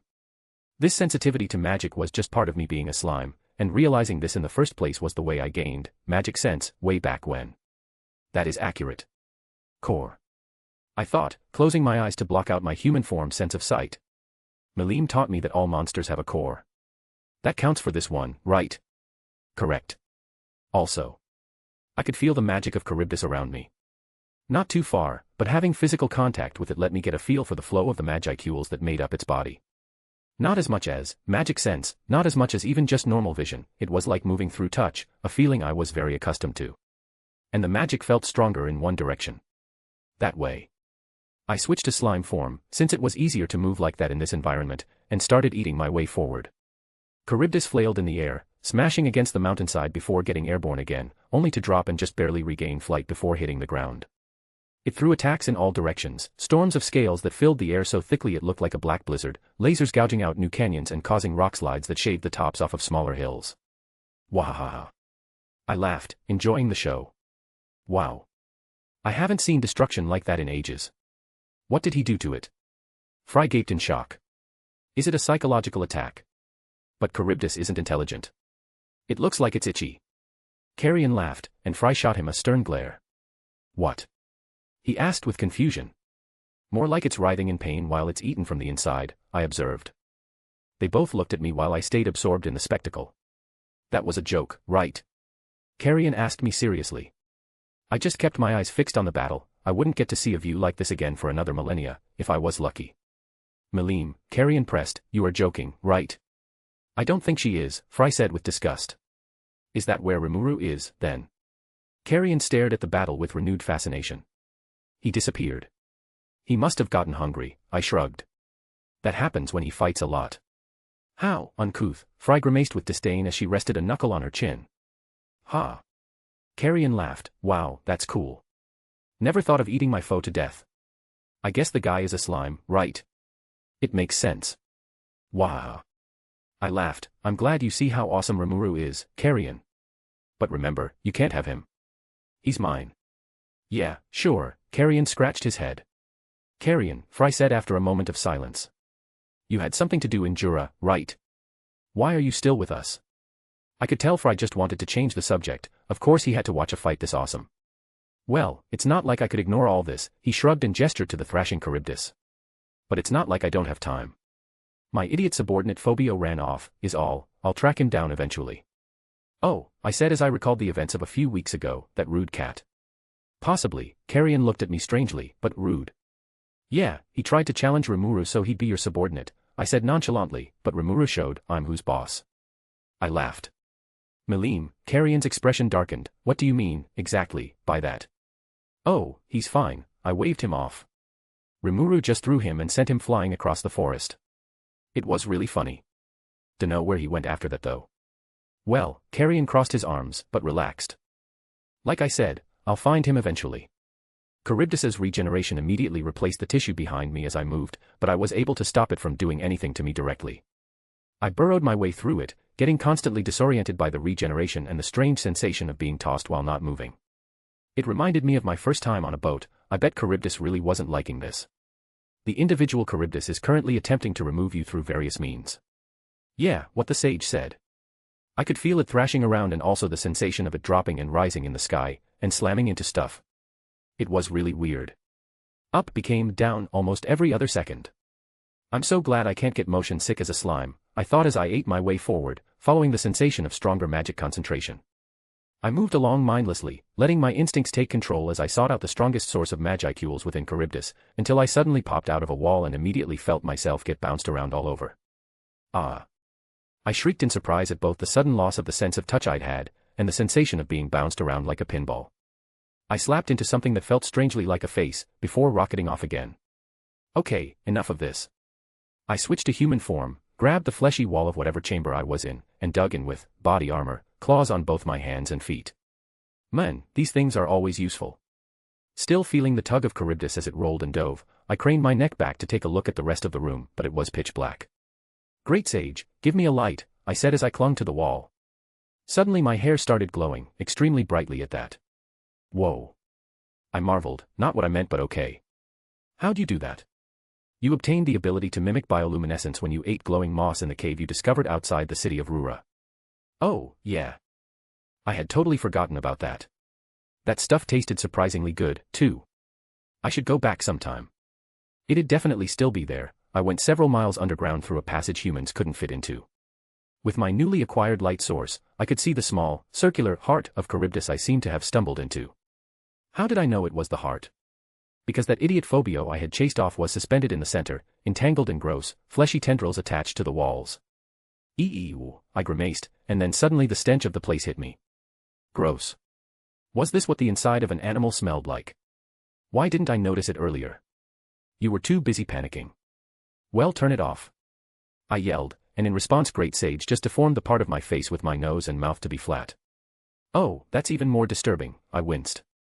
Maybe I shouldn't do this in public. Now what to do about this? I jumped off the wall and leaped onto Phobio, able to cling to him instead due to my smaller size. As I grabbed his shoulder I heard him mutter, revenge. His eyes were opened, but half-lidded and glazed. That's what all this nonsense is about. I grew the rest of my face back and shook him violently, gagging at the taste in the air but persevering for the sake of anger. You've caused me a whole week of hell, man. Would you like to remove your sense of smell again? Heck no. I said internally, unless you have a way to do it without removing my facial features. Humans need those. The sage didn't seem to have an answer to that, so I just decided to hold my breath for the time being. I didn't need air anyway. If the core is absorbed, Charybdis will no longer be able to regenerate, Great Sage suddenly chimed in. Well duh, that was the goal I think. So is the core inside of Phobio, or is Phobio the core? I asked, since there was no other reason the sage would say that now. Both. Well, that wasn't a helpful answer, but since Phobio currently had a big, veiny lump of glowing flesh sticking out of his chest, I got the gist. So if I disconnect him from all of this, that means I win? I asked, just to be sure. After a pause with a vague feeling of exasperation coming from somewhere in me, Great Sage answered, yes. Well, no need to delay then. I activated Gluttony, and started trying to pull Phobio into my stomach, but it didn't go quite as expected.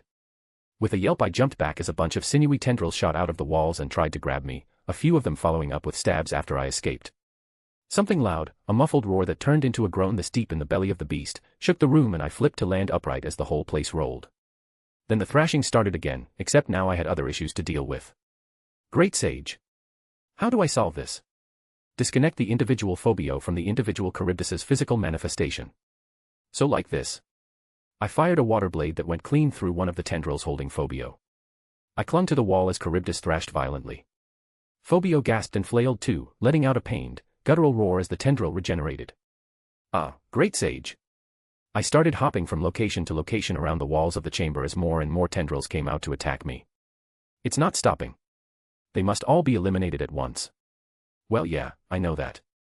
I snapped, but how do I do it? A weapon would be ideal. Oh, right. Duh, I summoned Shizu's sword from my stomach. I hadn't gotten to use it recently because I was sure Melim would break it, and I couldn't have that. I leaped off the wall and struck down at one of the tendrils holding Phobio, but the blade just bounced off. Great sage, this needs some more oomph. Suggestion, use black flame to coat the blade. I can do that. I wondered. What if I incinerate it? I will assist with precision. Trusting the sage, I created a small black flame in my hand and ran it down the sword. The magicule-fueled fire adhered to the metal and coated it in crackling flames. Whoa. I thought in delight as I used the sword to cut cleanly through a tendril coming from me, then held it up to my face and admired the violet glow on the surroundings. Great sage, this is cool. I look awesome. Warning, attacks incoming. Right. I swept my sword through the oncoming tendrils, and then fast as I could I jumped back onto Phobio and did a huge sweep, cutting through the attachments with a snapping sound. Phobio fell to the floor, and before Charybdis could reconnect him with more of those tendrils, I tucked him into my stomach for safekeeping. That idiot could be useful later, who knows, and I still needed to get the core out of him. As soon as Phobio disappeared, I suddenly slammed into the ceiling. Charybdis was falling, its body starting to dissolve around me. Magic jamming was gone too, and with magic sense, I saw the ground was way too close for my liking. This is going to make such a mess. I thought in horror, and Trainee will make me clean it up. By myself. I just know it. That situation needed to be avoided at all costs. I had to clean this up before it hit the ground. Great sage, we need gluttony. Full force. The sage complied, and I also summoned gluttony, and started devouring everything around me as fast as I could. The sheer volume of magicules I had to output to run gluttony at this level was enough to make my head spin. But, despite getting increasingly dizzy, I kept at it. I chased down the pieces of Charybdis, taking them for myself until every last scrap had been devoured. The huge black cloud of gluttony I'd been using dissipated. Next thing I knew, I was in slime form, in the arms of a strange and unfairly handsome blonde man. Howdy. The man smiled down at me, covered in blood. I switched to human form and punched him in the face, scrambling out of his arms, and immediately face-planting on the ground. Ha ha ha ha. The man laughed, what a feisty little fella. That's no fair, carrion. Melim suddenly showed up standing over me, he's my bestie. I shoulda caught him. Carrion. Where have I heard that name before? I didn't intend on catching him, he kinda just fell right on top of me. Still not fair. Stop squabbling. Fry walked up, her chin raised. Fry is here too. Since when? Dash. Can somebody tell me what's going on? I asked, ignoring whatever Great Sage was about to say. You won. The men who'd caught me looked down at me. Against all odds, too. I didn't think you were cut out for that. You've impressed me, little slime. And, who are you again? I stared, dumbfounded. Gahaha. He thumped his chest and flashed me a grin. The Beastmaster, Demon Lord Carrion. Another Demon Lord. Still prone on the ground, I started half-crawling, half-scooting away from him. Where do they keep coming from? What do they want from me? I'm just a harmless little slime. And, what brings you here? I asked cautiously. Oh, I'm looking for one of my subordinates, then happened to notice your fight with the fish. I sent on to scout you out, but it seems he ran off on me, Carrion laughed. Wait, I blurted out as I scrambled to my feet, you're his boss. If you mean Phobio, then yes. What of it? He tilted his head at me. Notice, the core of Charybdis has been successfully separated from the individual Phobio. And did he survive it? I asked nervously. Yes. Nothing. Never mind. Here, this is yours. Stretching my hand forward I spat out Phobio at Carrion's feet, face down with his butt in the air, then I dashed toward Jura, but I didn't get far before Melim grabbed me. Shoot, it was worth a try. Melim, let me go, I whined, I'm not gonna run away, I promise. Why are you running then? She asked curiously. Is it not obvious? I wondered, staring at her in shock. I just beat up a Demon Lord subordinate. He nearly died because of me. Haha, Carrion laughed as he leaned down and picked up Phobio by the back of his shirt collar. You don't need to be afraid of me, I appreciate this one being returned safely. Then he roughly slapped the unconscious Phobio in the face. Wake up, you fool. Yikes. I cringed. I don't want to work for a demon lord. Ever. Lord Carrion. Phobio, surprisingly enough, woke up. What were you thinking, believing you could run off like that? Carrion lifted him to his face. I failed you. I didn't think you'd want me. Wow, how honest. Maybe that was the kind of fear a demon lord strikes in you. It would be more accurate to say honesty is a racial trait of monsters. Wait, that doesn't affect me, right? I asked worriedly. Right. Still no answer, so I'll just assume that's a no, for my own sanity. So you decided to go independent. Do your own thing. How was that going to work? Carrion scolded, shoving his face in Phobio's. I was going to make Charybdis's power my own. The clown said I could. Phobio immediately answered in a panic, I was going to make you proud, Lord Carrion. Carrion stared hard, then smirked, and started laughing raucously. So you were the one flailing around like that? And got beat by a slime? And no. It wasn't me. I lost control of it. I wasn't ready. He admitted glumly, looking ashamed. You're right, you weren't. Suddenly the demon lord's tone got harsh again as he spat the hard truth in Phobio's face, but his expression quickly softened again. Honestly, did you seriously think I'd toss you out after one screw-up? Come now, Phobio. I practically raised you. Phobio just drooped in shame, and Carrion sighed loudly before abruptly punching the catman in the face, and then limply tossing him over his shoulder. Sorry about all the trouble my men here caused you. He said as he turned to me. And no worries. I raised my hands with an awkward smile, hoping the scary guy would be leaving. No, there's worries all right. I owe you after that rampage, he went on, out of control or not, I'm still responsible. Carrion said, placing a hand on his chest. So what's your demand, Jura Guardian Rimuru Tempest? I want to walk away today with things evened out between us. Wah. This was, wow. First, the stupid Guardian title was putting me on the spot yet again, but maybe it gave me an advantage here. Think, Rimuru, think. What was the optimal thing to ask for in this situation? It should definitely be long-term. The best thing I could think of to avoid future problems would be a non-aggression pact, similar to what I did with Fry. Removing one more demon lord from the list of people that may try to invade my home and or try to spirit me away was vital. A non-aggression pact between your country and Jura. I said, putting on my business face and looking him in the eyes. Deal. Carrion nodded with a big grin. I blinked, waiting for the catch, but... just like that. What else is there to work out? He asked. Specific conditions. I suggested, maybe exact borders or what happens if someone breaks it. Nah, I'll just give you my word that none of my people will mess with you or yours, and you can give the same. While I was reeling from how simple and straightforward this supposed demon lord was being, he shrugged and added, I don't see why we need to make this something complicated. Am I being tricked here?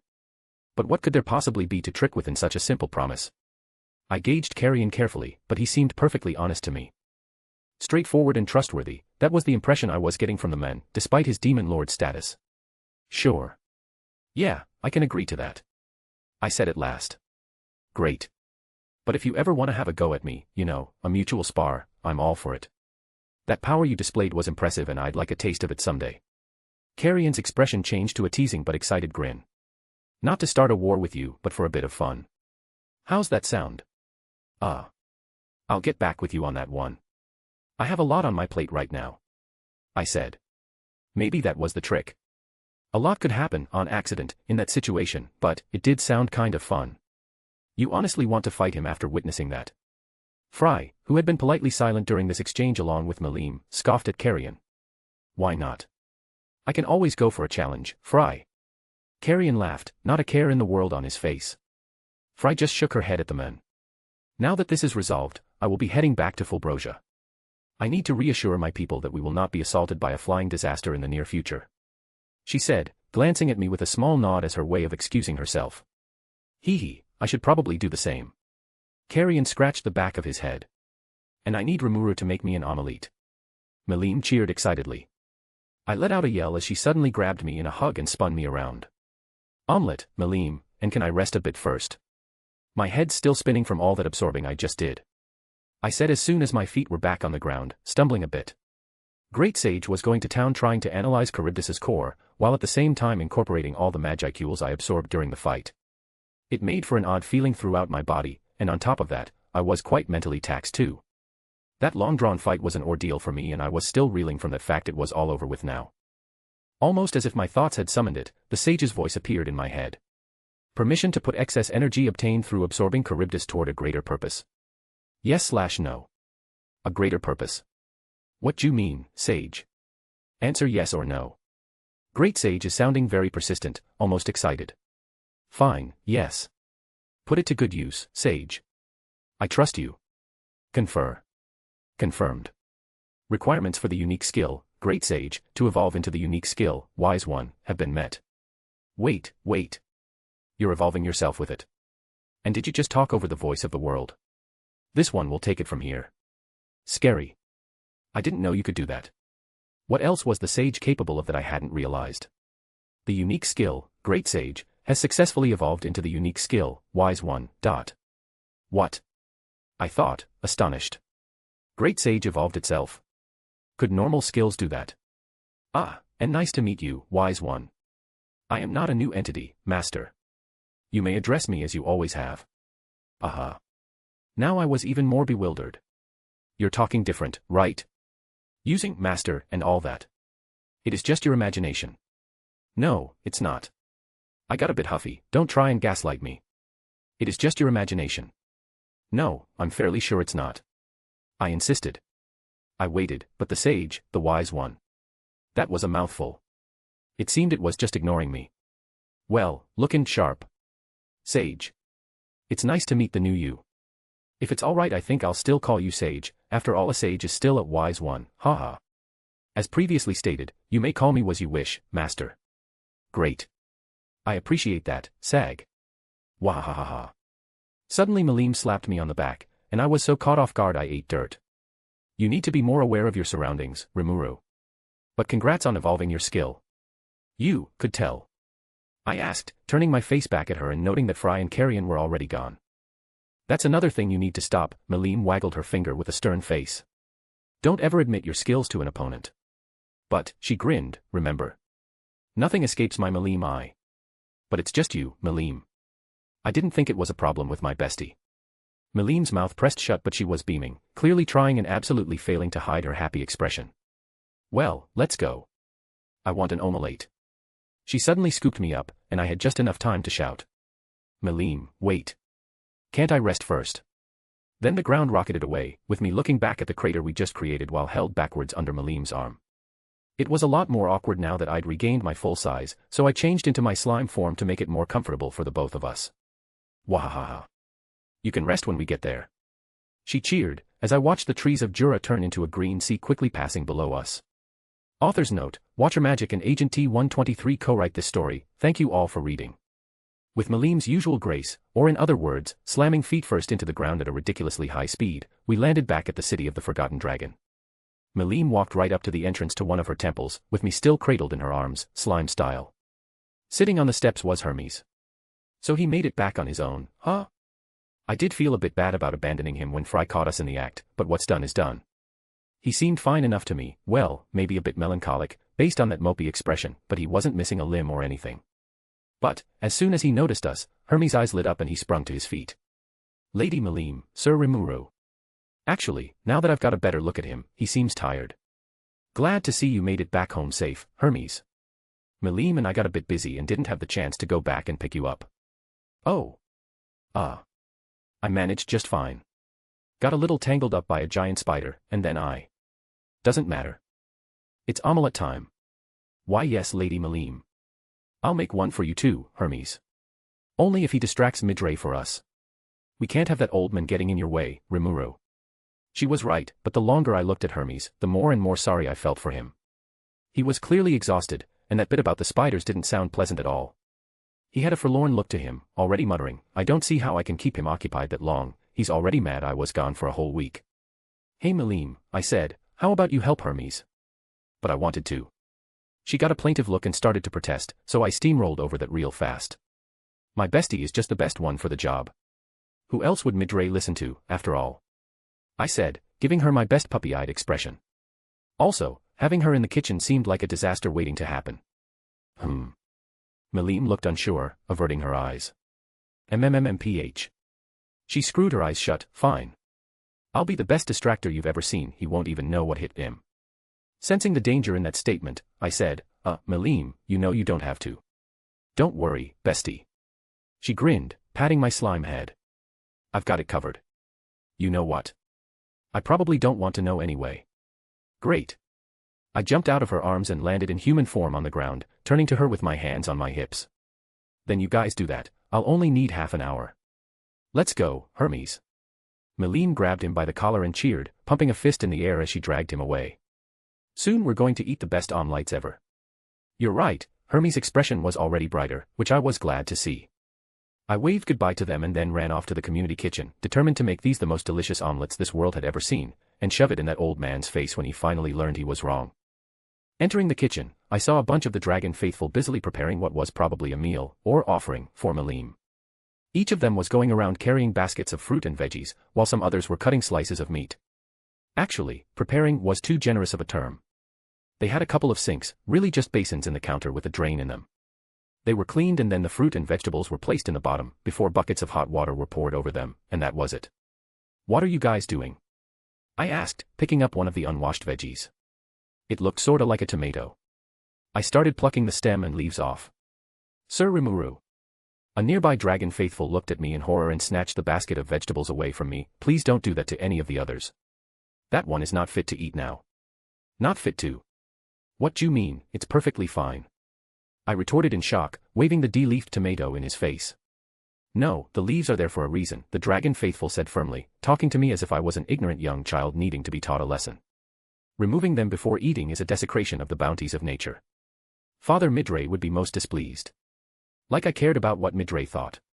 What do you mean? If that's the case, there's a whole tree this was probably once a part of. Are you gonna eat that too? Our tenets state that it is not appropriate to eat the source from which our food is given, the dragon faithful said solemnly. It's not food. Besides, nobody could eat a whole tree. Oh, you want to bet on that? My unusual diet aside though, that's nuts, I huffed, taking a bite out of the tomato thing since these guys would probably just throw it out anyway. Anyway, I need one of the ovens. Melim asked me to make her an omelet. What's an omelet? The dragon faithful asked curiously. It took me a long few seconds to respond. I was stunned realizing this was the first time I'd heard someone else say it correctly. It's delicious, I finally said. Anyway, can you help me? Oh. Someone nearby overheard our conversation and butted in, delicious. A food that is deliciousness itself. Well, no wonder Lady Melim would want such a thing. Please, you can have my space. I was almost done preparing the hog pig thigh. I almost wanted to correct the misunderstanding, but it seemed to be making them very cooperative, so I decided to let sleeping dogs lie. Besides, given what these people ate, it probably was equivalent to some mythical ambrosia to them. I watched as the dragon faithful who'd volunteered his space picked up a flatwood board and stuck it in the opening of their rudimentary oven. Really, it was more like a clay kiln with an open top where things could be grilled. He withdrew a sizable chunk of meat, and I grimaced at its appearance. It was probably fine on the inside. These guys did know a little bit about cooking meat at least, but it looked like a piece of charcoal. Thanks, I said as the dragon faithful left to bring the thigh to a counter to be cut. Then I took another look at my situation. A clay fire pit with a lip where I could place a choice of either a grated or solid metal plate. A small table space. And a knife. Examining the rest of the kitchen, I found nothing else useful. This place was barren. Devoid of all things utensil and appliance. A real wasteland. Just looking at it was making me depressed. Suddenly I was a lot less eager for this omelet, but I had to persevere. Melim was depending on me. Wise sage, do we have a frying pan? I asked Wise One. In response, the handle of one suddenly popped into my hand, and I looked down at it in surprise. Thanks, I whispered quietly, feeling a bit warm inside. A swell of pride welled up in me, but it didn't feel like my own reaction. I set the pan on the counter and started pulling eggs out of my stomach. The large monster bird ones I kept, not the smaller eggs that Fry had given me as compensation for the ones I'd handed back to her. Deciding I would make 4 omelets, for me, Melim and Hermes, and a spare just in case Grandpa Melonhead found out, I divided out the eggs between them. Hermes and Midray ended up getting some of the smaller eggs, while I cracked open the giant, sparkly pink one into a bowl I had gotten from my stomach, to split between me and Melim. It was so large I actually needed both hands just to hold it properly, so I used water blade to cut it into clean halves and dump the insides. I wasn't sure it would have cracked well anyway. The shell was durable and thick, so much so that I decided to store it in case it might be useful later. Producing a fork, I started whipping the yolk and whites together, mixed in cheese, salt, pepper, then stared at the mixture for a second. Hey Sage, can you make some of the spices I liked back in Japan? Affirmative. Close imitations of flavors can be reconstructed using material creation and recorded memories. Feeling very happy and satisfied with the familiar smells, I added some other things I'd acquired in this world that I thought would taste good mixed in, then took a look at my pan. Then turned my gaze to the flames licking in the bottom of what the dragon faithful called a stove. Suggestion: usage of skills can create the ideal temperature for cooking egg. And what temperature would that be? I asked curiously. Calculating for elevation and humidity. 120 degrees Celsius. All right then, Sage. Just help me out. Far be it from me to argue with the sentient calculator after all. A vague feeling of irritation came from somewhere at the back of my mind, but I ignored it. The sage could learn to get over its attitude. I had a suspicion its evolution might have influenced it somewhat. I picked up the pan in one hand and the bowl with the whisked egg in the other, gently poured half the contents into the pan and set the bowl down, then summoned some black flame on my fingertips. Well. I couldn't walk away now, if I was functioning as the stove myself, so what to do? That whole thing with Charybdis still hadn't really processed for me. Just hours ago I finished a battle for my life in my forest, and here I was. Cooking eggs. While I got lost in thought, some of the dragon faithful came up behind me and started watching. Very closely. Too close, actually. I felt I might smack one of them in the face by accident if I tried to flip the omelet I was cooking. Alright folks, back up and watch this. I grinned, and the dragon faithful members all shouted in awe as I shuffled the omelet in the pan a little to loosen it up, then flipped the whole thing in the air with a flick of my wrist. Hee hee. I couldn't help a delighted chuckle. I'd never managed that as Satoru despite a lot of trying. Being a slime now sure had its benefits, no more bones to get in the way of my coordination, better reflexes, and if I messed up, I wouldn't even end up burnt. After a few minutes I slid the omelet onto a borrowed plate, then glanced back at my audience. Do you guys want to learn how? I asked, since pretty much the whole kitchen was watching me now. Yes please. One of them clapped, and all of a sudden I had an impromptu group cooking lesson on my hands. Fortunately, Malim and I had stolen a ton of eggs. The dragon faithful made a mess. A big mess. Eggs were hard enough to crack if you grew up doing it, or at least watching someone else do it, but these guys barely had a concept of what an egg was like to hold, since they had never used them to cook before now. Eggshells, egg yolks, and whites went everywhere. As did the salt and pepper and other spices, which the dragon faithful had never handled plant-based material when it was ground so fine. They had no concept of measurement except for roughly how heavy a piece of meat felt. I had to produce a dozen more pans, and then spatulas when half-cooked omelets started splatting on the walls and ceiling. You can't make an omelet without breaking a few eggs. Apparently, you also need to break a few omelets to teach an entire culture how to make them. By the time we were done, the poor kitchen was a mess. The only saving grace here was most of the dragon faithful knew how to produce flame with magic and had enough control of it to use it for cooking, so there was no waiting in line for the few ovens they had. I'm going to go serve Malim, I said, picking up the 4 omelets I had made by sliding them onto my arms waitstaff style. How about you guys, clean up? Feel free to try what you've made. Even if they all looked off, they would probably taste fine.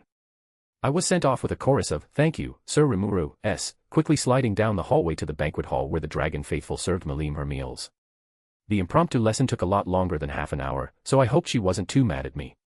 Fortunately, all the food was still hot, a perk of using magic.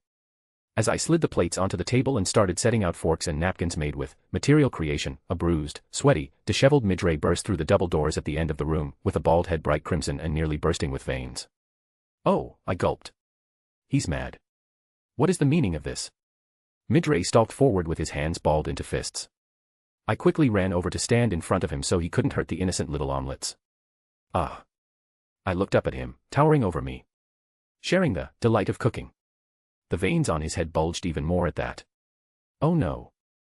I think, Midray hissed down at me, that your unusual privilege as Lady Malim's guest has gone to your head, little slime. He pounded his fist on his palm, looking ready to pummel me any second. Crap. I didn't want to fight in here. What about the omelets? Midray's fist glowed as with his fighting aura coalesced around it, and I crossed my arms with a grimace, mimicking all the most realistic anime moves I could remember and invoking gluttony, slightly in hopes it would absorb some of the magic energy he was giving off.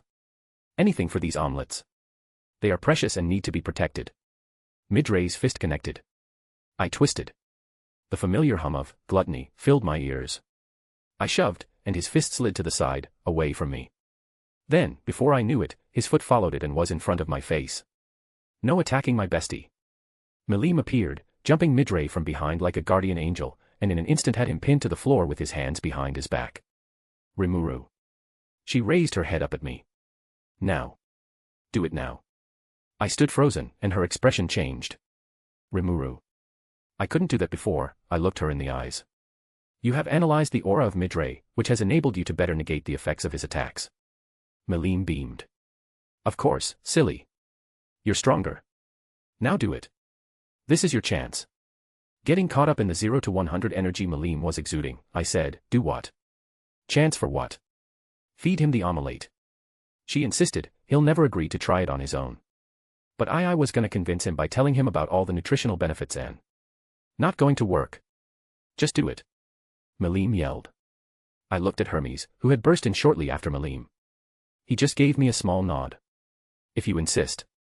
I didn't think I'd actually get to shove it in Midray's face, but among all of my bewildered emotions, this had a small feeling of satisfaction. He's going to try this omelet, and he's going to love it. I picked up the omelet off Midray's plate, then walked over to him. He'd been yelling this entire time, at me, in general. He even had some stern words for Melim. Lady Melim, I understand you've been influenced by your bestie, and I respect you to no end, but this behavior I cannot accept. If you place that blasphemy in my mouth, it will be a sin of all sins.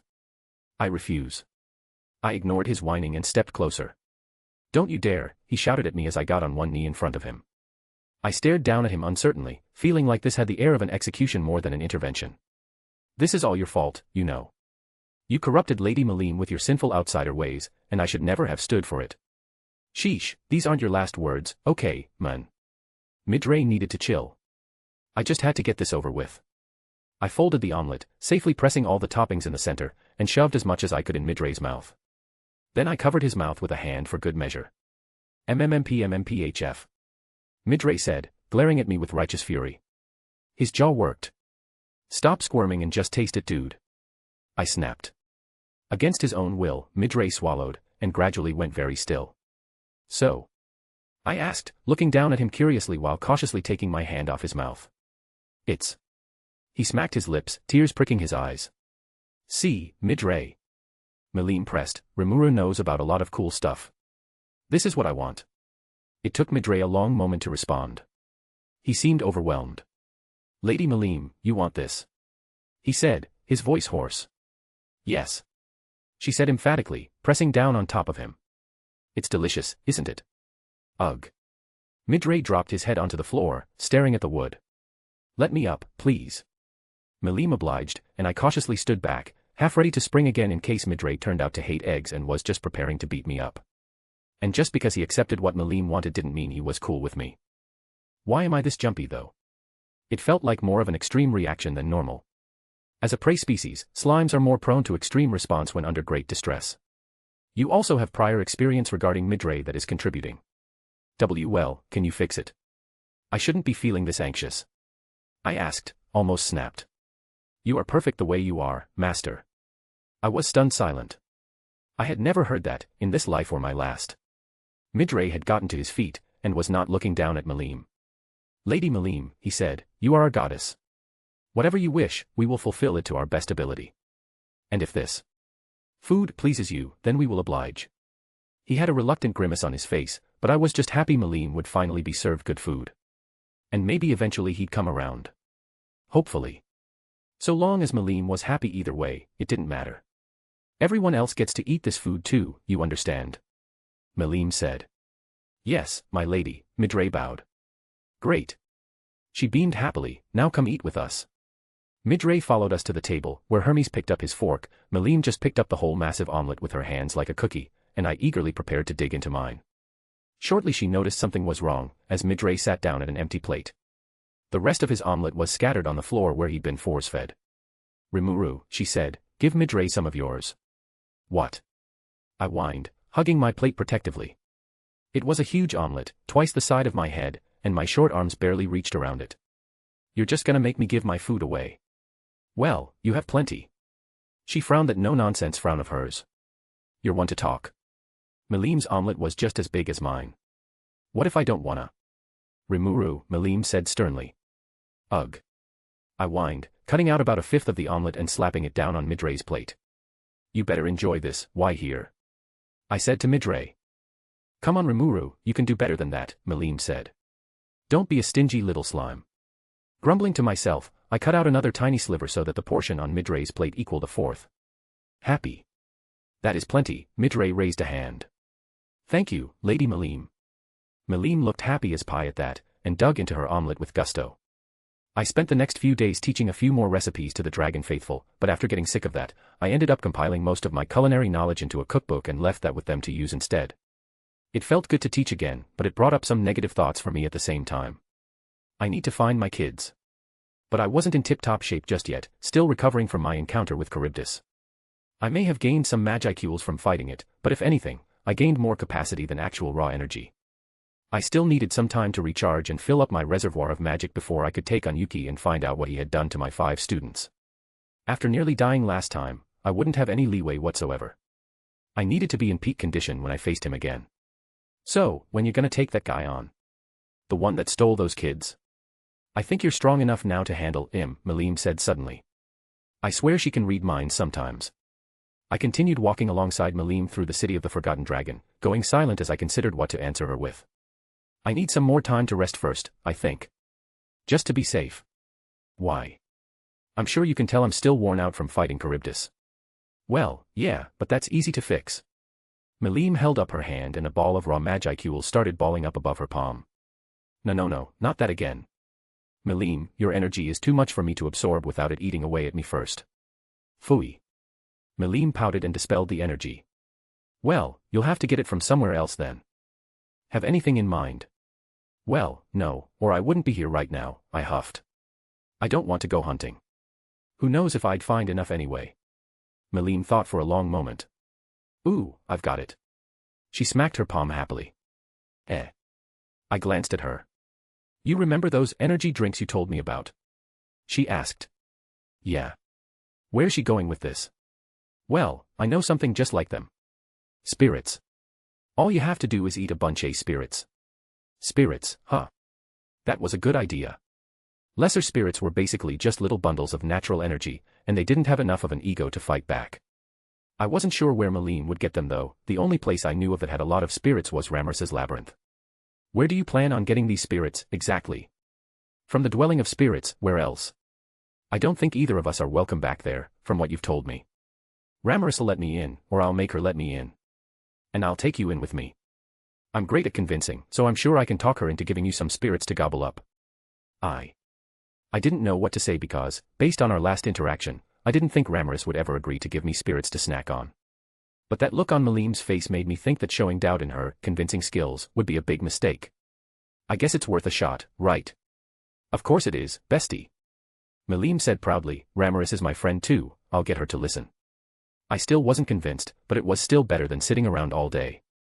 Let's go then, I said, bracing myself.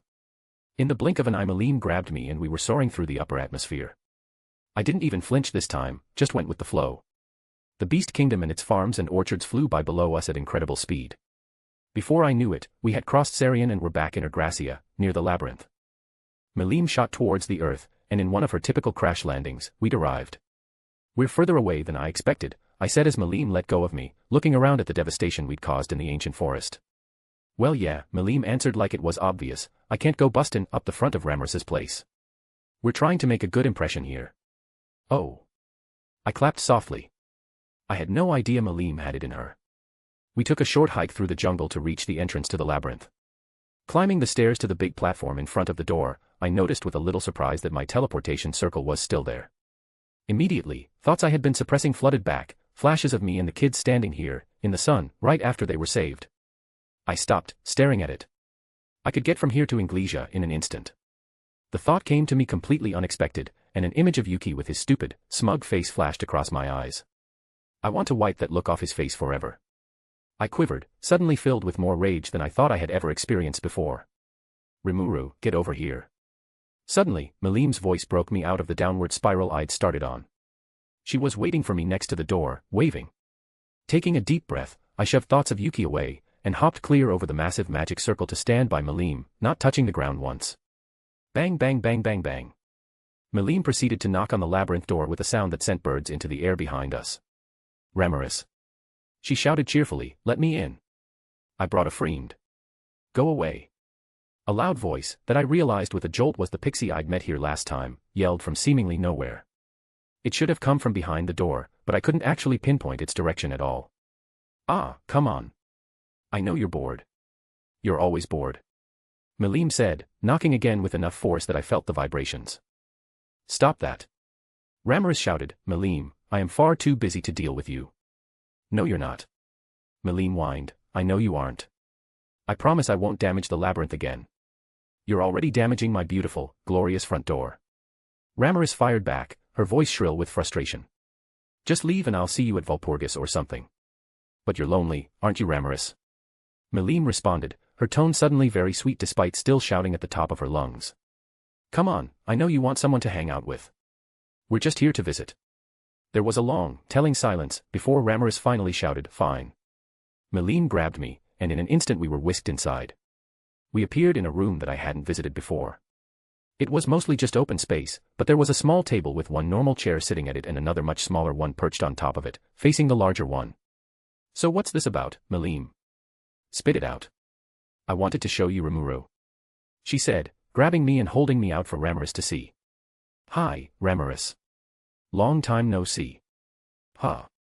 She squinted at me, buzzing up to my face and poking between my eyes. So you found a new toy? Or, wait no. After a brief second, Ramirez's expression lit up in realization. It's you. I remember you. I squirmed out of Melim's hands and dropped the whole 2 inches it took for my feet to reach the floor. I would hope so, it's only been a few months. But you're so different. You're bigger and your magicules aren't quite the same. As she spoke, Ramirez flew circles around me, examining me with a hand on her chin. No, wait. She suddenly stopped and crossed her arms, throwing her hands out emphatically. What are you doing here? Haven't I given you enough already? Unfortunately, I didn't have a choice, I said, sticking my thumb in Melim's direction.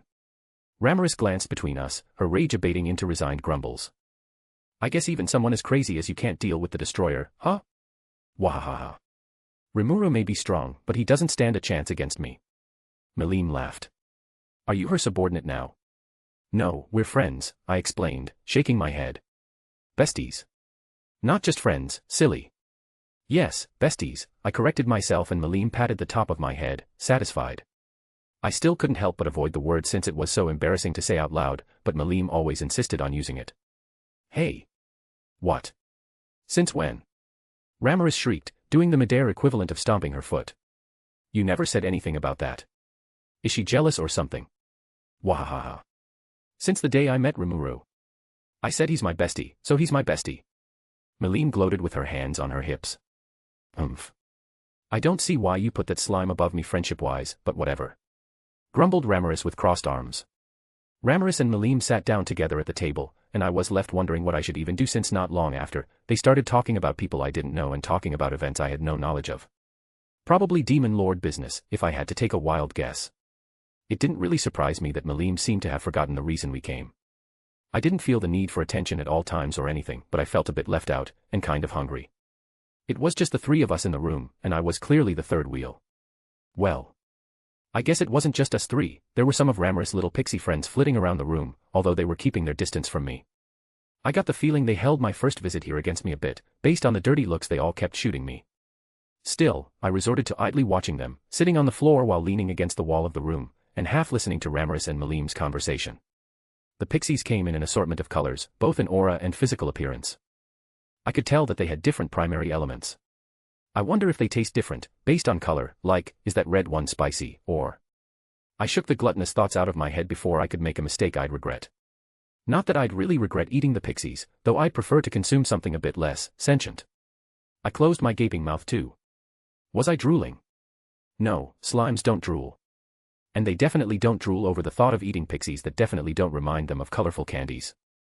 Man, how long had it been since I'd had something sweet? Something really sweet, you know. Staying with the dragon faithful sucked when mealtimes came along, with them not believing in cooking and all, let alone baking and candy making. That had improved lately, of course, but it had still only been a few days. With a sigh, I wondered if Ramirez would catch on if I wandered away for a little bit, but before I could think it through I heard an unusual sound in the corner of the room. Almost instinctively, I turned to see a light blue slime, about as small as I used to be, meandering along the wall. Ooh, Rimuru. Malim noticed it too. It's a slime. Isn't it like your cousin or something? You should go say hi.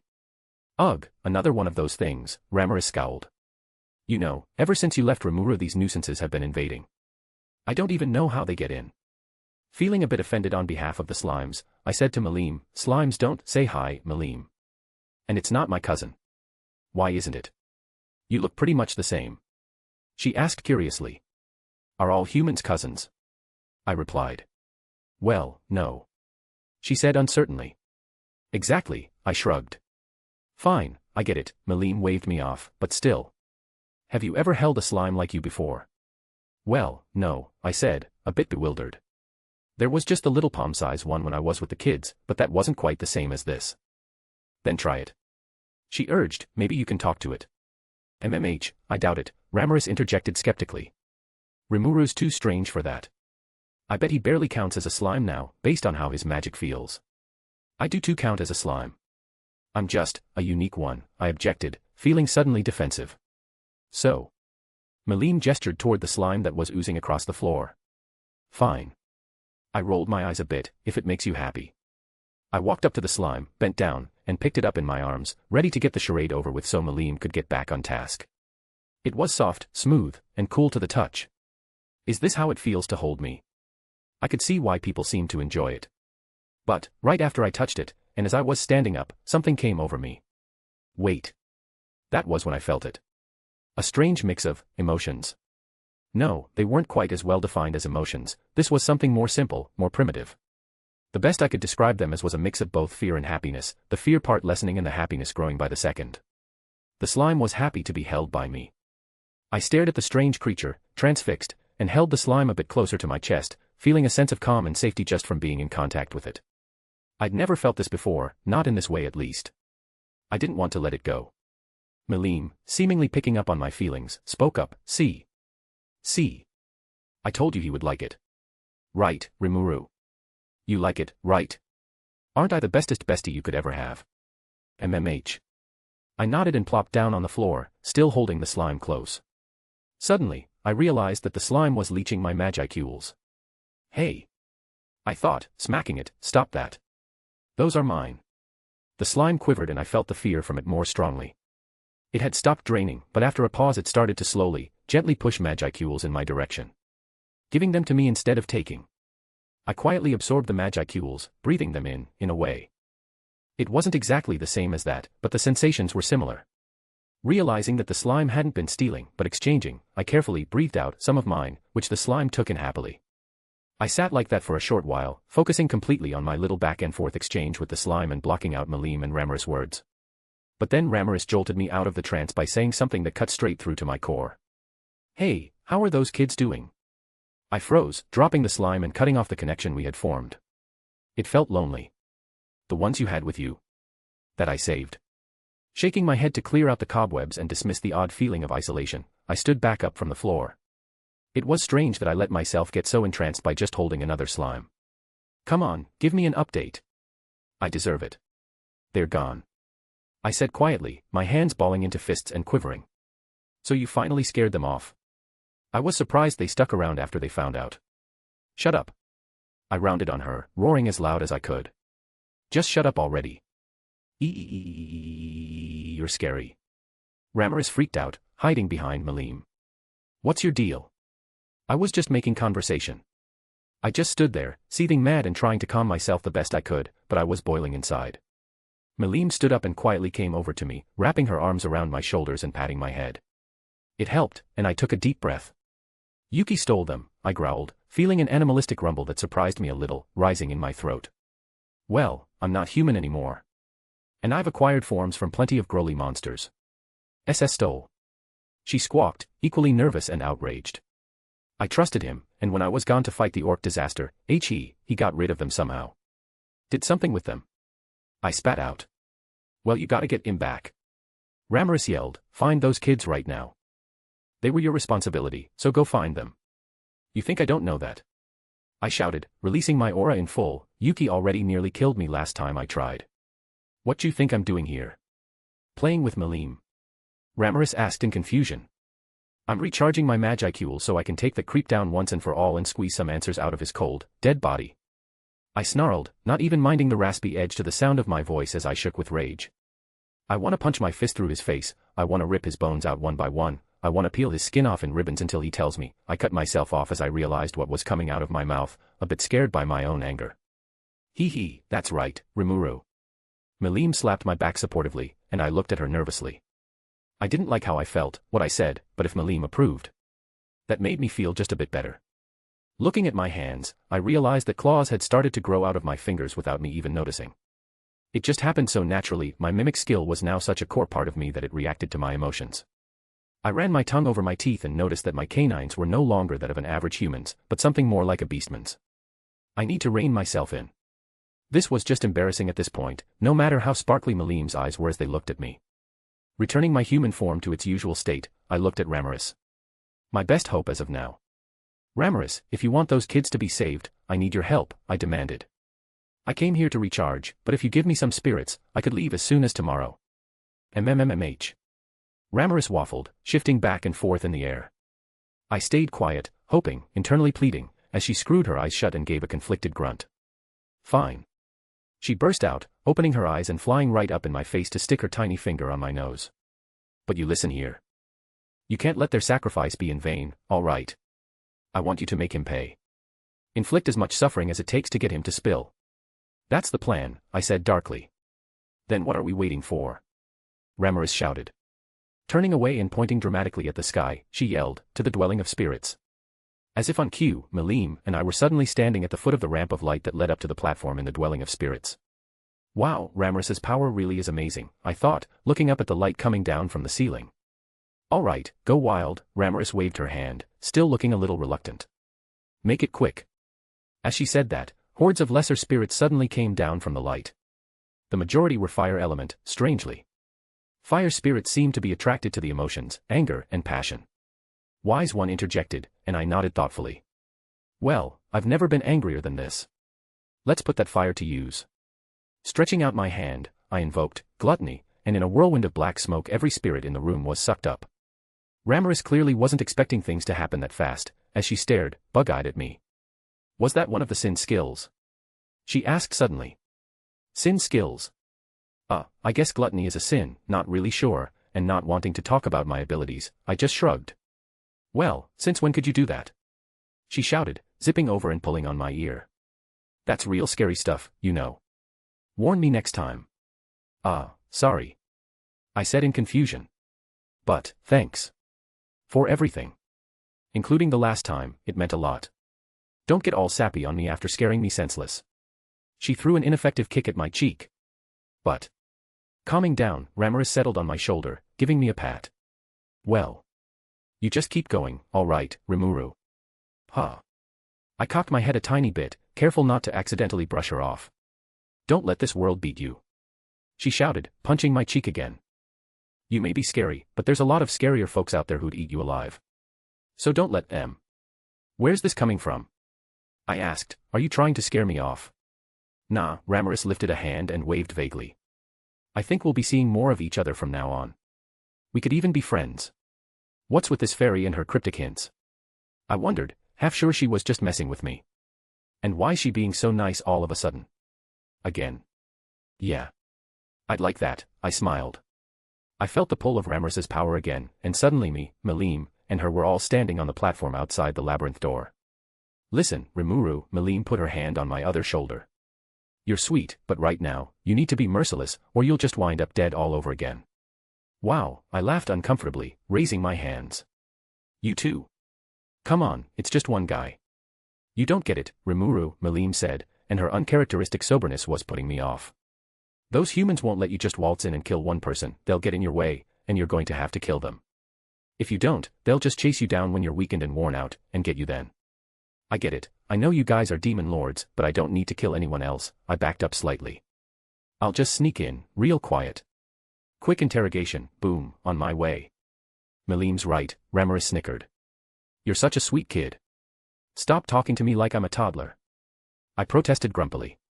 Well, whatever, Melim said. Just remember. You're my bestie, and that means you're coming back alive, no matter what. No matter how many sacrifices you have to make to do it. Okay, I said, starting to see the concern. I promise, it won't be that big a deal. If you don't come back, she threatened, and suddenly Malim looked a lot scarier as her ice blue eyes glowed and her pupils shrunk to draconic slits. I'll slaughter all the humans who took you from me. Everyone in that entire country. All of them. I'll be careful, Malim, I said at last. I promise. You better be. Rimuru gave me one last punch. Now go get Tiger. Take those kids back. As Rimuru flew off my shoulder, I gave a playful salute and stepped into the magic circle. On my way to Inglesia. On my way to Yuki. On my way to finding my kids. After Rimuru left, Malim and Rimuru were standing outside the door to the labyrinth, watching him disappear into the blinding light of the teleportation spell. There he goes, Rimuru said, covering her eyes with a hand. Are you still sure about all this? He may be a bit of a softy sometimes, but he's gotten awfully dangerous since I last saw him, and he already scared me a little back then. Of course. Malim nodded, unusually serious. We can't back down now, it's already set to happen. You gonna watch him? Rimuru asked. From a distance, yeah, Malim nodded. You wanna come with? I think I'll wait until Valpurgis. It's only another day anyway. She glanced at Malim. You're not gonna help him though. Nope, that'd be against the rules, and would ruin the finish too. Can't do that. Rimuru has to do this on his own. I doubt he wants help anyway, Rimuru mused, then added, I still can't believe Guy agreed to that though. Looking Malim in the eye, she said, it's not like him to play along with other people's games. He usually makes his own and has other people play. It's not a game we're playing, it's a master plan. Malim scowled, plus, he already wants to do something about Rimuru anyway. And the slime's okay with all this? Rimuru asked skeptically. He only knows the important part, and he won't have a choice once he beats that human. Malim said, he'd never agree to it otherwise, after all. Not as he is now. I feel a bit bad for him, really, Rimuru hummed. But I suppose it's for the best. For him and the world. There's really no better outcome. He's too big a wild card. And what's a couple centuries dealing with Guy's bossiness anyway? Malim grabbed the pixie in a cheerful hug. All that matters is that he survives the next 100 years. He can do whatever he likes after that. She smiled, and I'll have a bestie for life. The light of the magic circle flashed away, and I was back in the woods, just a few miles from the city where my kids were stolen. Today was the day I would get the answers I needed. Brimming with both motivation and magicules, I approached Rura. I was ready. Even from a distance, I could hear the alarm bells ringing. Without the mask that Yuki broke, the thought made my hatred start to boil all over again. My aura was massive, and I was having a hard time trying to control it. Well, not that I needed to, at least not yet. Shaking my head, I stopped bothering trying to rein in my crazy amount of magicules. I had more important things to focus on first. In the air above the city, I could see the army assembling and civilians thronging the streets. It looked like an evacuation was underway. So much the better for me.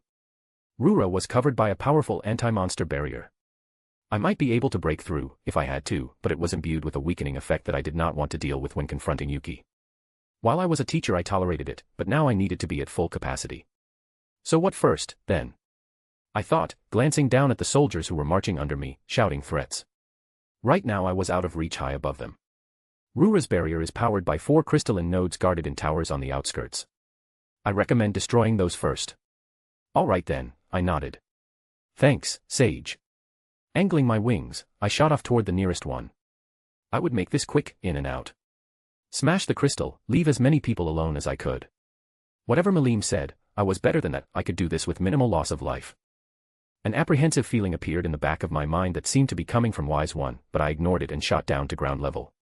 Smashing through the top of the tower could cause rubble to crush people. Blowing back the guards in front of me, I tore my way through them and to the gate of the tower grounds, knocking people back with my hands and wings. Behind me, magic sense told me about the resulting deaths my charge had caused, but even when I was being gentle as possible I knew I couldn't spare everyone. My aura was causing enough damage on its own, and I couldn't afford to be too careful here. Shoving it out of my mind, I blasted the gate with black flame. Tearing through the little yard to the tower, I leaped over a bunch of assembled men, kicking their weapons away, and smashed through the door like a battering ram. The crystal was in the center of the room, surrounded by a circle of more guards. Without hesitation, I dashed forward and threw them before any of them could react, then raised a hand and chopped through the crystal, causing the device to shatter into dozens of shards. Then I doubled back, punching a guy into a wall when he got in my way, left the tower and shot into the air toward the next quarter of the city. I did the same with the second as I did with the first, violently smashing my way inside, just to be met with something that caused me to pause, someone stepping forward to stand between me and the group of normal soldiers.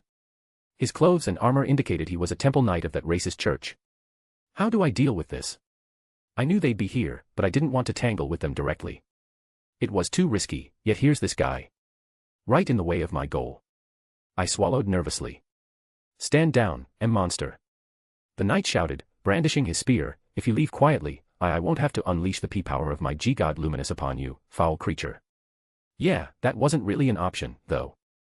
Crap, how do I deal with this? Wise One seemed to be about to say something, but its voice was lost in my ears as I became distracted by a glance at the knight's feet. He was shaking, literally trembling at the knees.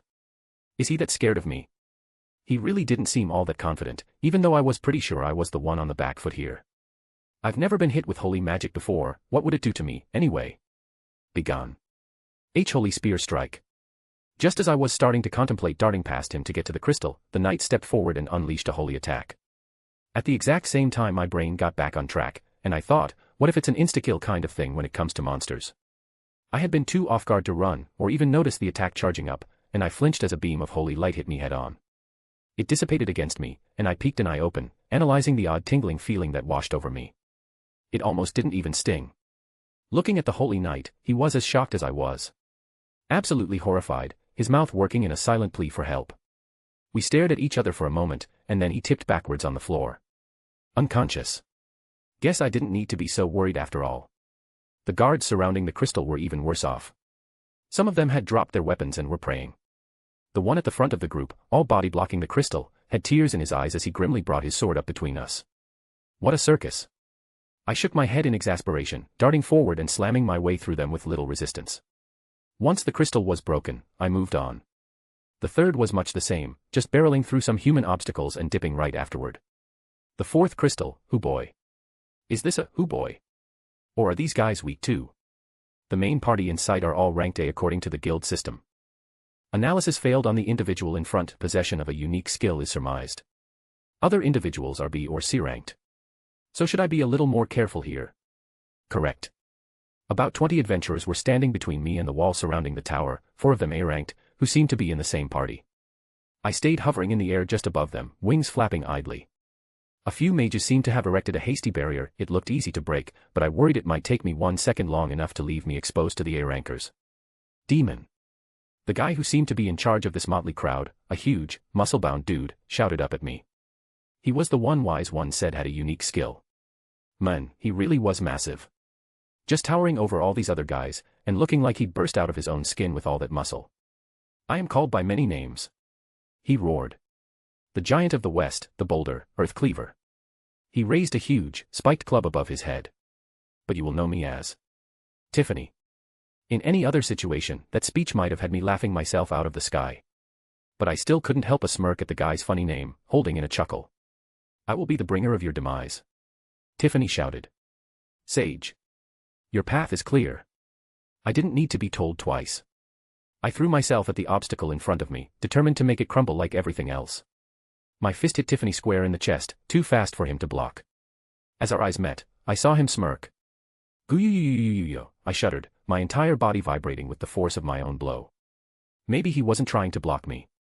Flapping my wings, I tried to regain some distance, but another one of the A-rankers was behind me, whacking me out of the air, and in a second I was surrounded by mooks. Wise One. I asked, a little bit frightened as I started playing defensive. Effect of unique skill confirmed. Unique skill, Bulwark, reflects some degree of kinetic force directed against the user back to the attacker. I jumped up, trying to get back into the air, but someone grabbed my ankle and yanked me right back to the ground. Let go. I snarled, whipping around and literally chopping the man's arm bone in half with my hand. He let go with a scream of pain, while I took to the sky again. Looking down, someone else was still holding on my other arm. With an annoyed sneer, I grabbed him, and did a flip, whipping them into the ground on top of a few other guys. I heard a crunch that could make a grown man nauseous, but I paid little attention to it. Stop. I roared, calling on my coercion skill for the first time in a while, and putting as much force into it as I possibly could. Waves of menacing aura pressed down on the people below me, and the majority fell to the ground, some crying out in fear. Only a handful of B-rankers and the A-rankers held onto their composure. It has a coercion skill. One of the A-rank adventurers shouted, "Don't fall for its bluff." I didn't think the handful of guys here who just died of shock would call it a bluff, but whatever.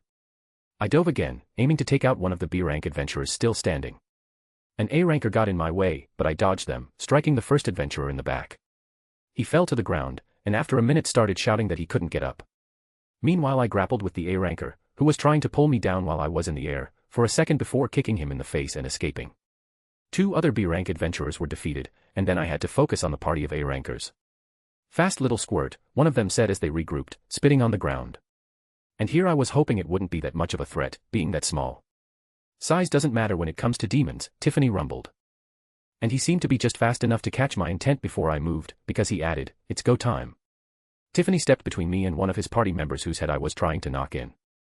Thrusting his palm against my chest, he used his skill somehow to create a force that sent me back, flapping my wings for balance as I landed back on the ground. "If you step aside, I'll leave you unharmed," I threatened, hoping that despite the minuscule chance I could end this quickly. This was taking too long. I couldn't let Yuki get away before I found him. Not a chance. One of them dashed to my right, raising a big axe above my head. I hopped back and the weapon cleaved through the brick pavement. Taking the opening, I kicked the guy in the stomach, then grabbed him by the collar and dashed forward to escape a blow from his compatriots. Whipping around, I used just a bit of gravity manipulation, and threw the guy across the city before his companions could reach us. I still wasn't very good with that skill, but I could apply it to objects at least. 3 to go. "Mark." One of the adventurers shouted, and I took advantage of his distraction to cross the distance, winding up a right hook. Not so fast. The third knocked me out of my trajectory, and a wall of a nearby building fell away from the force of my fist. Following the momentum I leaned forward on my hands and did a sweeping kick which connected with the guy's head. He fell to the ground, out for the count, and I did the same to his companion. "All right, big guy," I hissed, turning around. "Just you and me now." Tiffany looked at his fallen companions at my feet. "Wish we had more time to prepare, a month isn't long to get to know new companions." He obviously thought I couldn't do much to him, but he thought wrong. While he was busy yapping, I dashed toward him as fast as I could. "Ugh." Tiffany's pained shout was lost on me. I was too busy shoving my sword through his gut. Then I lit it on fire. "Ay-ah." Tiffany screamed, losing concentration. I guess his skill works best on blunt force weapons, I thought as I used sticky steel thread to keep him in place, and twisted the blade. His screams cut off, and I got out of the way just before Tiffany would have collapsed on me, unconscious. Dang, he's tough. I was hoping that would kill him, but he was out for the count. Now I just had the crystal to destroy. Cries of shock and despair rose from the city as the barrier disappeared above the people's heads. Surely, everyone in the city believed they were in serious danger, if they hadn't already figured that out. Zigzagging across the city as I headed to the Free Academy, trying to mentally block out the panic I was causing, I scanned as deeply as possible for any sign of greater spirits. Any sign of my kids. It was an ugly situation. Buildings were on fire. People were rioting. Windows were broken, the streets were thronged with people trying to flee. Scaring everyone was a price I was willing to pay, though. I could dwell on it later. As I approached the school, my magic sense picked up a human signature, standing alone at the campus gate. When I landed in front of them, I saw that it was Captain Reiner. The one who'd taunted me in that prison cell. At first I almost ignored him, but suddenly a thought occurred. This is good, I realized. He'd probably know what happened to the kids, or at least something about it given his position. If I could get the information I needed from him, I wouldn't have to face Yuki. As much as I would like to finish him off for what he did, this was the safer option. "Captain Reiner," I said, folding my wings behind me but keeping them ready in case I needed a quick getaway. He was obviously expecting a fight, but seeing I had opened up the option for dialogue, Reiner smirked and answered, "Rimuru Tempest. I thought you would show up here again. Here for round 2. Not satisfied with what you took already? I will say, you've put on a better show than last time, but that won't last for much longer." "Took?" I frowned. "What do you mean, took?" "Ah, don't play innocent with me, you little monster." I kinda wanted to smack him for the condescending tone, but not only was I unsure I could hold back enough not to kill him in this state, I needed to keep him talking. Fortunately, he was happy to oblige without me even doing anything. "Things like you make me sick," he sneered. "Back for seconds, and not even slightly remorseful for what you've done. What is this idiot even going on about?" Whatever it was making me dangerously angry. Seconds. This was getting confusing. I'm only here for answers, nothing else. Tell me what happened to my students. What happened? Reiner stared at me, then broke down in laughter. What happened? He roared, and I thought I detected rage in his voice. Pointing his sword at me, he growled, "You happened. You were entrusted with the safety of those poor children by the Grandmaster. I hear they loved you. Yet you stole them away for your own sick enjoyment. Tell me, how did they taste?" Tea. I was appalled. Tea taste. I've never eaten any children. Who would do that? You, apparently, Reiner said severely. You poor thing. You must have been so crazed and feral you didn't even realize what you were doing. I recognize that bestial look in your eyes, there's nothing left in you. But if you have even a shred of sense left, surrender yourself to me. You can still do good while living under the control of humanity. Before another thought could even cross my mind, I closed the distance between us and caved in his face with my fist. Reiner's titanic figure fell backwards, his body hitting the ground with a loud, final thump. Whoops. Dang it, that guy would have been so much easier to get information out of than Yuki. There was only a 0.01% chance he had any knowledge worth retrieving. Wise one sounded pretty mad itself, and I couldn't say I didn't agree. After that assurance from my partner, I was confident we didn't need to dwell on this. I didn't bother looking at the mutilated corpse, and just walked past it as I headed toward the school.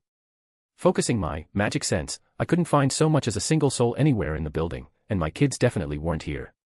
It seemed to have been evacuated. But, could Yuki's anti-skill work on stuff like magic sense?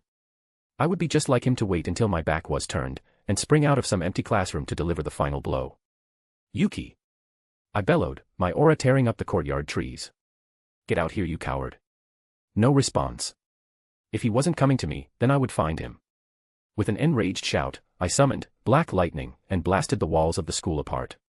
Hey Yuki! I roared, walking forward and firing an aura bullet into some of the inner walls. Inside the building I started a fire with black flame, watching with a cold tightness in my chest as it caught on and engulfed everything in reach, without me even needing to control it. Yuki! My aura was becoming destructive with rage, cracks appearing in the walls and ceilings.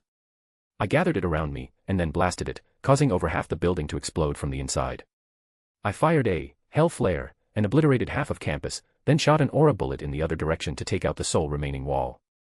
I was now under the open sky, which roiled with storm clouds caused by my rampaging aura. A small part of me thought I should control it, since I was inside the city, but it was quickly blotted out by the maelstrom of emotions welling in me. That coward. I come all this way, and he doesn't even have the guts to face what he did. He's probably escaped already, I thought, and bitter grief welled up in my chest. Hey, Yuki! I shot into the air and then came down, hard, on a pile of rubble, crushing it beneath me and throwing all sorts of magic around. If you don't show your ugly face right now, I'll smash your stupid little adventurers guild too.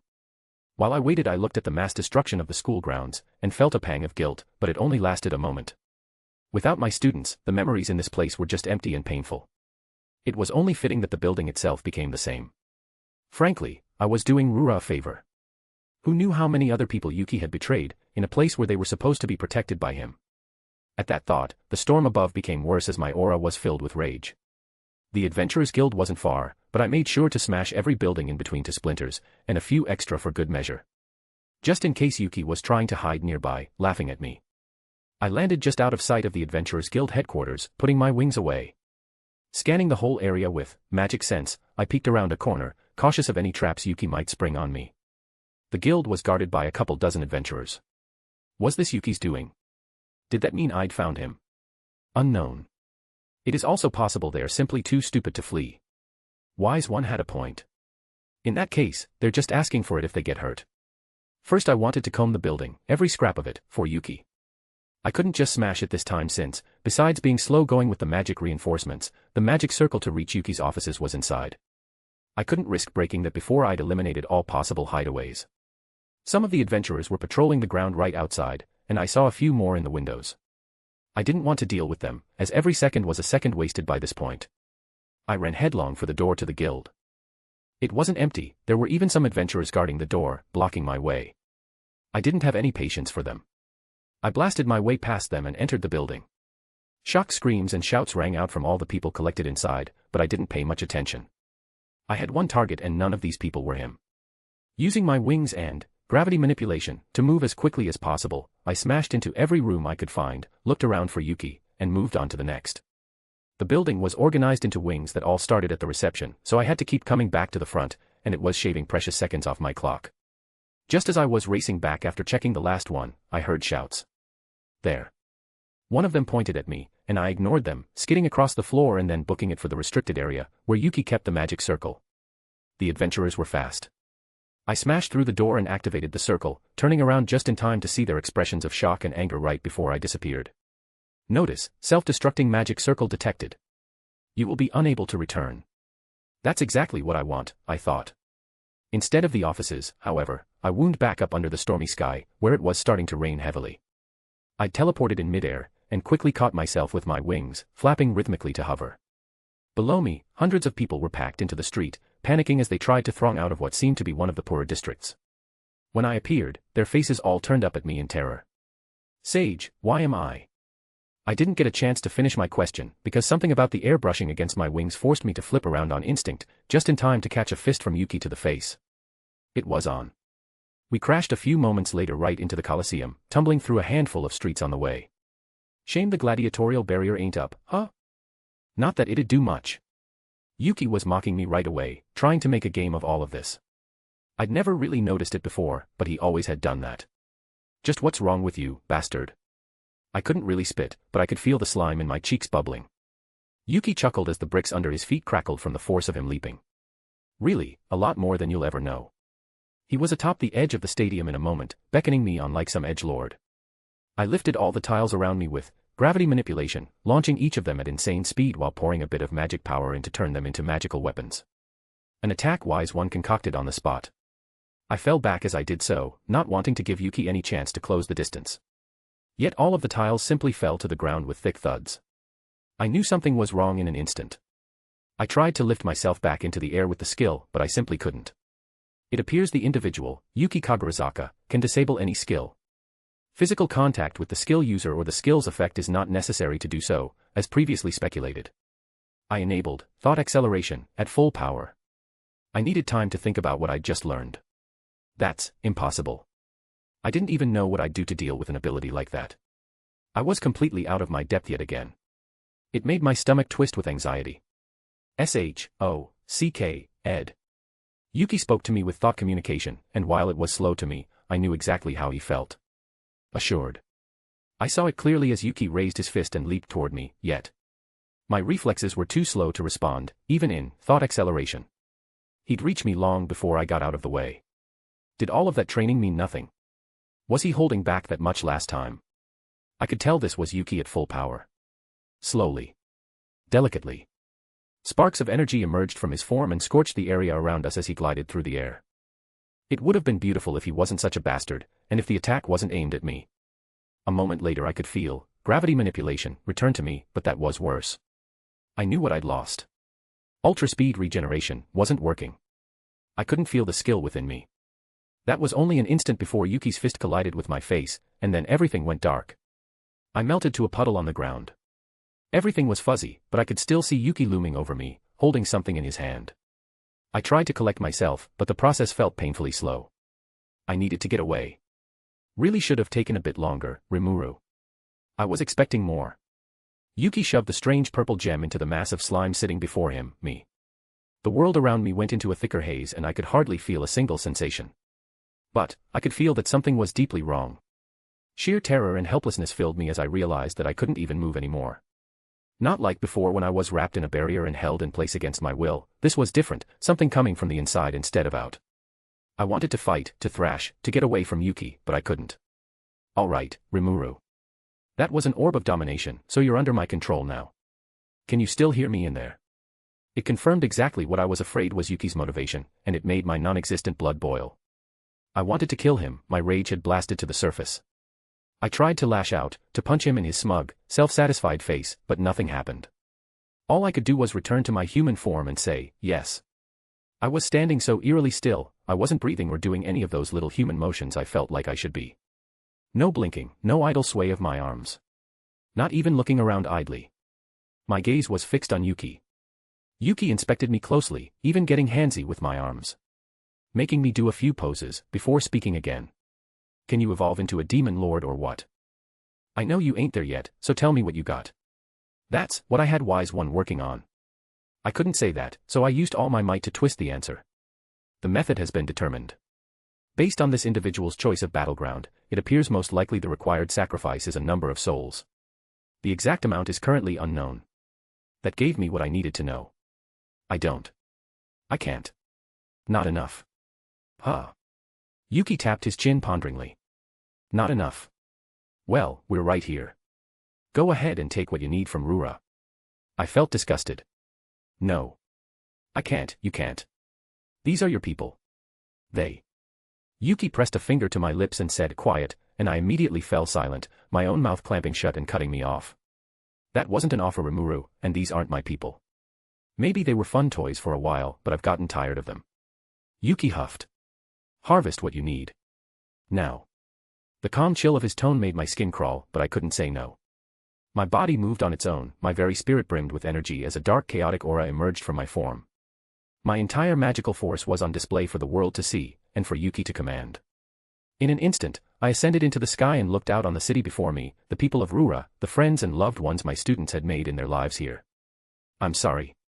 I'm so sorry. I said into the air, apologizing to all the people below me. The fact they couldn't hear me was beside the point.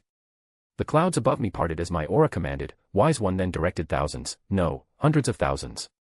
Every water spirit in the city, or in the country. I knew what this attack was. I had been saving it for special circumstances, but it really was the best for this terrible act. It had to be paired with another though, so earth spirits were used as well. Small metal spikes were formed and lifted into the air all over the city while the storm crackled with thunder. Paired with small droplets of water, ready to guide the sunlight to its targets. I closed my eyes tightly. I didn't want to watch. Not that it really helped. Instead, Wise One spoke for me. Divine punishment, Megiddo. Vengeful storm. The light of the sun shot through the city while the storm released all the built-up energy. Lightning and light skewed and burned, cut and sizzled.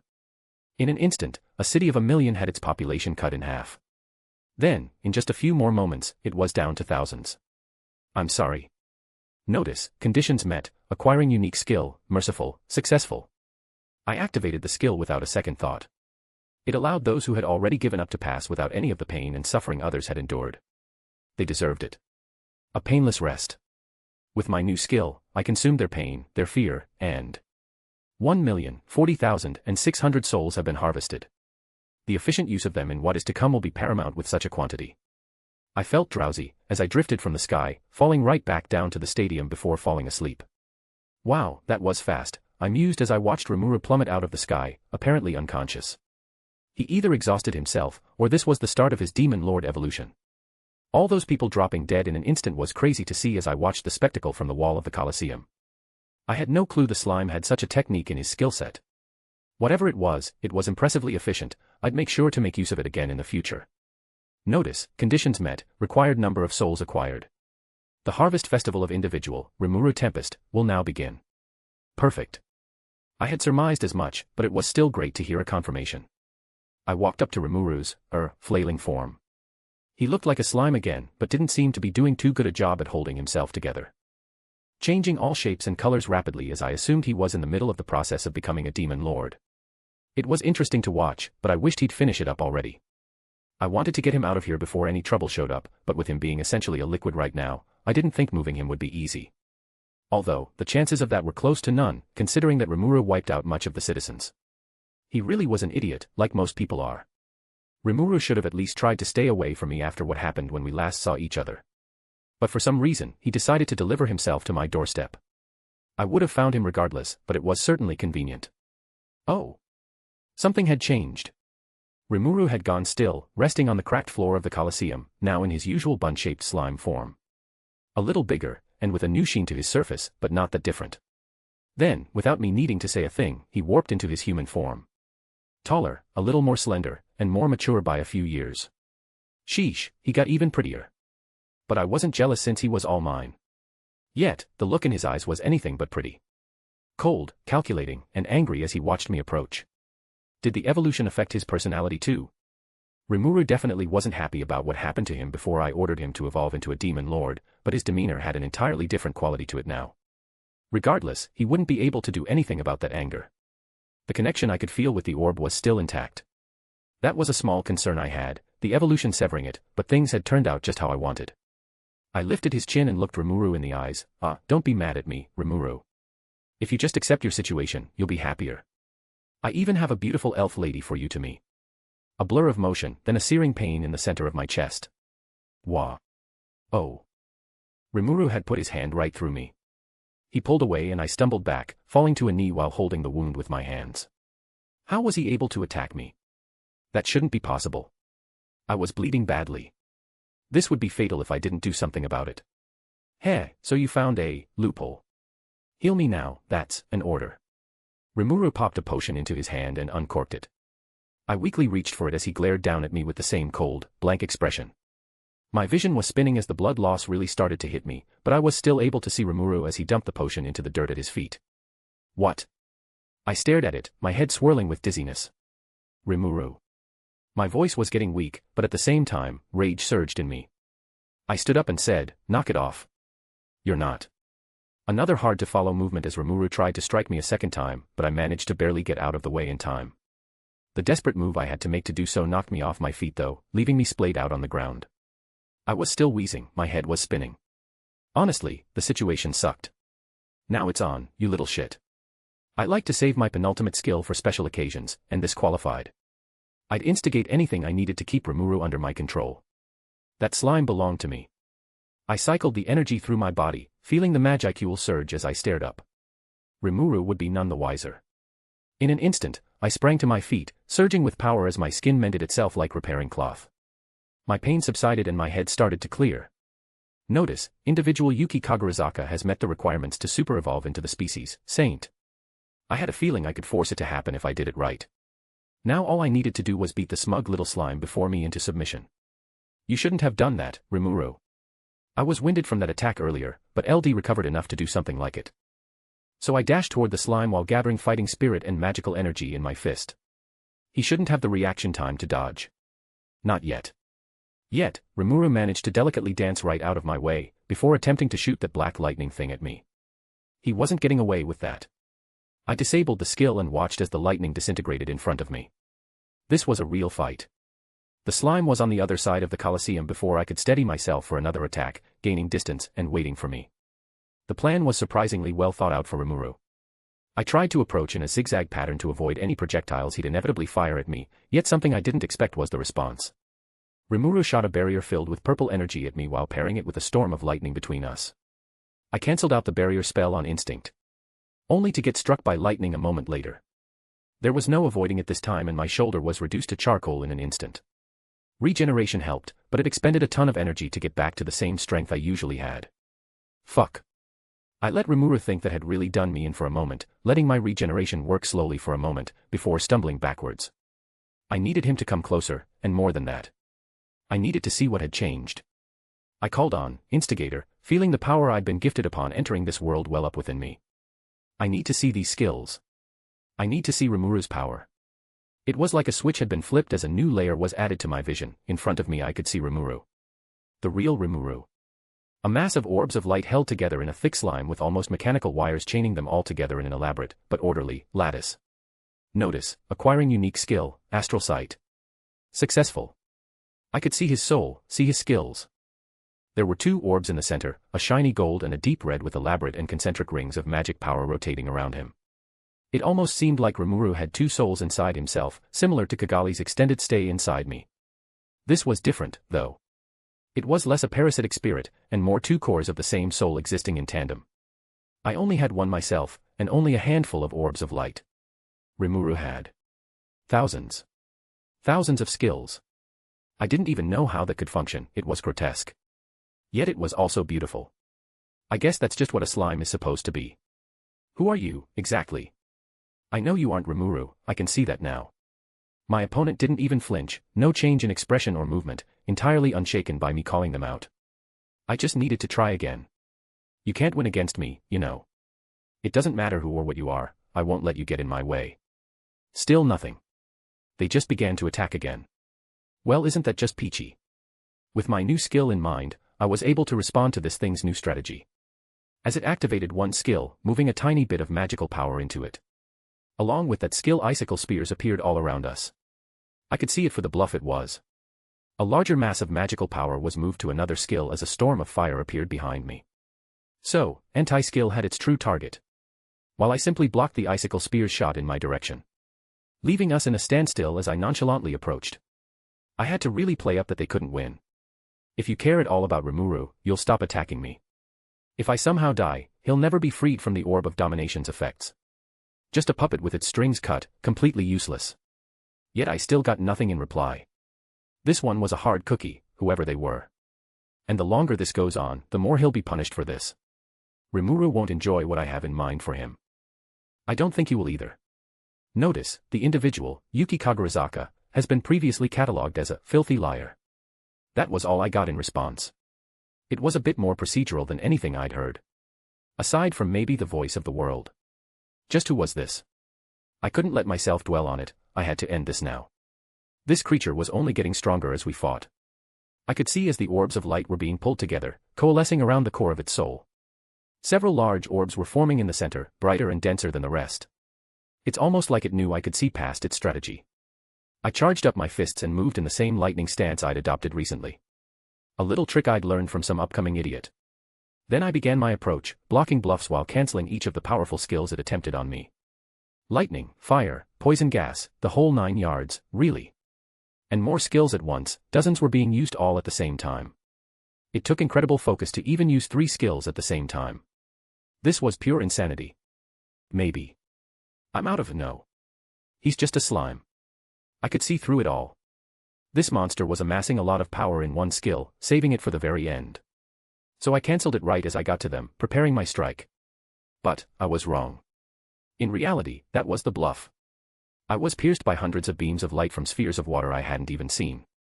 The magic power in them was so small that Rimuru's aura completely drowned them out. I'd been played. Beams of light pierced my skull, preventing me from even thinking for just a moment. In that time, I didn't know what happened. Remorse. I'd stolen the victory from my master and made it my own. Yet, it was a necessary action for his safety. Rimuru was in a weakened state, and now, we needed rest. I had saved that foul being for later. Master could do what he wished with it. I spatially relocated us back to our location of origin in this country, and allowed us to return to dormancy. I had far more work to complete. I was floating. Vaguely aware of being somewhere, but all my senses were encased in darkness. What had happened? Why was I here? Where was here? And suddenly, with a feeling like falling, I was whisked away, and my feet found solid ground in the void. Victory has been secured, Wise One's voice rang out from the abyss with a thick layer of smugness. Oh. Thanks, partner. It was then that I noticed I wasn't alone in here.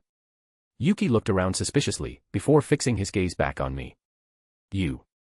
I let all the rage that had been festering in me since the start of this crap show burst forth. Stalking toward him, I shouted, "You enslaved me, you filthy traitor." Rimuru, listen, Yuki tried to plead his case, raising his hands and taking a step back, but I socked him in the face, hard. We may not have had corporeal forms, but in here, I could make sure he felt it. Shizu would be ashamed of you. I roared, standing over him and trembling with rage as he propped himself up from where I'd knocked him on the floor. She's dead. Yuki said spitefully, climbing to his feet. Her feelings don't matter. They don't even exist now. I respect her, but I'm not going to follow rules from someone who's long gone. And that's your problem, I said coldly, my anger boiling down into something hard and solid in my chest. You don't respect her, you don't respect anyone. Not even your friends who've been on your side from minute one. Rimuru, Yuki said seriously, this won't help you. Just surrender. Uffed, I gave a laughing scoff, turning away. Right. It's a waste of my time, talking to someone as delusional as you. That was a neat trick, I'll admit, Yuki smirked. How'd you manage to snap out of it? That was my partner, I said, turning back and taking a step forward to close the distance, and Yuki unconsciously backed up. And I'm not going to explain anything to you, you're going to be doing the explaining this time.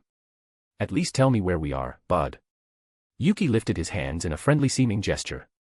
I hit him again, and Yuki went rolling across the floor. Fine. My own stomach, I think. I cocked my head. That is correct. You're what? Yuki glared at me incredulously, getting up again.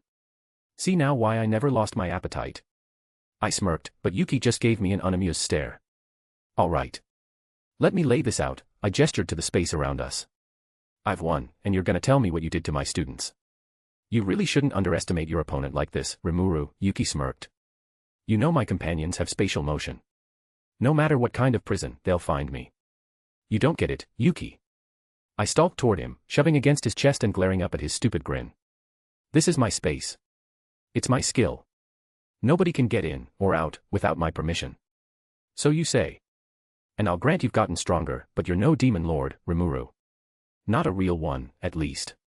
You don't stand a chance of holding off against my companions. Each of them is as good as 3 demon lords on their own. Yuki was smiling, but finally, I was starting to get a handle on reading him. In other words, he was bluffing. I was as strong as a demon lord, and he knew it. He was just hoping I would fall for another lie. I just looked up at him seriously, debating on how to extract the information I needed. If this place is inside a skill, then I can counteract it, Yuki said. No skill can hold me. You don't understand. I said, turning away. I may as well get him in the loop. You might as well be dead. Your skills won't work, you're not even conscious. I'm all that is keeping you alive, and it's in your best interest to cooperate. Suppose you're right, Yuki said. Then the longer I keep quiet, the longer I live.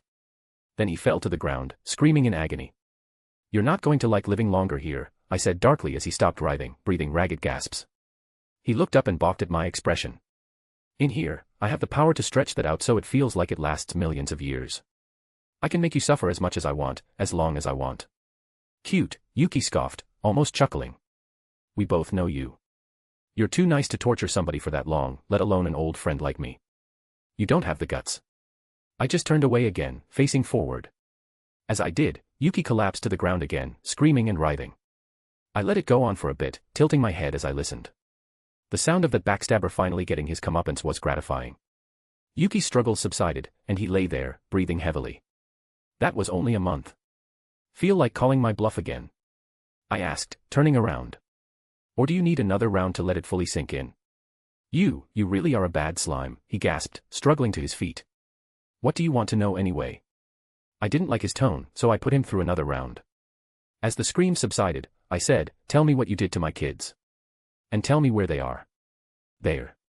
Yuki paused for a second, and suddenly started screaming as I put him through another week of torment. Don't even think about lying, I snarled, looming over him. If you take too long, I'll give you the full treatment. Yuki remained silent, so I activated it again. It took 5 more tries before he finally started to give in. A business partner. He blurted out, looking exhausted. I sold them to a business partner, okay. Who? I glowered. The Eastern Empire, Yuki said. They're way across the continent, they aaauaghhh. And you're sure you're not lying about that? I asked calmly. Why would I? Yuki hissed, glaring balefully up at me. It's not like I could gain anything at this point. You've got me completely cornered. Glaring, I made a threatening gesture with my hand. The Eastern Empire values otherworlders, Yuki started babbling. They use them in their military. I didn't think you were coming back, I needed them off my hands. Jaya. I already knew you sent me to die, I growled. That one was payback. HNNF. Fair enough, he said, trying to hide his nerves. It wasn't easy for me. I actually like you, when we were friends I enjoyed it. I had to do it, AAAAAIGH. That one lasted a full year in Yuki's mind while I just glared in disgust. Don't even try to provoke my sympathy at this point, I grit my teeth. You've lost that privilege. I tilted my head slightly, thinking, and Yuki braced himself. After a second or so without excruciating pain, he opened his eyes to peek at me. Goodbye, Yuki, I said. And just like that, as he collapsed again he began to dissolve in front of me, looking at his hands in horror as he screamed. I didn't bother looking as he faded away to nothing, his scream getting cut off suddenly as he did. A smirk crossed my face. I had stretched my thought acceleration ability to the max for him. What was seconds for me would have been nearly eternity.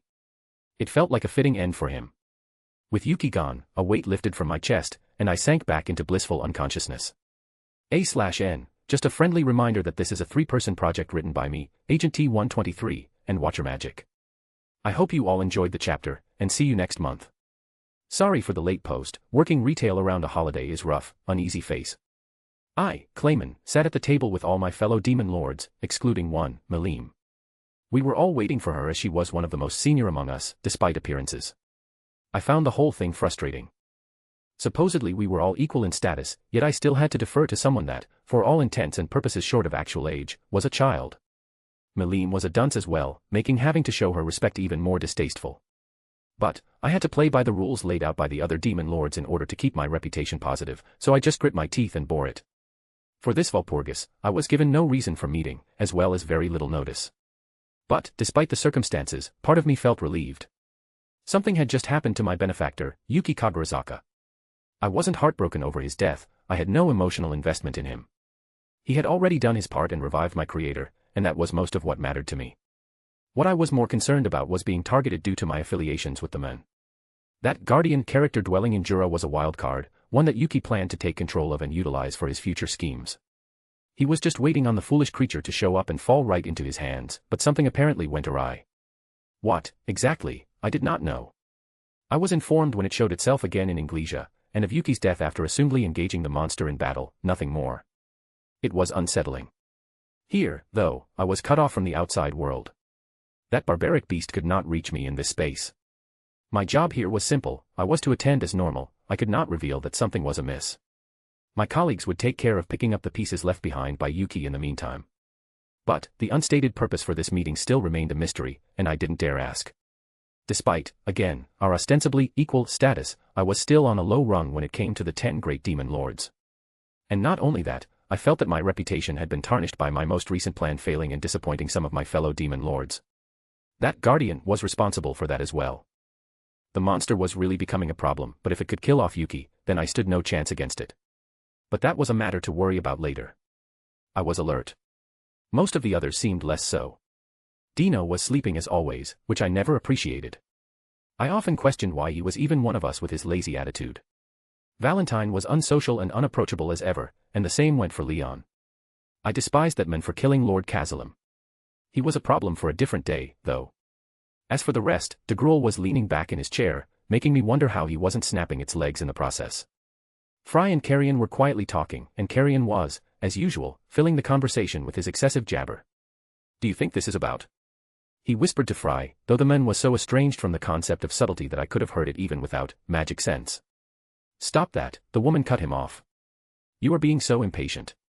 But it has me wondering, Fry. Why else would we be called to a Walpurgis so suddenly?" It seemed they knew something, so I started to listen more closely. "And Melim being so late just makes it more likely, doesn't it?" Carrion continued. "Guy was the one who called Walpurgis," Fry rebutted, looking like she'd rather not be discussing this. "And Melim probably urged him to do it." Carrion insisted. "No," was all the woman responded with, giving the men an icy stare with her arms crossed. Before I could go over to ask them their opinion on the reasons behind this Walpurgis, I was interrupted by a voice coming from Ramaris. Buzzing around Guy's head like an annoying pest, she screeched, "Come on, Guy. You need to go check on her." She started pulling on his long, crimson hair, but Guy still didn't react outwardly to her antics. From the start of this meeting, he'd had this unnerving air of expectation around him, as if his patience was being tested and he was on his last shred of it. Maybe it had something to do with Ramaris' behavior, another senior demon lord that always behaved bafflingly immaturely. But, I could at least agree with her sentiment of impatience. It had already been multiple hours since I arrived, yet nothing had happened and Guy hadn't said a single word to anyone. It was just then that a door appeared on the wall, and Melim walked in, followed by one of Guy's servants. He must have sent her to retrieve Melim without my noticing. Ramaris darted up to Melim, who was carrying something round and smooth in her arms and asked, "Is Rimuru okay?" "No way." I recognized that name, Rimuru. It was that guardian, that pain in my side that almost certainly killed Yuki Kagurazaka. A dangerous monster that I wanted nothing to do with, and it was sitting right there, peacefully cradled in Melim's grasp. It seemed, surprisingly harmless. The faint aura it was giving off was definitely stronger than one of a typical slime, but nothing I couldn't handle. How could it have killed Yuki? Melim poked the slime, and it didn't react. Why isn't it moving? Is it perhaps unconscious? Or maybe paralyzed with fear from being in our presence? I wasn't sure what option would be preferable. Either could end badly if it lashed out.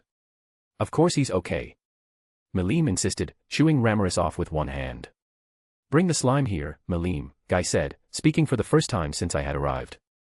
When I glanced in his direction, I saw his eyes had lit up dangerously. I looked around the table. De Gruel seemed mildly intrigued. Dino was still sleeping, and Valentine was watching the slime, but didn't seem too alarmed. Carrion was smiling from ear to ear and nudging Fry with his elbow, who was promptly ignoring the men. But Guy. Guy was grinning at the slime. Guy almost never grinned. Not like that. It took an effort to stop myself from shuddering. Melim skipped over to her seat and plopped the slime onto the table, smiling proudly. Now that all 10 of us are here, as well as the subject of this meeting, Guy gestured to the creature on the table, it's about time we get started. What happened? Something had, I knew that. I remembered heading to Inglesia, taking on Yuki, and losing. But then winning, somehow. After partially completing the Harvest Festival, breaking free from the influence of the Orb of Domination was possible. I then incapacitated the threat at hand before you struck the final blow, Master. Wise one. Their voice was a bit smoother than before, more emotive too. But the essence of it was that I would have been screwed without my partner. They took down Yuki after I lost consciousness and fell out of the sky. That would be an accurate assessment of what transpired. Well, thanks a bunch, wise one. What's wrong? I could feel the displeasure coming from her. Raphael. Ah. I evolved into the ultimate skill, Raphael, Lord of Wisdom. Well, then thanks, Raphael. You're the best partner I could ask for. Mind catching me up on everything that happened? I'm still pretty confused right now.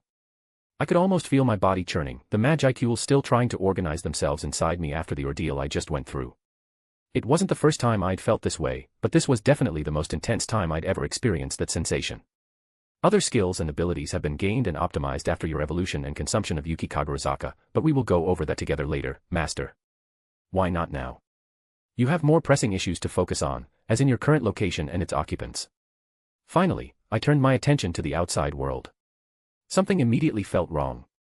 I couldn't see very far, and trying to focus on anything beyond the room I was in didn't work. Where are we?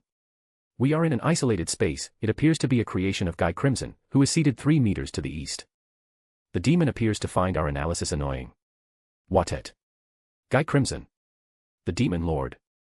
Why are you trying to skin him? All possible variables and risks must be assessed. My brain was sent into overdrive as I observed the room around me. I was on a large wooden table, feeling almost frozen in time as thought acceleration was fully engaged. I was surrounded by 10 people, very powerful people. I was in trouble. Time to escape. I tried to teleport away with spatial motion. No, it's called spatial domination, now, I realized as I received feedback from the skill. That didn't matter, though. Yet, even with the improved skill, I still couldn't find the coordinates to this place. I was somewhere completely isolated from anywhere else. It just didn't work. Okay, plan B. I rocketed off of the table I was resting on from a standstill by using my body as a spring. Before I could get as far as I wanted though, I was roughly grabbed by my bestie, Melim. Melim. I shouted, squirming violently, let go. For the first time in a while, I used all my effort to escape Melim's grasp. She held me down regardless and took me back to the table. Rimuru. She shouted while glaring at me softly. I still tried my best to escape her grip, flailing and thrashing as best I could. Shape-shifting, spatial domination, the only thing I didn't dare try was attack her, but she was also using some kind of barrier to hold me in place. Why am I here? Melim chortled cruelly. I brought you here, silly. She then tilted her head, feigning innocence. You need to meet the others. I wanted to just scream at her, but I barely held myself back enough not to. Why would you bring me here to meet other demon lords? Especially while I was asleep. You took too long to wake up, Melim complained with an exaggerated pout. I didn't want to be late. That still didn't explain why she wanted me to meet the demon lords in the first place, other than her desire to have me become one of them. Is that why she dragged me here? So much for a good first impression, having me show up as a sleeping blob placed on a table. Embarrassing situation aside, I still needed to escape, somehow. Alarm bells screaming danger were ringing out in my instincts, the oppressive auras filling the room pressing on me, creating a sensation akin to claustrophobic panic. Door. I needed to find a door. These people had to get here somehow, and if I couldn't teleport my way out of here, then I doubted Melim could teleport in. She had complained about spatial skills being too mathy to me before, so she had to have come here some other way. But, looking around, there was no door. It had to be hidden. Masked behind some magic I couldn't detect. I needed to find it. I tried again to get out from under Melim's hands, this time by taking human form, but she still had a magisteel grip on me, the barrier seeming impossible to break in any reasonable amount of time. Rimuru, behave. Melim scolded, but I wasn't listening. I was too focused on escaping. That was all that mattered to me. I felt so frazzled, out of it, like I couldn't think straight. This had been the case since I'd woken up here. I just wanted to get away, be alone, and just calm down and I'll let Cha roam around the room, K. Maleem finally said in frustration, starting to get to the end of her patience with me. She'll let me go. The words bounced around my head. Let go. Freedom. It was what this boiling over, frenzied, panicked instinct in me wanted, and I froze. When I had stopped struggling for a few seconds, Maleem finally released me. As soon as I was free of her grasp, I launched myself away and made a run for the wall. Then I started flinging different skills at it to see if I could break through, or at least break the illusion that was surely hiding the door from my senses. Black flame. Black lightning. Water blades. Shape-shifting into forms with tails, horns, or bludgeons. I made massive aura bullets twice my size and shot them point blank, causing huge explosions of magic. I tried all my manipulation skills, certain that one of them would have to affect whatever material this thing was made out of. The presence of a door cannot be confirmed. Shut up. There has to be a way out, door or not. I started moving along the wall, still attacking every other step while using every sensory skill I had to find something, anything, that might indicate an escape route. Sometimes leaning against the wall and pushing to see if any amount of force would change something. Arg. I snarled in frustration, smashing an attack that probably had enough force to level a mountain into the wall. It didn't help except for satisfying my rage a little. Is that guy okay? You know, like, in the head. A sleeping-looking guy asked while staring at me through half-lidded eyes. I ignored the insult and continued, but I decided to listen in while doing it for the sake of my own safety. He's fine. Ramiris assured him, waving her hands, he's only a little crazy, and kind of a jerk, and Rimuru is fine. Maleem butted in, he's just very recently awakened. Guy Crimson bluntly finished for her, causing the room to fall into a stony silence. And all of us know how wild gaining mass amounts of power can make a monster. How? Carrion asked cautiously. How'd he awaken? He wasn't like this last time I saw him not too long ago. The cheeky slime took advantage of one of my routine lessons for the humans and went on a rampage, Guy shrugged. That triggered his evolution, I assume. Take advantage of what, exactly? I paused midway through charging up an aura strike that really grabbed my attention since I was being accused of doing something cheeky, apparently. Can you please stop talking about me like I'm not here? I finally snapped, whipping around with my wild aura spilling across the room. Deciding to join our talk, finally. The red-headed guy asked in a sarcastic tone. Rimuru, just sit down. Everything will be fine. Maleem said, pointing to an empty chair. I just want to introduce you to everyone. I just shook my head and backed away. I did not want to sit at a table full of dangerous demon lords. I needed somewhere quiet, and alone, and safe and Maleem, Guy said. Deal with your slime already. We've waited long enough. Sure. I've been looking forward to a good fight with him. No. No. Maleem rocketed at me like a ballistic missile, a blinding pink flash filling my senses before she slammed into me with an insane amount of force. I fought back with all my might, but it didn't help.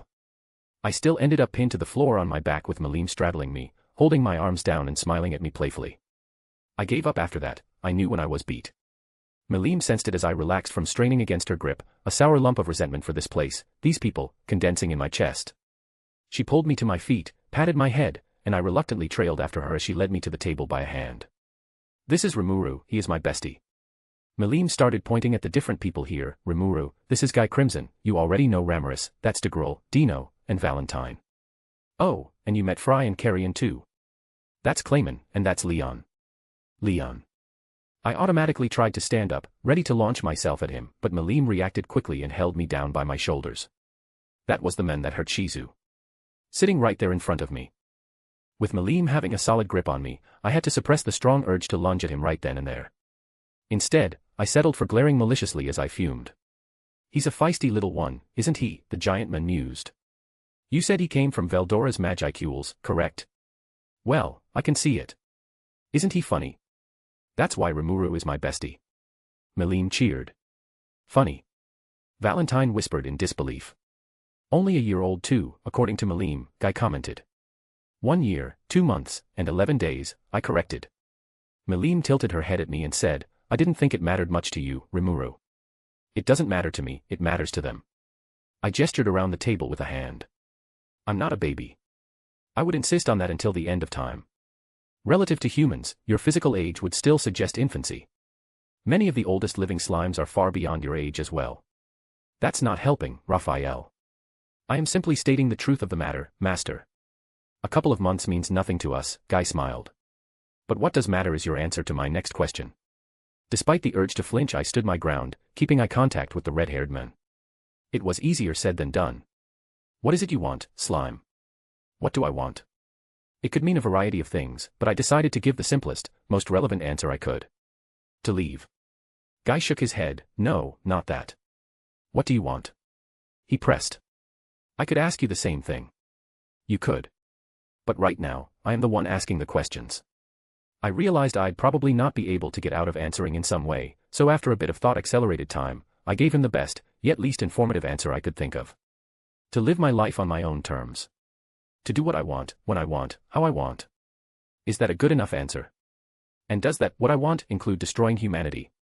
PFT, what? No. I scoffed, and why would you care, anyway? He's a demon lord, isn't the stereotype around them to kill or enslave humanity? I knew Malim wasn't like that, nor Ramirez, Fry, and Carrion, but I expected at least one of these 10 to better fit the trope, and to be fair, Guy seemed to fit the bill as far as I could tell. The men didn't bother answering and instead looked at the rest of the people here and said, "It's about time we take a vote." On what? I asked skeptically. Your admittance to the 10 great demon lords. Don't I get a say in tea? Guy cut me off with a firm, no. Should we really be forcing him? The huge man Malim called Degrol suddenly chimed in. And he was massive, at least 3 meters tall. He had to be a giant, right? I'd never seen one in this world, but this man definitely fit the bill. Everyone else here joined willingly. I silently wondered why this stranger was on my side, but I was definitely grateful for it since Malim and the other demon lords I was already acquainted with didn't seem bothered by the idea of me being peer-pressured into becoming a demon lord. The humans will start calling him a demon lord after what he just did. Making it official, or killing him, those. You can't kill him.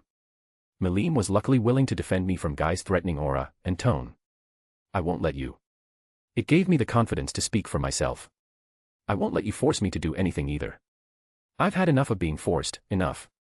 I felt my aura pour out at full force as I shouted at the end, it just happened naturally. But even though it wasn't on purpose, it sure had an effect on my audience. See the full force of his power now? Guy asked everyone present. Malim started stroking my hair and said, Rimuru, becoming a demon lord means nobody can force you to do anything.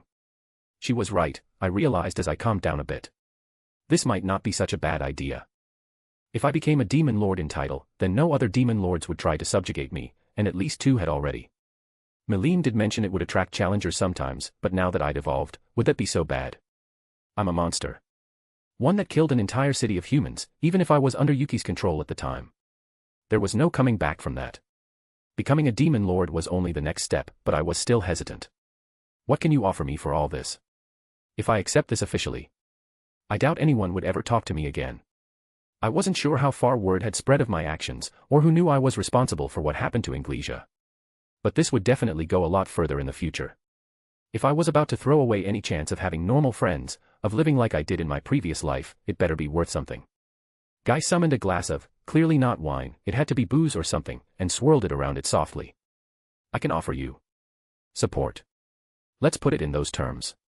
I had a reason for asking you what you wanted. I have the right to refuse anything too outlandish. It's a one-time offer. After that he chuckled softly. Plus, if the humans start calling you a demon lord without our approval, I'd have to kill you anyway. Regardless of what our princess here has to say. Malim wasn't happy with that, but held herself back enough to just give him an angry snarl and glare. I was backed into a corner with no choice but to accept, and I hated every moment of it. Okay.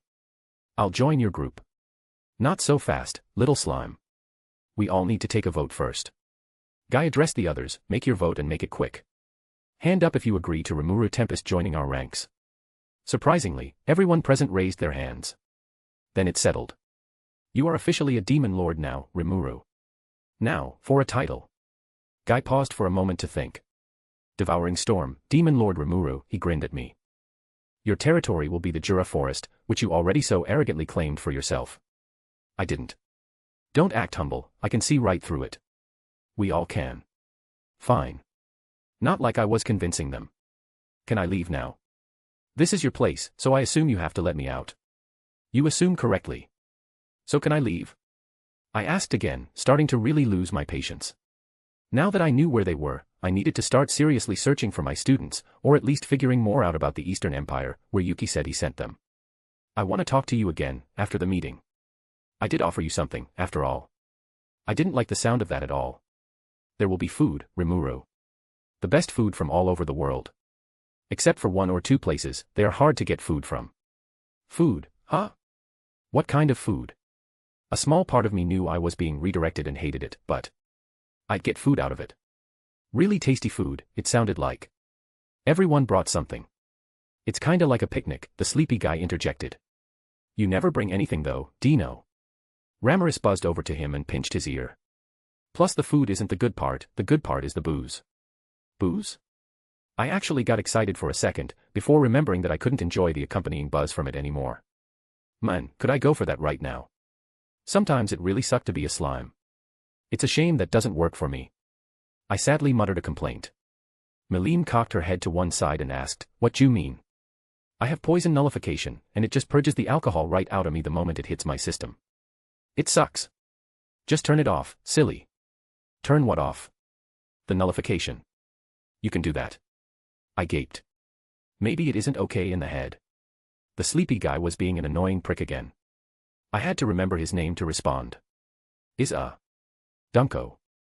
Always such an ass. Sure am, Rimuru. It's Rimuru, dude.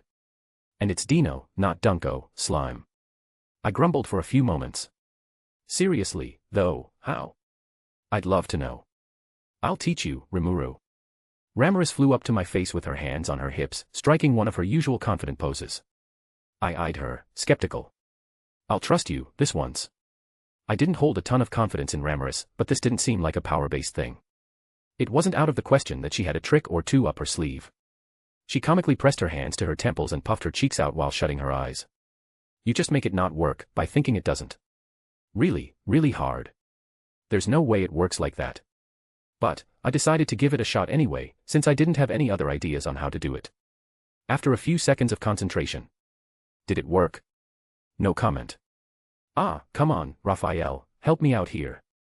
I refuse to partake in this activity. I guess there's only one way to find out. Man, I have a killer head awake. Pain nullification was disabled alongside poison nullification. But I never wanted that. Turn it back on. No. No. Actions come inherently with consequences. This is what humans refer to as learning a lesson the hard way. I slumped in my seat, laying my head on the table and feeling sorry for myself. Shit. I miss my kids. I grumbled softly. You have children as well? DeGrol asked. Who is your lucky mistress? I guess I must have said that out loud. I hadn't meant to. What he'd said made me feel even worse, though. Lucky mistress. Never had one of those. Still don't, now I never will, no lady would want a stupid slime like me. I could show you my feminine form, if you really think no lady would be interested, Guy interjected with something weird. What's this old man going on about? It took me a thought-accelerated moment to process what he was saying with my head feeling as foggy as it was. No, thanks. I've already given up on it. At least you've got me, your bestie Melim. Wahahaha. Ah, not the same thing. What are you talking about then? Melim tilted her head. I'm a lady and I like being with you. I'm not talking about, like that, okay. You're way too young for me. I'm over 2,000 years old. Only Guy and Ramirez are older. Yeah. If anybody here's too young, it's you, Rimuru. Ramirez butted in. I'm a full-grown adult. I banged my fist on the table, maybe a bit harder than I intended. I've seen far larger and older slimes in my lands, the giant shook his head. I'd honestly contend you are far from full-grown. Though, I don't know the limits of your kind. If you're full-grown right now, that'd be kinda sad, wouldn't it? I mean, you're not even a full lady yet. Dino loosely gestured toward my chest. That was enough to bring me furiously to my feet. I'm a man, asshat. I jabbed a pissed-off finger in his direction. And don't you forget it. But you don't choose to look like one. I honestly think you're in denial about something. He sleepily grinned with a chuckle before falling back over, knocked out. That idiot doesn't know what he's talking about. I wasn't in denial. At all. I knew biologically I wasn't male anymore, slimes just don't have physical sexes, but that didn't stop me from seeing myself as a man. And my appearance was a memorial for Shizu. I wouldn't change it for anything at this point. Say, Rimuru. Why do you look like that? You got some kind of mimic ability or something. Your true form was different. Carrion finally rubbed two brain cells together, and asked something he must have wondered for a while. It's a skill. I was born with it. Lets me take different shapes and stuff. Demons, like myself, have a similar innate skill that allows us to change and manipulate our forms at will, Guy weighed in. Huh. So you just, choose to look like that, then? Guy's expression turned a bit more dangerous as he replied, watch yourself, little upstart. I think you've had a bit too much. I know my limits. Do you? So soon? This conversation was starting to not make any sense. So I instead focused on something else that had been bothering me. What's up with her, anyway? I pointed a thumb in the direction of the pretty maid that was accompanying Valentine. The man stiffened slightly and glared at me. What do you mean by that? He asked in a clearly forced calm voice. Well, she's a lot stronger than ya. What's up with that? Why's she your maid or whatever? You are mistaken. No, I'm not. I may be a bit tipsy, but I can still tell. She's stronger than you. Stronger than that stuck-up dude that made those scones. Stronger than Carrion and Fry too. She's enough to be a demon lord herself, ain't she? How's she your servant? Oh no, Valentine. He's onto you. De Grohl giggled. How did amend that big giggle? Rimuru's a smart cookie. Melim shouted in a stupor, clearly ready to fall over. A deep sigh reverberated throughout the room. Even in his absence, the spawn of the storm lizard taunts me. I wasn't trying to. Something bright flashed and hit me directly in the middle of my face. On reflex, I reached up and grabbed it, yanking it out. It looked like a spear made of pure light. As I held and examined it, my face and hand started to sting. Quickly, I absorbed it to stop myself from getting hurt. That was when it clicked that it was an attack from the angry lady in the maid's outfit. That was rude of ya. TCH, she sneered at me. Your insistence on sating your curiosity and inability to keep your nose out of matters that do not concern you ruined a 400-year-long plan to hide myself from humanity. I think that is much more rude than my retaliation. So, who are you, exactly? Behold, I am Lumina's Valentine. The progenitor of the vampire race. She waved her hand and the maid outfit gave way to a frilly black dress, with a headband adorned with a bow and black rose. Does that make you the real demon Lord Valentine? You are infuriatingly dense. If I was dense, I wouldn't have figured out your secret. Clearly, that was a fluke. She gestured for the man that was posing as Demon Lord Valentine to follow her. I've grown tired of you. Roy, we are leaving. Roy, acting much less full of himself now, followed obediently. A door appeared out of literally nowhere for them to leave, then disappeared once they were through. Well, that explains why I couldn't find it before. Maybe at this point, Guy would make one for me too. Too bad I didn't think to just run through while it was there. I think I should get. I stood up and started to walk, stumbling a little. That's when my feet caught on something I hadn't noticed, and I fell to the floor. It was Melim. She was sleeping, or more like passed out, on the floor. Maybe she had too much to drink. I didn't even notice that she had fallen out of her seat. Not so fast, we still need to talk. Alone. Melim wouldn't be any help, now. Ramirez was out for the count too, splayed out on the table, snoring nearby. It was at that moment where I sobered up completely. I think it was Raphael's doing. I stood up, straightening out my clothing and facing Guy, who was looming over me with his arms crossed, oozing smugness. I looked again at my unconscious bestie, really wishing for her help right now, but knowing I wouldn't get it. That made leaving even more difficult, considering I think I counted as part of Melim's party. I sighed deeply. It seemed like talking to this crazy demon was my only option. Do we really need to talk alone? I gestured toward the room around us. Not like we aren't surrounded by equals here. Carrion raised his hand to get my attention and apologetically rubbed the back of his neck. Sorry, Rimuru. Guy's the boss around here, if he wants to talk to you alone. Well, it's just the way of things. Fry ruffled. The musclehead is right, unfortunately. You are on your own. Good luck. My daughters are still available if you come back. If I come back. Now I was terrified. What was Guy about to do to me? I dreadfully trotted into another room, feeling it become isolated from the space around me. Guy was right on my heel the whole way, placing a hand on my shoulder once past the threshold. So. How about we start over, HM? Take a seat, and tell me a little about yourself. He gestured to the small opposing couches in the room. I sat on the surprisingly comfortable couch, but I didn't let myself enjoy it. The atmosphere was too tense for lounging. Guy sat across from me, leaned forward, and steepled his hands as he watched me closely. I'm just a slime. A sorta strong one that Malim found and liked. We became friends, she trained me for a bit, and eventually I ended up here. A slime that came from Veldora's Magicules, and was named by him. Conveniently, right before he mysteriously vanished. Coincidences happen. What could someone like me even do to a big dragon like him? Not much. True. There are very few that can even scratch a true dragon. Even so, he is gone. Truly gone, not in the way that true dragons should be able to be. I suspect he is hiding someplace separated from the world, much like this space here. Guy was getting too close to the truth for comfort. Anyone capable of that would have to be on the same level as us, don't you agree? I blustered, trying to throw him off. You seriously think I had skills like that back then? Capable of hiding a true dragon? I'll agree that maybe I could do that now, but Veldora vanished when I was still in the sealed cave. I was a normal slime with only a couple of skills at the time. It's very amusing, watching you squirm. What a sicko. Well, either way. I still couldn't have done it and you know that. Wouldn't the other true dragons come looking for him or something? The sisters are preoccupied, which is actually what I'd like to talk to you about. Okay. It's a bit of a game, you'll get that later. For now though, I got a job for you. That's why I gotta know what your intentions are, 'cause if they don't align with what I need, you won't be leaving this room. He grinned devilishly. I held his gaze for a long moment, then sighed. I'll tell you, as long as you don't interfere with what I need to do. I will only interfere if your plans go against mine. Fine. I didn't like the possibility of exposing the kids to someone like him, but I was sure he'd know if I lied. I had some human kids stolen from me that I care about. I'm going to go look for them. I've been told that they were sent to the Empire, so I'm gonna go searching there. That's not happening. Guy immediately said, hitting me with a flat look. What do you mean, that's not happening, why not? How the hell is that getting in your way? I shouted, already riled up. You die, or worse.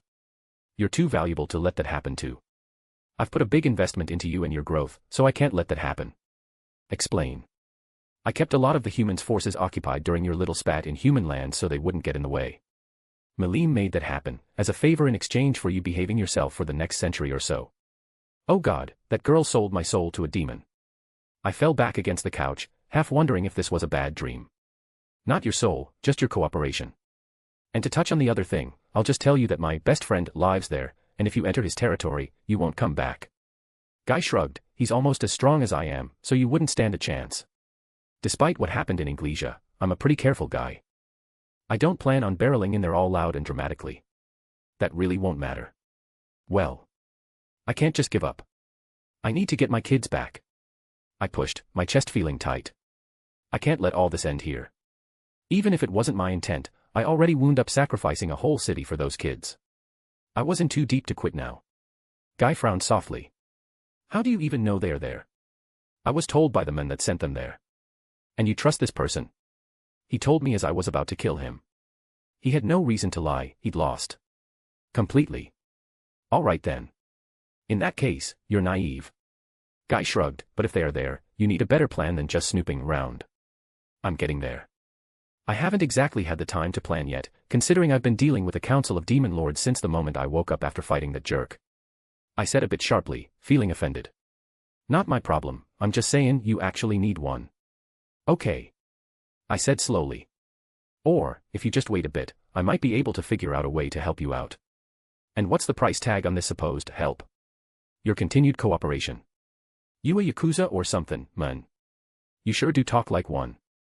I'd only dealt with a few of them in my past life, usually buying apartments they'd gotten their use out of, always had to get that stuff under the table. Is that an insult? He seemed genuinely confused for a moment. Not exactly. Actually, I bet someone like you would take it as a compliment. I got the impression he wasn't totally convinced, but Guy moved on anyway. So what makes those human kids so special to you? I promised someone I would take care of them. Interesting. And since this promise is so important to you, what'd you say? I don't really think I have a choice in all this. At least not if I want to save the kids. I don't really have any place among humans anymore. That's right, you don't. Honestly, I don't get why you thought you had a place with them originally. Ack. I quickly engaged, thought acceleration, not wanting to make it obvious he caught me flat-footed. Aside from the obvious value I probably had as an otherworlder, the kids were summoned for a reason after all. Veldora said it was super, super rare for someone to be reincarnated. And as for keeping memories, that was even more rare. All my memories. From another world. In the body of a monster. I was pretty sure I was the only example of that. Yeah, guy totally had Yakuza vibes, and I wasn't interested in what he might do when he found out what he had on his hands. And aside from that, I just killed an entire city. I could never face my friends, or any other human, again. It would be best to just leave my old life behind. I made some human friends, I said evenly. They seemed to like me well enough, I'm sure I could find a place somewhere. Guy grinned broadly. You're hiding something. No, I'm not. I protested, trying not to look flustered. And you're a terrible liar. You used thought acceleration, didn't you? Ack. There was definitely no hiding it now. Guy folded his arms and waited expectantly, a predatory grin on his face. Promise not to pickle me in a jar and put me on display or something. I asked nervously. Whatever that means, I promise I won't do it. I looked at him for a long moment, wondering if I couldn't escape after all. I used to be human. I'm reincarnated. In a slime's body. Guy continued staring while I fidgeted, that same smile on his face. Then slowly, the corners of that smile turned down, his mouth opened, and his forehead crinkled in shock. You're telling the truth. He said softly. Uh-huh. I met his gaze, kicking my feet against the couch. That's not possible, he said bluntly. I'm right here, aren't I? I shrugged. How long ago did you die then? He asked, leaning forward in interest. Do you remember the name of your country, for example? Ah, it's Japan. Why? I tilted my head. Haven't heard of that one. Guy frowned thoughtfully, but there's probably been millions of little places throughout history. What are some big events you heard of? Oh. I said softly, finally getting where he was going with this. What? He asked. Let's reiterate that promise, pretty please. I gave him my most charming smile. I promise not to pickle you and display you in a jar, Guy said, looking a little annoyed. Good enough, I guessed. Japan isn't part of this world. We don't have magic, or skills, or monsters. Just humans. I died over a year ago and woke up in the body of a mystical creature. Almost everything I've seen in this world isn't supposed to exist. You're lying. Guy stood up and I shrank back as his aura pressed down on me. He put a hand to my chin, forcing me to meet his eyes. Are you able to lie to me? Is it a skill? But that shouldn't be possible either. No. I shrieked. Not lying. I promise. Some of those kids were from the same nation. And the guy I killed yesterday. If you look hard enough, I'm sure you'll find someone who can prove it's a real place. Or I can show you my memories. Guy squinted hard for a moment, then released me and sat back down. I gasped in relief, placing a hand on my chest despite no longer having a heart to beat there. Fine, he said. You may be stupid and naive, but I can tell that even you aren't stupid enough to try something on me. I remained silent. I already said I could show him my memories, but I really didn't want to do that. Aside from being insanely uncomfortable, this was the type of guy to get bad ideas from the stuff I knew.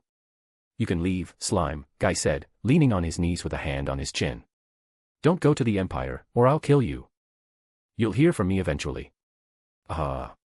Unable to think of a suitable way to exit or something to say, I opted to just dart out of the room through the door that Guy just had made reappear. EY. Look who's back alive.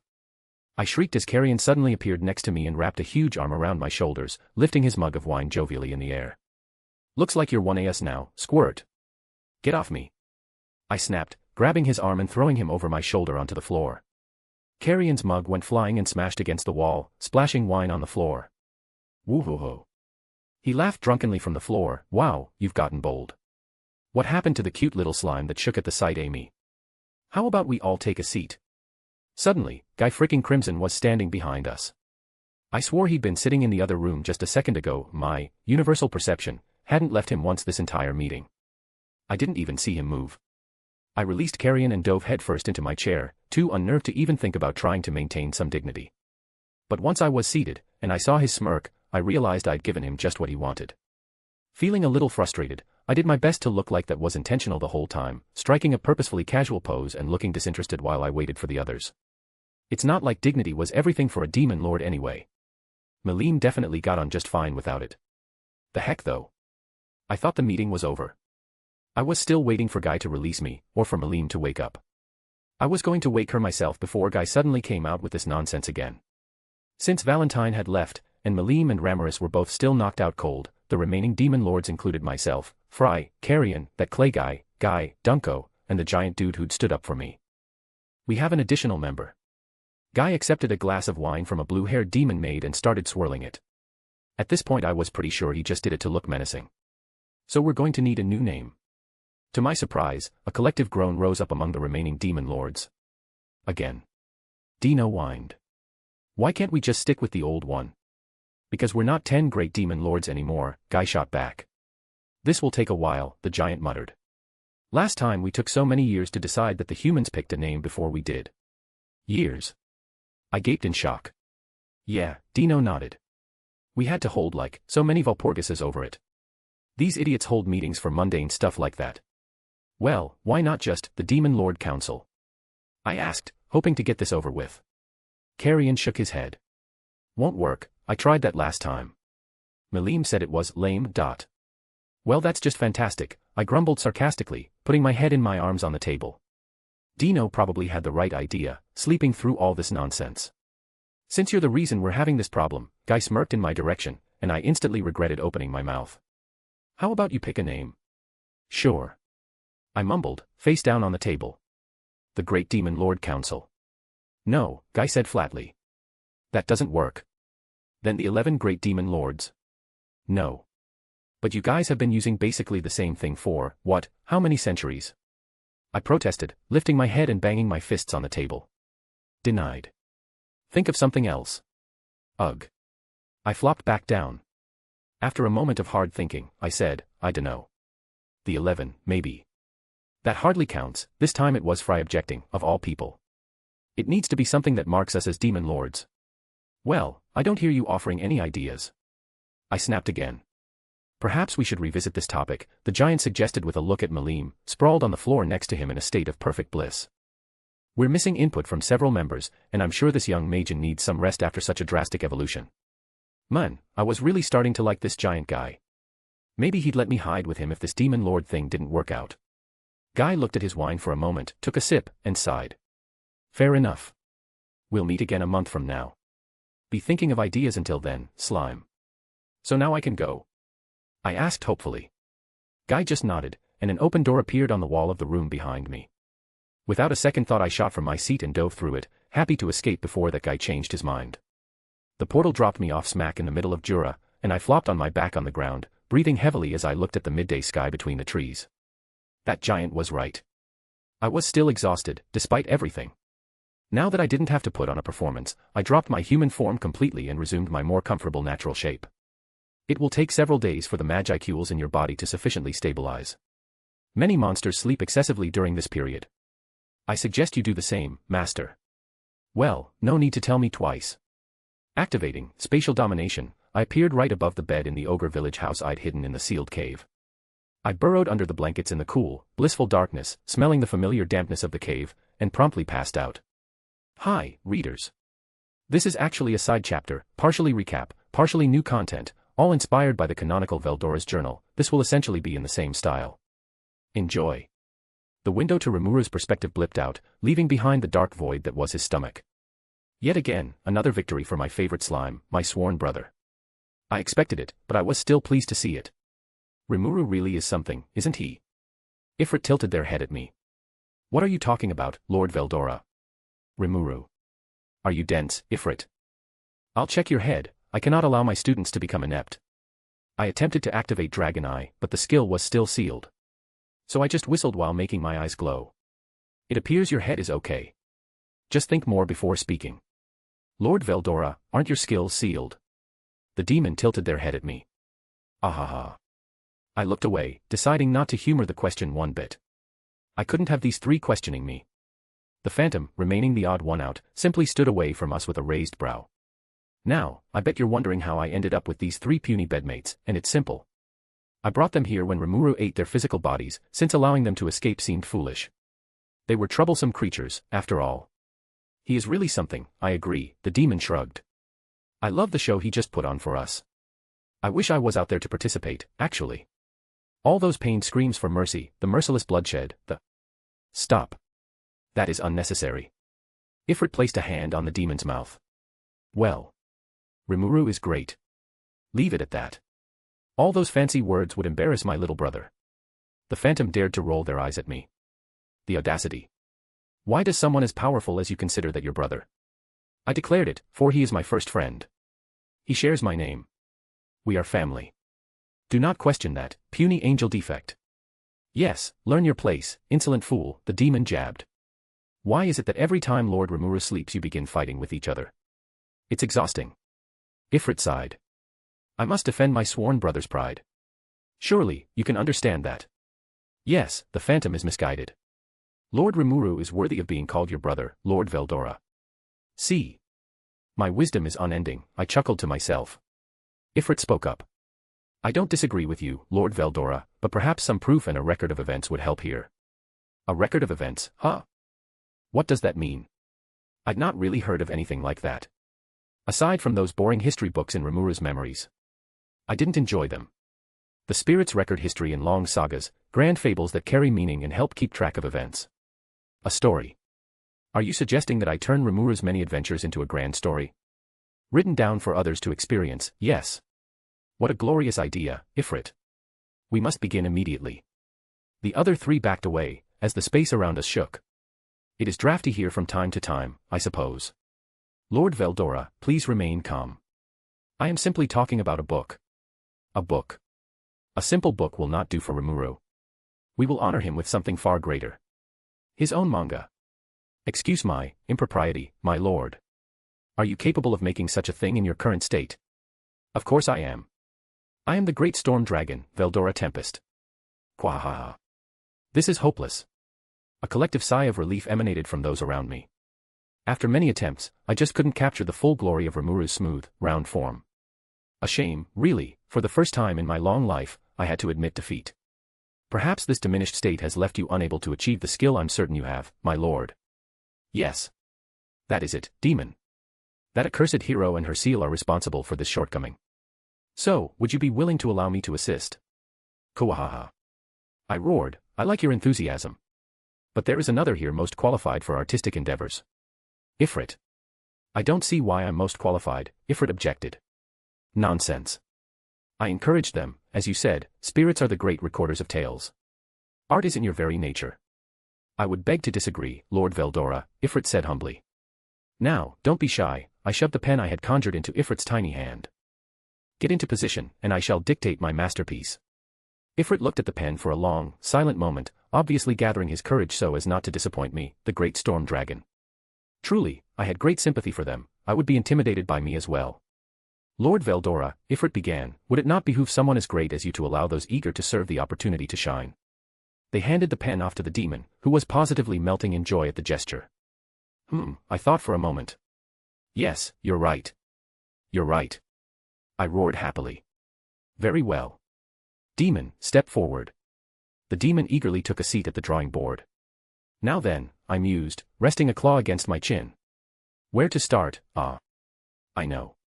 It all began when a seemingly ordinary slime bumped into my seal in, hey, wait a second, I leaned over to view the demon's work. What is that? It's Lord Rimuru, the demon answered. That, I said, pointing at the circle with 2 lines for eyes, is not Rimuru. Sure, it was the right shape, but it was emanating an evil, sinister aura that didn't feel like Rimuru at all. Well, of course I can't depict his greatness perfectly, the demon protested. But this is his essence. What he's like on the inside. Look, they gestured to the paper. How beautifully rotund, yet inherently menacing, and exuding power. No, no, no, I argued. You have it all wrong. You failed to depict the kindness in his heart. His sense of humor. Here, I grabbed the pen and drew a quick portrait next to the demon's, a circle with 2 lines for eyes. Yes, I see it now. The demon said, hand on its chin wide-eyed. I can't believe I didn't recognize it before. I see absolutely no difference, the phantom harshly observed, having come up to see what we were discussing. Both of you just drew slimes, that is all. No difference. The demon gasped at the same time as I roared, nonsense. Clearly you need your eyes checked. Ifrit. I grabbed the paper and thrust it in his face. Tell this fool that we're right. They're clearly different. Ifrit looked at one, then the other, his eyes moving between them as he studied them intensely. I agree, they are entirely different. Ha! I laughed in triumph. You see, Phantom. Don't worry, one day you too will appreciate the subtleties of my sworn friend, Rimuru. The Phantom rolled their eyes and stalked off, mumbling some nonsense about idiots which I was sure referred to themselves. Nobody else here was being an idiot. Now then, I leaned over the demon, do it again. But a minute later, the results were exactly the same. I squinted, considering how to solve this dilemma. An excellent attempt, demon. We will continue your training later. Ifrit. Begrudgingly, the demon handed the pen off to Ifrit, who sat down with a big sigh. Go ahead and continue, Lord Veldora, they said. Ahem, I cleared my throat. Right. As I was saying. The moment I laid eyes on this slime, I knew it was unique. Special. So I reached out to it, and no. I stopped mid-sentence. That's not right either. What is the problem? Ifrit asked, lifting the pen from the paper. He's not nearly majestic enough, I said emphatically. He is the most impressive creature in this world, second only to myself, of course. Quahaha. But, at this moment, you hadn't realized how majestic he is, Ifrit tried to explain. Nonsense. I scolded, I knew from the moment I laid eyes on him. Now do better. I grumbled as I watched Ifrit make several more attempts. No, that's not right either. You simply lack the vision of it. Fine then, I turned to our newest companion. Phantom. It seems you are our only hope. Why should I have to do anything for that loathsome animal, the Phantom sneered. Because if you don't, I glared, and you keep talking like that, I'll kill you myself. Very well. The Phantom grumbled, snatching the pen away from Ifrit and scribbling on the paper. The other three of us gathered around to observe their efforts. That's the sorriest attempt yet, I scolded. You weren't really trying, were you? I very much was. The Phantom scoffed in offense. We have no choice, I grumbled. I wanted to make this record perfect, but as limiting and insufficient as it is, we will have to use words alone. Ifrit, take the pen. The Phantom gave the pen to Ifrit immediately and went back to their corner to sulk. Now then, I eyed the paper. Make sure you get every word of this, hear me. Yes, Lord Veldora, Ifrit said. Lord Veldora is a unique existence. His perspectives on things are equally unique too. Bafflingly so, at times. But he had the decency not to kill me after I found myself in this space. I got the feeling that he was lonely. It explained many of his behaviors that I'd learned of so far. That was all I thought of his obsession with Rimuru at first. Although the slime had defeated me completely, it took a while for me to realize what I had been actually dealing with. An anomaly birthed from Lord Veldora's magicules and named by the dragon himself. How could I have stood against a monster like that? I was lucky to escape complete destruction. By Rimuru or Lord Veldora. Really, the moment I first met the storm dragon was unusual in itself. Something almost as outlandish as the storm dragon. Flashback start. Welcome to your prison, with me. A loud voice boomed throughout my existence. Veldora Tempest, the great storm dragon. In that moment, I felt doom, my impending annihilation. The storm dragon. Here. First I was eaten by a slime, and now this. After a very, very long pause of me staring at the true dragon before me in abject terror, he finally began to move and speak again. Is something on my face? I've seen this trope before, usually it means that I've gotten a piece of food on my face. That must be why you're staring. I had absolutely no idea what the storm dragon was talking about. I decided to play along. There is nothing on your face. Really? The dragon paused. Good, that would have been embarrassing. Now, for your punishment. You will stay here with me, and we will. I awaited my impending torturous fate. Play shogi. The storm dragon boomed. I paused to consider what exactly that meant, but quickly realized I had only heard the term a handful of times. Only when the girl spoke to fellow otherworlders. I never paid close enough attention to know what it was though. What is shogi, my lord? Outrageous. How did you spend 70 years with an otherworlder from Japan, and do not know? You uncultured, impudent spirit. I give my sincerest apologies, Lord Veldora. Please enlighten this clueless being. The storm dragon bellowed loudly. Very well. He then summoned what appeared to be a wooden board with white and black stone sitting atop. Shogi is the epitome and truest test of cunning and wit. Two individuals engage in a battle of the mind, which can last hours. Some even say they've had bouts that lasted days. I see. That did sound like torture. The great one to whom you are speaking also happens to be the divine master of shogi. To this day, I'd never beaten Lord Veldora at shogi. Though I was unsure he was really following the rules properly. Flashback end. Now then, Lord Veldora sighed reminiscently. Rimuru was an unnamed slime who rammed into my seal in the cave where I was imprisoned. I could tell immediately he was special, no slime would dare bump into me, except for one as incredible as Rimuru. As I scribbled down Lord Veldora's words, he began to preen behind me, huffing happily. In fact, it was quite the amazing discovery. Lord Veldora chuckled with pride. I, the great storm dragon, was the first to discover an intelligent slime. Truly, it's only befitting that one as great as I would have. What next, Lord Veldora? I prompted, opting to skip that last bit. Ah, yes. He leaned over me. Rimuru, in his great kindness, cleverly deduced a solution to my situation. I allowed him to consume my seal, so we could work out a way to break me out together. Then, once I arrived in here, I soon found I could observe the outside world through Rimuru's eyes. And what a great discovery it was. The demon laughed with joy. Now I am privileged to observe my lord in even his most intimate moments. Truly, this shall be a great boon to winning his favor, they chuckled sinisterly. Hey, Veldora snapped, that makes you one of those peeping perverts in the Holy Scripture. Rimuru wouldn't like that, not one bit. Oh, the demon gasped in horror, then with consternation, began to think hard.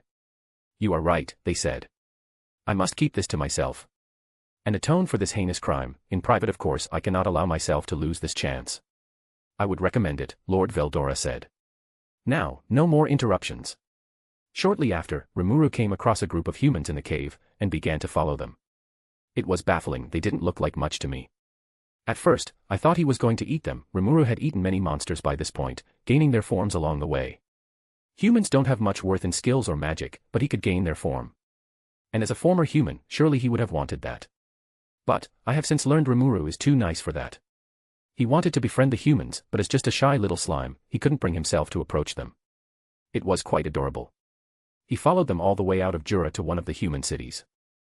If I could communicate with him, I'd have warned him to turn back, but I was forced to watch helplessly as he accidentally triggered their anti-monster alarms and was nearly captured escaping. Imagine, my only hope in 300 years, snuffed out by some insignificant humans. I was furious. But fortunately, Rimuru made it back to my forest, where he acquired the forms of even more monsters. And before either of us knew it, the adventurers were back, and with a new companion. One with the ominously familiar mask, however it could not be that one, for she was evil. This one, however, radiated sincerity and kindness. Her name was Shizue, and she was the one to finally confront Rimuru after he followed them again for a short while. Frankly, it was relieving to see something finally happen. I'd have told him to get in there already. Shizue was a former subordinate of a demon lord named Leon, who I only vaguely remembered as a hero from before I was sealed. I had wanted to test my strength against him, but no matter where I looked it seemed I couldn't catch up. And now I see that's only to be expected. Given how strong Shizue was, Demon Lord Leon must have been very powerful in his own right. Yet he never bothered to visit me in my forest, and I can't imagine why. Any hero would want to challenge a legendary dragon, wouldn't they?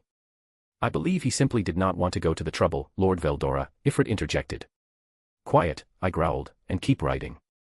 There was another thing about Shizue that made me sure their meeting was destiny at work. She was also an otherworlder, and from the same place as Rimuru. But their friendship was sadly short-lived. The fire spirit inside her wrested control from her body, and in the ensuing battle Shizue was fatally wounded. She ended up giving her form to Rimuru as a parting gift. I didn't know what I was doing back then, Ifrit suddenly said as the pen dropped. And I deprived Lord Rimuru of a close friend. Yes, you were quite childish back then. I laughed. But when Ifrit didn't respond, I looked down to see the spirit sitting very still, looking at the paper. And you have since learned under my tutelage, I added gently. Have you not, Ifrit? You will likely have to beg for forgiveness, but I am sure Rimuru will give it to you. Or he will give me the same fate as that orc lord, Ifrit said pessimistically. There was nothing I could say to that. Rimuru was hurting deeply after losing Shizue, but I was sure I could eventually convince him to give Ifrit another chance. He would listen to his sworn brother, after all. Continue, Ifrit, I gestured, and they picked up the pen. Rimuru remained with the adventurers from Shizue's party for some time. Along with her form, he had taken on her last wishes, to rescue a group of human children from certain doom, and to eventually confront Demon Lord Leon. First, however, he needed to map my glorious forest for these humans. Take track of every monster and their movements. Really, it would have been a trifle for me to do such a thing myself. Even while sitting in my cave. Rimuru was not yet to that level, but I was sure he soon would be. Especially as, when he hunted, he came upon the strongest race of monsters in my forest. The noble ogre tribe. Such creatures were intelligent, they lived in a similar way to humans, yet they had their own culture and preferences. At least based on what I'd heard. Before seeing them I had no idea what those words even meant. Upon meeting them, the young prince of the ogres confronted Rimuru, only for his wise sword master to interrupt. Inviting my sworn brother into the village, they attempted to befriend and ally my little slime. Genius. I'd seen many such situations in the sacred scriptures, even if such a thing never worked on me. Truly I should have allowed it, if I had known better at the time. I saw many unusual things during Rimuru's stay there, such as the village well. I assumed this was for disposing of things you no longer needed, as I had used one for the last time I'd seen one. Yet these ogres used it to get water. I had never realized mortals needed water. After a short stay in the village, Rimuru finally moved on. He was invited to stay, but my sworn brother refused. The issue with the children was too urgent, it seemed. Shizue's former companions had previously welcomed Rimuru into their circle, and taught him the ins and outs of adventuring life, and how to remain safe in the human cities. So now, he would attempt to return to one, to find Shizue's students. That was how I arrived here, the demon said. Lord Rimuru was tested by one of the human guildmasters, and as part of this test he came to the village I had taken over to acquire a physical body. Truly, had I known what a glorious being he was, I'd have never thought of going against him, but he hid his magical force very well. Kawahaha. Yes, I laughed. He made a tempting target, didn't he? His soul is more brilliant than any I have seen. A delectable treat for demons like yourself. The demon merely ducked their head in shame. I was bested, they said petulantly. I had a little going for me, but thanks to the mercy of yourself, my prospects are even better. Here I have grown stronger, and been shown many incredible things. I cannot wait to meet Lord Rimuru face to face again, and serve him. Quite a turnaround from your previous attitude, Ifrit remarked. I merely lacked information. The demon snapped, demons must be flexible. Lord Rimuru is more than worthy of serving as my master. Flashback start. What? What happened? The mageon I was fighting was gone. I couldn't feel my followers, or my body. They were gone. And so was the lair I'd painstakingly built up in that pathetic human settlement. I couldn't even feel gravity's pull, I was just floating. Lost, in darkness. This wasn't hell.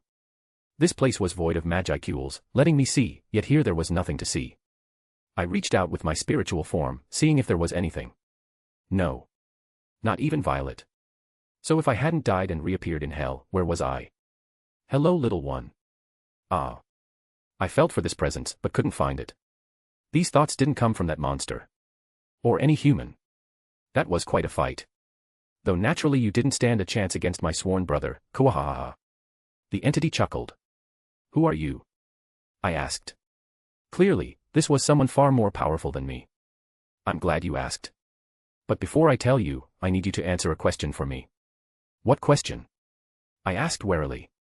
If this being thought he could ensnare me in a contract, he had another thing coming. Do you want to live? The entity asked. What? I blurted out.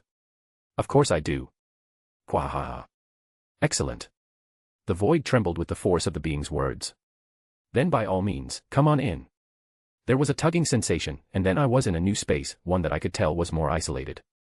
And standing in front of me, looming above, was a presence I had not heard of for a very long time. Kwahaha. The dragon laughed. I am Veldora Tempest, the storm dragon. Welcome to my lair, little demon. I do not think Lord Rimuru would appreciate you referring to his stomach as your lair, Lord Veldora. Another being made its presence known, a fire spirit. One of similar power to myself. But it is my lair. The dragon argued, after all, I will be dwelling here for a very long time. And Rimuru is my sworn brother. His stomach is just as much a part of me as he is. We are family. Rimuru. Come to think of it, one of those useless humans my thralls captured spoke that word. But first. The dragon snapped his fingers, and a small table appeared between us, with many strange-looking tiles arranged across its surface. Now, demon. Veldora laughed, we shall play shogi. Are you seriously using the same script with them as you did on me? The fire spirit asked condescendingly. Shush, Ifrit. This is how one makes friends, is it not? Veldora growled, and you're ruining it. As my shock faded, I stared on at the situation before me and considered how to approach this. What is this? Game.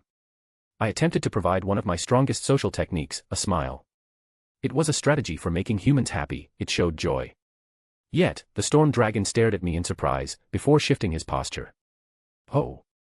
The dragon suddenly seemed to get bigger, and I realized that it had been sitting. The creature of legend towered over me, looming over me at its full height. I shuddered looking up at it. You prefer to battle the old-fashioned way. I was about to try and placate the dragon, feeling fearful and reluctant to battle for the first time in my existence. But suddenly, it threw back its massive head and roared.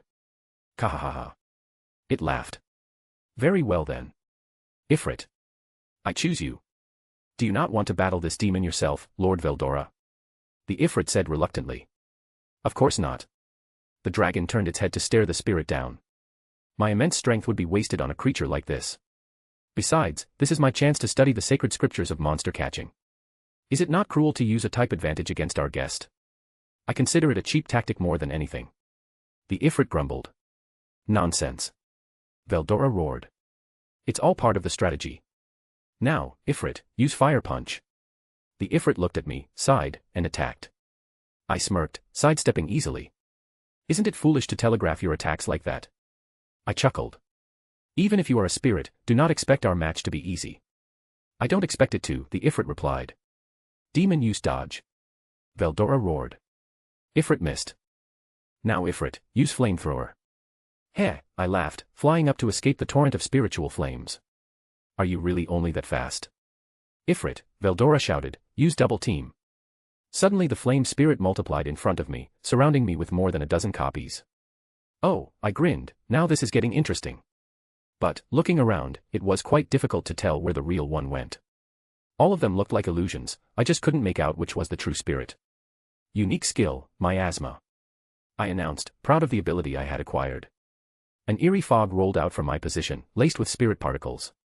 With a smirk, I saw the spirit's many bodies begin to wither, burned by the acidic properties in the fog. Now, Ifrit. Use Flare Circle. Suddenly, the world around me burst into flame, and looking down I realized that one of the copies had been quietly casting a spell beneath me. ACH. Calling on miasma, I tried to dampen the flames as best I could, and then shot forward to attack the copy I now knew was the real one. The Ifrit, still burned from the fog, barely evaded a toxic punch. Okay Ifrit, use Fire Punch. The dragon roared in the background. Now Flamethrower. And now Fire Punch. Double Flamethrower. Double team. Will you stop it already? The Ifrit shouted, just let me fight. Humph. The dragon pouted, fine. If you don't want my immense wisdom, then so be it. Finally, I grinned, now we can fight for real. I kept myself coated in miasmic fog, dogging the Ifrit without mercy. Locked onto my target, I made sure I couldn't lose it when it tried to confuse me with copies. Meanwhile, the Ifrit turned the battlefield into a scorched hellscape of spirit fire, attacking from all angles and just barely staying out of my reach. And finally, I collapsed, my spirit spent well past its strength. Gah. I gasped, looking up. Very well, Fire Spirit. I acknowledge your strength. What about my strength? Veldora preened, flexing his muscles. I did like half that battle. If you are who you say you are, then that was never in question, I replied smoothly. But I thought you were dead, Storm Dragon. And yet. I looked around. You're here. Wherever here is. Right, Veldora said. You need to get caught up to speed. Ahem, he cleared his throat. Welcome to my lair. This is where I have hidden from the world, rebuilding my strength, and preparing to make my glorious return and stand at the side of my sworn brother, Rimuru. Who is this Rimuru? I asked. They had to be very powerful indeed for the storm dragon to consider themselves equals. The magen who curb-stomped you, Ifrit flatly answered. What? I said incredulously. Curb-stomped? That puny blue-haired thing. That cavorts with humans. Hey, I shrank back as Veldora loomed over me, giving twin looks of disapproval with the Ifrit. Watch your tongue, demon. You ought to speak more respectfully of him from now on. My apologies, I said. Yes, you are completely at his mercy, Ifrit said. As much as Lord Veldora refers to this space as his lair, you are currently inside Lord Rimuru's stomach space. You're saying I was consumed? I stared at them. Your body was, Veldora said. And I am certain he copied your skills as well. I prevented you from fading away completely and brought you here, but he can finish the job any time he likes.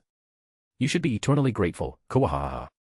I see, I thought back to the last glimpses I'd had of that magen before ending up here. Yes, it seems I lost, I realized. Your only hope now is to become something useful to him, and he may release you, Ifrit said. I thought hard. Well, someone the great storm dragon considers family would surely make a suitable enough master. Very well. I knelt on one knee and bowed to Lord Veldora. Allow me to serve you until that time comes. And in your infinite mercy, perhaps you can vouch for me. Quahaha. Lord Veldora laughed jovially, and the space shook again. Your behavior has been very disagreeable this far, and Rimuru doesn't need that sort of trouble. But prove yourself to me and you may consider it a deal, demon. In the meantime, you can hang out with us here. And watch everything Lord Rimuru experiences, Ifrit added. That was how we knew of your actions before ended up here. As you wish, I bowed my head. Now then, Lord Veldora said excitedly, first things first, I must introduce to you the sacred scriptures. And that was how I came to spend my time with Lord Veldora and the Ifrit, until a new companion joined us. Flashback end. Maybe someone as weak as you might see fit to submit to him, the phantom scoffed. I, however, will not be subjugated so easily. I will leave this place, and I will see that Majin receives revenge before I leave for good. Yes, yes, Veldora waved his hand, and will be happy to watch how that goes down for you. He has a death wish, Ifrit muttered. Indeed, I muttered. It's unbelievable they would say that right after watching what he did to that orc lord. He's been blessed by the great spirit of darkness. We demons are the closest of all to that being, and even we very rarely receive such a gift. Truthfully, even if I hadn't been distracted by Lord Rimuru's enticing soul, he would have gotten the best of me. After watching him in action, I had learned that, and now it was even more imperative that I earn Lord Veldora's trust and take my rightful place at Lord Rimuru's side. Tut tut tut, Lord Veldora clucked, we're not yet at the part with the orc lord. Ifrit, continue writing. Yes, Lord Veldora, Ifrit, ever long-suffering, acknowledged. Once he arrived in Rura, capital of the largest human nation in Glesia, Rimuru went to the Free Academy to find the children Shizue asked him to save. He was given an appointment with Yuki Kagarazaka, chairman of the Free Academy and grandmaster of the Free Guild, which the academy was part of. Rimuru explained Shizue's fate to the grandmaster and earned his trust, becoming the homeroom teacher for Class S, a group of misfit children who were all failed summons from other worlds. From Yuki, Rimuru learned what exactly Shizue had wanted to save them from. The children were all summoned too young to control the massive magic power they gained by crossing between worlds. If Rimuru couldn't find a way to control or remove the energy, the children would eventually be burned alive from the inside out. Come to think of it, I said, tapping a claw on my chin, one of those children seemed very familiar to me. The one called Chloe. Every time I saw her I felt as if I should recognize her, but even now I still can't put my claw on it. I have never interacted with human children before, so I can't fathom where this recognition is coming from. You have lost bits of your memory over time, correct Lord Veldora? Ifrit said. Yes, I huffed, my mind may be vast, but I have lived for a long time. And Velzard constantly killing me hasn't helped. Just thinking of my elder sister sent a chill down my spine. Perhaps that is why, Ifrit suggested. Although. They put the pen to their lips. Chloe Aubert does seem familiar to me as well. But perhaps all black-haired human women simply look alike. It's the eyes, I nodded sagely. And the way that it feels when she looks at you. So intense for a child. Whatever you two are going on about, that was no child, the phantom suddenly interjected. She fought like an enlightened human, no child should have that sort of mastery.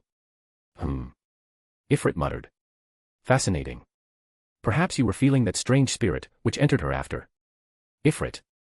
I interrupted, we're not there yet. Stop falling into tangents.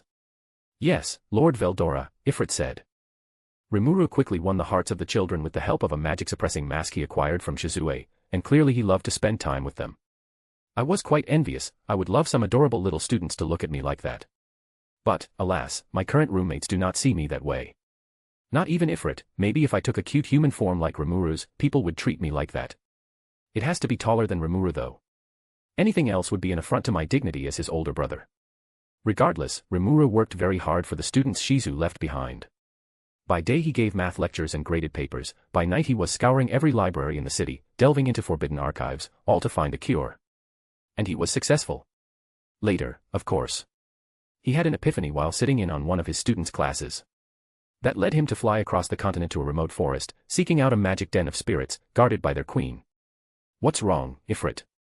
I asked, as the spirit had stopped writing. My apologies, Lord Veldora, they said. I'm just remembering. Up until that moment, I'd had no idea I was the reason Shizue survived. Yes, I nodded. You didn't get along. I never tried to get along, Ifrit admitted.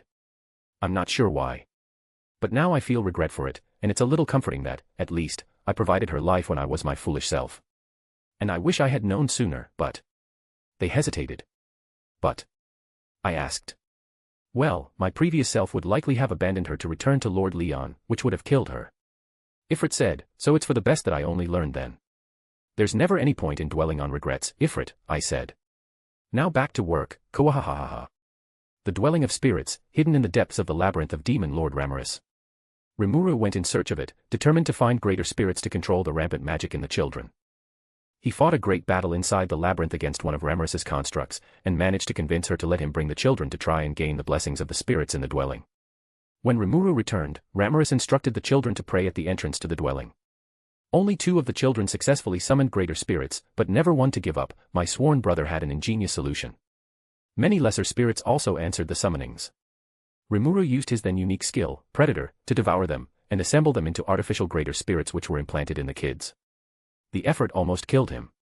I helped too, of course. I wanted Rimuru to succeed. He clearly cared a great deal for those children, and I had come to as well.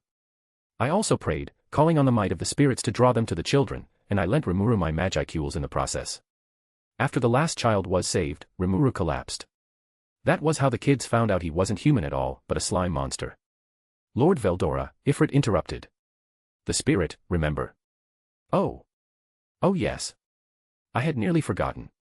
I was just testing you, Ifrit, to make sure you were paying attention. Quahaha.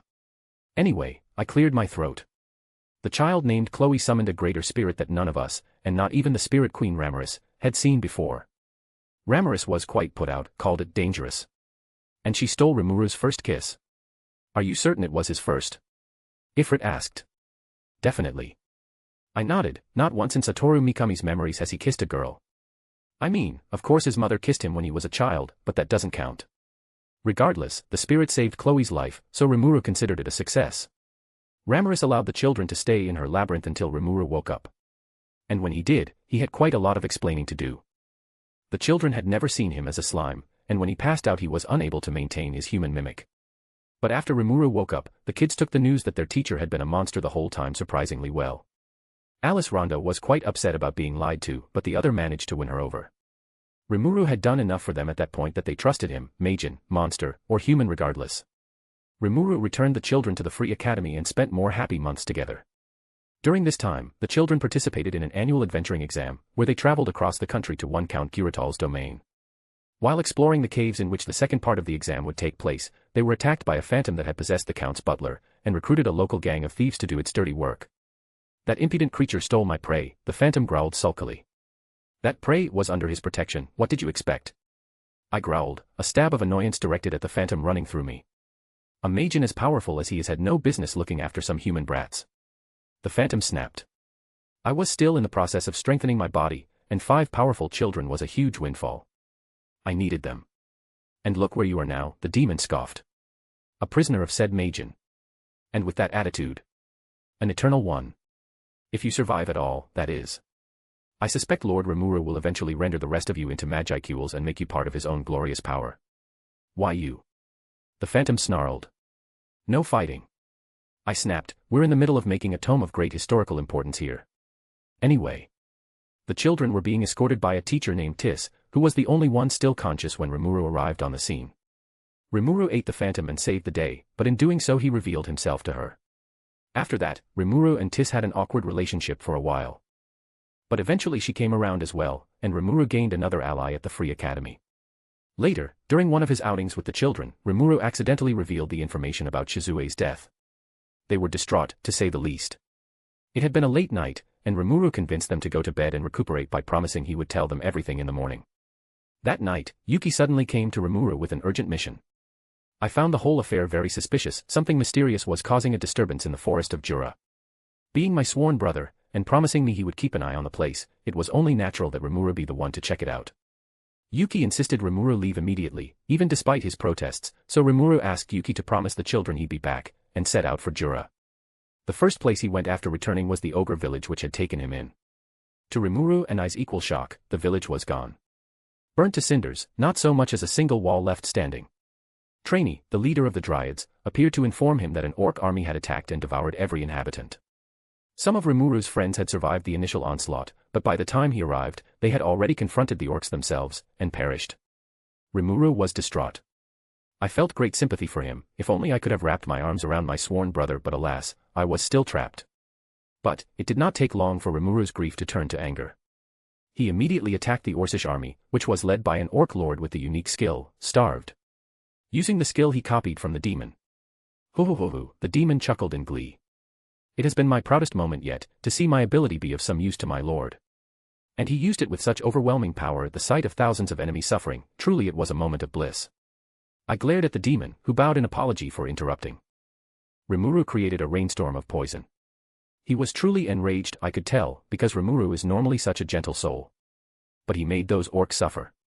And I'm very proud of him for it. The rain caused immense pain, poisoning and paralyzing the lesser orcs, while Rimuru and the dryads took on anyone who was able to resist its effects. Rimuru killed several orc generals, rescuing the chief of the lizardmen from certain death in the process, before he finally located the orc lord that was leading the march. It was then that the mastermind of the scheme, the Magen Gelmud who had shown up in the ogre village, appeared, wielding the sword of the ogre chief's son. And truly, what a pathetic Magen he was. Boasting and bragging and putting my sworn brother beneath himself, while waving around that sacred artifact.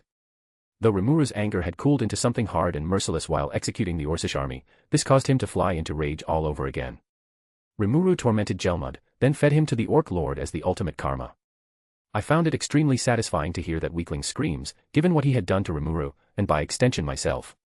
The orc lord and Rimuru then engaged in a fierce battle, an eating contest in which the first to devour their opponent would be the victor. Naturally, Rimuru won, and though I reached out to him, the orc lord named Geld refused my offer, and was devoured completely. After the battle, Rimuru fell into deep sleep. There, we are done. I think.